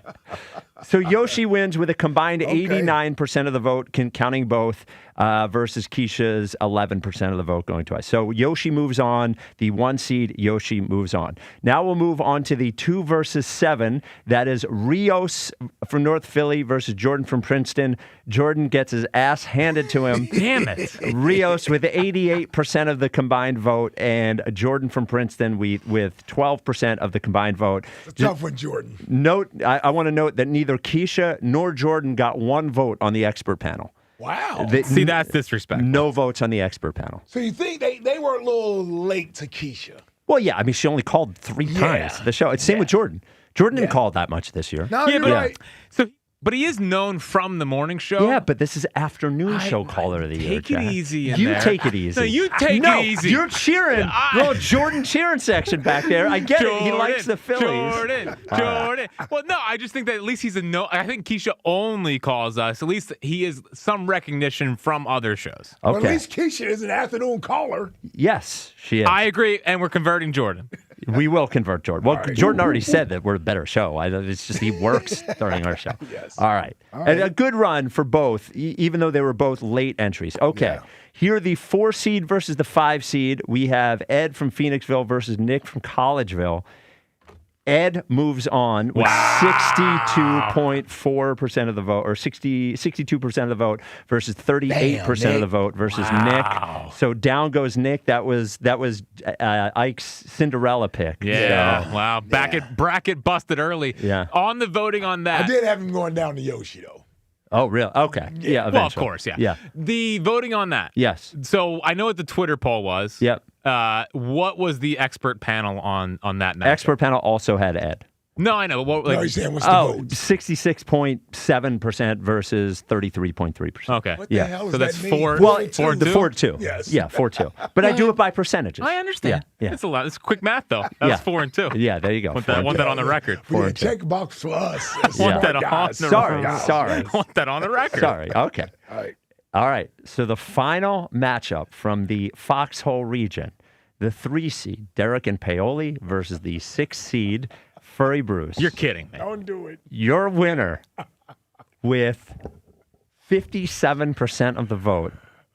Furry Bruce from DC. Gosh. Wow. An upset special. This is Furry Bruce crushing. had I love Derek. Furry Bruce had a great call yesterday. Maybe it swayed the voters. Furry Bruce moves on. We all love Derek. Wow. We all love Derek. Jack is texting Derek from Paoli right now to let him know he's sorry. I love him. You do. Jack did not see the results. I'm the only one who saw the results. That is just. Oh, man. And like I said, Furry Bruce carried the expert panel, though he lost the popular vote. If Rhea had voted for Derek and Paoli, I believe I'll have to go through the numbers. I believe Derek and Paoli would have won. She cost us Derek. If she would have voted for Derek, we don't know. Actually, Derek was a morning show caller. She definitely would have voted for Derek. But she didn't vote. She didn't vote. I don't know what to tell you. I checked again I even gave her till this morning. Yeah. She did not vote. Supposed to be in last night. Yes. I said by the time you go to bed. It was very clear. Everybody else got their voting. Wow. All right. The upset in the first round. So who does that? All right. Now that puts Furry up against Rios. All right. Well, at least we'll. So the only one I had wrong on this one is I did have Derek beating Furry Bruce. Right. So I got 3 out of 4. I had Derek winning that one, but I also had Nick winning the first. Yeah, round. I had Yoshi, Nick, Rios, and Derek. Yeah. Yeah. Well, congrats. So today's bracket is the Hoagie Mouth bracket. All right. You can download the full bracket at 94wip.com/caller, but your voting happens on the WIP Twitter account until 6 o'clock. There are all of these matchups. The Hoagie Mouth matchup, here is what you can vote on right now. The 1 seed, Chuck in Mount Airy versus the 8 seed, OK Andrew. Yes. The 4 seed, Cowboy Jim versus the 5 seed, Jeff in Wilmington. I like that one. It's That's a good one. That's a right good there. one. That's a good one. The 2 seed, Herb in the Northeast versus the 7 seed, Jason in Swedesboro.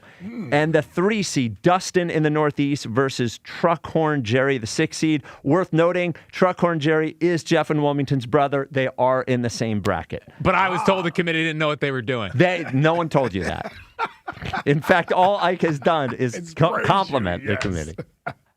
So, some interesting things going on here. Yeah. Chuck hasn't called in a while. He has not. Will he show up? Yeah. Other thing. Yeah. I heard through sources. Okay. Cowboy Jim's out of the country. Oh. God. What, his phone doesn't work in different countries? Well, it works to text. Yeah. Well, you can't stream the Odyssey app in different countries, I don't believe, but he can still call. Oh, he's out of the country. Yeah, maybe he's taking this lightly. Could OK Andrew upset Chuck in Mount Airy because Chuck hasn't called? Wow. What has happened to Chuck? Where is Chuck? That's the question. All right. Get your votes in. 215-592-9494. This guy going up against Cowboy Jim today. Jeff in Wilmington, you're on WIP. What's up, Jeff? Wow, interesting developments. Yes. Cowboy Jim. Yep. So I want to first say thank you for including me in the field of 32. That's a win in itself. Yep. But Yep. I'm a little worried because I think it's not going to be close. I'm either going to kick his ass or he's going to kick mine because people either hate him or they love his content because he is funny. He's just a Cowboys fan. Yeah. So this one's going to be hard to pick for you guys. I don't know. I'm voting for myself, of course, but Well, we're out of it. We don't get to pick. Yeah, we don't vote. We don't as vote. far as just like bracket filling out, that kind of thing, like you guys know. Yeah, yeah. Well, I mean, just to be honest, I pretty much voted for you, Jeff. So. Oh, well, look, I'm not saying. I'm not saying. I know. It's And fine. and I'm totally enjoying this. And I know people aren't going to believe this. I have no horse in the race. I don't care Did I say who I wins. voted for Jeff? Yeah. I meant I You filled picked you out him. of my bracket. Yeah, Yes, Yeah, that's you what I can't meant. technically vote. Yes, cannot vote. No, I know. And if anyone, and I know, sometimes in the last few years we've had debates about legitimacy of elections. If people want to see the votes, I am happy to show them the votes. Yeah. So, all right. I don't think we're going to need any lawsuit by Dominion. Well, you never know. You never know. You never know. Okay. Yeah.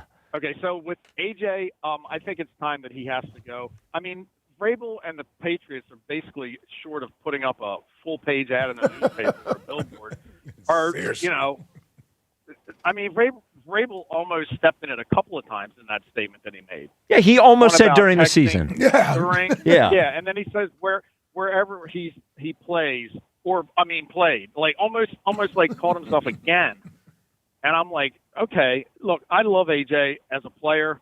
I really love the fact he put out a video the other day about mental health. Yeah. That was really cool. Yep. But, man, this stuff with the Eagles, it's just too much. It's time to move on. Now, here's the thing. I think other teams are going to try to strong-arm the Eagles because they're like, oh, he wants to really get out of here. We'll go low on him. But if I'm the Eagles, I'm not taking anything less than a mid-second-round pick. Oh, yeah. You know what I'm saying? Like, yeah. it's got to be second round or higher Yeah. or first round. Yeah, the I'm not Eagles. giving them away. No, I agree. Listen, Howie's the best in the business at this, and he's not going to be bullied to get AJ out of here. No, I don't think so. No. Yeah, I think he'll be patient. And you could tell, thank you for the call, Jeff. You can tell by the comments. I just think the way he's handling, they are handling it the right way, to be clear. Mike Vrabel, not handling it the right way. A.J. Brown, not handling it the right way. And to Jeff's point. Mike Vrabel speaking to his fan base, too, like, yeah, I hear everybody. We want AJ. Well, and he's trying to rock the boat as Yep, well. He's yep. trying to make it rockier. And to Jeff's point about liking what a good person can do a bad thing, a bad person can do a good thing. We can all think AJ's a good guy, and recognize that this is kaput and this is not the way you want it to happen. No this doubt. Has nothing to do with him as a guy. Yeah, no doubt about it. I mean, listen, his or to be as a player, to be quite honest, and his fight against mental health and raising awareness for that. That's always been something that's admirable when it comes to A.J. Brown. He's been very open about that and his personal struggles and dealing with that stuff. I think we're all sympathetic to that. That's what makes it so weird and complex when it comes to A.J., because I think most Eagles fans like A.J. Brown. Yes, I think everybody does. This isn't a you don't like A.J. Brown thing. It's almost just you're reading the writing on the wall is what you're really doing. Yes, and if it had been anybody else that you liked any less, 2 years ago you would have been reading the writing on the wall, Yep. And so speaking of what they could get for him, I thought this from Diana Rossini was interesting just in terms of the number of teams you could think about AJ going to who might want him. So she was on Pardon My Take, the Barstool podcast. Here is the conversation. What emoji would AJ Brown use to respond to these cities? New England. Smiley face. Oh. Buffalo. Smiley face. Okay. Washington, D.C. Thumbs down.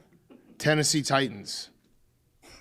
Poop emoji. Okay. That's a good city. Yeah. Los Angeles. Well, you've been there before. Which one? The lightning bolt. Smiley face. Smiley face. Good quarterback. Okay. What's the deal But, with... by the way, I'm answering these just based on the quarterbacks. No, we're interviewing AJ Brown so you don't right like now. Cam Ward. Okay. And knowing print that. the wide receiver wants to play with a quarterback that is very good. And you're naming teams that have very good quarterbacks. So the thing worth noting here is that we've focused on a couple of teams, right? We talk about Buffalo, we talk about New England. There are a lot of teams. The Chargers is a great example of a team that wants to level up this year. This is a do or die year for that quarterback in a lot of ways. They have a great offensive coordinator in there now. So giving Herbert a target like A.J. Brown, I think, I'm sure Howie would do this.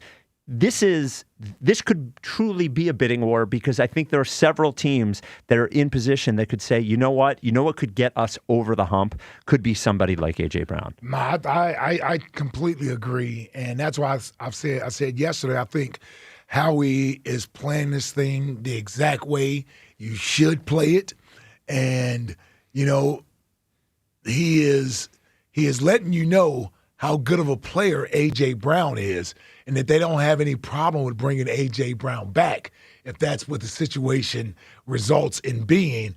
But he also left the door open that they'll listen if phone calls are made. Yes. So once you hear that, these teams, ones that they mentioned, hell, I'll throw in Houston, I'll throw in Baltimore. Yep. You could throw in Denver. Yep. Now, those are just teams that are actual contending teams that may be looking to get over the hump and look at AJ as being that guy that can do that.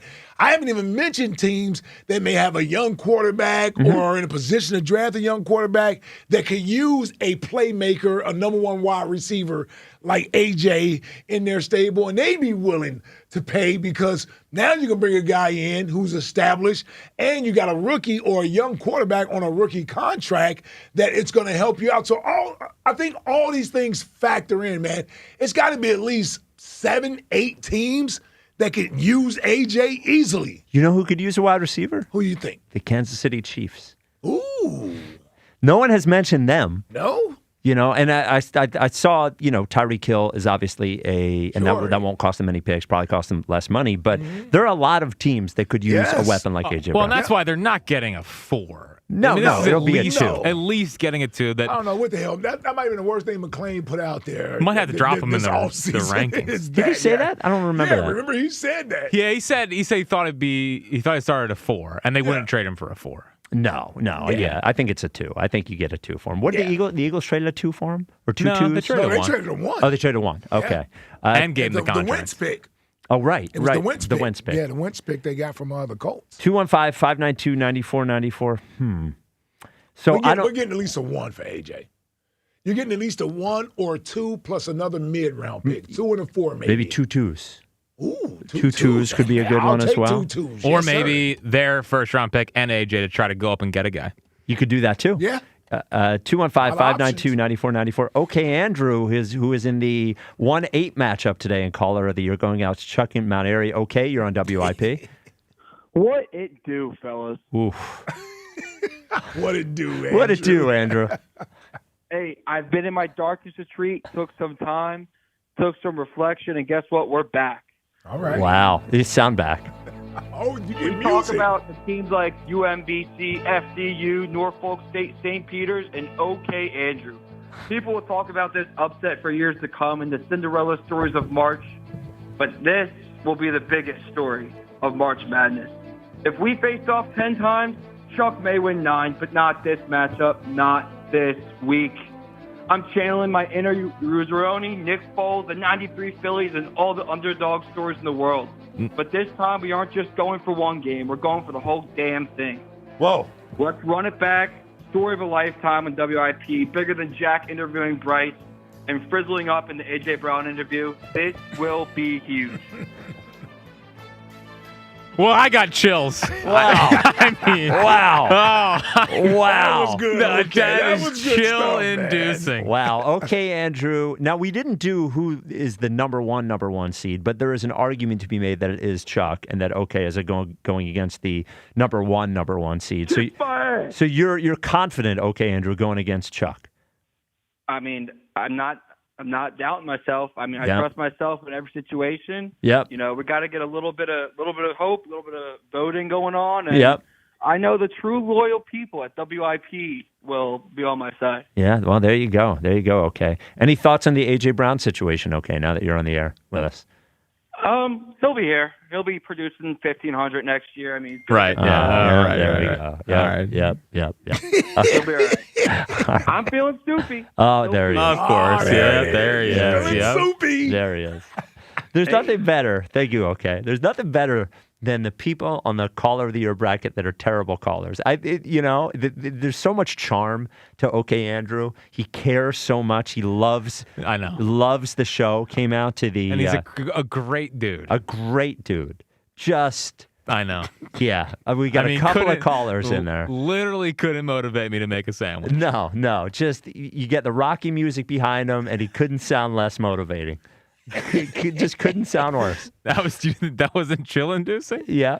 He's going to take down Chuck with that. Well, you can vote for OK Andrew right now until 6 o'clock in the caller of the year voting on the WIP Twitter page. Dude, it kind of reminds me of old American Idol when they have a bad contestant. Oh, like the joke one or whatever that's never going to get through to LA. You're kind of like Simon Cowell. Simon's sitting there like, yes. what are we doing? Yeah. Except he got to LA. OK Andrew got in the tournament. That's right, he did. Get to He LA. did. Did Yeah. he get to LA? Yeah, he did. He did. Yeah. We're looking for ratings for sure. Yes, for sure. And Yeah. he generates that. So How I know did he get to somebody. LA? Paula must have pushed him through. Well, I know somebody who didn't make the field at 32 just heard that and said, "Wait a minute." Well, one of us in the huddle up sesh might have suggested. Yes, but I refused to take him out of there. I know that. You guys both refused to take him out. Yeah, And because this he's is a why. dedicated caller. Yes. All right. And I think he could upset Chuck. Yeah, with Where's that. Chuck? Hashtag where's Chuck? Where is Chuck? All right, 215-592-9494. So coming up next, more McLean stuff as he just, Insider of the Year, just keeps trying to push and push and push from his podcast, Uncovering the Birds? Yep. Uncovering the Birds. We will, you'd think, we've talked about the podcast 7,000 times. I'm not trying to be disrespectful. You keep getting mixed up with Elliot's podcast. No, I don't. What's Elliot's podcast? Go Birds? Go Birds. Oh. Yeah. Well, you know what? There's no uncovering with that podcast. Well, for some reason, I keep confusing it with a Zach Berman book. Didn't he have a book that is sort of like Uncovering the Birds or something? Oh, well, their podcast I think used to be. No. He's got a bunch of books, but he's got a couple of them about the Eagles. All right, whatever. Birds of Prey. Is it Birds of Prey? Might have been Birds of Prey. All right, coming up next, stuff from McLean's podcast on the Jalen extension and a potential AJ trade as well. That is coming up next. This is the WIP Afternoon Show with Ike, Spike, and Fritz. Ever wanted to go to the NBA Finals? Well, now's your chance, courtesy of FanDuel in partnership with Valley Forge Casino. All you have to do is use your profit boost on an NBA future, and you'll be entered for a shot to win an NBA Finals trip for two. NBA futures let you lock in your pick for who you think will go all the way. Now, whether it's a team to win a championship or even a team to make the conference title, just visit FanDuel.com/local to get started. Play your game with FanDuel, official sports betting partner of the NBA. FanDuel Sportsbook is the official sportsbook of 94 WIP. Warm up with spring training. Saturday, Phillies, Blue Jays. The first pitch is at 1:07. High and deep left field, it's gonna go. Catch all the action here on your exclusive home for Phillies baseball. Sports Radio 94 WIP.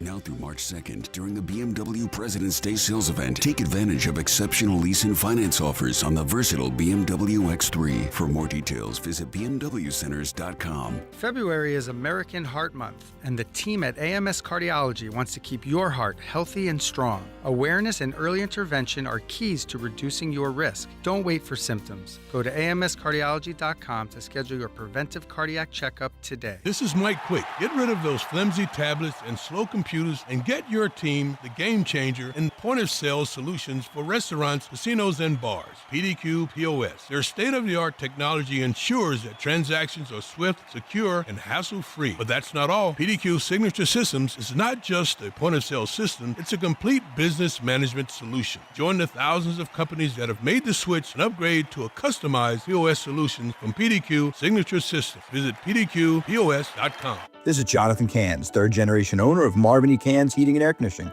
The last several years, I've been making this joke that we're Marvin E. Cans Air Conditioning because Philly really hasn't had much of a winter. But this year, winter's here. It's here to stay, and it's no joke. And furnaces are working harder than ever. So if you haven't had your heat service this year and you don't enjoy frozen pipes and you don't want your wife to turn into a popsicle, then call Marvin E. Cans Heating and Air Conditioning. Go to marvinecans.com. That's marvinekanze.com. My name is Whitney Allen, and I'm a widow. My husband, Ryan, died. We never thought we'd ever have to use life insurance, but the unexpected happened. With Ethos, signing up was fast and 100% online. You can get a quote in seconds, apply in minutes, and get same-day coverage. No medical exams, and you can get up to $3 million worth of coverage. I'm grateful we were prepared. Get your free quote at ethos.com/radio. That's ethos.com/radio. Paid spokesperson. Time spent on application may vary. Online health questions required. Hola amigos, Brad Evans here. Check out this booming voice and Pat Boyle on BetMGM tonight, covering the biggest sports stories from coast to coast, live and interactive on the free Odyssey app, discussing NFL offseason news and getting you ready for the madness in college hoops. BetMGM tonight with me, Brad Evans and Pat Boyle, live and interactive, Monday through Friday night starting at 6 Eastern, presented by BetMGM. Always live on the free Odyssey app and watch on YouTube at BetMGM tonight. Drew Brees here. Whether you're on the field or on the road, having the right team on your side makes all the difference. I learned that the hard way. On the field, you don't go anywhere without a solid O-line. And when your car breaks down, you want that same kind of protection. That's why I trust CarShield. Their protection plans help you tackle expensive repairs so that you're not blindsided. Visit carshield.com now and join the team that's helped millions of drivers save. Coverage varies by plan. View contracts and exclusions at carshield.com. Time is valuable. That's why Lowe's Blueprint Takeoffs turn blueprints into quotes faster. Bring us your plans, and we'll generate itemized material lists to make quoting easier so you can get back to building. Plus, at the Lowe's Pro Desk, you get access to thousands of building materials not sold in store. And when your order's ready, we'll deliver everything to the job site. Improving is easy at Lowe's. The most beautiful time of year is upon us. Tax season. And TaxSlayer is here to help you file. We guarantee 100% accuracy and your maximum refund. Those are some good numbers. And you can trust me, because I'm a talking calculator. Did I mention TaxSlayer even has support from real US-based humans? If you have any questions along the way, beat the rush and start for free today. TaxSlayer. File fearlessly. I checked Allstate first and saved hundreds on my car insurance. really smart. Unfortunately, I didn't check if I took the gas hose out of my car's tank. Ooh, not smart. And I drove off while still attached to pump number 3. Yeah, checking first is smart. So check Allstate first for a quote that could save you hundreds. Potential savings vary, subject to terms, conditions, and availability. Allstate North American Insurance Company and affiliates, Northbrook, Illinois. This is an Odyssey Sports Minute. Presented by TaxSlayer. Start filing for free today at TaxSlayer.com. Bengals Director of Player Personnel Duke Tubin spoke to the NFL Combine yesterday. Tubin said the current trade situation with Trey Hendrickson is complicated. To be clear, the Bengals are no longer planning on keeping and giving a new contract to Hendrickson, a true difference maker on the defensive line. I'm Chris Black. 94 WIP HD1 Philadelphia. Live from the Tasty Cake Studios. An Odyssey Sports Station. This is the afternoon show. Sports Radio 94 WIP.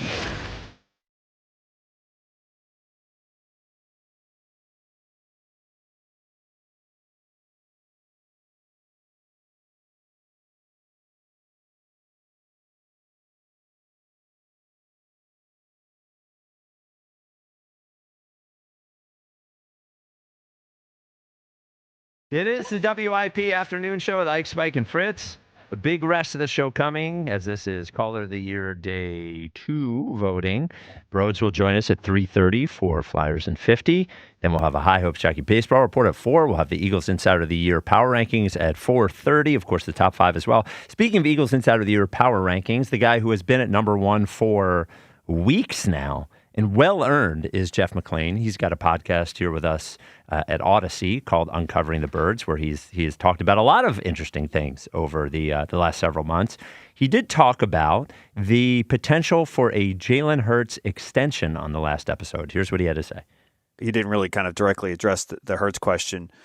You know, when it comes to Hurts and the extension, it's like, okay, typically if you look at his deal, it might make sense to kind of like lower the cap, because again, speaking about another domino, if you trade AJ Brown, you're taking before the June 1st, the date of June 1st, you're taking a $45 million cap hit, right? Where you're going to need some space to go sign some guys and sign your own guys.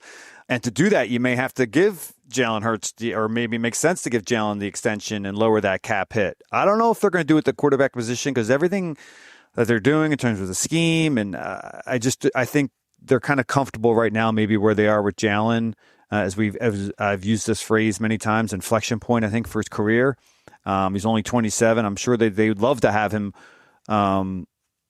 if he's building up, but it's been kind of like a little bit of this, over the last several years, and recently it's this. And like, okay, that happens for a lot of quarterbacks, a lot of franchise quarterbacks, but I don't know if it benefits them. If you did even take the cap out of the situation, I don't know if it benefits them to give him more years on that deal. He's already making a lot of money, and it's already kind of cut into what they can do in terms of the rest of the cap.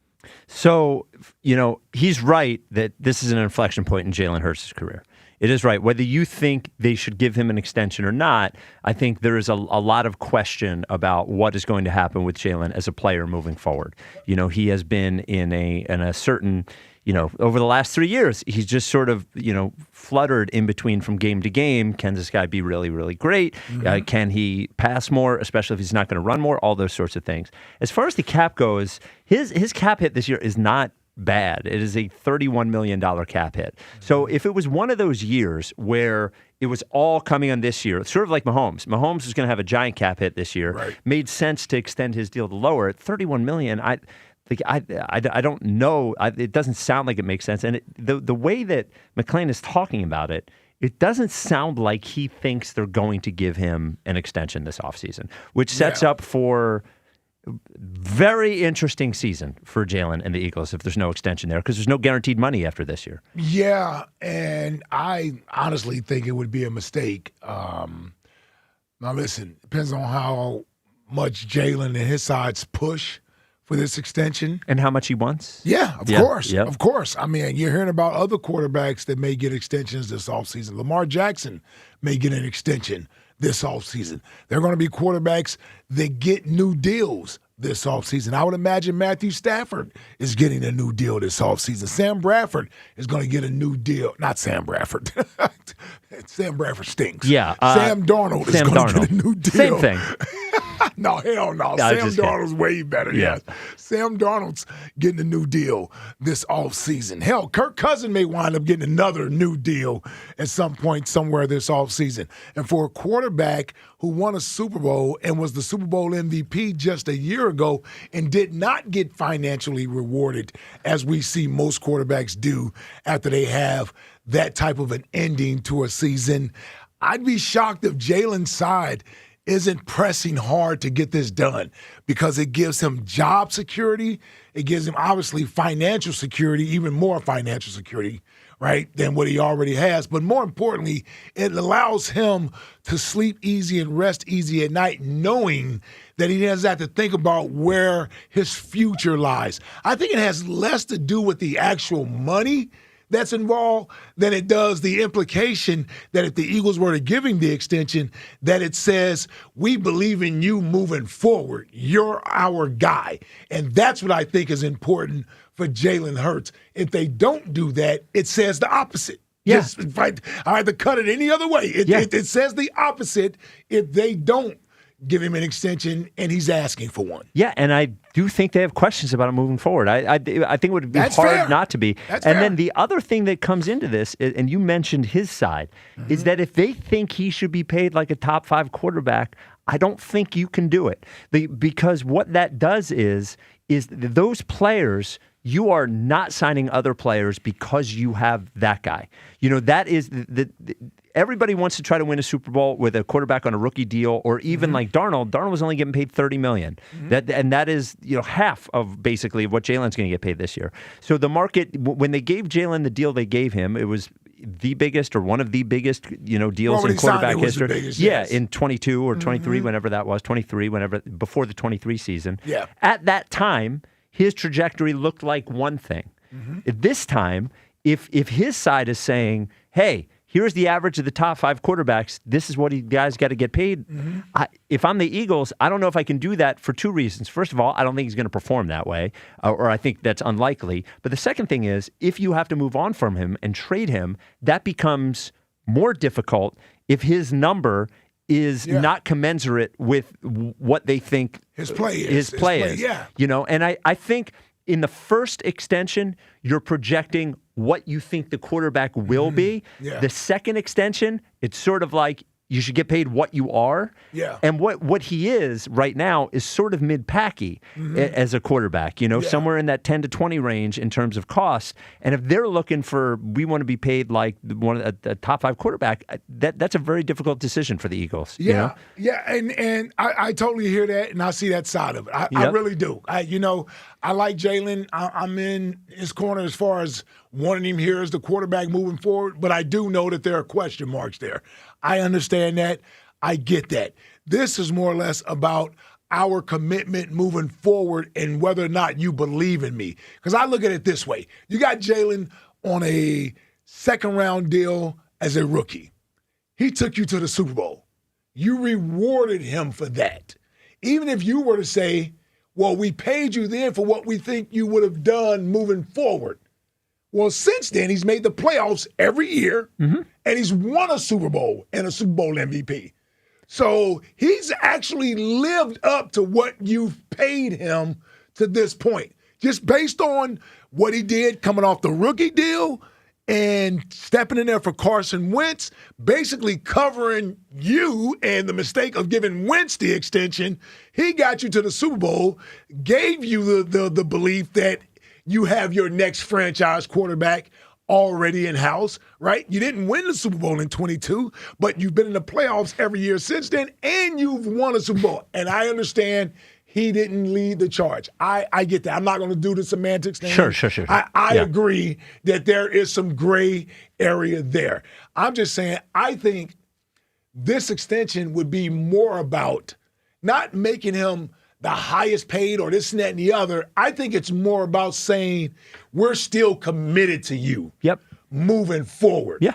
And I think as a player at that position, you want to know that because he's only going to make a ton of money. He's going to make money regardless, right? He wants to be the quarterback for the Eagles, and he wants to be here. Do you guys believe in me moving forward? Well, and the last thing is, forget about what I think or you think or Jack thinks about what they would have done if he wasn't here. It really just comes down to the Eagles saying, we say he made the playoffs 3 years.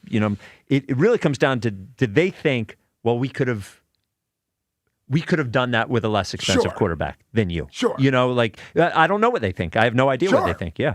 So no, that's the argument on both sides. Yeah. It is. So he also talked about a potential AJ trade. Here's what McClain had to say. I think inside the vibes when it comes to AJ and his future are different than it is on the outside, where I think there's just this momentum that's pushing him out the door, and I'm just not sure that's entirely the case. Now I've seen this happen before, and I know where this is often going. I saw it with Donovan McNabb in 2010 offseason, and was reporting it, was getting kind of slammed all along that this was someone that they were willing to move. And the way that they answered questions back then was Andy Reid and Joe Banner were running the show, automatically suggested to me, and just talking to other people, that this is an eventuality. I don't think this is an eventuality. Not yet. I will say, though, I did come out, like I said at the top, thinking it did go in thinking less than 50%. Now I think a little bit greater than 50%. Yeah, I think that he gets traded. Yeah. And he said it's the thing. And Jeff McClain, ladies and gentlemen. Well, you can feel it almost feels like the momentum, as he mentioned, the momentum is getting there. It would be one thing if all of this sort of quieted down in the offseason, but it has not really quieted down in the offseason. From AJ to other people talking about it, every list that you see and I know it's just people writing for content, all those, but every list of trades that could happen this offseason, he's on every single list there is, and none of us would think it was crazy if we saw Max Crosby on that list, who has said a lot less about wanting to get traded than AJ has, or not being happy where he is than AJ has. So the Eagles could simply say AJ's not going anywhere. And they have not done that. Yeah. 215-592-9494. And speaking of AJ, and we played this at the top of the show, Mike Vrabel is at the scouting combine in Indianapolis, and he was asked about AJ Brown as well. I think the relationship with players, and specifically asked about AJ, has meant a lot. I've watched him grow. I've watched him mature. I'm proud of him. Proud of the father that he is. I'm proud of the husband, and that has nothing to do with where he plays and where he played. So those are the things that are important. We reach out and text each other during the things that happen good to each other, and sometimes things don't go so well for the people that you're close with, and you text those as well. So it's a two-way street of support and reminders of what got us to where we are here today. Isn't that, we talked at the top of the show how crazy that response is, talking about texting him, almost saying he texted him during the season. Mm-hmm. Just the length of the response about a player on another team. That's the first thing I noticed. It was, that's what I'm saying. You could have easily just said, listen, everybody, I got a lot of love and respect for AJ. Loved him when he played for me. He plays for the Philadelphia Eagles. Yep. That's it. That's it. It's so crazy. You could have just simply said that. It really is crazy. I think Coach Reed was asked somewhere about Tyreek Hill. Okay. His answer was shorter on Tyreek Hill, and Tyreek Hill's a free agent. Right. He's allowed to talk about Tyreek Hill. He's allowed to talk about Tyreek Hill. Yeah. And he still was more or less he just kept it short, quick, and moved on without giving his hand or whatever. I'm just saying, if you want to give a short answer, you can give a short answer. Well, and it was Vrabel before the season that specifically talked about him potentially being on the Patriots on the Boston Morning Show, if you remember that. That was before it was right after he got hired when he was on there. 215-592-9494. That's where it started at. Yes. This goes all the way back to last year, Spike, remember, with the draft. Oh, right, yes. I remember the talk before the draft. We thought there could be a possible trade there with AJ in New England. Then where Boston, the radio station up there, was the one that was basically fueling that, and we picked up on it and got skewered by our people down here for talking about it. Guess what, ladies and gentlemen? Still hasn't gone anywhere. No, it's gotten The discussion stronger. hasn't gone anywhere. From the time y'all yelled at Fritzy 2 years ago about his hypothetical trade with Patrick Surtain. Man, I would take Patrick Surtain. Yeah. From the time he got it's still AJ calling up here. It still hasn't gone anywhere. The talk has been here for 3 years. So caller of the year, the Hoagie Mouth bracket going on right now. The 2 seed is Herb in the Northeast, who is going against Jason Swedesboro. Herb joins us now. Herb, you're on WIP.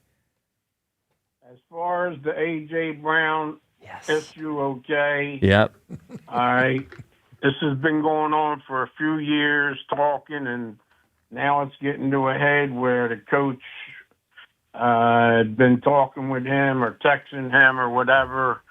They're gonna make a play. All right. Don't worry about it, bro. Okay. Is this Go sourced? down to Clearwater, enjoy yourself, because eventually they're gonna make a play for him, and the Eagles know that it's got to be XX and X. You understand? It's got to be first round. Yep. Sounds a little dirty. Round, yep.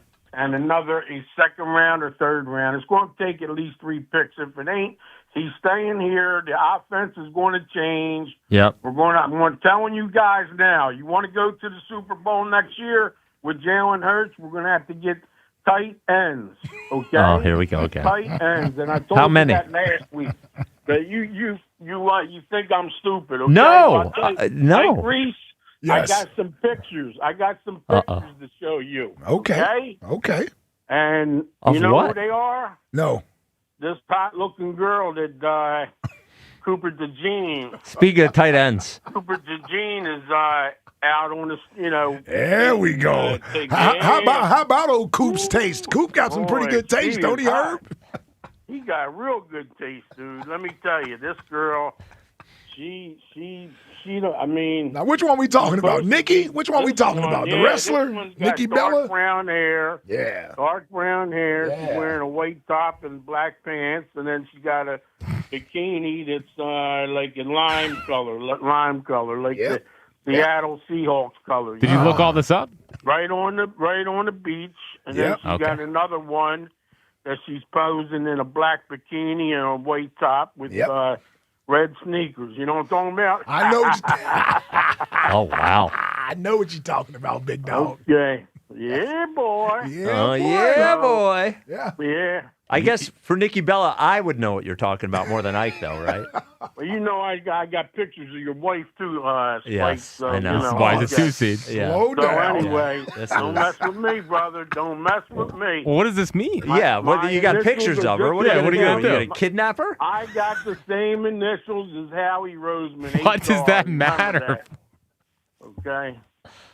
What else? And also, this is why he's a 2 seed. He showed hold up on. on game day. Yeah, Right. I wanna Much doubt heading into the hold tournament. on. I want to just clarify. Yes. Herb only has pictures of my wife that are on the internet because she is Yes. a person. He does not have Right, like nudes or Yes, he doesn't have any bathing private pictures. pictures of my wife. Right. Don't worry about it. Don't worry. You don't worry So, about it.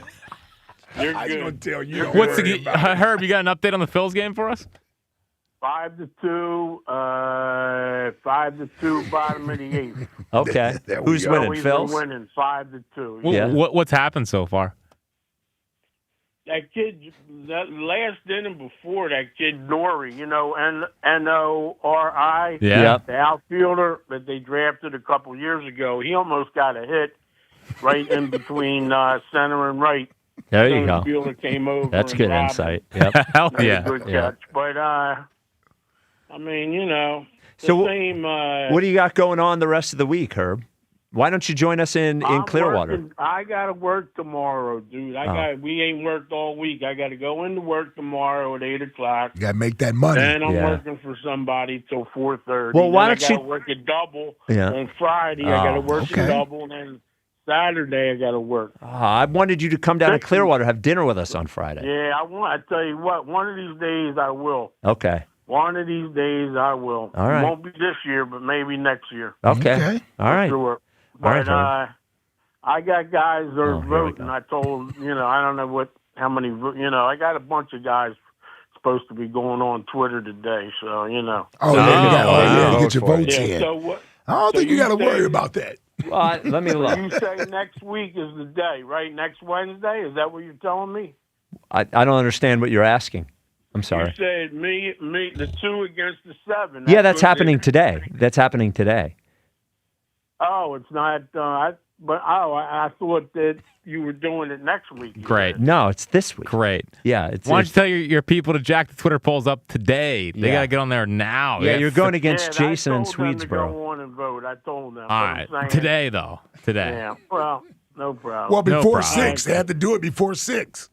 Yeah. Well, Wow. as far as Jalen Hurts, There we go. I mean, he's done a pretty good job. Sure. Okay? Yeah. I go along with Ike pretty much, but Yeah. I think that they're not good. They have a lot of other guys that they have to sign up. Yeah. I think they're going to wait. They want to see if what he does over the course of 8 to 10 games this year coming up, and if he does we're in first place and he's moving around and he's running when he has to run and stuff like that. I want to see him run a little more. But I think they will eventually give him a nice contract. Okay, that's Okay. moving, in the 60 million range, in that range somewhere between 60 and probably 65, 67. Wow. Yeah, because Make it this 70. is the year for us to go back to the looking Super for? Bowl. I'm predicting Oh, right boy. now. You Okay. heard it. All right. Okay, you heard it. All right. I'm predicting Phillies World Series champions and back-to-back Eagles Super Bowl. Okay, Super Bowl. We're going to do it. 61 all the way. There you like go. it. As I long like as they that. get tight ends. Let's get the third parade going on Broad Street. Here we go. Yeah, Here there we we go. go. There Here we we go. I agree. Yes, sir. On the float. Yes, On sir. the float. On the float. There we Where's go. Spike? Once is enough. USA flag up there. Yes, Yeah, boy. USA. USA. All right, All right, Herb. I ain't heard. All right. There he I is. give him credit. There he is, the great Herb in the North. Yeah, he brought it today. Showed up. He had the wrong game day, but in his mind, he had the wrong game day, but he actually showed up on the right day. Well, that shows that what a gamer he is. He didn't even think his matchup was today, and he called in with a call like that. He had content ready to go. The pictures of your wife. Well, yeah. that's what I want to throw out there. Herb hates me. Yes. I mean, he despises me. Sure. That's a little strong. Well, no, he does. He said, I was asking about the tight ends, and he jumped to, you think I'm stupid, and you said they should get 5 tight ends.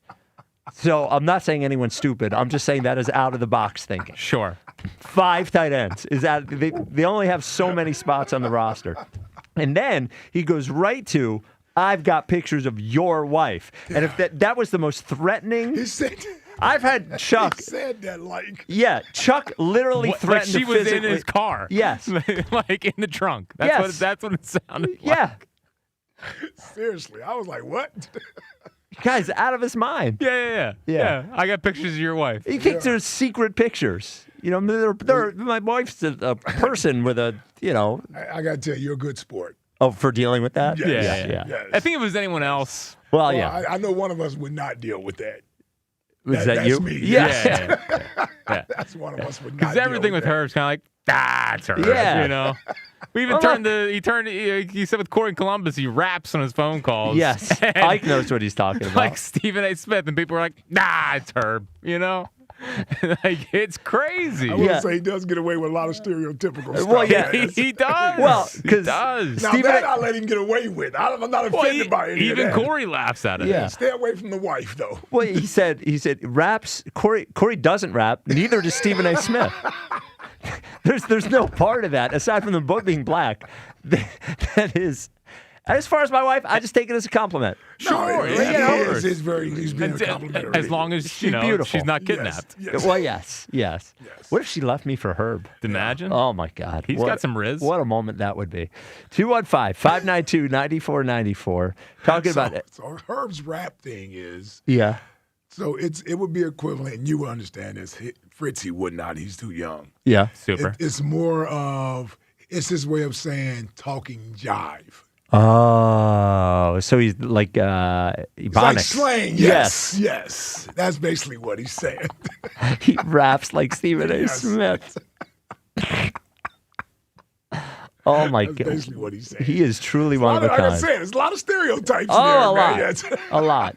Herb knows what I'm talking The about. delegation allows it. Yep.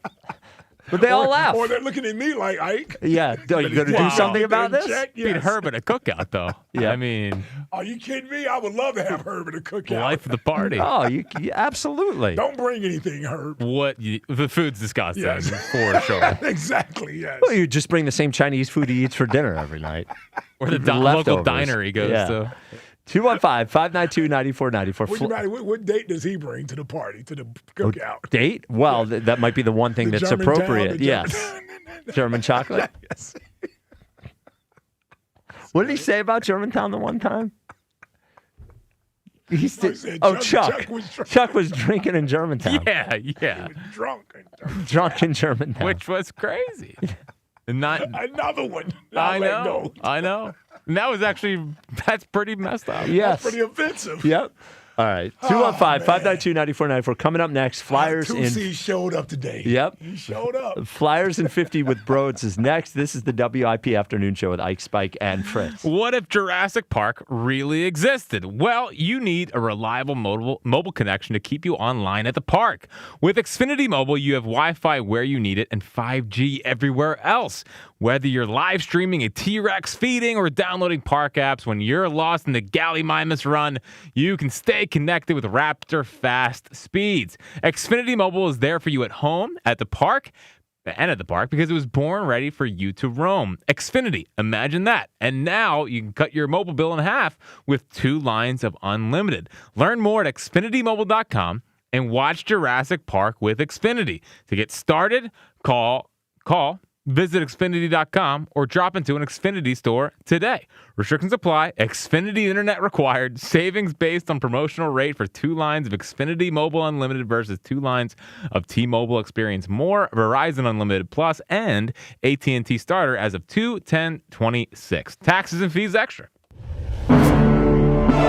Since January 11th, you've had questions. The 2025 season will tick away. Now it's time for answers. Sports Radio 94 WIP's 2026 Birds Town Hall. Live at McGurk's Pub and Grill in Horsham. An all-day live broadcast where the entire city comes together to talk Birds football. From sunrise to sign-off, WIP hosts and special guests huddle up over free agent signings, trade rumors, the draft, and more.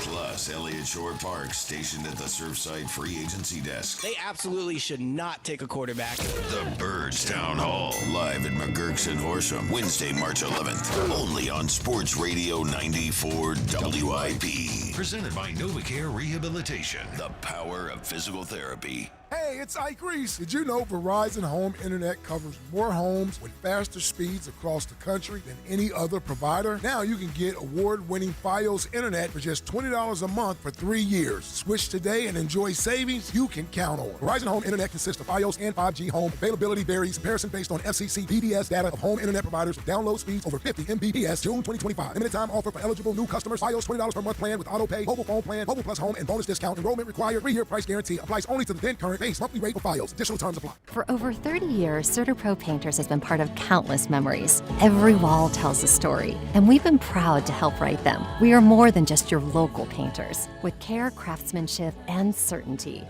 From the first brushstroke to the final smile, our promise is simple. Your home, beautifully painted and worry-free. CertaPro Painters, that's painting happy. Get started today at CertaPro.com.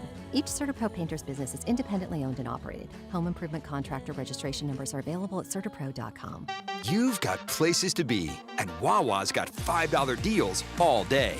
Kick off your morning with a $5 big breakfast meal deal. A sizzly breakfast sandwich, hash brown, and hot or iced coffee. And later, that $5 feeling keeps going with a crispy chicken sandwich. Bold flavor, real value. Because great taste doesn't need to cost more. Order today in the Wawa app or in store. Big cravings, big deals. Gotta have a Wawa.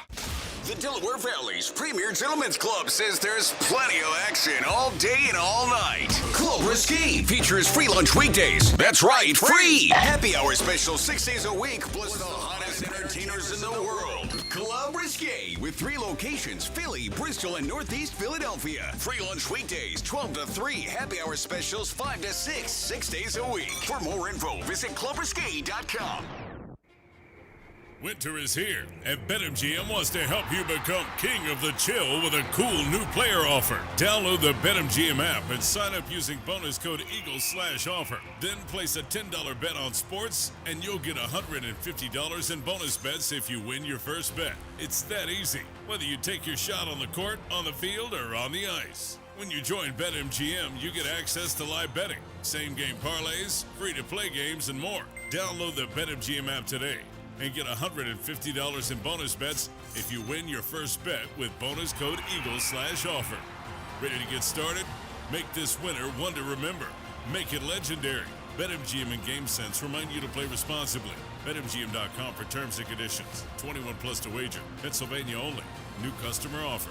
Subject to eligibility requirements. Rewards are non-withdrawable bonus bets that expire in 7 days. If you or someone you know has a gambling problem, help is available. Call 1-800-GAMBLER. Living here is about more than just the headlines. It's the new restaurant opening in Fishtown. It's the playoff energy at the bank. It's the festivals that make your neighborhood feel like home. KYW News Radio brings you the pulse of the Delaware Valley. From service journalism that solves problems to stories that celebrate our culture, we cover the life you're actually living. Authentic, local, factual. KYW News Radio, Philadelphia's most trusted news source.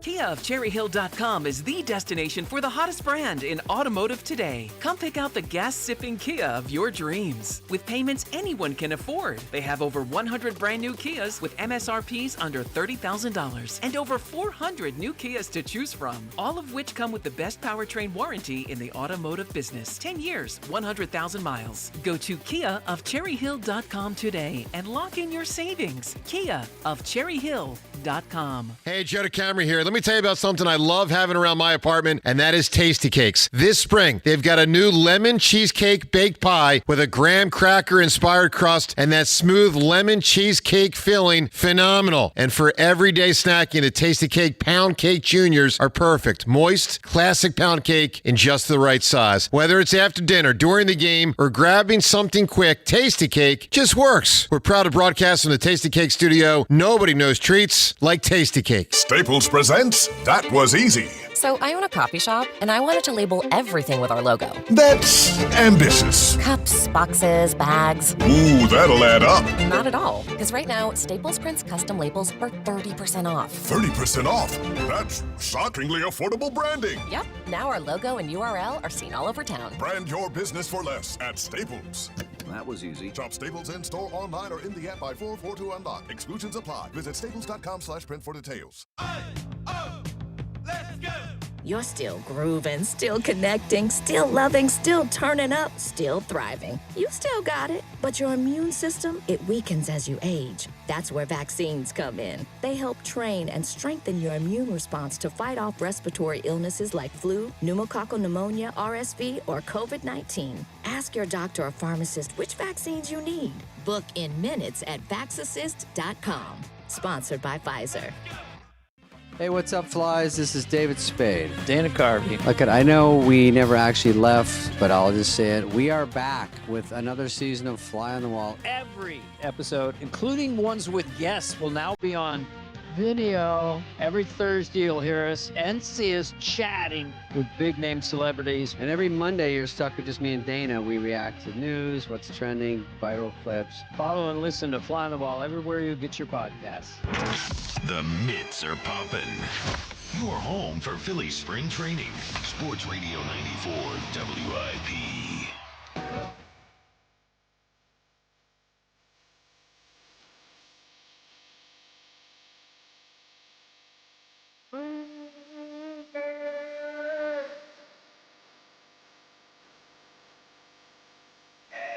It's not country.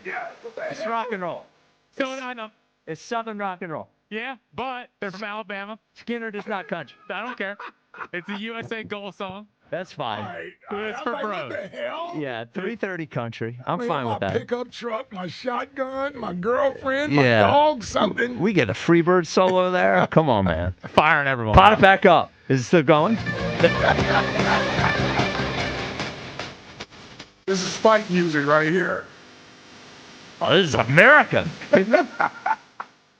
Hi, it's the WIP Afternoon Show with Ike Spike and Prince. What a treat to get a rock and roll song in 3:30 Country.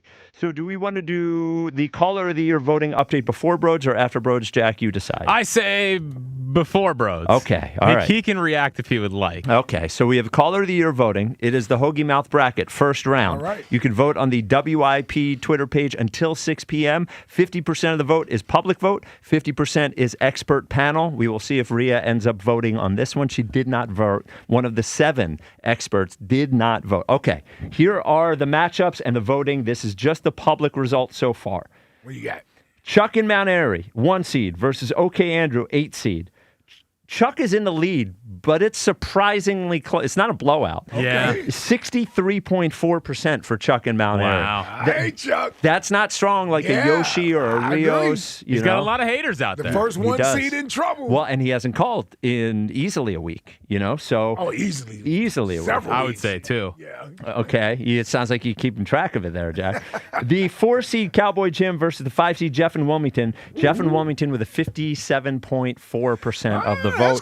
Could come down to the expert panel vote Yeah. on that Could one. be. And Cowboy Jim, I have been told, is in Singapore. Okay. He could still call in Singapore. All right. The 2 seed Herb in the Northeast versus the 7 seed Jason Swedesboro. 78.4% for Herb. Looks like Wow. that'll be a comfortable victory. That's tough. And then Sorry, Jason. And then this one is insane. What you got? Another very close 3-6 seed matchup.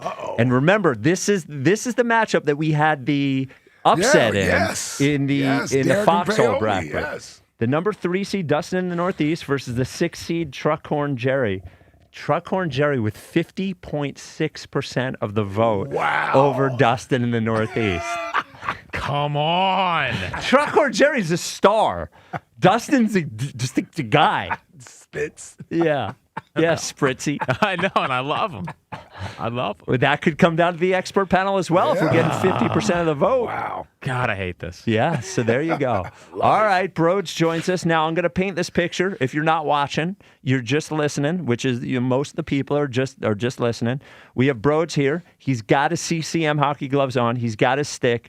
He is not wearing a shirt. His chest is painted white with a red and blue USA, and he's got a gold medal painted around his neck, and his face is also painted in the colors of our wonderful country, red, white, and blue. Broads, welcome. We did it, boys. Yeah. We did it. We did it for the men's and the women's squad taking down Canada. Oh, man. I'm still riding a high. That was incredible hockey. I mean, dude, I blacked out for 7 minutes just screaming by myself. I really did. I was in disbelief they found a way to grind that one out. Huh? Oh, my God. Now the Flyers come back tonight. I'm going to bang my head against a wall.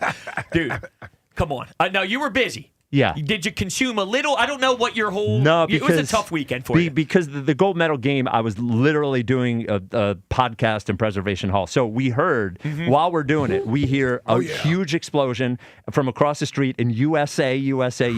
So I was like, I think I know it. And you know who? I told you I like the kid. Oh, you're a Jack Huseman. I'm a Jack Huseman. Yeah, you are. I told you I like the kid. Yeah, it's a good pull by you. Yeah. All right. What was your watching experience like? Start to finish, brother. Oh, the whole thing. I thought you had church. I was on the other TV, but yes, Okay, it was start to finish, and I gotta admit, I was excited. I was up, had the coffee in hand, and I'm just enjoying great hockey, man. Just great hockey, hanging on every shot. By the way, way too many shots for the Canadians. Oh yeah. What's his name? Hellebuck was. Hellebuck. Oh, come on, man. Standing on his head. That's right. That's right. Oh man, dude. Come on, dude. Let's go, baby. Do you have the thing? Or even a thing? Yeah. Can I ask you a question real quick? Well, do you not want to do the thing? No, I don't know. I got Okay. a question for Broads real quick before you go there. Yeah.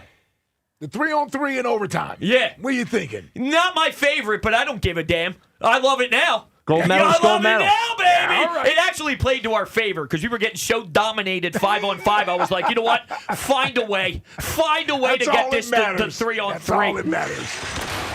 Flyers in 50 with Broads.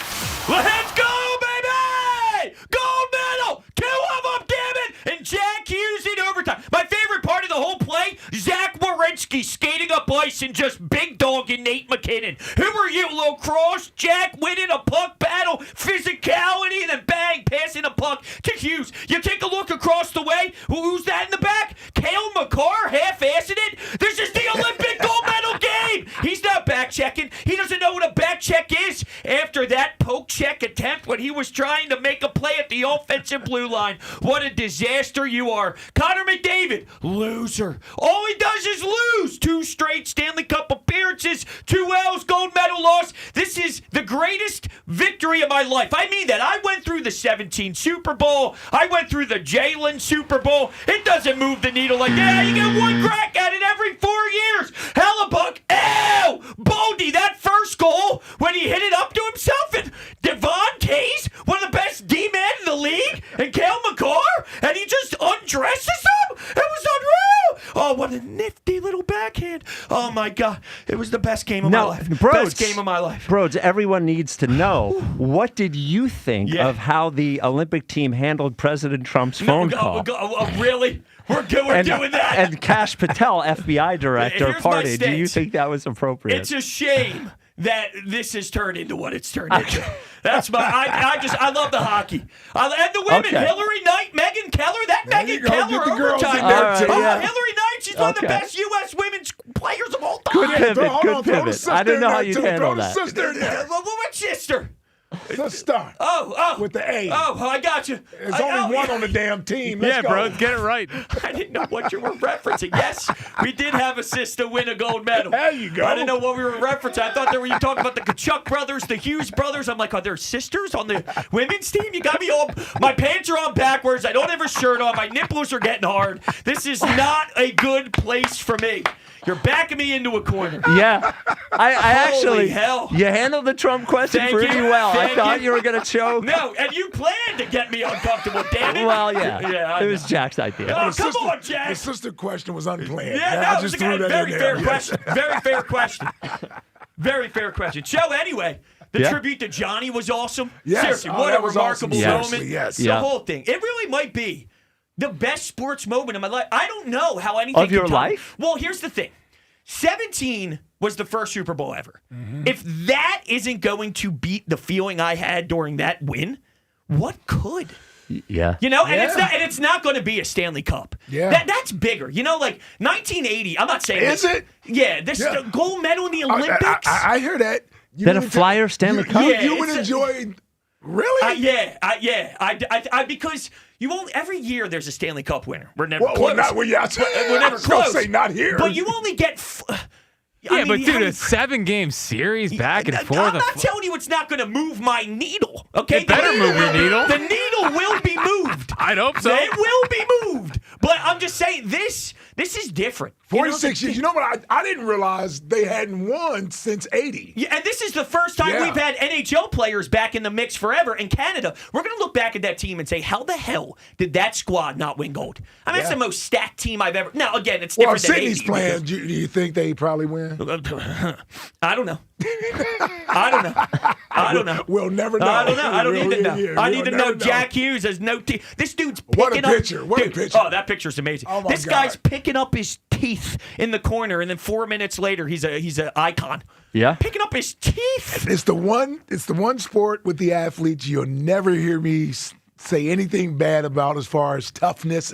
They are the toughest. Oh, yeah. Are you kidding me? Well, Dude, if I got hit in the face with a stick like that and lost my teeth, I'm out. Yeah. I know. Let alone finishing the game and getting the winning goal in there. Dude, I'm done. Yeah. I'm out. I used to tie my teeth to the door. Did I tell you this story before? I used to tie my teeth to the door, and I was such a you-know-what. I couldn't actually go through with it because I that's wanted, the old trick to pull your teeth Well, yeah, out. that's what I wanted to do. I wanted to look like Bobby Clark. I was 8 years old. I'm trying to yank my teeth you out. are nuts. Yeah, I know. Yeah. I couldn't pull the trigger. Come on, man. I knew how much pain I'd cause myself, but it was not good. I tried for like a good year and a half. Some guy that just works in the back there was just walking through and looked at you and did one of these. He went, Yeah, well, dude, you should have seen when first off, driving here, I had to get gas. I went to a Wawa gas you like station. that? Well, I'm You're just just saying. like- Look at me. I'm We going should to put get a hoodie gas. on or No, something. It messes up my paint. He didn't want to mess up the It messed paint. up my Yeah. paint. This was hard effort. All right, I ordered this off Amazon last night and overnight shipped it. wow. Yeah, $18.99. Well, You guys are expense worth that. You guys are worth $20. Expense that. Ava will teach you how to expense it. Well, yeah. it was really a Rod Lincoln creation. Well, then, Oh, yeah. there you go. Yeah. That's all you need to know. Yeah. He's Oh, been there it begging is. me to do this for Yep. a good 3 years. Yeah. College fight. What Yeah, is it? Rob Lincoln's Star Maker Academy back there. What show are you appearing on tomorrow with a new bit? Well, my own show tonight at 10 o'clock. All right, there you go. Well, I have a play. Okay. Can I draw? I Broads haven't drew board? up I got the broad. I haven't drew up a play in a long time. Game-winning play? Game-winning goal? Game-winning play, boys. Goal. There it is. Gold win. So you got Zach Werenski in the D zone. First off, he makes it's one of those no, yes type of passes where he gives a little weak how do you do to the blue line, and I'm going, no, don't do this. Jack Hughes tips it to himself. This is the big dog Nate McKinnon I was talking about. Werenski drives up the ice. This guy just big dogs. Nate McKinnon and pushes him backwards. He takes the biscuit, he slides it over to Jack Hughes, puts it 5-hole right below Binnington's left pad, and McCarr just does a half-ass back check. I mean, half-ass. I'm out on a Sunday skate at noon with my wife and kids, not even working my ass off. Too late, buddy. Too late. You got to back check. Austin Matthews is back checking his ass off all game long. And here's Cale McCarr half-assing it like it's my men's league. I mean, it's unbelievable. It's just unbelievable. Go medal. Well, Go medal. Congratulations. I gotta Broads. admit, you're like the first guy I thought of when they won. It was the best day of my life. Yeah. I mean, I blacked out. I was by myself. And I blacked out. I don't remember. Just real quick. It was 8 a.m. Best day of his life. Best day. He's married with 2 kids. I think Sports Live. Sports Live. Married with 2 kids. Sports Live. Married with 2 kids. My favorite sportsman. I don't know how anything tops this. I mean, it was the gold medal in the Olympics. Two but Super it's Bowl Stanley wins. Cup. Yeah, no, but And your little quarterback won one of them. but that's how important this. Come on, Canada's up there crying. They thought they were going to win. I know. I mean, it's losers. Well, losers. I can't make fun of you. The gold medal or Stanley Cup for the Flyers. Yeah, dude, but this is big. This is bigger than just a. You know who says bigger. that? Somebody who doesn't think the Flyers are ever going to win a Stanley Cup. I mean, dude, this is the gold medal in the Olympics. I agree. So let me ask you this: Do you think the NBA team winning the gold medal and Embiid winning the gold medal is more important than the Sixers winning the NBA title? No, because here's something different. It's in the blood of hockey. You grow up and it's like Sweden, Canada. Like this is like in my stomach. You know, like I shake thinking about international puck. Okay. So like it's just like it's. I don't want to see you shaking. Yeah, I'm sorry. I'm sorry. Listen. Looks like he's going to go storm the Capitol after this. No, come on. I already made that joke. I said it's not January 6th. This is insane. I'm not even a politic guy. I don't hold on. Yeah, I know. Isn't the American flag backwards on your face too? I did it in the mirror. So I realized after I did it in the mirror, my wife was like, "You know that's backwards, right?" So that's how political I am. It's a sign of distrust. Hey, man, I saw the hockey team last night. Yeah. Yeah, they were there. State of the Union. I Yeah, saw it. listen, what'd you think about that, bro? Yeah. I like hockey. That's it. That's the matter with you. No, where's KYW? What do we got over there? Junkyard PhD. Where's Kale? What? Oh, okay. Oh, yeah, you want to go to that side? Oh, no, now I went too far. No, I went too far. No, we Well, didn't. Spike ran it. No, I did. But no, different. Okay. No more. I don't even know where we're at. You didn't right do now. anything wrong. Okay. You didn't do anything wrong. Political talk. No, we're not I'm doing gonna join political the talk. That's what happens. Blame it on Spike. He opened the door. I come in here for a little fun with hockey. I and just now wanted I'm him to get storming nervous. And now I'm storming buildings. Yeah. And now I'm on the news. Yeah. All right. Well, I'm going to wipe this off my body. No, don't do that. Should I do it on air? Yeah, go get your No, Viking man. hat and get out of here. You're back tonight? Yeah, tonight at 10, tomorrow at 10, Friday at 6, Saturday. You got a whole little stretch of Broads. Lock in. Wow. Lock in. Wow. Lock All in. right, Broads. Love it. There he is. Broads, the great Broads. Wow. Is he what going to an do the appearance. same rant on all 3 shows about USA hockey? Probably. I think he could. I think he could. I wouldn't put it past him. He certainly, listen, he's all in. He's Yes. I've never. USA. You could argue I haven't seen someone more all in on anything Yes. than Broads is on this. On the USA hockey. To be clear, I would take a Phillies World Series over Team USA winning the World Baseball Classic. I would hope close. so. Yeah. And by the way, the Team USA is starting to fraud out a little bit. Skeens is only giving them 2 starts. Scooble's only giving them 1. Wow, really? Yeah. Well, it's dangerous. They got to move it. They got to move the hockey players are out there. That's also because dangerous. they do it in the middle of the Yeah, season. but that also could be worse because they can get hurt and miss the whole rest of the season. Well, yeah, we just saw Hughes lose half his mouth. Well, and Sidney Crosby's done for a couple months after what he got hurt out at the Olympics. Wow. 215-592-9494. Wow. We're going to Let me talk. just say, the majority of Philadelphians would take a Stanley Cup. Yes, and that is over a gold medal. that Okay, I is- just want to make sure I'm right with And that. that is nothing against Team USA Of or course the not. Olympics, but he's here cheering for a Devils player that won the Olympics. And look, you should. It's USA, that Yes, over that's all everything. fine. But I think the reason that he thinks this is better than a That's a Flyers great Stanley point. Cup Great is point. because he can't even imagine the Flyers Flyers winning a No, that's Stanley a great Cup. point. They got to make the playoffs to win the Stanley Cup. How about that? We won the gold medal before the Flyers have won another Stanley Cup. Now, it's been 46 years since we won a gold medal. Yes. So now, Wow, that says a lot. 215-592-9494. We will talk to screen frozen. All right. Well, Could you put Furry Bruce up? Yeah. So Furry Bruce, with the huge upset, the 6 seed Furry Bruce did defeat Derek and Paoli. Congratulations, Furry Bruce.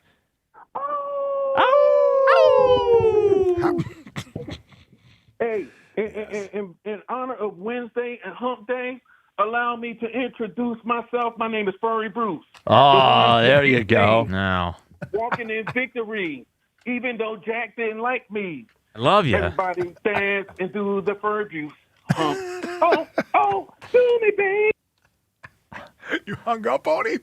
The mouse started working again. No, in the middle of the spiel? Actually, it isn't. Well, can you put Bam on hold? And wow. Well, I don't know what's going on here. This thing's been screwy for the last 2 days. Jack, could you put Bam? There you go. Yeah, I'm sorry. I'm sure Furry Bruce. So congratulations, Furry Bruce. In the middle of his rap. And a howl. He had a Tell howl me where going you on. want to go. We'll just go to David in Westchester. David, you're on WIP. What's up, David? Hey guys, how you doing? What's up, hey, David? I got a Jackie baseball high school story if you want to hear it. Yes. Oh, of course. Well, I didn't know this was happening. Yeah. Good. Well, Who yeah, rocked I him? didn't Who know rocked someone- him? My son came home from he lives in California, and he was home, and of course I had WIP on all the time, so in the background. So we're in the kitchen, and he's listening. He goes, "Is that Jack Fritz from Ruston?" I'm like, "Yeah, he's on WIP now. You know, local boy made good type deal." So he goes, "That a-hole struck me out twice. Wow. In high school." I was like, "Oh my God!"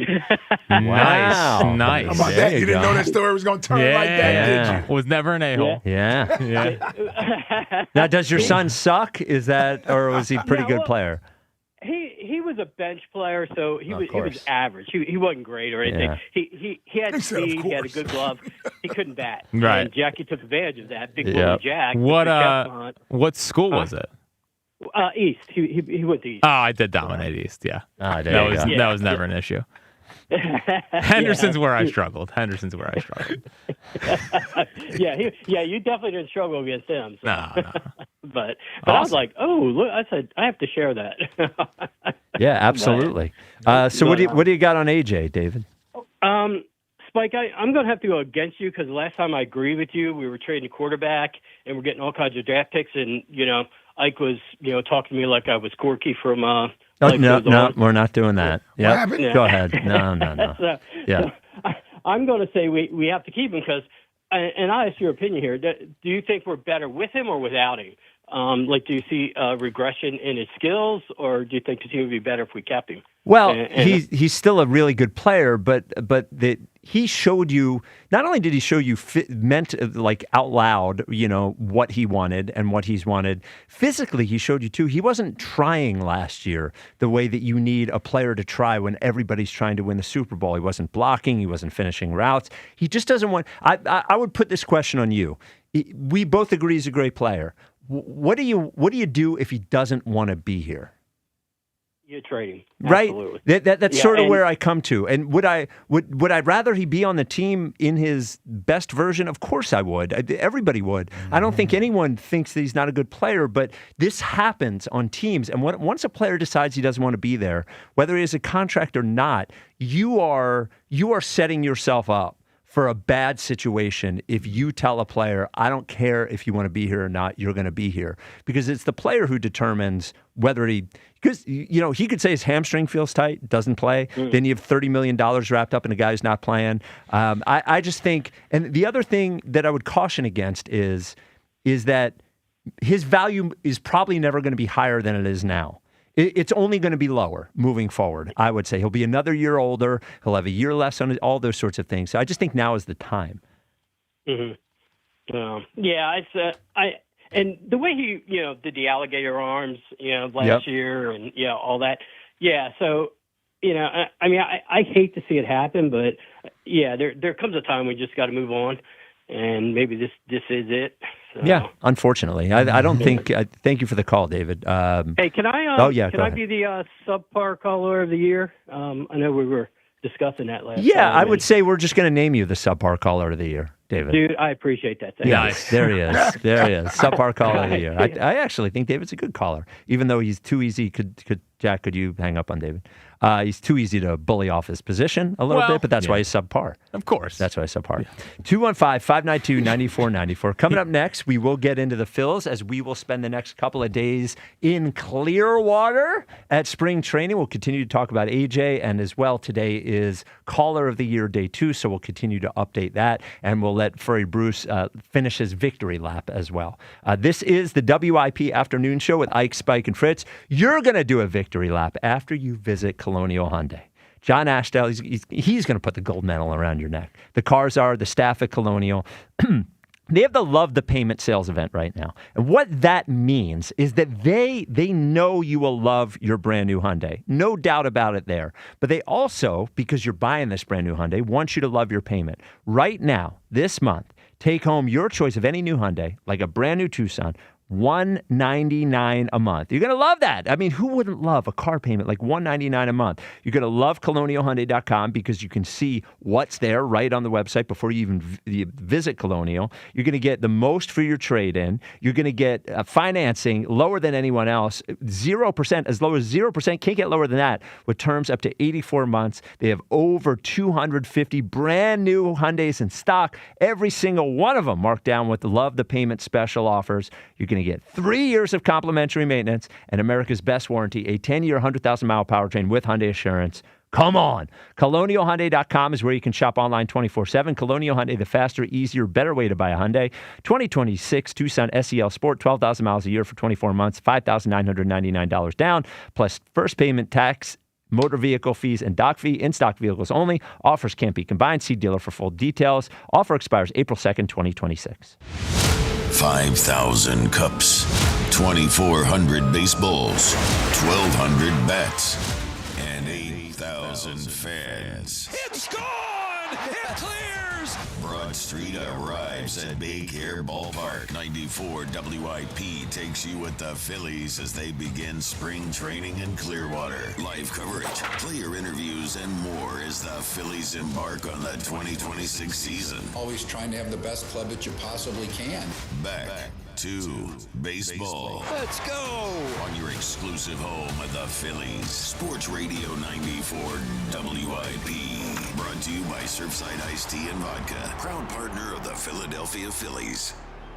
Hey, it's James Seltzer. You hungry? Good thing Uber Eats has the best deals at all your favorite local restaurants. Like this great deal at La Scala's. From now until March 31st, get a buy one, get one free deal on Rigatoni Vodka, all on the Uber Eats app. So next time you're craving a great meal, don't overthink it. Get it on Uber Eats and save big with a great deal. Order now, only on Uber Eats. Terms apply. See app for details. Here it comes. At T-Mobile, get the new Samsung Galaxy S26 Ultra with Galaxy AI. Okay, we don't need the trumpets. We know it's awesome. You even get a 5-year price guarantee. And the best benefits in wireless. A kazoo? Pre-order and get the new Galaxy S26 Ultra. Really? Nothing? Did I mention at T-Mobile there's no trade-in needed? Better. Guarantee excludes taxes and fees. Applies to monthly price of on-network talk, text, and 5G data on the Beyond plan. Benefits vary by plan. May require activation and are based on included perks. Exclusions and details at T-Mobile.com. Ready for action, basketball fans? BetMGM, an authorized gaming partner of the NBA, is giving players another reason to hit the court this season. BetMGM is adding extra excitement to every basket, every slam dunk, and every buzzer-beating shot with special promotions, new features, and more. BetMGM and GameSense remind you to play responsibly. If you or someone you know has a gambling problem, help is available. Call 1-800-GAMBLER. BetMGM.com for T's and C's. 21 plus to wager. Pennsylvania, New Jersey only. Existing customer offers subject to eligibility requirements. Rewards vary and expire in 7 days. Are you looking for a lawn care service that delivers great results and is safer for your family and pets? Choose Natural Lawn of America. Natural Lawn has been growing green lawns quickly, more naturally, and with fewer weeds for over 35 years. Their custom approach uses organic fertilizers and safer weed and insect controls, ensuring a healthier lawn season after season. Right now, take advantage of their limited time offer. Free seeding every year. Call 800-FREE-SEED today. Choose Natural Lawn of America. Greener grass, fewer weeds, guaranteed. Save $10 on a pair of Rain-X Latitude wiper blades at O'Reilly Auto Parts. Our professional parts people will even install them for free. O'Reilly Auto Parts. How do airplanes fly? What's in this box? What does this thing do? Kids are curious about everything, including guns. Learn how to store your gun securely and make your home safer at endfamilyfire.org. Brought to you by End Family Fire, Brady, and the Ad Council. Never have I ever called my sister from the finish line of my first marathon. Hello? You won't believe where I am. Are you running? Mile 26. I'm gonna make it. Switch to T-Mobile's 55 Plus plan and get iPhone 16e with its advanced camera system on us. Plus, 2 lines for just $30 a line. Guys, I can't believe it. I knew you could do it, babe. That was amazing. Mom, how do you feel? I feel great. I can't feel my feet. Let's take a picture. And then you may carry me to the car. Share every stride, every mile, every memory on America's best network. Switch to T-Mobile's 55 Plus plan and get iPhone 16e on us and 2 lines for just $30 a line.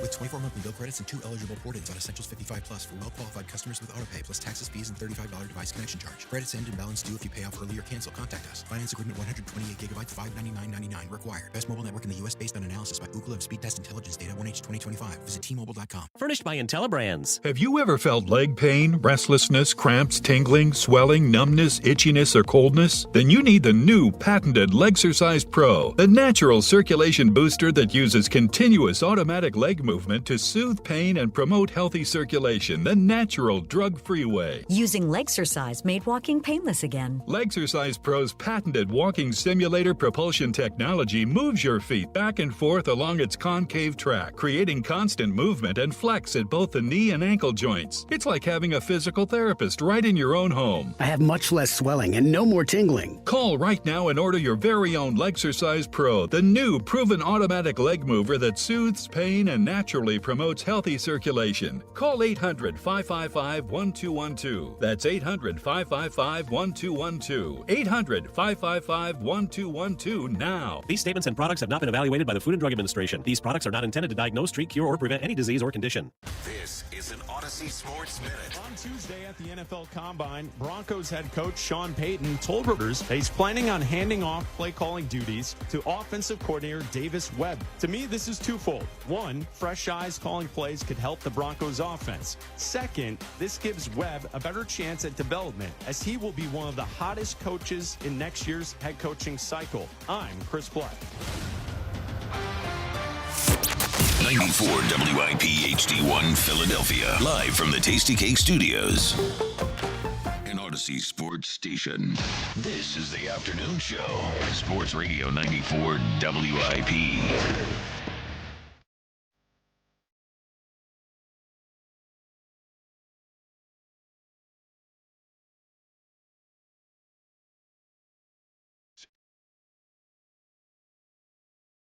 It is the WIP Afternoon Show with Ike, Spike, and Fritz. Before we get to the High Hopes Shacky Baseball Report, we will let Furry Bruce in D.C. continue his victory lap as he took down Derek from Paoli in the Afternoon Show Caller of the Year Round 1. Now, Furry Bruce, you know this is just one round. You won one round. There's a lot more to do. Oh, absolutely. Absolutely. So I don't expect to win against who? I'm paired with Rios from North Philly, right? Yes. Okay. Yeah. And it's all good. I mean, I made it to the Sweet 16. You won a round. Yeah, you won a round. You're happy with that. Yeah. And let me just say this. I mean, and I you might remember this. You know, my first claim to fame and coming to this show, this is when Johnny Marks was on the show, was was when I made a phone call about the Phillies and going to the game, and this is when Bryce Harper just got to the team. And so when the call came through, I was in my car changing my clothes and pulling up my pants, and Johnny Mark said, "What are you doing?" Yeah. I said, "I'm changing my clothes for the game." And he said, "Well, you just pulling up your pants in a parking lot?" I said, "Yeah, I didn't have time to go home and change." So I was known as the guy with the pants down. You know, that's when I first do started remember calling. that. Yes. Wow. I remember that. I do. There's that laugh. Well, and that's when we found out that you were Craig's brother.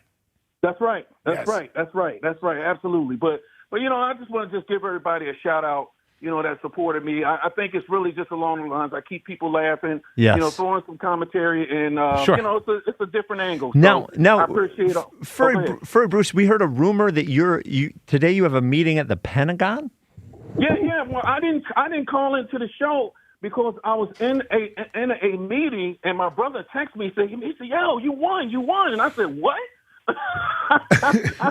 Well, what was the meeting at the Pentagon? Yeah. Yeah, that's what we want to know. Well, you know, I do that secret squirrel stuff, so you know, I can't get into all of that. Secret now, squirrel. Come on. Interesting. This is so strange. Okay, Wow. thank you for the call, Furry Bruce. Secret squirrel. Wow, that is there a furry convention in the Pentagon? The Department of Furries?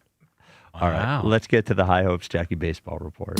It's time for the High Hopes Jackie Baseball Report. Joining me right now is Jackie Baseball. Fritz. Here's Jackie Baseball. All right. Some news and notes things first here. Before the Dombo sound? Before some Dombo sound. Yep. Friday afternoon, Ike, they knew we were going to be there. What happened? Guess who's starting? Nola? No. Oh, and we'll be on the air. Well, no, it'll probably be after he's pitching, right? Hopefully. Yeah, he'll probably be out by the time we get on there. Yeah. Unless he's dominating. But even then. Yeah, right. Okay. He's not pitching more than 2 innings. Yep. Yeah. So that means Ike gets his eye on him early. Well, no, only pitching 2 innings. Good thing that next week he's playing for Italy in the World Baseball Classic. He sounds ready. Maybe he'll only make 1 start. Yeah. Like everyone else on Team USA. Yep. Unbelievable. So Nola will get the Ike Reese bump on Friday, and then Andrew Painter makes his debut on Sunday. Oh, we'll be gone. I would love to see I'd rather Painter. have Andrew Painter start Friday. Yeah, can they move agree. it up? Yeah, we'll talk to Tomper, Okay. and Yeah, we'll try to figure it out. Well, there's a game Thursday as well. Is there There's not? a game Thursday, but Okay. I think Who that's do we get? The split squad? Taiwan. Damn. We in Taiwan? Well, everybody duck. Taiwan. Yeah. All right, but some things I wasn't locked in on the game, was looking out of the corner of my eye. Yeah, but sure. some things to say. What'd you see? Good Justin Crawford read. Ball hits to the wall. The high Florida sky, as they say. Yeah. And he got to it, crashed into the wall, but I didn't see any hesitation. It didn't look like a bad read. Eric Davis might be our hero for saving the Justin Crawford center field experiment. Good start to him out 2 there. days of working with Eric Davis. 2 weeks. Got it. 2 weeks. Okay. 2 weeks. A 2-week boot camp. Okay. Yeah. All right. I don't know Okay. why it took so long. Yep. But maybe the Eric Davis treatment worked. Love it. Otto Kemp hit a homer off of a lefty. There you go. He was also playing second base. So I think he's gonna be more of the platoon option with everywhere with Marsh in left field. Yeah. But he has to crush lefties. I mean, that is Yes. They didn't sign Reese, I think, because they need to figure out if Otto Kemp can be that guy, and he needs to be able to smoke left-handed pitching. So a good start there. Did hit a home run. Bryce hit a double, which is good to see as well. Also walked. He did a whole sit down with Matt Gelb of The Athletic. Again? Yeah, again. and he talked about how he started getting mad at himself because he wasn't walking enough last year. Yes. Me too. And me three. And how he just gave away at bats because he was swinging first pitch a lot. And whether that wasn't trusting his teammates behind him, who knows? But he's like, I'm going to get back to recommitting to the walk this year. All right. Well, also, it's not who knows. That's definitely what it is. He talks about it constantly, that he doesn't get anything hit because he doesn't have, and his agent talks about it, because he doesn't have anybody hitting behind him. The truth is that he is more valuable as a base runner after a walk than trying to do anything else. Just get on base. Yeah. The guy's hitting behind you. The one thing Bohm can do, he's going to put the bat on the ball, and that might hit into a double play. Well, but that's for sure. you have, 6-4-3. yeah, but you have a better chance of. Think about it this way: he hits a double, it's or single, it's really almost the same thing as him walking. He still needs Bohm to drive him in. Yeah. He's not going to hit 45 home runs. So just take the bag if they'll give it to you. Like they told you in Little League, Spike. A walk's as good as a hit. Yes, but I agree that it's one thing that's driven me crazy about the team since I've been back is that people let him. I always scream. There's one thing I scream when I'm at a baseball. Let him walk you. Let him walk you. He wants to walk you. Let him walk you. Yeah. So I'm glad. I hope he'll do that. And let me just throw this in there with Brycey on this. Enough with the guys hitting behind you. Well, yes. Right, enough of that. Yeah. Mm-hmm. Just do you. Yeah. Do you. We all get it. We get it. We get it. He's going to walk more this year. Yes. Be more selective. Pass the baton. Yes. Pass the baton. And by the way, when he was doing that, Bohm was driving in 90-plus RBIs. Well, a good start for that today. Bohm, 2 hits and 2 RBIs. Oh, there you go. Might get 100. Well, Spike, the contract year this year. Also, if you want somebody hitting behind you, hit second. Yeah, you can always do that. Well, because he said him and Trey and Schwarber are all going to meet with Rob Thompson and decide where they're going to hit. Mm-hmm. Is Bohm in that discussion? No, we think he's there. Yeah, I know. He's there at 4. No, I know. Yeah. And get Garcia in there at 4. One could. We got to see a couple weeks worth of good at bats, I think, before you do that, and Bohm would have to struggle. But yeah, Brad Keller made his debut today. 11 pitches and a strikeout. Looked the part. Up to 97. He is pitching the World Baseball Classic, so he's ramping up for that. All right, so Dave Dumbrowski, a guest of the morning show today. Pretty candid. Another big guest. Another big guest. Wow. Yeah, we'll see who we get. Wow. Just kidding. But he, of course, he did the run it back thing again, whatever. We've heard the same answer. Some meat and potato stuff. They were asked him about Jesus Luzardo. Here's what he had to say. Have you spoken to Jesus Luzardo about a contract extension? Well, I've learned a long time ago with contract extensions, you're much better if you're having them that you keep them to yourself. Yeah. There's nothing to be gained by ever expressing. But I will tell you what that about I hope both sides open to contract talks during season? Well, he's expressed that he would like to stay with the Phillies, and we would love to have him with us for a long time. Huh? That's great. He's going to be expensive if he has the year of this. Do you think there's any chance they'd extend him during the year, Jack? So I would. It's one of those things where I would make him earn it. Okay. Not that I don't want to extend Jesus Luzardo. I think his price tag's already high. Okay. I think it's already $30 million a year. He's 28 when he's going to hit the open market. Yeah, he's 6 years, $200 million. I think it's going to be in the $200 million range. Yeah. Unless he goes super, super bonkers, I don't know how much higher that raises his value. My fear with Luzardo, and I do love him, is the last time he made 32 starts, he made I think 15 the next year. Yeah. And he battled a ton of injuries. So I just want to see if he can put up 30 starts again before I walk into the year saying, here's the money. Halfway through, maybe, if he's looking the part. Like Sanchez signed halfway through the year. Really? Yeah. Okay. So they got him dirt cheap, too, though. They got him for a very good contract. That will not be the case here with Luzardo, but a good sign that and he should want to be here. I mean, I think he likes pitching in the market. I think Caleb Cotham's someone that has helped unlock the next level of Jesus Luzardo. He's been healthy here, knock on wood. So a positive development there. Yeah, for the money he's looking for, it doesn't benefit him unless the Phillies are going to give him that. It doesn't even benefit Jesus Luzardo to sign in the middle of the season. No. Unless they're going to give him that number. Unless both sides are like, we're right close to it. Let's just knock it out now. Yeah. But I don't think he's taking a discount right now. And to your point, if I'm the Phillies, I just let him play it out. Yeah, because he's going to be expensive anyway. Yeah, it's so going to be expensive regardless. Might as well feel good about it. I know we have the money coming off the books next year. We talked a lot about Castellanos and Taiwan's money. There's more if you want to count Adolis and Bohm.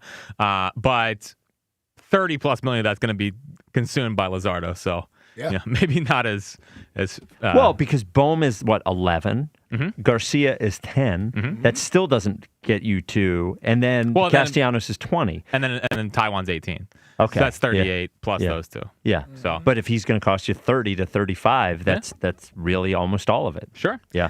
All right. So, this is the Stott and Marsh quotes. So I thought this was a nothing burger. Yeah. Elliot thinks this is Dumbrowski throwing players under the bus again. And well, I'm curious if you guys think that's what this is. Here's him talking about, the question was, is this a make or break year for Stott and Marsh if they want to be here long term? And here's part of Dombrowski's answer. I think Stott and Marsh are really solid big league players. They haven't developed into the star type players at this point. Stott at second base, he's a good player. He's a good all-around player. He's a good defensive player. He runs the bases well. The second half of last year, the way he performed offensively, I think and we think that's the type of hitter he needs to be. He is not going to hit opposite field home runs on a regular basis. If he's hitting deep fly balls to left field, that's usually not a good sign. He made some adjustments with his swing, hit a lot of line drives, and I think he has a chance to be a really good player. Now, the dilemma for Rob Thompson is he hasn't hit left-handers quite as well. I think he could hit left-handed pitching. He's done it in the past. But then you've got Edmundo Sosa playing with them, who hits left-handed pitching very well. So that's why a manager gets gray hair, although Rob Thompson doesn't have much gray hair. But they have to make that decision. When do I play him? And Sosa's a good defensive player, too. So I guess only time tells. I don't think that necessarily if he has the same year he had last year, that means he's not going to be back next year. But at some point, is he going to be an all-star? I think he has the chance to do it, but he has to take that step forward to do it. I don't know. It's just a little weird to say that nobody asked you if he was an all-star player or not. Right.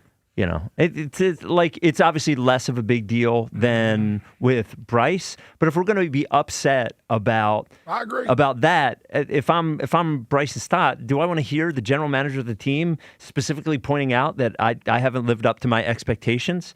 Again, we can say the same thing about Bryce. He was being honest. He's being honest here. I don't know if I was not as upset about the Bryce thing as anybody else. I thought it was a mistake for sure. I was not. But if you were upset about the Bryce thing, I would say that this is the same thing. I agree. Yeah. Only difference is that we obviously know Stott is not Bryce from a stature standpoint on the team. But your point is still the same. The fact that you're throwing out there that you're not an all-star level player, I'm sure that doesn't feel good to Bryce and Stott. Who's that for? Yeah. Who's that for? That's my question. You could who's have that made for? your point without saying he's not an all-star level player. He could have given the same answer without saying that. Yeah. Again, I'm not I just wonder what goes through his head. Right. What point is he trying to drive home there? Who are you trying to convince? Yeah. Does anyone in Philadelphia think Bryce Stott's an all-star level player or has been at this point? Nobody thinks that. So, yeah, I don't know. Do I think it's the end of the world? No. I didn't think the Bryce thing was the end of the world, but I do think if you had a problem with the Bryce thing, I think that is another thing that he didn't need to do. Yep. And then the one thing that he did twice in this interview that I think is interesting. So the first part of that answer, he actually brought it back to even Alec Boehm. So they asked, the camera asked specifically about Stott and Marsh. Yep. And out of his way, Dombrowski mentioned Boehm, and here's what he had to say about Boehm. Alec Boehm, right. So Boehm didn't have a real good year last year for him, right? He was hurt some. 2 years before, he drove in 97 runs. We think Alec Boehm is more that type of hitter than he was last year. So you come back, now he's a free agent at the end of this year. Will he be a Philly for the long term? Only time will tell in that regard. We have a really good young player coming behind him in Aiden Miller, so we'll see where that takes us. Well, yeah, that's very honest. It's very honest. Yeah. Which leads to, again, to ask him about Aiden Miller. And here's what Dombrowski said about him. Can Aiden Miller be on this club without one of the regular 9, I'll call it? I'm so used to saying 8. Now we say 9. No. Without one of the regulars being traded. Well, I think injured. Or injured, yes. Or injured. Aside from injury is well, the heart of it. Could he? Yes. And the way I would describe that is part of it would be because, he can be so talented. Now he's dealing with a little bit of a sore back right now, so I'm not sure when he's going to be back playing. But before that, you'd be saying, okay, he can play different positions. So that gives him the opportunity to play short once in a while, play third once in a while, play second once in a while, and even told us, he said, hey, remember, I played the outfield when I was a youngster. I can play there too. But you'd have to make sure he gets enough at-bats. So we'd have to sit down ourselves and say, okay, how many at-bats is he actually going to get in this role by playing all over the place, assuming no injury, or is he better off to just go out and play at AAA? So could he do it? Yes. Will he do it? I don't really know that, because we'd have to really kind of look and say, hey, we're a better team with him on our ball club versus him going out and playing at the minor league level. In the spring training games and then when the AAA season begins, do you envision him playing at multiple positions to prepare for that possibility, or just third base? Well, he'll play third. He'll play some short, and we may mix in second. I think we have to be a little careful in just how he handles all of that at one time, because you move him up and you're putting it in. But yes, I think he'll play primarily third, but he will continue to play some other spots. It's just funny to hear him say he'll primarily play third while Alec Bohm is right there on the roster. We all know that. I also wonder how Bohm is going to handle all of this because of the storylines in the Phillies. If you take away the Bryce one, I think Aiden Miller is one of the three biggest storylines with the Phillies. Oh, yeah. He's going to play third base. Yeah. He is a third baseman. He essentially said it there.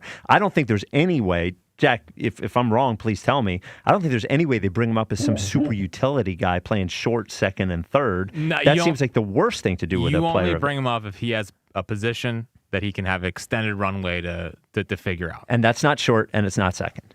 No. Unless they were to trade Stott. I don't know. If he's hitting the ball well, he's playing well. I mean, would you rather have him up here as a utility player or somebody else off the bench? But I'd rather him get at bats, I guess. Rather than just playing once or twice a week against only lefties. Yeah. I don't know if that's the best thing for his development. Plus defensively, I don't know. I don't know. It's going to be tough because, I mean, unless Bohm gets injured, honestly, if I'm Alec Bohm, I know this is my last year, I'm just going to get paid. I'm not even thinking about being a Philly in the future. No. I'm just thinking about producing so that I can line myself up for a big contract after the season. Honestly, if Aiden Miller is tearing it up in the minor leagues, they have to just trade Bohm. They just have to trade Bohm and bring him up. You can't. I don't know, especially when you think that's going to be so tough though if they're in it. If they're playing well, if the Phillies are playing well, how do you do that? Well, but think about the fact that we may not even. Let's say we have a season next year, but it is a shortened camp, and it's and if the major league season gets shortened, the minor league season, like all those things happen. If you want to give Aiden Miller a shot, and he's in AAA at this point, the one time this is kind of happened in Phillies history, and Polanco accepted the qualifying offer when they didn't think he was going to accept the qualifying offer heading into the 2005 season, even though Chase Utley was ready. So they had David Bell at third base. They had Utley ready to take over second, but Polanco accepted the qualifying offer, so he had to come back. And they traded him a month and a half before the trade deadline. So but that was still June 8th. Yeah. So I don't know. It has happened, but that would be a pretty big leap. I don't know. I just don't know how you waste this year with Aiden Miller, let him sit in AAA. Well, easy. You got a better player at third base. Who's not part of your future. I understand that, but Aiden Miller, he's not going to change anything. He's going to be the guy eventually. But he could change the future. What do you mean? Well, the sooner you get him up here, the sooner that he can make a difference on the baseball team, and you can make an educated decision about what he is moving forward. If you can get him, he's going to be the third baseman regardless, right? Well, we hope, yes. Well, I mean, when Bohm's leaving next year, this guy's going to be the third baseman, sink or swim. Yeah, I just think if he looks like he has evolved, and who knows, because we're going off of, what do you have, a good 6 weeks last year? I mean, after August 1st. I just think if your team if the team isn't playing well, that's different. Now you bring him up. But if you're playing well and Bohm is playing well, I don't think Aiden Miller being up here should be a priority. You should be trying to win. I would just trade Bohm now. Yeah, that's what you're going to do. We had that conversation, but we're talking about if they don't. I agree with you. But what if Alec Bohm is playing well, you could also make your team stronger in another spot. there could be somebody hurt by that. You get a starter. I don't know. Like if he's playing well, he could be valuable. Yeah, I don't want to see Aiden Miller. I just wouldn't want to move a guy that's playing well just for the sake of watching a young player develop when the team is playing well. Especially if they're playing well. Yeah, that's what I mean. If the team is playing well, he still has to hit major league pitching and do well against major league pitching. Absolutely. Yep. All right. Well, Jackie Baseball, is that it? Huh? Yeah. Well, we will have the show. Good stuff there. The show from Clearwater tomorrow and Friday. A lot of great guests. Right? I mean, I don't know. You said that like it was a question. No, I was just asking Jack. Oh no, we got some good guests lined up. Okay. All right. Yeah. All right. Maybe someone who was just mentioned right there. Boom. Yeah. He might be the only guy I haven't seen speak. I know. Yeah. I know. Maybe you and him can do an Oklahoma drill. That would be a good little test. See how that goes. It'd be good. It'd be good. Nope. Call him Raffy. 215-592-9494. Coming up next, we'll get you an update. His nickname's Raffy because I think he's a giraffe. Oh, because he's a long neck. Because he's super tall and long. Raffy, yeah. Why don't you work that into your GIF game? That's a baseball player nickname. That's soft as hell, man. Yeah, fits the guy. It does. 215-592-9494. Coming up next, we'll get you the Eagles Insider of the Year Power Rankings. We will check in on the Caller of the Year public voting and we'll check in with somebody who was in a contest today and one of our elite panel, our voting panel as well. This is the WIP Afternoon Show with Ike, Spike, and Fritz. Hey, ever wanted to go to the NBA Finals? Well, now's your chance. Courtesy of FanDuel in partnership with Valley Forge Casino, all you have to do is use your profit boost on an NBA future, and you'll be entered for a shot to win an NBA Finals trip for two. NBA Futures lets you lock in your pick for who you think will go all the way. Now, whether it's a team to win the championship or a conference title, visit FanDuel.com/local to get started. Play your game with FanDuel, official sports betting partner of the NBA. FanDuel Sportsbook is the official sportsbook of 94 WIP. Warm up with spring training. Saturday, Phillies, Blue Jays. The first pitch is at 1:07. High and deep left field, it's gonna go! Catch all the action here on your exclusive home for Phillies baseball. Sports Radio 94 WIP. 1-877 Cards for Kids. KARS Cards for Kids. Call 877 Cars for Kids to reach a friendly live agent. Donation's super easy, and your car can be picked up as soon as tomorrow. Call us now or go to carsforkids.org. That's cars with a K. 1-877 Cars for Kids. Donate your car today. Did you know you can donate real estate too? Why does it matter to members that Aetna was named a Best Medicare Advantage company by U.S. News & World Report? Because they chose a plan that gives them real support, real people, and real care. We show up with care management that ensures doctors work together on complicated conditions. We show up with the latest in online tools to make healthcare easier to use anytime. We don't show up for awards. We show up for you. And showing up for you is how healthier happens together. Now through March 2nd, during the BMW President's Day sales event, take advantage of exceptional lease and finance offers on the versatile BMW X3. For more details, visit bmwcenters.com. Day and night, PGW puts our energy into keeping you safe at home. PGW's 24/7 safety monitoring, infrastructure upgrades, and industry expertise help to deliver the essential energy you rely on and trust. And every mile of infrastructure we upgrade keeps energy delivery in Philadelphia more clean and more affordable. When you see us in your neighborhood, we're working harder than ever to stay on schedule and continue the work of keeping you safe at home. Remember, natural gas smells on purpose. Smell us? Tell us. PGW. Xfinity Tech Support, Matthew speaking.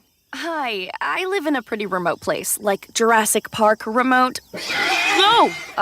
Wow. Will Xfinity Mobile work out here? Yep, the combination of reliable Wi-Fi and 5G makes it so that you can stay connected in all kinds of places. Plus, you get access to ultra-fast speeds and coverage, whether you're poolside or out live streaming with a T-Rex. Hold still, you're about to go viral.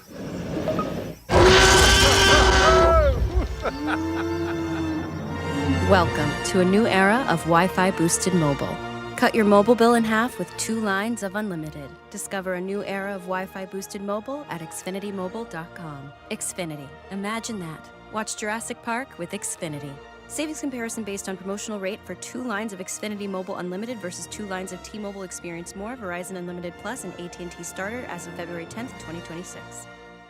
Not sure whether it's busted or salvageable? Call PJ Fitzpatrick to diagnose and fix your home repair problems. PJ will come to your home with a complete shop on their truck, and they can fix it all on the same day. Freezing, drafty windows, overflowing gutters, rotted trim, and leaking roofs. This is the time to call the home repair experts at PJ Fitzpatrick. No job too big or too small. Visit them at trustpj.com. With over 45 years of experience, they'll fix it right the first time. Visit trustpj.com and stay off the ladders. Thinking about getting engaged this year, upgrading fine jewelry, or finally investing in a great watch? I'm Devin Caney, and Cozy Jewelers in Newtown Square is where you go to get it done right. Paul and his team guide you through every step, from custom engagement rings to fine jewelry and watches. Most of their pieces are crafted in-house, so you're getting real craftsmanship, not something off the shelf. Visit Cozy Jewelers in Newtown Square and step up to the 5th seat. That's Color Cut, Clarity Carrot, and Cozy. Too many tools, too much stress, and way too many bills. Odoo replaces it all. One connected platform for every part of your business, so you can work faster, smarter, and for less. Odoo, the only software you'll ever need. Try it free today at odoo.com. That's ODOO.com. A KFC tale in the pursuit of flavor. The greatest insult the Colonel ever suffered was being served a wrap that was just a snack by a friend. So he took 2 crispy tenders, lettuce, tomatoes, and pepper mayo, and wrapped them in a soft tortilla. It wasn't a snack, it was a meal. He called it a twister, and never called that friend again. The Colonel lived, so we could chicken. The Twister, now back at KFC, classic or with bacon. Also try it spicy. It's finger-licking good. Prices and participation may vary. 94 WIP HD1 Philadelphia. Live from the Tasty Cake Studios. An Odyssey sports station. This is the afternoon show. Brought to you by Guida Door and Window. Call 1-877-GO-GUIDA or visit GoGuida.com. Sports Radio 94 WIP.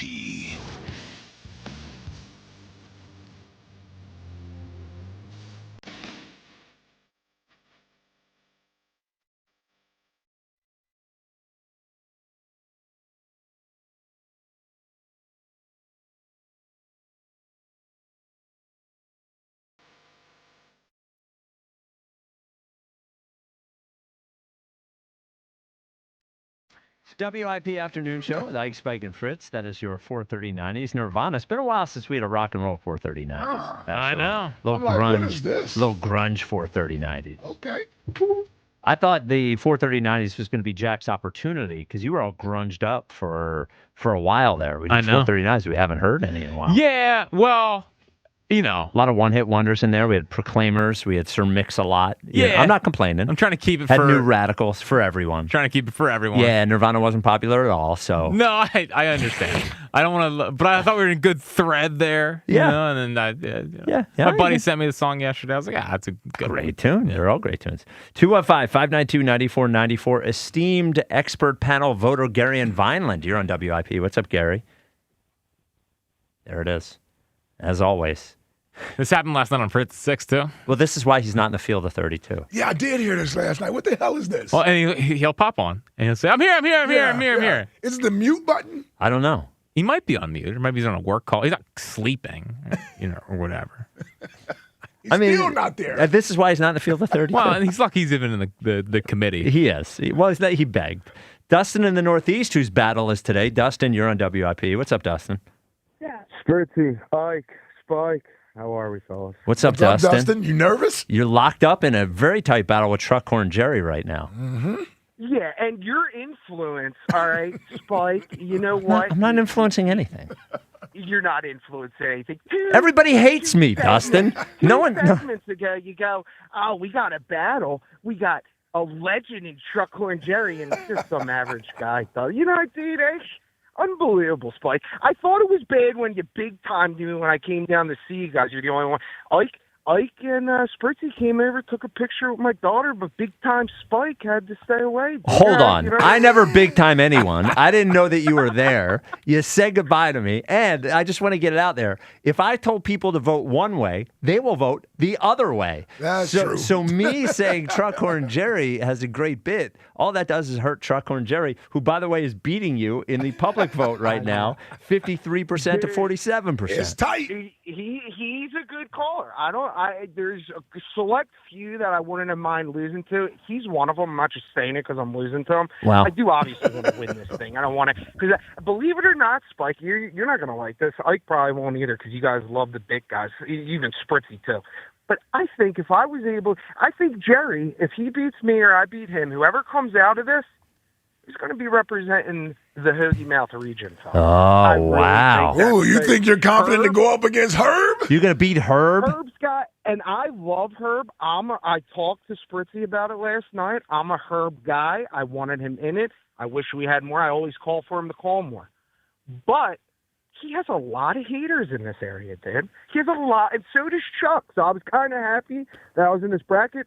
A little pissed I had to go up against Truckhorn first, dude. Wow. Well, it is what it is. It is what it is. Well, good luck, Dustin. You can vote on the. I'm go ahead. glad to be a part of the best show on radio. There you go. There you just happy to be here, Dustin. Well, you can vote. Hey, I'm here. I'm here for a good time, Spike. You know what I mean, dude? I'm here for a good time, not that long of a time. So that's how I look. If you want to vote, you can do it on the WIP Twitter page until 6 o'clock. That is the public vote, which is only 50%. So if you do lose to Truckhorn Jerry in the public vote, it doesn't mean that it couldn't be swung by the expert panel vote. So who knows? Well, we'll see. We'll see what happens. I think you guys did a hell of a job though with the bracket.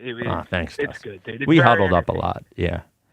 Yeah. So listen, I gotta get to my sports point. Yes, I please. don't really get to talk sports with you guys too much because we're talking about Girl Scout cookies. We're talking about the last time I talked to you, Spike, I talked to you about the women's and the men's hockey team. We brought home gold, baby. So you know what I mean, dude? Like, great. I got to talk sports with you. Okay, right, let's go, buddy. If you're a Philadelphia Phillies sports fan right now, you're not excited about this season, there's something absolutely wrong with you. We did lose a bunch of key pieces. We lost Ranger, who I arguably thought was number 2 in our starting rotation. And, you know, what happened on this offseason with Dumbrowski and Harper? He said that it wasn't something that was going to fire him up. I think that's it's the first time in his life that somebody from a front office or any type of coaching experience, anybody that has to do with making moves, told him that he's not elite. So I think you're going to see a season out of Bryce Harper this year that you haven't seen in a very long time. Number 2, you finally got you're going to have a full year with Topper, who I think is a bonehead with his calls. I'm really interested to see what he's going to do with Duran for a full season in that bullpen. Finally have a closer that you can go to on a...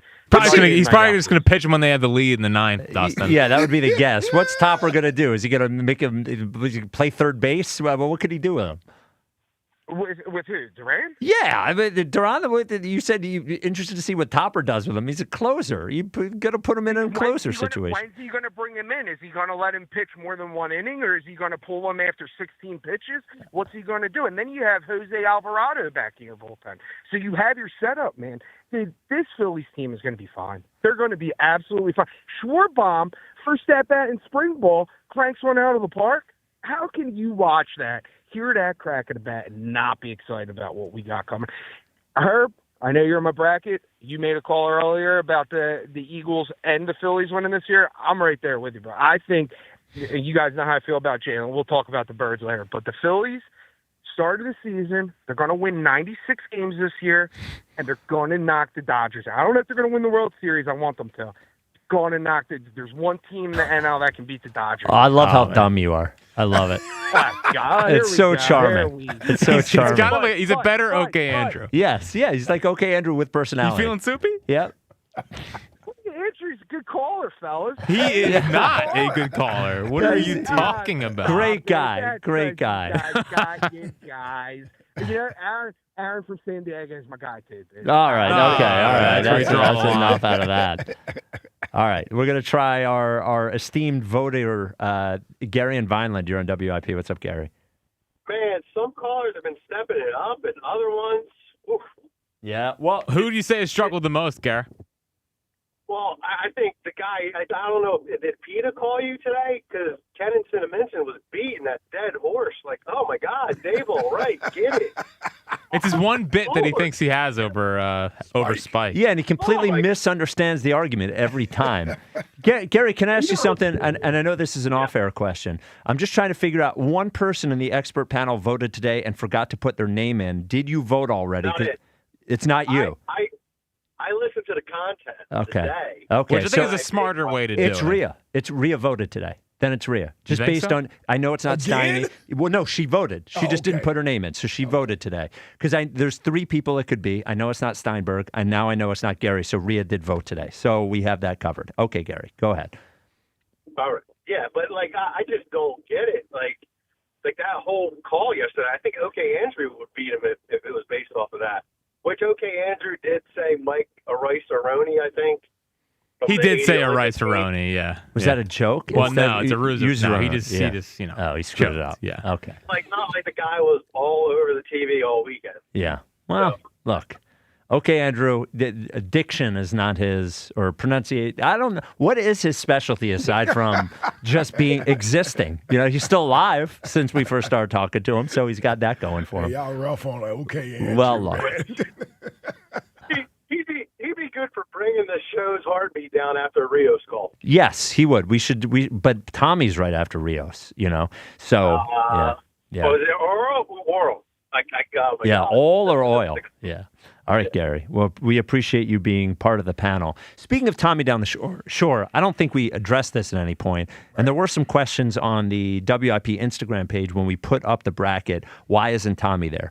We decided Tommy is a featured guest. He is not a regular caller. Right. He's got a specific time every week during football season. That is the only time he calls. We don't hear from him otherwise, you know, here or there, really. So Tommy is a featured guest. He's got an intro song. That is different than the rest of the callers. We felt like it would be unfair. We love Tommy, but caller of the year, he is sort of, I don't want to say advanced past that. I'm not saying above it. He's in a different category than the rest of the callers. So that's why Tommy Down the Shore is not in there. Obviously, I think he would come close to winning if he was in the bracket. Yeah. Especially just based on how many people were asking for Tommy. Tommy. Yeah. So that's that, and I think we made the right decision there. I agree. To be honest. Yes. We will get to the Eagles Insider of the Year power rankings after I talk to you about summer. Oh man, think about the sun shining. Think about being down the shore or at the beach. And now think about how you're going to have to do it. You're going to have to pay somebody thousands of dollars to stay in their house. That sounds horrible, right? Get your own house at the Delaware beach and do it by calling or texting my guy, Adam Kasabi. He is the realtor that can make that dream come true. He's based out of Long and Foster in Bethany Beach. Now, he is going to work for you. I know maybe you've tried this before, going to get a beach house, and I got outbid. Oh, I didn't get there in time. Oh, I don't know that I was going to look at this house. I went and saw it. It was on the wrong street. Kasabi does all that work for you. Nobody works harder. Nobody is better at that. And if you think you can't afford it, now look, I don't know your finances, but what I do know is what Kasabi tells me. The houses at the Delaware beaches have the lowest property taxes like in the country. You spend $700,000 on a house down there, you're going to be paying property taxes between $1,000 and $2,000. You're going to have rental income anywhere from $50,000, $60,000, $70,000. So if you decide to rent it out, those people are paying your mortgage. And then I want you to think about what this will sound like. To say to somebody, hey, you want to come down to my house at the beach? You know, invite them over, bring your family down there, bring your friends down there. It's your spot. There's one guy that can make that happen. That is Adam Kasabi. How do you spell it? K-S-E-B-E. How do you get in touch with him? 302-864-8643 is his direct cell. Text him, ask him, first of all, ask him about Delaware Beach House, but ask him who he thinks should win Caller of the Year. 302-864-8643 or go to buyindelaware.com. Let's get to the Eagles Insider of the Year power rankings. Fritzy Poo. Eagles Insider of the Year Power Rankings. I'm going to be honest with you, not a lot going on in the power rankings. Yeah, slow week this week. Slow week.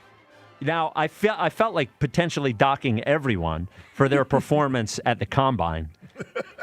Yeah, you should have. One of the worst performances from our local media in history. Bought off with a press availability the week before with a bunch of text. But there were good answers in that, but we all know audio and video is what wins the day. Yes, sir. And they didn't have it. And they got a masterclass by Eagles PR, getting them to not ask questions at the Combine. Everybody here should be docked, except for Elliott, who wasn't even there, so there's nothing he could do about it. And we're all confident Elliott would have asked the questions. In any case, Eagles Insider of the Year is awarded in 3 weeks or so after free agency. So this is, as the kids say, nut cutting time. We still have the AJ trade if it were to happen, or Jalen extension if it happens. That could happen before we give away the award. Here is the power rankings, same as last week, no movement. Number 5, Elliott Shore-Parks. Number 4, Tim McManus. Number 3, Jimmy Kempski. And then we get to the 2 that are, this is the really, unless there is a shocking turn of events in the next 3 weeks, it's either going to be number 2, Diana Rossini, or number 1, Jeff McLean. McLean has had quantity. We all think that it is possible that Rossini has the AJ trade. You know, I would be shocked if a local person had the AJ trade. Yeah. And the question will be for voters. If McLean is done at this point, if he's done what he's going to do, now he still has free agency. If this is what McLean has, if Rossini nails the AJ trade, this is going to be an interesting question for voters. Ooh. Yeah. Because McLean has volume. Yes. There's a lot of stories. And good stories. And good stuff. Yeah, it would actually, yeah.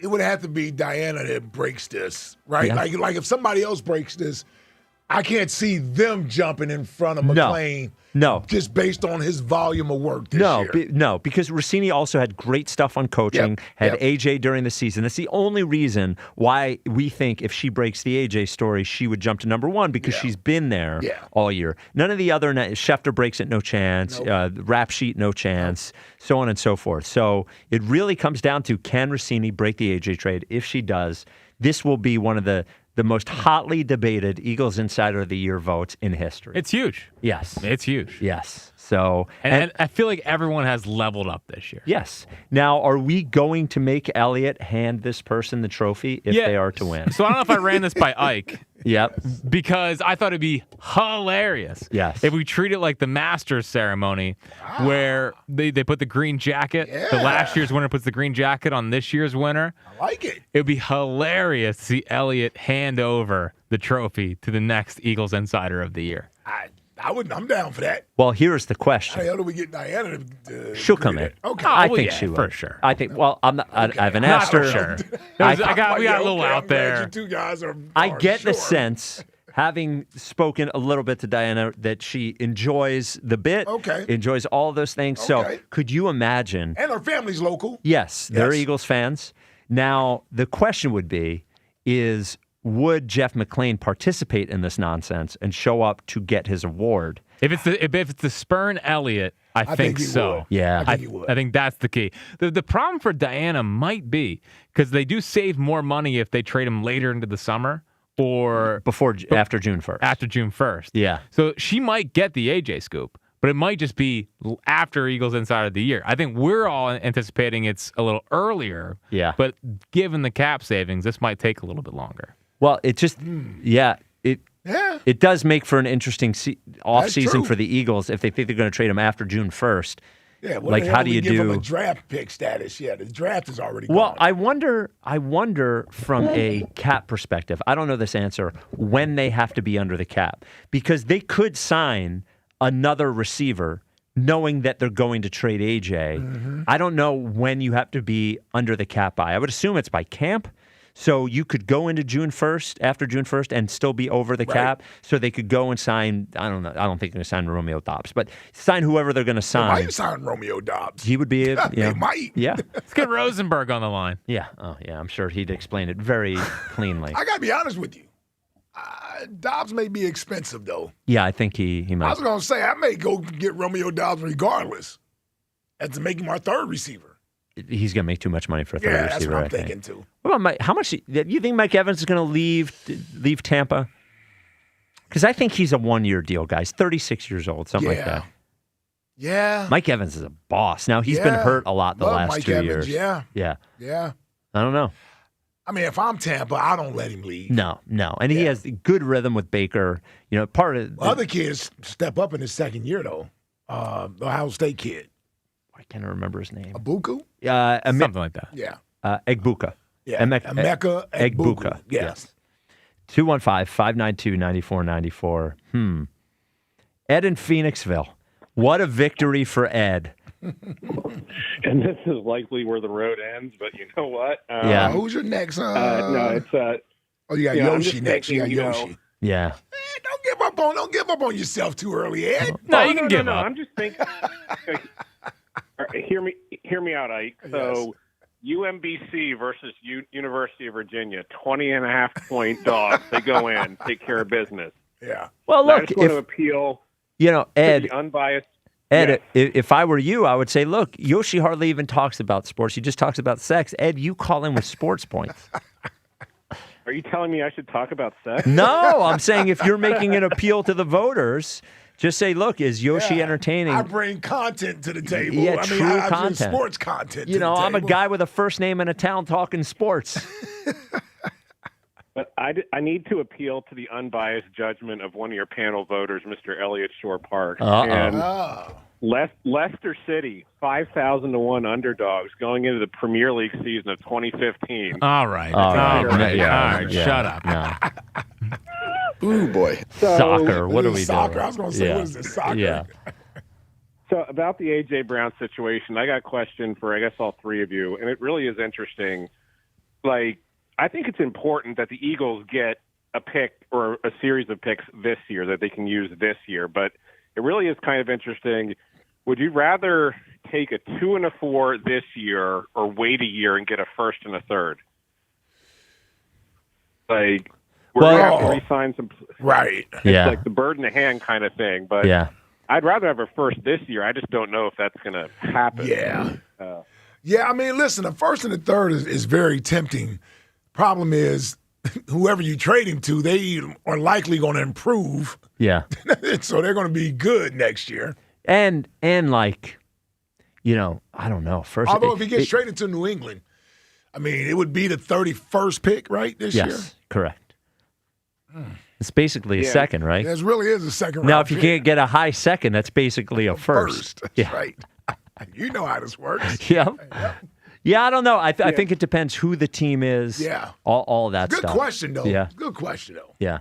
And Devontae notwithstanding, Howie doesn't exactly have the best track record with drafting receivers over the last, but no, because I mean, if we, I'm just worried that's going to force our hand into it. There's some really good receivers in this year's draft, and no, Jack, I don't have the full profile on them yet. You have to give me a week or so. Thank God. But no, it's I think we have to get at least a second and a fourth, but it all depends on how competitive the market is.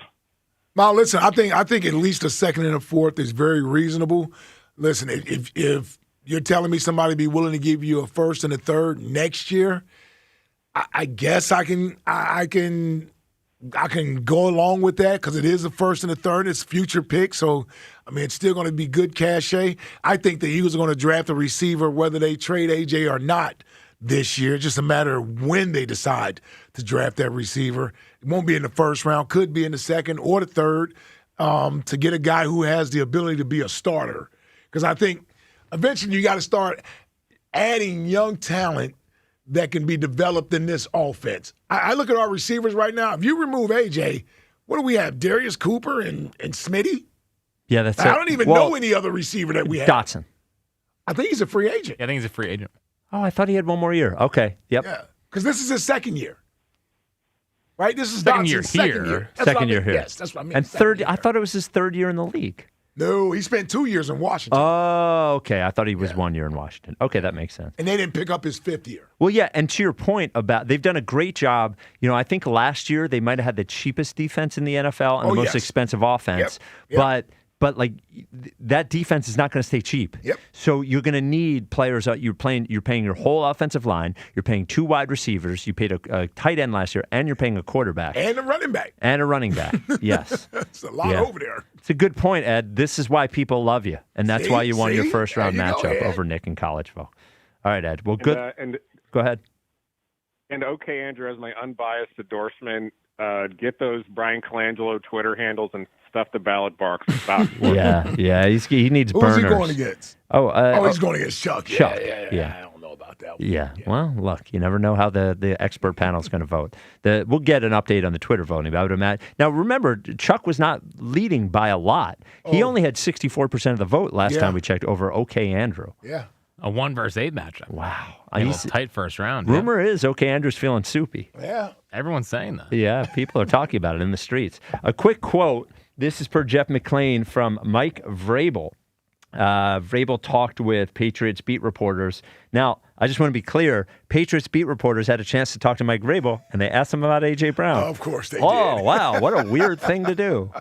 Look at them doing their job. Who would have even guessed? Yeah, why ask the head coach or the general manager and about it's amazing. A.J. Brown? It's amazing. They asked him about it after he had already talked about A.J. Brown. They asked him a follow-up question about A.J. Brown. Wild. Really weird. Here is, they asked him about trading for A.J. Brown. Here is the transcript. This is per Karen Garugian, who works for Mass Live.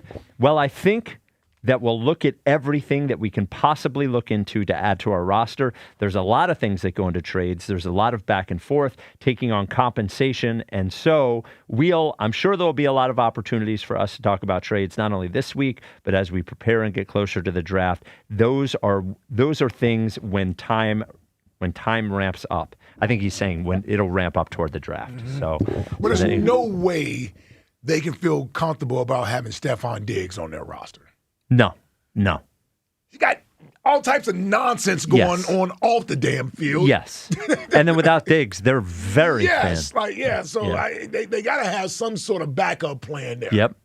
215-592-9494. Jack, everyone needs to know what is coming up in the top 5. Tell them, Jack. Tell them. Budding feuds at WIP. Budding feuds. Yeah. Feuds. Yeah. Sit back and relax on this one. Yeah, you're good. Yeah. You tried one with Hugh earlier. He didn't take the bait. That was all in love. Yeah. That's what you say. All right. Budding feuds at WIP. 215-592-9494. This is the WIP afternoon show with Ike, Spike, and Fritz. The cars are John Ashton. No feud with you. No. There's only love. No fighting, only love. The Love the Payment sales event. You cannot miss it. Because you can take home your choice of any new Hyundai, like a brand new Hyundai Tucson, for $199 a month. I'm going to say it again to you so you hear me clearly. $199 a month. The reason they call it the Love the Payment sales event, because you will love that payment. You're going to love your trade-in value because they're going to give you more than anybody else. They're also going to give you more cars to choose from. Over 250 brand new Hyundais in stock, all of them marked down with the Love the Payment special offer. You can see what is on the lot right now at colonialhyundai.com. You can do it 24/7. You're getting the best financing in the business, 0% with terms up to 84 months, and you'll also love 3 years of complimentary maintenance and America's best warranty, a 10-year, 100,000-mile powertrain with Hyundai Assurance. Come on. As I said, if you miss this, the love factor is going to go down. For them, they will love you. The love factor will go down. ColonialHyundai.com. Colonial Hyundai, the faster, easier, better way to buy a Hyundai. 2026 Tucson SEL Sport, 12,000 miles a year for 24 months, $5,999 down, plus first payment, tax, motor vehicle fees, and dock fee. In-stock vehicles only. Offers can't be combined. See dealer for full details. Offer expires April 2nd, 2026. The showdown that was shut down. Yo, the camera got hurt playing basketball. They want me in the boot for 3 more weeks. Okay. But now, it's back. Joe versus Jack. The basketball challenge. I mean, listen, no one cares when I win. It's 2-2 on the basketball. Coming soon, only on Sports Radio 94 WIP. Brought to you by Community College of Philadelphia. Rise from within. For over 30 years, CertaPro Painters has been part of countless memories. Every wall tells a story, and we've been proud to help write them. We are more than just your local painters, with care, craftsmanship, and certainty. From the first brushstroke to the final smile, our promise is simple. Your home, beautifully painted and worry-free. CertaPro Painters, that's painting happy. Get started today at CertaPro.com.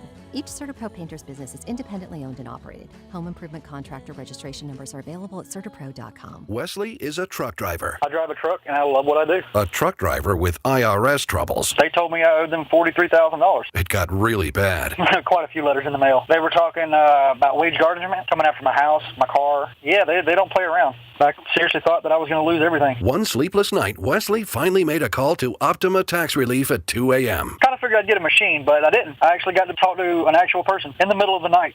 He found just what he was looking for. Oh, they were great people. You need a team of people that know what they're doing. Optima Tax, they know what they're doing. Optima Tax Relief came through with flying colors. I saved an incredible amount of money. Happy don't even come close. I was absolutely overjoyed. Take Wesley's advice. If you're in any kind of trouble with the IRS, call Optima Tax Relief. Don't trust anybody else. Call Optima for a free consultation. Call 800-392-7955. 800-392-7955. 800-392-7955. Optima Tax Relief.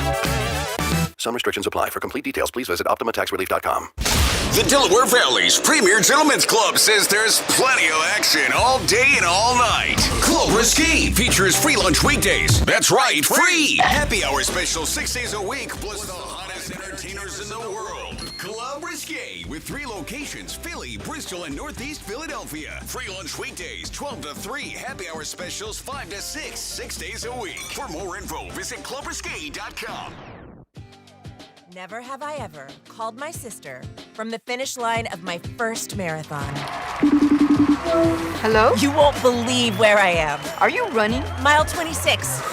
I'm gonna make it. Switch to T-Mobile's 55 Plus plan and get iPhone 16e with its advanced camera system on us. Plus, 2 lines for just $30 a line. Guys, I can't believe it. I knew you could do it, babe. That was amazing. Mom, how do you feel? I feel great.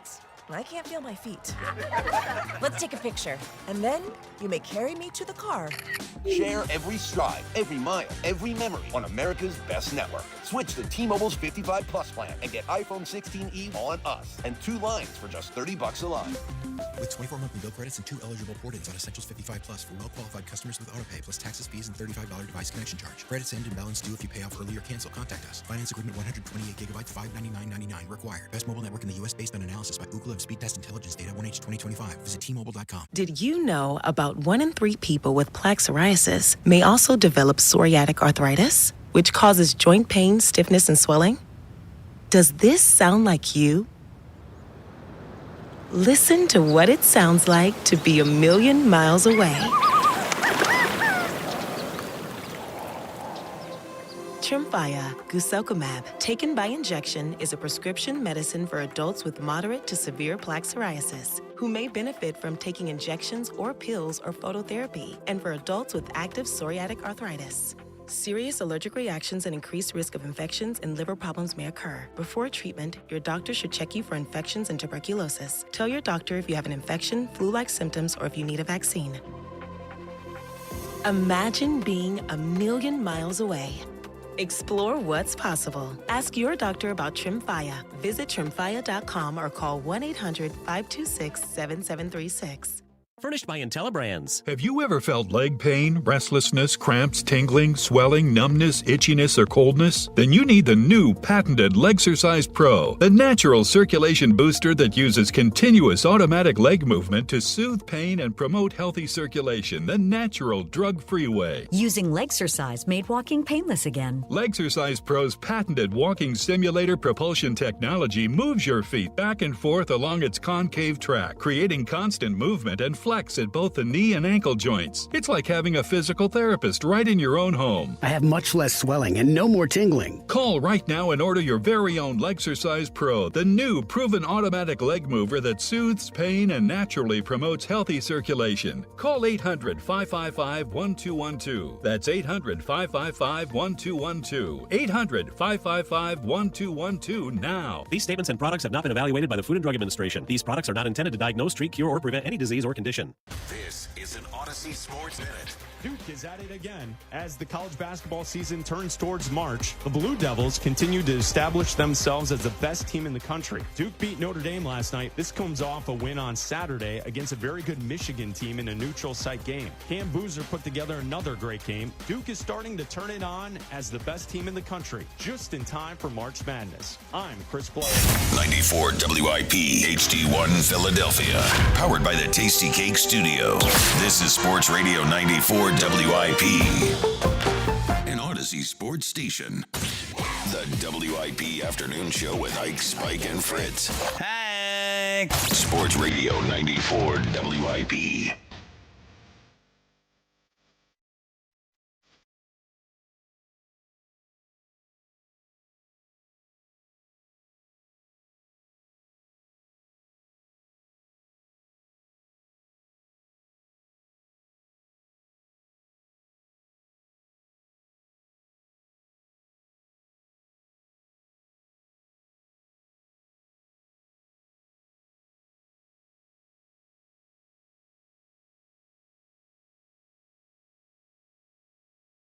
It is the WIP Afternoon Show with Ike, Spike, and Fritz.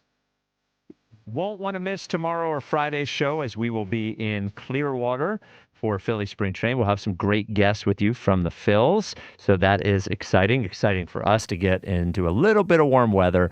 I saw that it was cold for the morning show, but they know varsity's coming down, so 80 degrees tomorrow. There you go. Warm it right up. Yeah, 80? buddy. 80 degrees, buddy boy. Get the Berks out. Come on. He's going to have the toes. Disgusting. Puppies are going to be purring. The Come worst. on, man.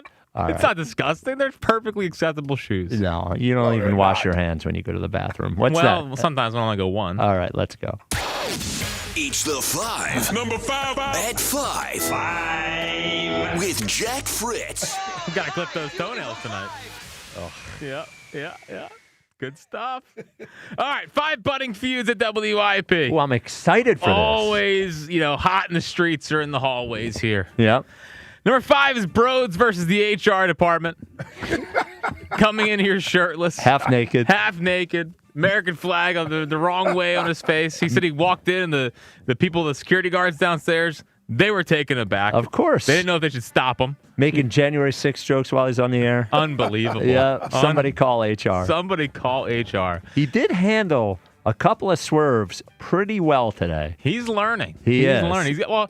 Because you keep him on his toes. Yes. And I think that is a thing that he's starting to realize. Mm-hmm. He's got to be ready. I don't think he saw that one coming. No, he did not. Did not see that one. And he rebounded. He did. He did fine. He did fine. Good for him. Yeah. Good for Broads. But he's wild, man. Yes. He's yelling into the mic about USA hockey. Very excited for the rest of the Flyer season with Broads. Well, he's not, but he doesn't sound very excited for the rest of the Flyer season. No. Well, or even the future of the team. No, not at all. Yeah. Yeah. He's got to pick it up. He's got to huddle up with them. Well, with them. And get it going. For sure. With hockey them. seems awesome. Yes. Would like to participate. Would love it as well. The 4th budding feud at WIP. It hasn't gotten there yet, but it's bubbling. And that's Herb versus the delegation. I mean, they're letting him get away with a lot of stuff right now. The Stephen A. Smith and rapping thing with Corey, I actually thought that's pretty close. Yep. That's pretty close. So one step over that. With it, Chuck drunk in Germantown. That's a big one. Yeah. He's getting a little testy. He's cute with the German chocolate. That's one thing. Well, he doesn't think he's doing anything. No. Which is completely oblivious. Could also. Well, then again. What? Herb's Tony Romo? cunning. Oh, no, he's not. You don't think he's cunning? No. No. Herb? Yeah. No. Though, I want to say Sly something as a fox. positive about Herb. Herb was on, probation for a while. Yeah. Herb has really stepped up. He has shown his dedication to the afternoon show. I'm very proud of Herb for taking that step. He is unhappy with me. I'm willing to take those bullets. He said he ruined a friendship to make this happen. Whatever. I don't know how true that is. Yeah.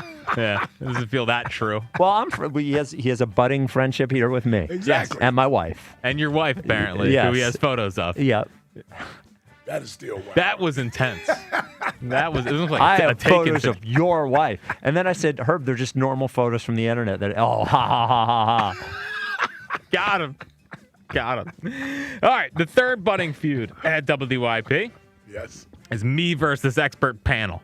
Yeah. I mean, so far, the Derek and Paoli, that's a miss.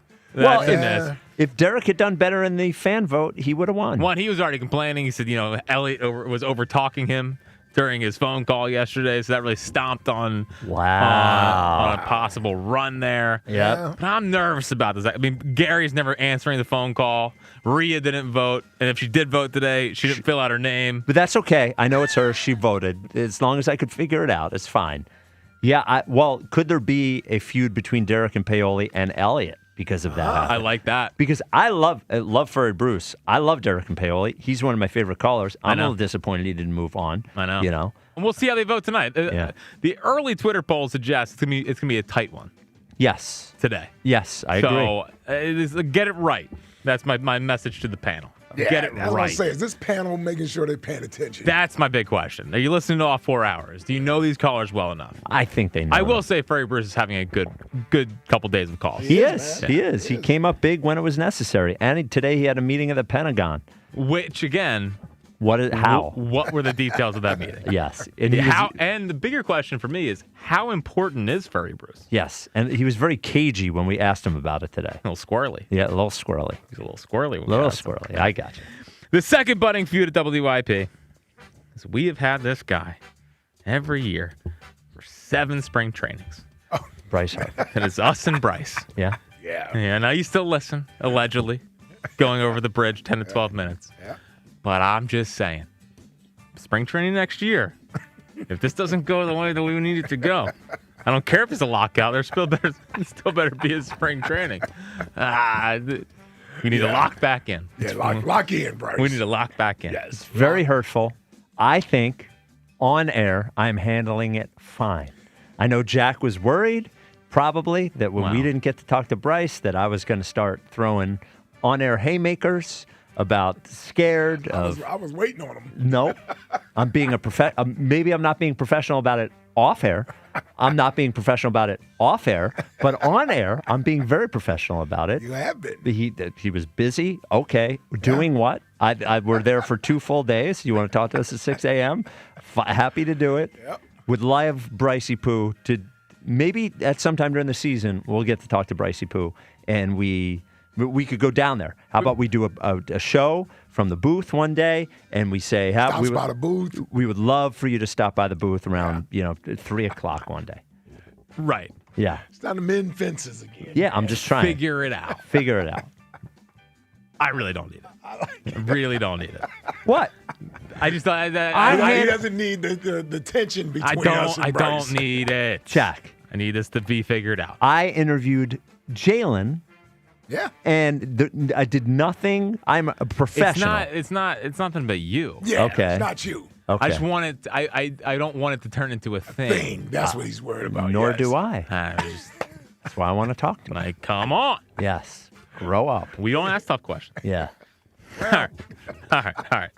Well, but the number one budding feud at WIP seems like us in the morning show.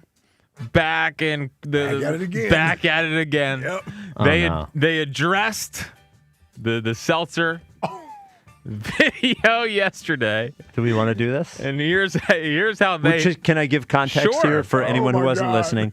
So there was. This is what I was afraid of. When the morning show interviewed Bryce Harper, Bryce walked out of the room. Mm-hmm. James Seltzer went for a dap. Mm-hmm. Bryce looked him dead in the eye and walked right by him. We talked about the video yesterday. We laughed about it because that's what we do. So, all right. Funny. Well, okay. Go ahead, Jack. James, what they did notice yesterday in the afternoon show, a little fun poking fun at you for. So you went to dap up Bryce, and he. See, this is another example of the on-camera, off-camera thing. He wasn't looking. We get outside in the hallway and on camera. We had a beautiful moment. We talked about Bedlam at the bank. It was beautiful. And I was there for it. Rhea saw it. So here's what happened. So now we got to take Rhea's word as well. No. I don't believe it. No, if you're actually looking at the video, you can see me in the hallway. Yep. And he was going to talk to Bryce, and I just said, hey, Bryce, thanks for doing it. Yeah. And Bryce, I distracted him.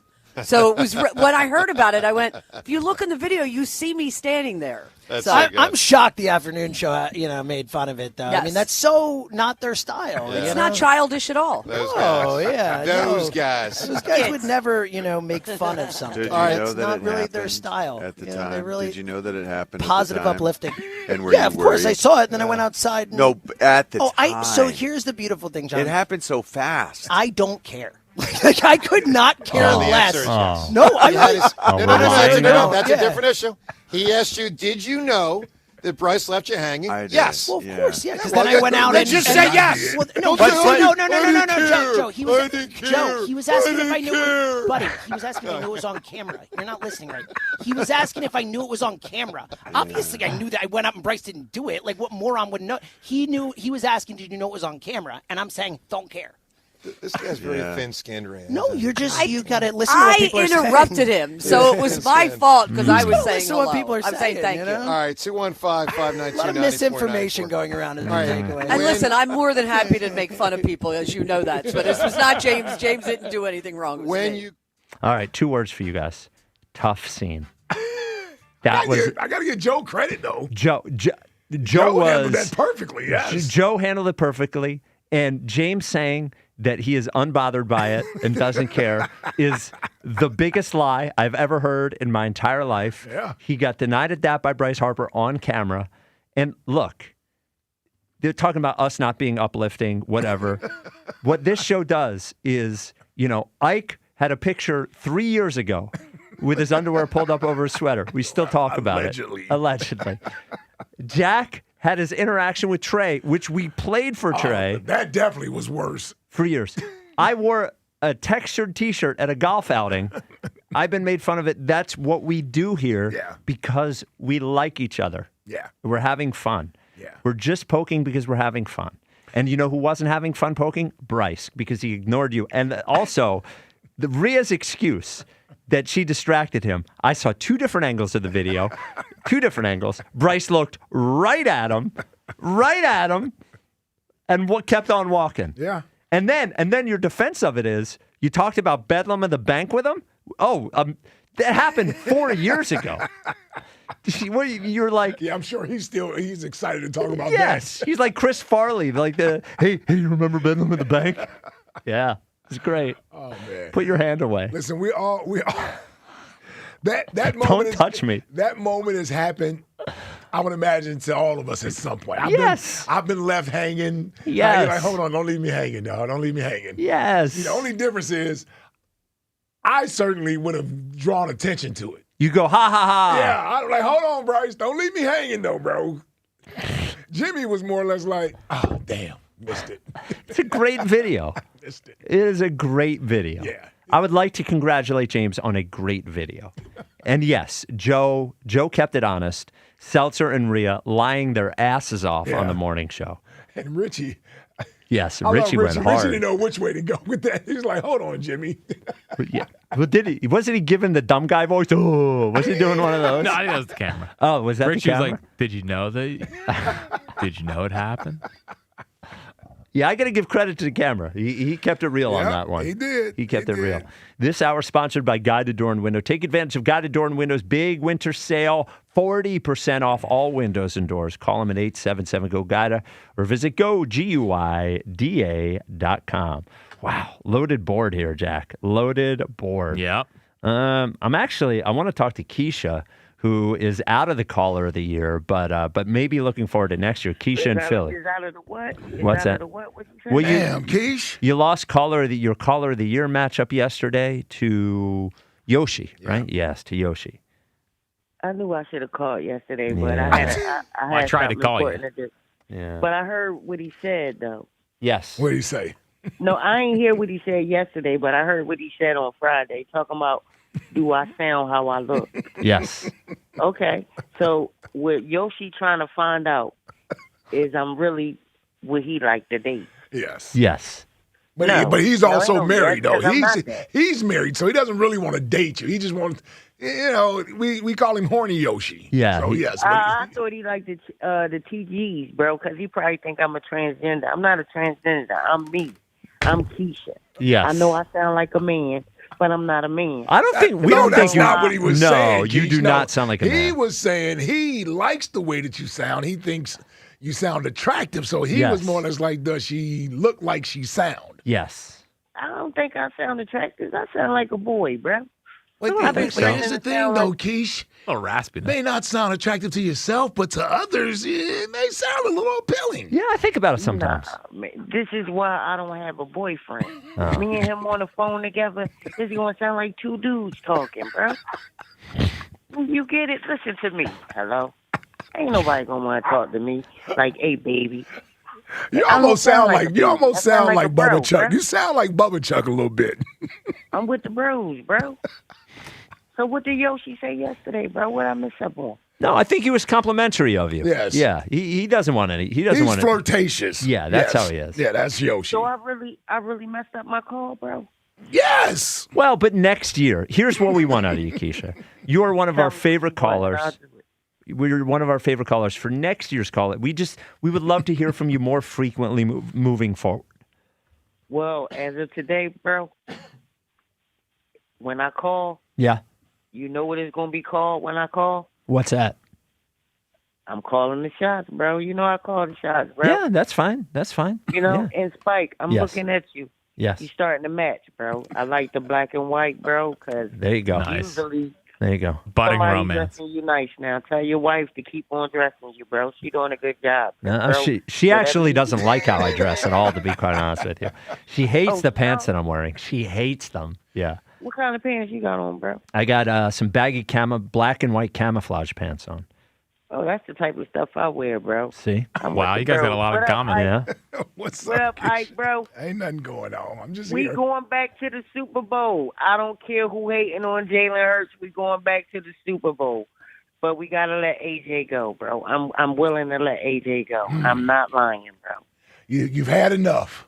I had enough, bro. He a little baby, a T.O. He like a T.O. He a crybaby, bro. But he don't go hard as T.O., bro. I'll tell you that. T.O. gonna catch a ball no matter what he going through. So he can show you that he the best player, whether he mad or not. You see what he did in the Super Bowl with a broken leg, bro. You saw it. You know what I'm saying? Yes, ma'am. That's a G for you. You know I got the best call. I love you, Spike. I love you, I too. love you, Fritz.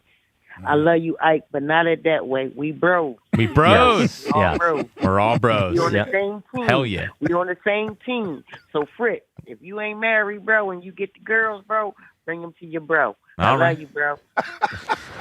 Very She's married. The best, yes. Very married. Wow. She's the best. She's going to be a problem next year. If she keeps calling, Yes. she's going to be a problem next year. A problem in this bracket. Yeah, she's gonna be a top 4 seed next year. Yeah. And she keeps calling. Absolutely. Easy. Did she say? Never mind. What? Well, I don't know. Well, the first thing she said. No. Yeah, that did not make it on the air. Mm-mm. Nope. Well, YouTube and Well, yeah, but the radio it did. right. Oh, man. I don't think she sounds like masculine. No, she does not want to sound feminine. Oh. That's the thing. She sounds like a tough feminine. Yes. That's how That's I. why she's like, no, I sound like a dude. That's because she wants to. That's how she wants to. I don't think she sounds like. That's what I was trying to tell her. Like, Yeah. you cool, Keish. You Yeah. good to go. We're all cool with Yeah. Keisha. We We're love all Keisha. bros. Yes. And when Jack, When I get all the women, yeah, he'll pass them along pass to him right along Keisha. to Keisha. Yes. Yeah. All your runoff, Jack. That's how we do. Yeah. All the Jackie baseball runoff. You kidding me? Yeah. Is that I heard the High Hopes Jackie baseball report today? Yeah. A little nerdy. Come on. OG Wade, you're on WIP. What's up, OG? Oh, jeez. Come on, OG. We've had a real problem with this today. Real problem. Is he? Are you on mute? You doing your podcast? Where's Doofus. Justin? If I see Justin in Clearwater, Oh, I did see Justin the other day. Well- He snuck into Chickies. he did. I saw him in the pack. I was snuck in. He's allowed in. like, Chickies. no, but he didn't come up and say hi. Right. Oh, you know, okay. he likes to watch from afar. Dude. All right. Jason in Swedesboro, you're on WIP. What's up, Jason? Jason, you got a battle going on today. Yeah, for you're a caller tough of one. the You're year. the tough one, Jason. Yeah. Hey man, listen. When I saw that text today, I was pretty shocked that I got nominated. But hey, I thank you guys for the nomination. Of course. No Going matter up what against happens Herb in the around, Northeast, that's a tough one. Herb's a tough matchup. Yep. He is a tough matchup. Yep. But, I know you guys want to hear me talk about the A.J. Brown. Yes. And I got to say, Yeah. I'm tired of him. Yes. I'm tired of him. Get him out of I here. feel like I'm in a cuck chair watching him and Vrabel flirt with each other as we're at the dinner table. What's going on? You could have with left this? that one. I don't understand. He said he why I felt gotta like he was watch in the my cuck wide chair, receiver. and I'm leaving that one. Don't dump Mind me, you. Jack. You're allowed to say that. Sorry, Jason. Go ahead. Mind you, I don't like Vrabel to begin with. I drafted Travion Henderson in fantasy, and I had to watch him throw Ramondre Stevenson and Antonio Gibson out there instead of his second-round running back. I hate Vrabel to begin with, and now I got to listen to him flirt with my wide receiver, and then my wide receiver got out on a Patriot podcast. And I haven't heard anything. About the Eagles from AJ all season. All season, yes. They can hold it. That's true. I don't know how he can sit there and look at what's occurring in front of him and not go to the league and the commissioner and say, hey, isn't this blatant tampering? Isn't this blatantly obvious that he's trying to sway a wide receiver that we all know has been in trade rumors with this specific team? Mm-hmm. And then as soon as I'm done with the NFL and that they can take some picks away from the Pats, I'm trading AJ anywhere but the Pats. You want to flirt with him in front of me? I'm not sending you where you're flirting with. What makes you? I'll send you to the Browns if anything. I'll kill you. There we go. That's my thought process. I like it. I loved AJ. I loved everything he did for us. I remember that 125 game, 5 times in a row record-breaking, streak. Yep. I remember it. I loved it. But at the same time, I'm not going to sit here and act like I don't remember him not running routes. I don't remember him complaining when we're winning, and then when we're losing, but he's getting all those yards, he's quiet as can be. He's as quiet as a mouse. Mm-hmm. But when we're winning and he's not getting any catches, he's not, getting a lot of yards. Oh, it's not good. Oh, offense is bad. But then as soon as you start losing and he's getting yards, oh, it doesn't matter. It doesn't matter. We're going to get it back together. It's fine. Because I'm A.J. Brown and I'm going to get my yards. After we won that Super Bowl, he let it known what his goal was. Get stats. He said, okay, the ring is great. Now I want to have a Hall of Fame career. But, AJ, I hate to break it to you. The best way you're getting into the Hall is multiple rings because you've got the talent. Now just keep putting accolades on it. I get you want to be maybe a Triple Crown receiver, something like that. I don't know if your play style is going to fit into a Triple Crown. But you can go get them stats at any other team, but I can't. I'm not dealing with it anymore, guys. I'm done with it. What a call from Jason. Jason came in flaming it. Yes, probably not going to beat Herb, but that is a caller right there. That guy's got a future. Yeah. We got to develop him. Yep. He's got a future. Jason from Swedesboro's got a future. Yeah. Unlike OG Jason from Swedesboro, who is a great guy, but it's not a caller like that, Jason from Swedesboro. No. He's OG Jason, perfect at Fritz at 6. Yes, right wonderful. in the wheelhouse. Great guy. Perfect. He's a Fritz 6 guy. Perfect for a nice 4 minutes on nothing. Totally. Great guy. Great guy. Spent a little time with Jason on the New Orleans trip. Right. Now, is that the VJ Edgecombe free throw? Yes. Okay. Yes. That he asked Daryl Morey about, allegedly. Yes. Yeah, I don't believe it. Yeah, actually. I was there the whole time. He did last night. He did say it. He sounded pretty convincing. Yeah, well, he's a liar. All right. Yeah. 215-592-9494. Coming up next, a new injury for Joel. Oh, damn. What? Well, damn. Another day. This is the WIP Afternoon Show with Ike, Spike, and Fritz. Imagine all the change in 5 years. Jobs may change, kids will grow, new memes will come out, but you could also imagine having reliable, intelligent Wi-Fi and the price not changing for 5 years. With the Xfinity 5-year price guarantee, you're guaranteed 5 years of Wi-Fi that boosts speeds to your devices, that finds and fixes any issues. It's like a super intelligent Wi-Fi that keeps you protected from online threats. You get incredible gaming speeds on multiple devices and no one battling for bandwidth.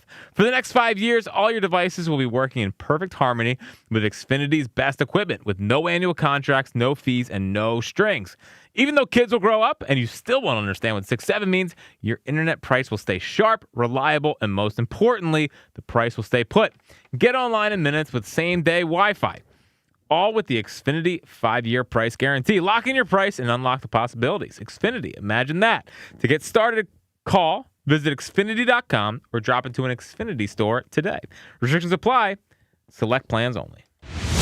5,000 cups, 2,400 baseballs, 1,200 bats, 10,000 fans. It's gone! It clears! Broad Street arrives at Big Air Ballpark. 94 WIP takes you with the Phillies as they begin spring training in Clearwater. Live coverage, player interviews, and more as the Phillies embark on the 2026 season. Always trying to have the best club that you possibly can. Back to baseball. Let's go! On your exclusive home of the Phillies. Sports Radio 94 WIP. Brought to you by Surfside Iced Tea and Vodka. Proud partner of the Philadelphia Phillies. Winter is here, and even small roof problems can become big leaks. I'm Merrill Reese for Impriano Roofing and Siding, trusted by local families for over 50 years. Their experts handle roofing, siding, and energy-efficient windows with no pressure, no gimmicks, just honest work and lasting results. Be proactive. Protect your home before the next storm hits. Visit Impriano.com or call 610-644-4444 today. The best homes have an Impriano roof. Impriano Roofing and Siding, family trusted since 1973. It's the Robin from Robin Ford. No seeing shadows at Delco's #1 Ford destination for over 6 decades. If you're still hibernating in your burrows, it's a great day to buy a new car. Jen from Marple, you're on the air. Aren't car deals the same every day at every dealership? It only feels the same when you haven't shopped at Robin Ford. Break the cycle today. Drive home in a new Ford Bronco Sport for only $299 per month. Only at Robin Ford. There's no stopping the Robin. Call me now at 866-THE-ROBIN. Up next, Tim in Springfield. Having a tough time finding the truck I want at a price I can live with. That's why people come to Robin Ford. Nobody gets plucked on price. Whether it's 6 more weeks of winter or an early spring, you'll be riding in style in a new 2026 Ford F-150 with 0% financing for 72 months. No matter where you are, you're closer than you think to a better buying experience at Robin Ford. Online at robinford.com. Robin Ford, where cars and trucks are sold cheap, cheap. Offers valid on select models. Bronco Sport 2025, Big Bend, 48 monthlies, 7,500 miles, $4,000 due signing. Offer subject to credit approval and can change at any time. Excludes taxes, title license, and dealer fees. Offers end March 2nd, 2026. See dealer for more details. Hi, it's Pete from Chicky and Pete's, the official happy place for Fridays and every day. A wise man once coined the phrase TGIF. After all, Friday is the happiest day of the week. Join us every Friday from 4 to 6 p.m. for ice-cold dollar drafts of Miller Lite. We'll put a smile on your face and a spring in your step. Restrictions apply. Come get HAPPY on the happiest day of the week with ice-cold dollar drafts only at Chickies and Pete's. Living here is about more than just the headlines. It's the new restaurant opening in Fishtown. It's the playoff energy at the bank. It's the festivals that make your neighborhood feel like home. KYW News Radio brings you the pulse of the Delaware Valley. From service journalism that solves problems to stories that celebrate our culture. We cover the life you're actually living. Authentic, local, factual. KYW News Radio, Philadelphia's most trusted news source. If this cold winter hasn't convinced you yet to replace your old, drafty, inefficient windows and doors, then maybe my good friends at Guided Door and Window can help by giving you one more month to do so at their best prices of the year. If you haven't taken advantage of Guided's big winter sale, then here's your last chance to do so by getting 40% off every window and door you buy. That's 40% off each expertly installed energy-efficient replacement window, which also includes free high-performance low-E glass. And 40% off any high-quality door, including insulated entry doors, sliding patio doors, garage doors, and storm doors. And you can buy now and pay later with Guided's interest-free financing or low monthly payment plans. This offer expires at the end of February, so don't let this final chance for big savings pass you by. If your home needs new windows and doors, then call the experts at Guida today to schedule a free in-home estimate at 877-GO-GUIDA or go to GoGuida.com. That's go, GUIDA.com. This is a test of the emergency alert system. This is only a test.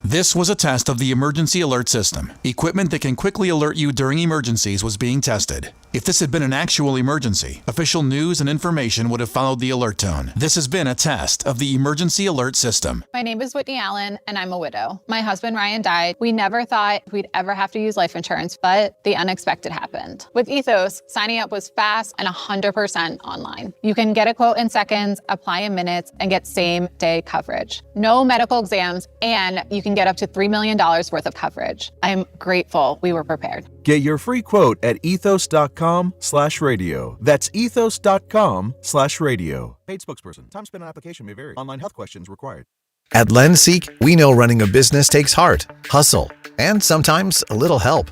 That's why we stand with you with our exclusive AI lending platform, connecting you to over 100 funders. If you've been in business for at least 2 years with a minimum annual revenue of $500,000, you can get up to $1 million in funding in as fast as 24 hours. No collateral, no prepayment penalties, no red tape. Apply today with no cost or obligation at lendseek.com. That's LENDSEEK.com. Clearwater is calling. Hello. Your exclusive home for Phillies spring training is Sports Radio 94 WIP.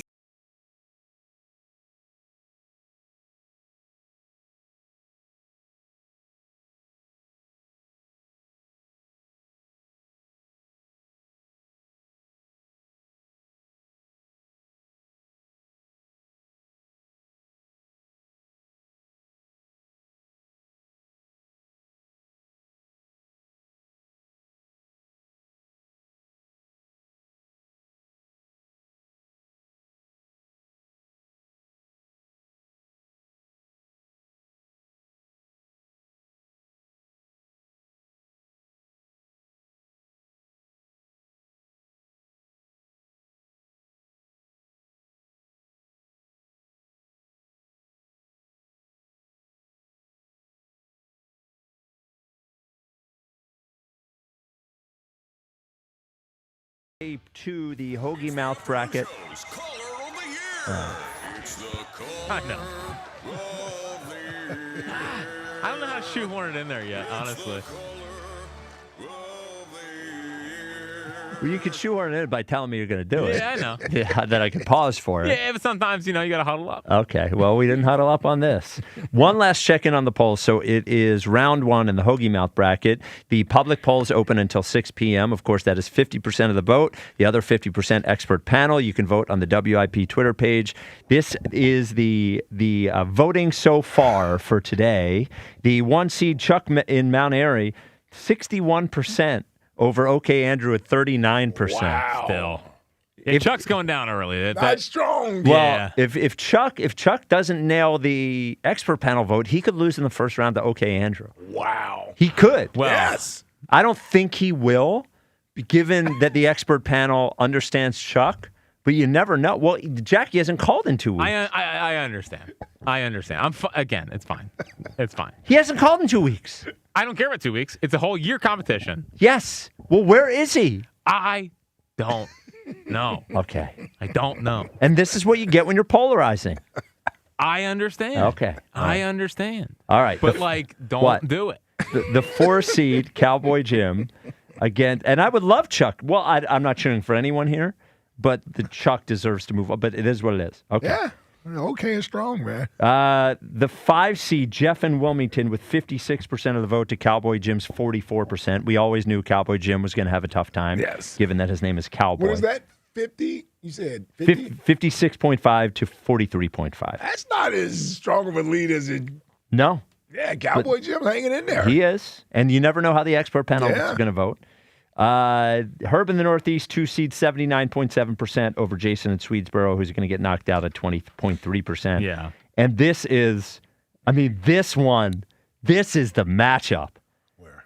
Dustin in the Northeast and Truckhorn Jerry. What we got? 50.1% for Dustin in the Northeast. Wow, Dustin's making a run at this thing. 49.9% for Truckhorn Jerry. Basically, expert panel. It could come down just to them. Just to them. And if we don't get all 6 votes, if it's 50-50, we could be talking about a 0.1% making the day. Who knows? Oh, man. That's drama. Yes. That's drama. Yes. So, so Embiid had the knee thing, and then he missed 2 games with shin soreness that they said happened while he was rehabbing the knee. Shin soreness. Now, he came back last night, had 27 points in 26 minutes, looked good, Didn't look how he looked a few weeks ago, but looked fine, especially offensively. It's amazing. He's really in his Peyton Manning zone offensively, that he's so limited physically, but he knows how everything works. So, okay. This is per Gina Mizell from Philly.com. She was there covering the game last night in Indianapolis. She writes, while away at the All-Star break, Joel Embiid began to feel a sensation all the way down his right leg that he compared to an electric shock. Quote, it was really painful to walk, Embiid recalled at his locker late Tuesday. Though officially identified as shin soreness on a recent 76ers injury report, Embiid called it a stress reaction. It became the latest test in Embiid's more cautious approach to navigating his health this season, as he missed 5 consecutive games with that ailment, along with right knee injury management. His return to the floor, blah, blah, blah. Quote, I feel good enough to go out there and play to the point where I think I have a little bit of confidence that I'm going to be fine and hope for the best. Yeah, not good. We're at that part of the season. Yeah. Hope for the best is not what you want to hear. No. He's calling it a stress reaction. They're calling it shin soreness. And comparing the pain down his leg all the way down his leg they compared to electric shock actually sounds like sciatica to me. It doesn't sound like shin soreness, but that's in the back of your leg. And, quote, it was really painful to walk. I will say this. Yeah. He seems to not be trying to force this thing. No, that's a good thing. That's what Drew Hanlon said. That's his whole approach this year is if he doesn't feel good enough to go, that he's not going to go. But, I will still, if this happens the rest of the year, look, it happens every year, so I don't want to blame one particular thing. But the 34 minutes a game stretch for 6 weeks. No doubt. There's no doubt where I'm looking at. Yeah, there's just no reason for that. Yep. Last night, it was blowout last night, but that 28 to 30 minutes is where he should have been. Yep. So, it does. It clearly shows you he can score a point a damn minute that he's out there. Yes. Yeah, so he don't need to play 35 minutes, 36 minutes. And people think 4 minutes. I want you to I did this once for people. Do the math. If he's playing 34 and a half minutes a game, let's round it up to 5 minutes a game.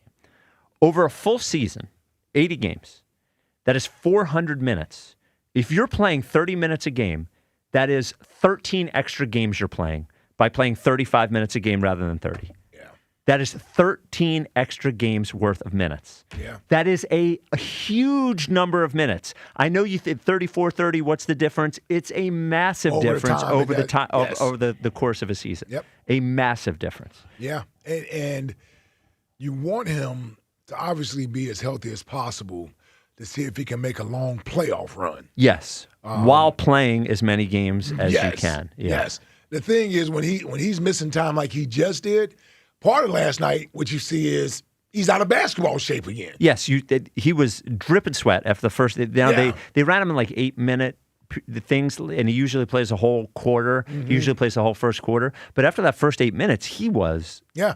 You could tell he was feeling it because he is not a guy. And if it's leg injuries, it's very hard to stay in shape. But he never stays in shape when he doesn't play. That's always been something for him. So 215-592-9494. Wow. Jerry, Truckhorn guy Jerry, in a huge battle right now. Jerry, you're on WIP.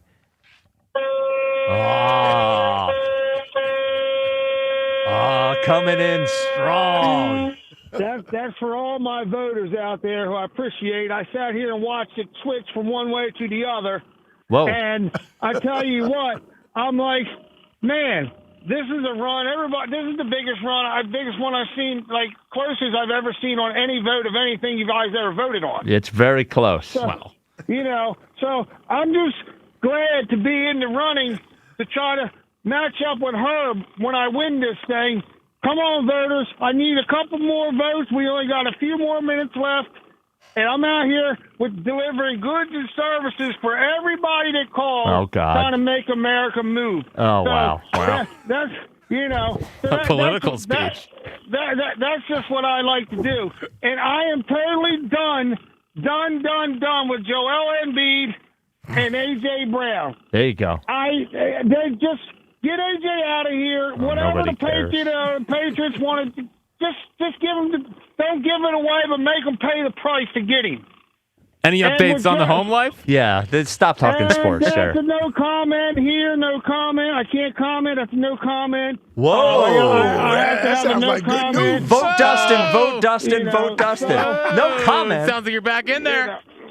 So, I can't Jer. comment. It's called a big dose I'm of D. commenting on. I can't comment. Jer, what happened? Can't do it. Can't do Did it. Squirrel find its nest? Yep. I'll just say no. I forget what his thing was with the squirrel. Yeah. All right. Oh, yeah. But so with all that being said, Did you and her Come have on, some voters. sexy time? no. No, Oh, okay. Dan. All right. But I'm gonna holler at Keisha when she wants to holler at me. Oh, that's a bad idea. I love the voice. Nope. I'm out. Love the voice? Wow, he's out. Keisha likes what you like. Yeah. But put it that way. she's been known. Yeah, Take some at bats for the opposite side. Yeah, switch hitter. Yeah. That's the other way to put it. That's the yes. other way to put it. Thank you for clarifying. Yeah. Yeah. Bam and Upper Darby, you're on WIP. Hey, Bam. What's going on, fellas? First and foremost, shout out to my bus driver that just dropped me off. He just, we just kind of want to spend that little strip club money. Yep. The heaven and earth, spa. Okay. You know what I'm talking about, right? Get my neck roll. Yep, there you go. Wow. we just came from, me and my bus driver Larry just came from heaven and earth. Heaven on earth. Yes, we heard it. Yeah. What's that? It's a spa. Oh. Well, you get a massage? I guess. Yeah, I got a massage like they did at Rush Hour 2 with Jackie Chan and Chris Tucker. There you go. Was it a massage like Robert Kraft? Yes. Something like that. Okay. All right. Ooh, boy. Hey, Spike. You Yes. fly star, right? Nice. Shout out to my Vietnamese family that work at Sila. What? You know the Sila? Yeah. Oh, Silo. Oh, Sila? Sila. Yeah, Sila, yeah. Did you say Oh, you're I got okay The Vietnamese family? cousin. Yeah. I don't Yeah. know what that means. Well, I know it. Vietnamese. My Yeah. godbrother, and my two godbrothers work there. Oh, And a work at couple of my Sila. cousins. Okay, Yes. and they're Vietnamese. Yes. Okay, all right. Okay, fair enough. At Sila, SILA.com. Yes. Yep. Hey, I got a message for Oh boy. Andy from Deptford. Uh-oh. Actually, Bam, hold on a second. I did not see this comment. You got a message from Andy from Deptford. Why don't you tell him yourself because he's on the phone right now. We hot. Hold on. Bam. Andy, relax. Easy. Yeah, back in the cage. Yeah. All right, Bam. Say what you got to say. Listen. Yeah. Bam's live, Bam's hot. Andy from Deptford's not. Because we not the same. Ooh, we not boy. the same. We not the same. Yep. I rep my game at the noon show. Yes. Got him. And I'm about to down. I heard you such a whiner. Okay, all right, here we go. All right, All this right. guy's a 2-seed, right? Bam. Yes. Bam, a guy that wore a woman's cheerleading outfit out in public. I guess nobody didn't see that. We all saw it. I mean, we heard about the matchups, Bam, right? You're not looking at each one and breaking them down like, get out of here. What are Whoa. we talking about? Whoa. Bam, that's a 2? Yes. Oh, man. Yo, I ain't Oh, as talking a to you matter of guys. fact, they're against each other. Yes. Yeah. And Oh, I think I didn't even realize that. that's tomorrow. Yeah, I'm I didn't. gonna clean that guy up like the Eagles do year in and year out in the playoffs. You know what I mean? But big shout out to USA. I ain't talked to you guys, since we brought it home. Okay, You know, hang on. I'm just putting Andy on. I'll get to you in a second, Andy. I just want to finish up with Bam and make sure that I say goodbye. All right, Bam. Yep. Well, Yep. it's good to hear from you. Glad. And I got a message. I got a message for Keisha too. Super. All right. Keisha, if I can't get that date with Patty LaBelle, I'm gonna go with you, boo. Oh. Because you my fellow cripple. What? All right. So your Okay. C's up. All So your right. Oh, no. We're not. We're not acting like we're Crips. Oh, man. What a last segment. You say throw your C's up? Yes. Who would have thought? Okay. Andy from Deptford. Man. We live? Yes. We hot? We're both live and hot, Andy. I Yeah. got a message for him on my way out, but let me hit all my right. sports point, Okay. right? All right. Like I said, big shout out USA. I'm not a big hockey guy, but I mean, that game kind of gave you every kind of emotion, and it was good to see him bring it home. As far as Mac Jones, Spike, you really can't believe if he was starting last year, he would win just as much games as Jalen Hurts, right? Yes, I could. I saw him. Do you think the team he played for, the offense he played for with the 49ers had fewer weapons and was better than the Eagles' offense? Well, I absolutely think the Eagles could have won 11 games with Mac Jones as a quarterback. 100%. They have a better offensive system, and I think Mac Jones is a career backup. But as far as, Howie and our offseason moves and the whole A.J. Brown thing, this Howie, how Howie's always going to get ahead of things. I think he's going to trade A.J. at some point. I don't know if you can trade him before the draft, but make it towards after June or whatever. I don't know. He'll work something out. But you look at all the young guys we got. Howie always likes to get ahead of those contracts. He's going to give the young boys some good money, but he's not going to give them that money to where they hit that market kind of money. Like the Coops, Jalen Carter's, Nolan Smith's got to get paid. Quinyon, these guys are going to get paid, and Howie's going to make that work. So I think we're going to sacrifice that A.J. Brown contract, not really go crazy free agency-wise, but kind of take care of our own. Because, we may even lose the Kobe Deans or, a Reed Blankenship fans love, but I think he's always kind of a little bit of a liability coverage-wise. But I think, that's what Howie's kind of sitting in the grass and waiting on. That's what I think. I don't know. Well, we'll see listen, what happens. He's going to have suitors. I'd be shocked if teams around the league who could use a number one wide receiver, especially a team that was a playoff team last year, that A.J. could possibly put them over the hump. It's just a matter of what teams will offer up. I don't think the Eagles obviously aren't going to give A.J. away, but I'd be shocked if there isn't at least 4 or 5 teams that are looking to get A.J. Yeah, at least. Yes, at least 4 or 5 at teams. least, yeah. Browns, there's going to be a lot of play for him. So I think that'll benefit us as far as the kickback we're going to get back. And who knows? We may get some good draft picks, and we may even get a nice player thrown in there. Yep. That can come in and start. You never know. All right, Andy. Good luck tomorrow. You know what I'm saying? Yes, sir. Good luck tomorrow, Andy. Jalen Hurts passer rating this year, 98.5. Mac Jones, 97.4. With fewer weapons. I'm just saying. 215-592-9494.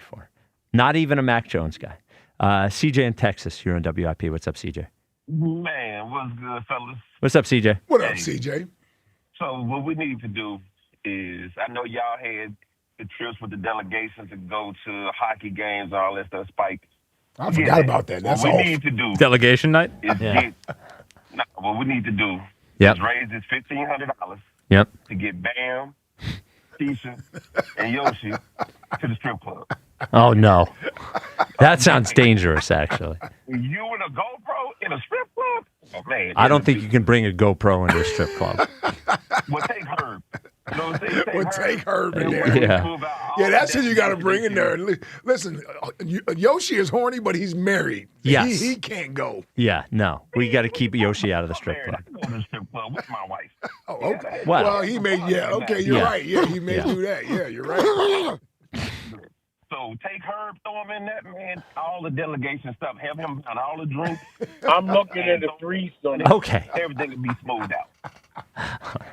I like Okay. that idea. It'll be a hell of a night. Oh, my goodness. This is... I would need to see. I would need to see footage of this, though. Yes. Yes. Yeah, who you telling? At least footage of them. Could we get the GoPro back at them? That's what I want to see. I don't need the Yeah, we don't need strip that. club. Yeah, we don't need that. Look. Yeah, yeah. Hey, you got Keisha, Mrs. Steal Your Girl in that too? Oh, Lord. Hey, Keisha, hey, salute to you. I don't need to lose to you. I know that much. Hey, I don't need you trying to run up. Hey, pause. I don't need nothing else after that. I salute you. Now, who's CJ go up against? CJ's a 3 seed. CJ is going up against Ike in Southwest Philly. Is that tomorrow or Friday?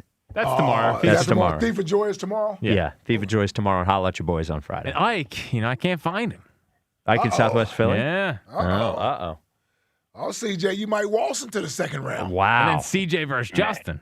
Oh. Y'all putting the South against each other. Battle for the South. Yeah, that's right. That's a complete L for me because already he rolling with Jalen, and I already had my takes over the year. So, that's a complete L for me. Well, it is what it is. Yep. Appreciate you, CJ. Gotta go. All right, brother. Yeah. Text line brought to you by Benari Jewelers. Don't settle for ordinary. Choose extraordinary. Choose Benari Jewelers at Exton and Newtown Square. Online at BenariJewelers.com. Text line, text line, text line. I'm not him. Derek and Paoli at Wawa after people keep howling at him.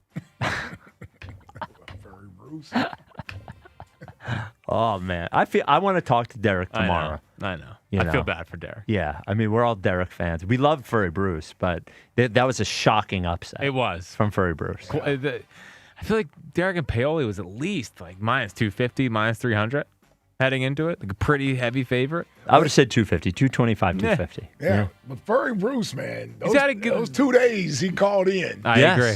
Yeah. He was strong. He was strong. And why was he at the Pentagon? We have no idea. Need to know. Maybe we can't know. National security issue. What's next? Oh, you said Ben Affleck. Got it. Yeah, that's the one where Ben Affleck and Bruce Willis go to space and destroy an asteroid, and after Ben's ship crashes, Billy Bob Thornton turns to Liv Tyler and says, "He gone, girl." Nailed it! Pop Culture Ike making his triumphant return. That's right, man. That was Armageddon, too. That was Armageddon. Yes. And the Casey Affleck movie was Manchester by the Sea. What did I say? Providence. That's Something what. like Yeah, that. I knew. I like that movie. It was a sad movie, Manchester by the Sea. That's what I heard. I was thinking of Gone Baby Gone. Okay, different movie. And I was thinking Gone with the Wind. Gone Girl, great movie. You've never seen Gone with the Wind. No. Is that the one, the geese? I've never seen That's it. with Humphrey Bogart, Yeah. man. Frankly, my dear, I don't give a damn. Yes. Is that the one with the geese? I don't know. I don't know what geese you're talking about. That might be Fly Away Home. Yeah, I've never seen that either. Yeah. I've Gone never with the seen Wind. Gone with the Wind either. Yeah. I'm just saying, I know he I know hasn't what. Yes, seen- yes, I know he hasn't absolutely. seen No it. shot. Yeah. No shot. What's next? Okay, can we please just watch House Hunters?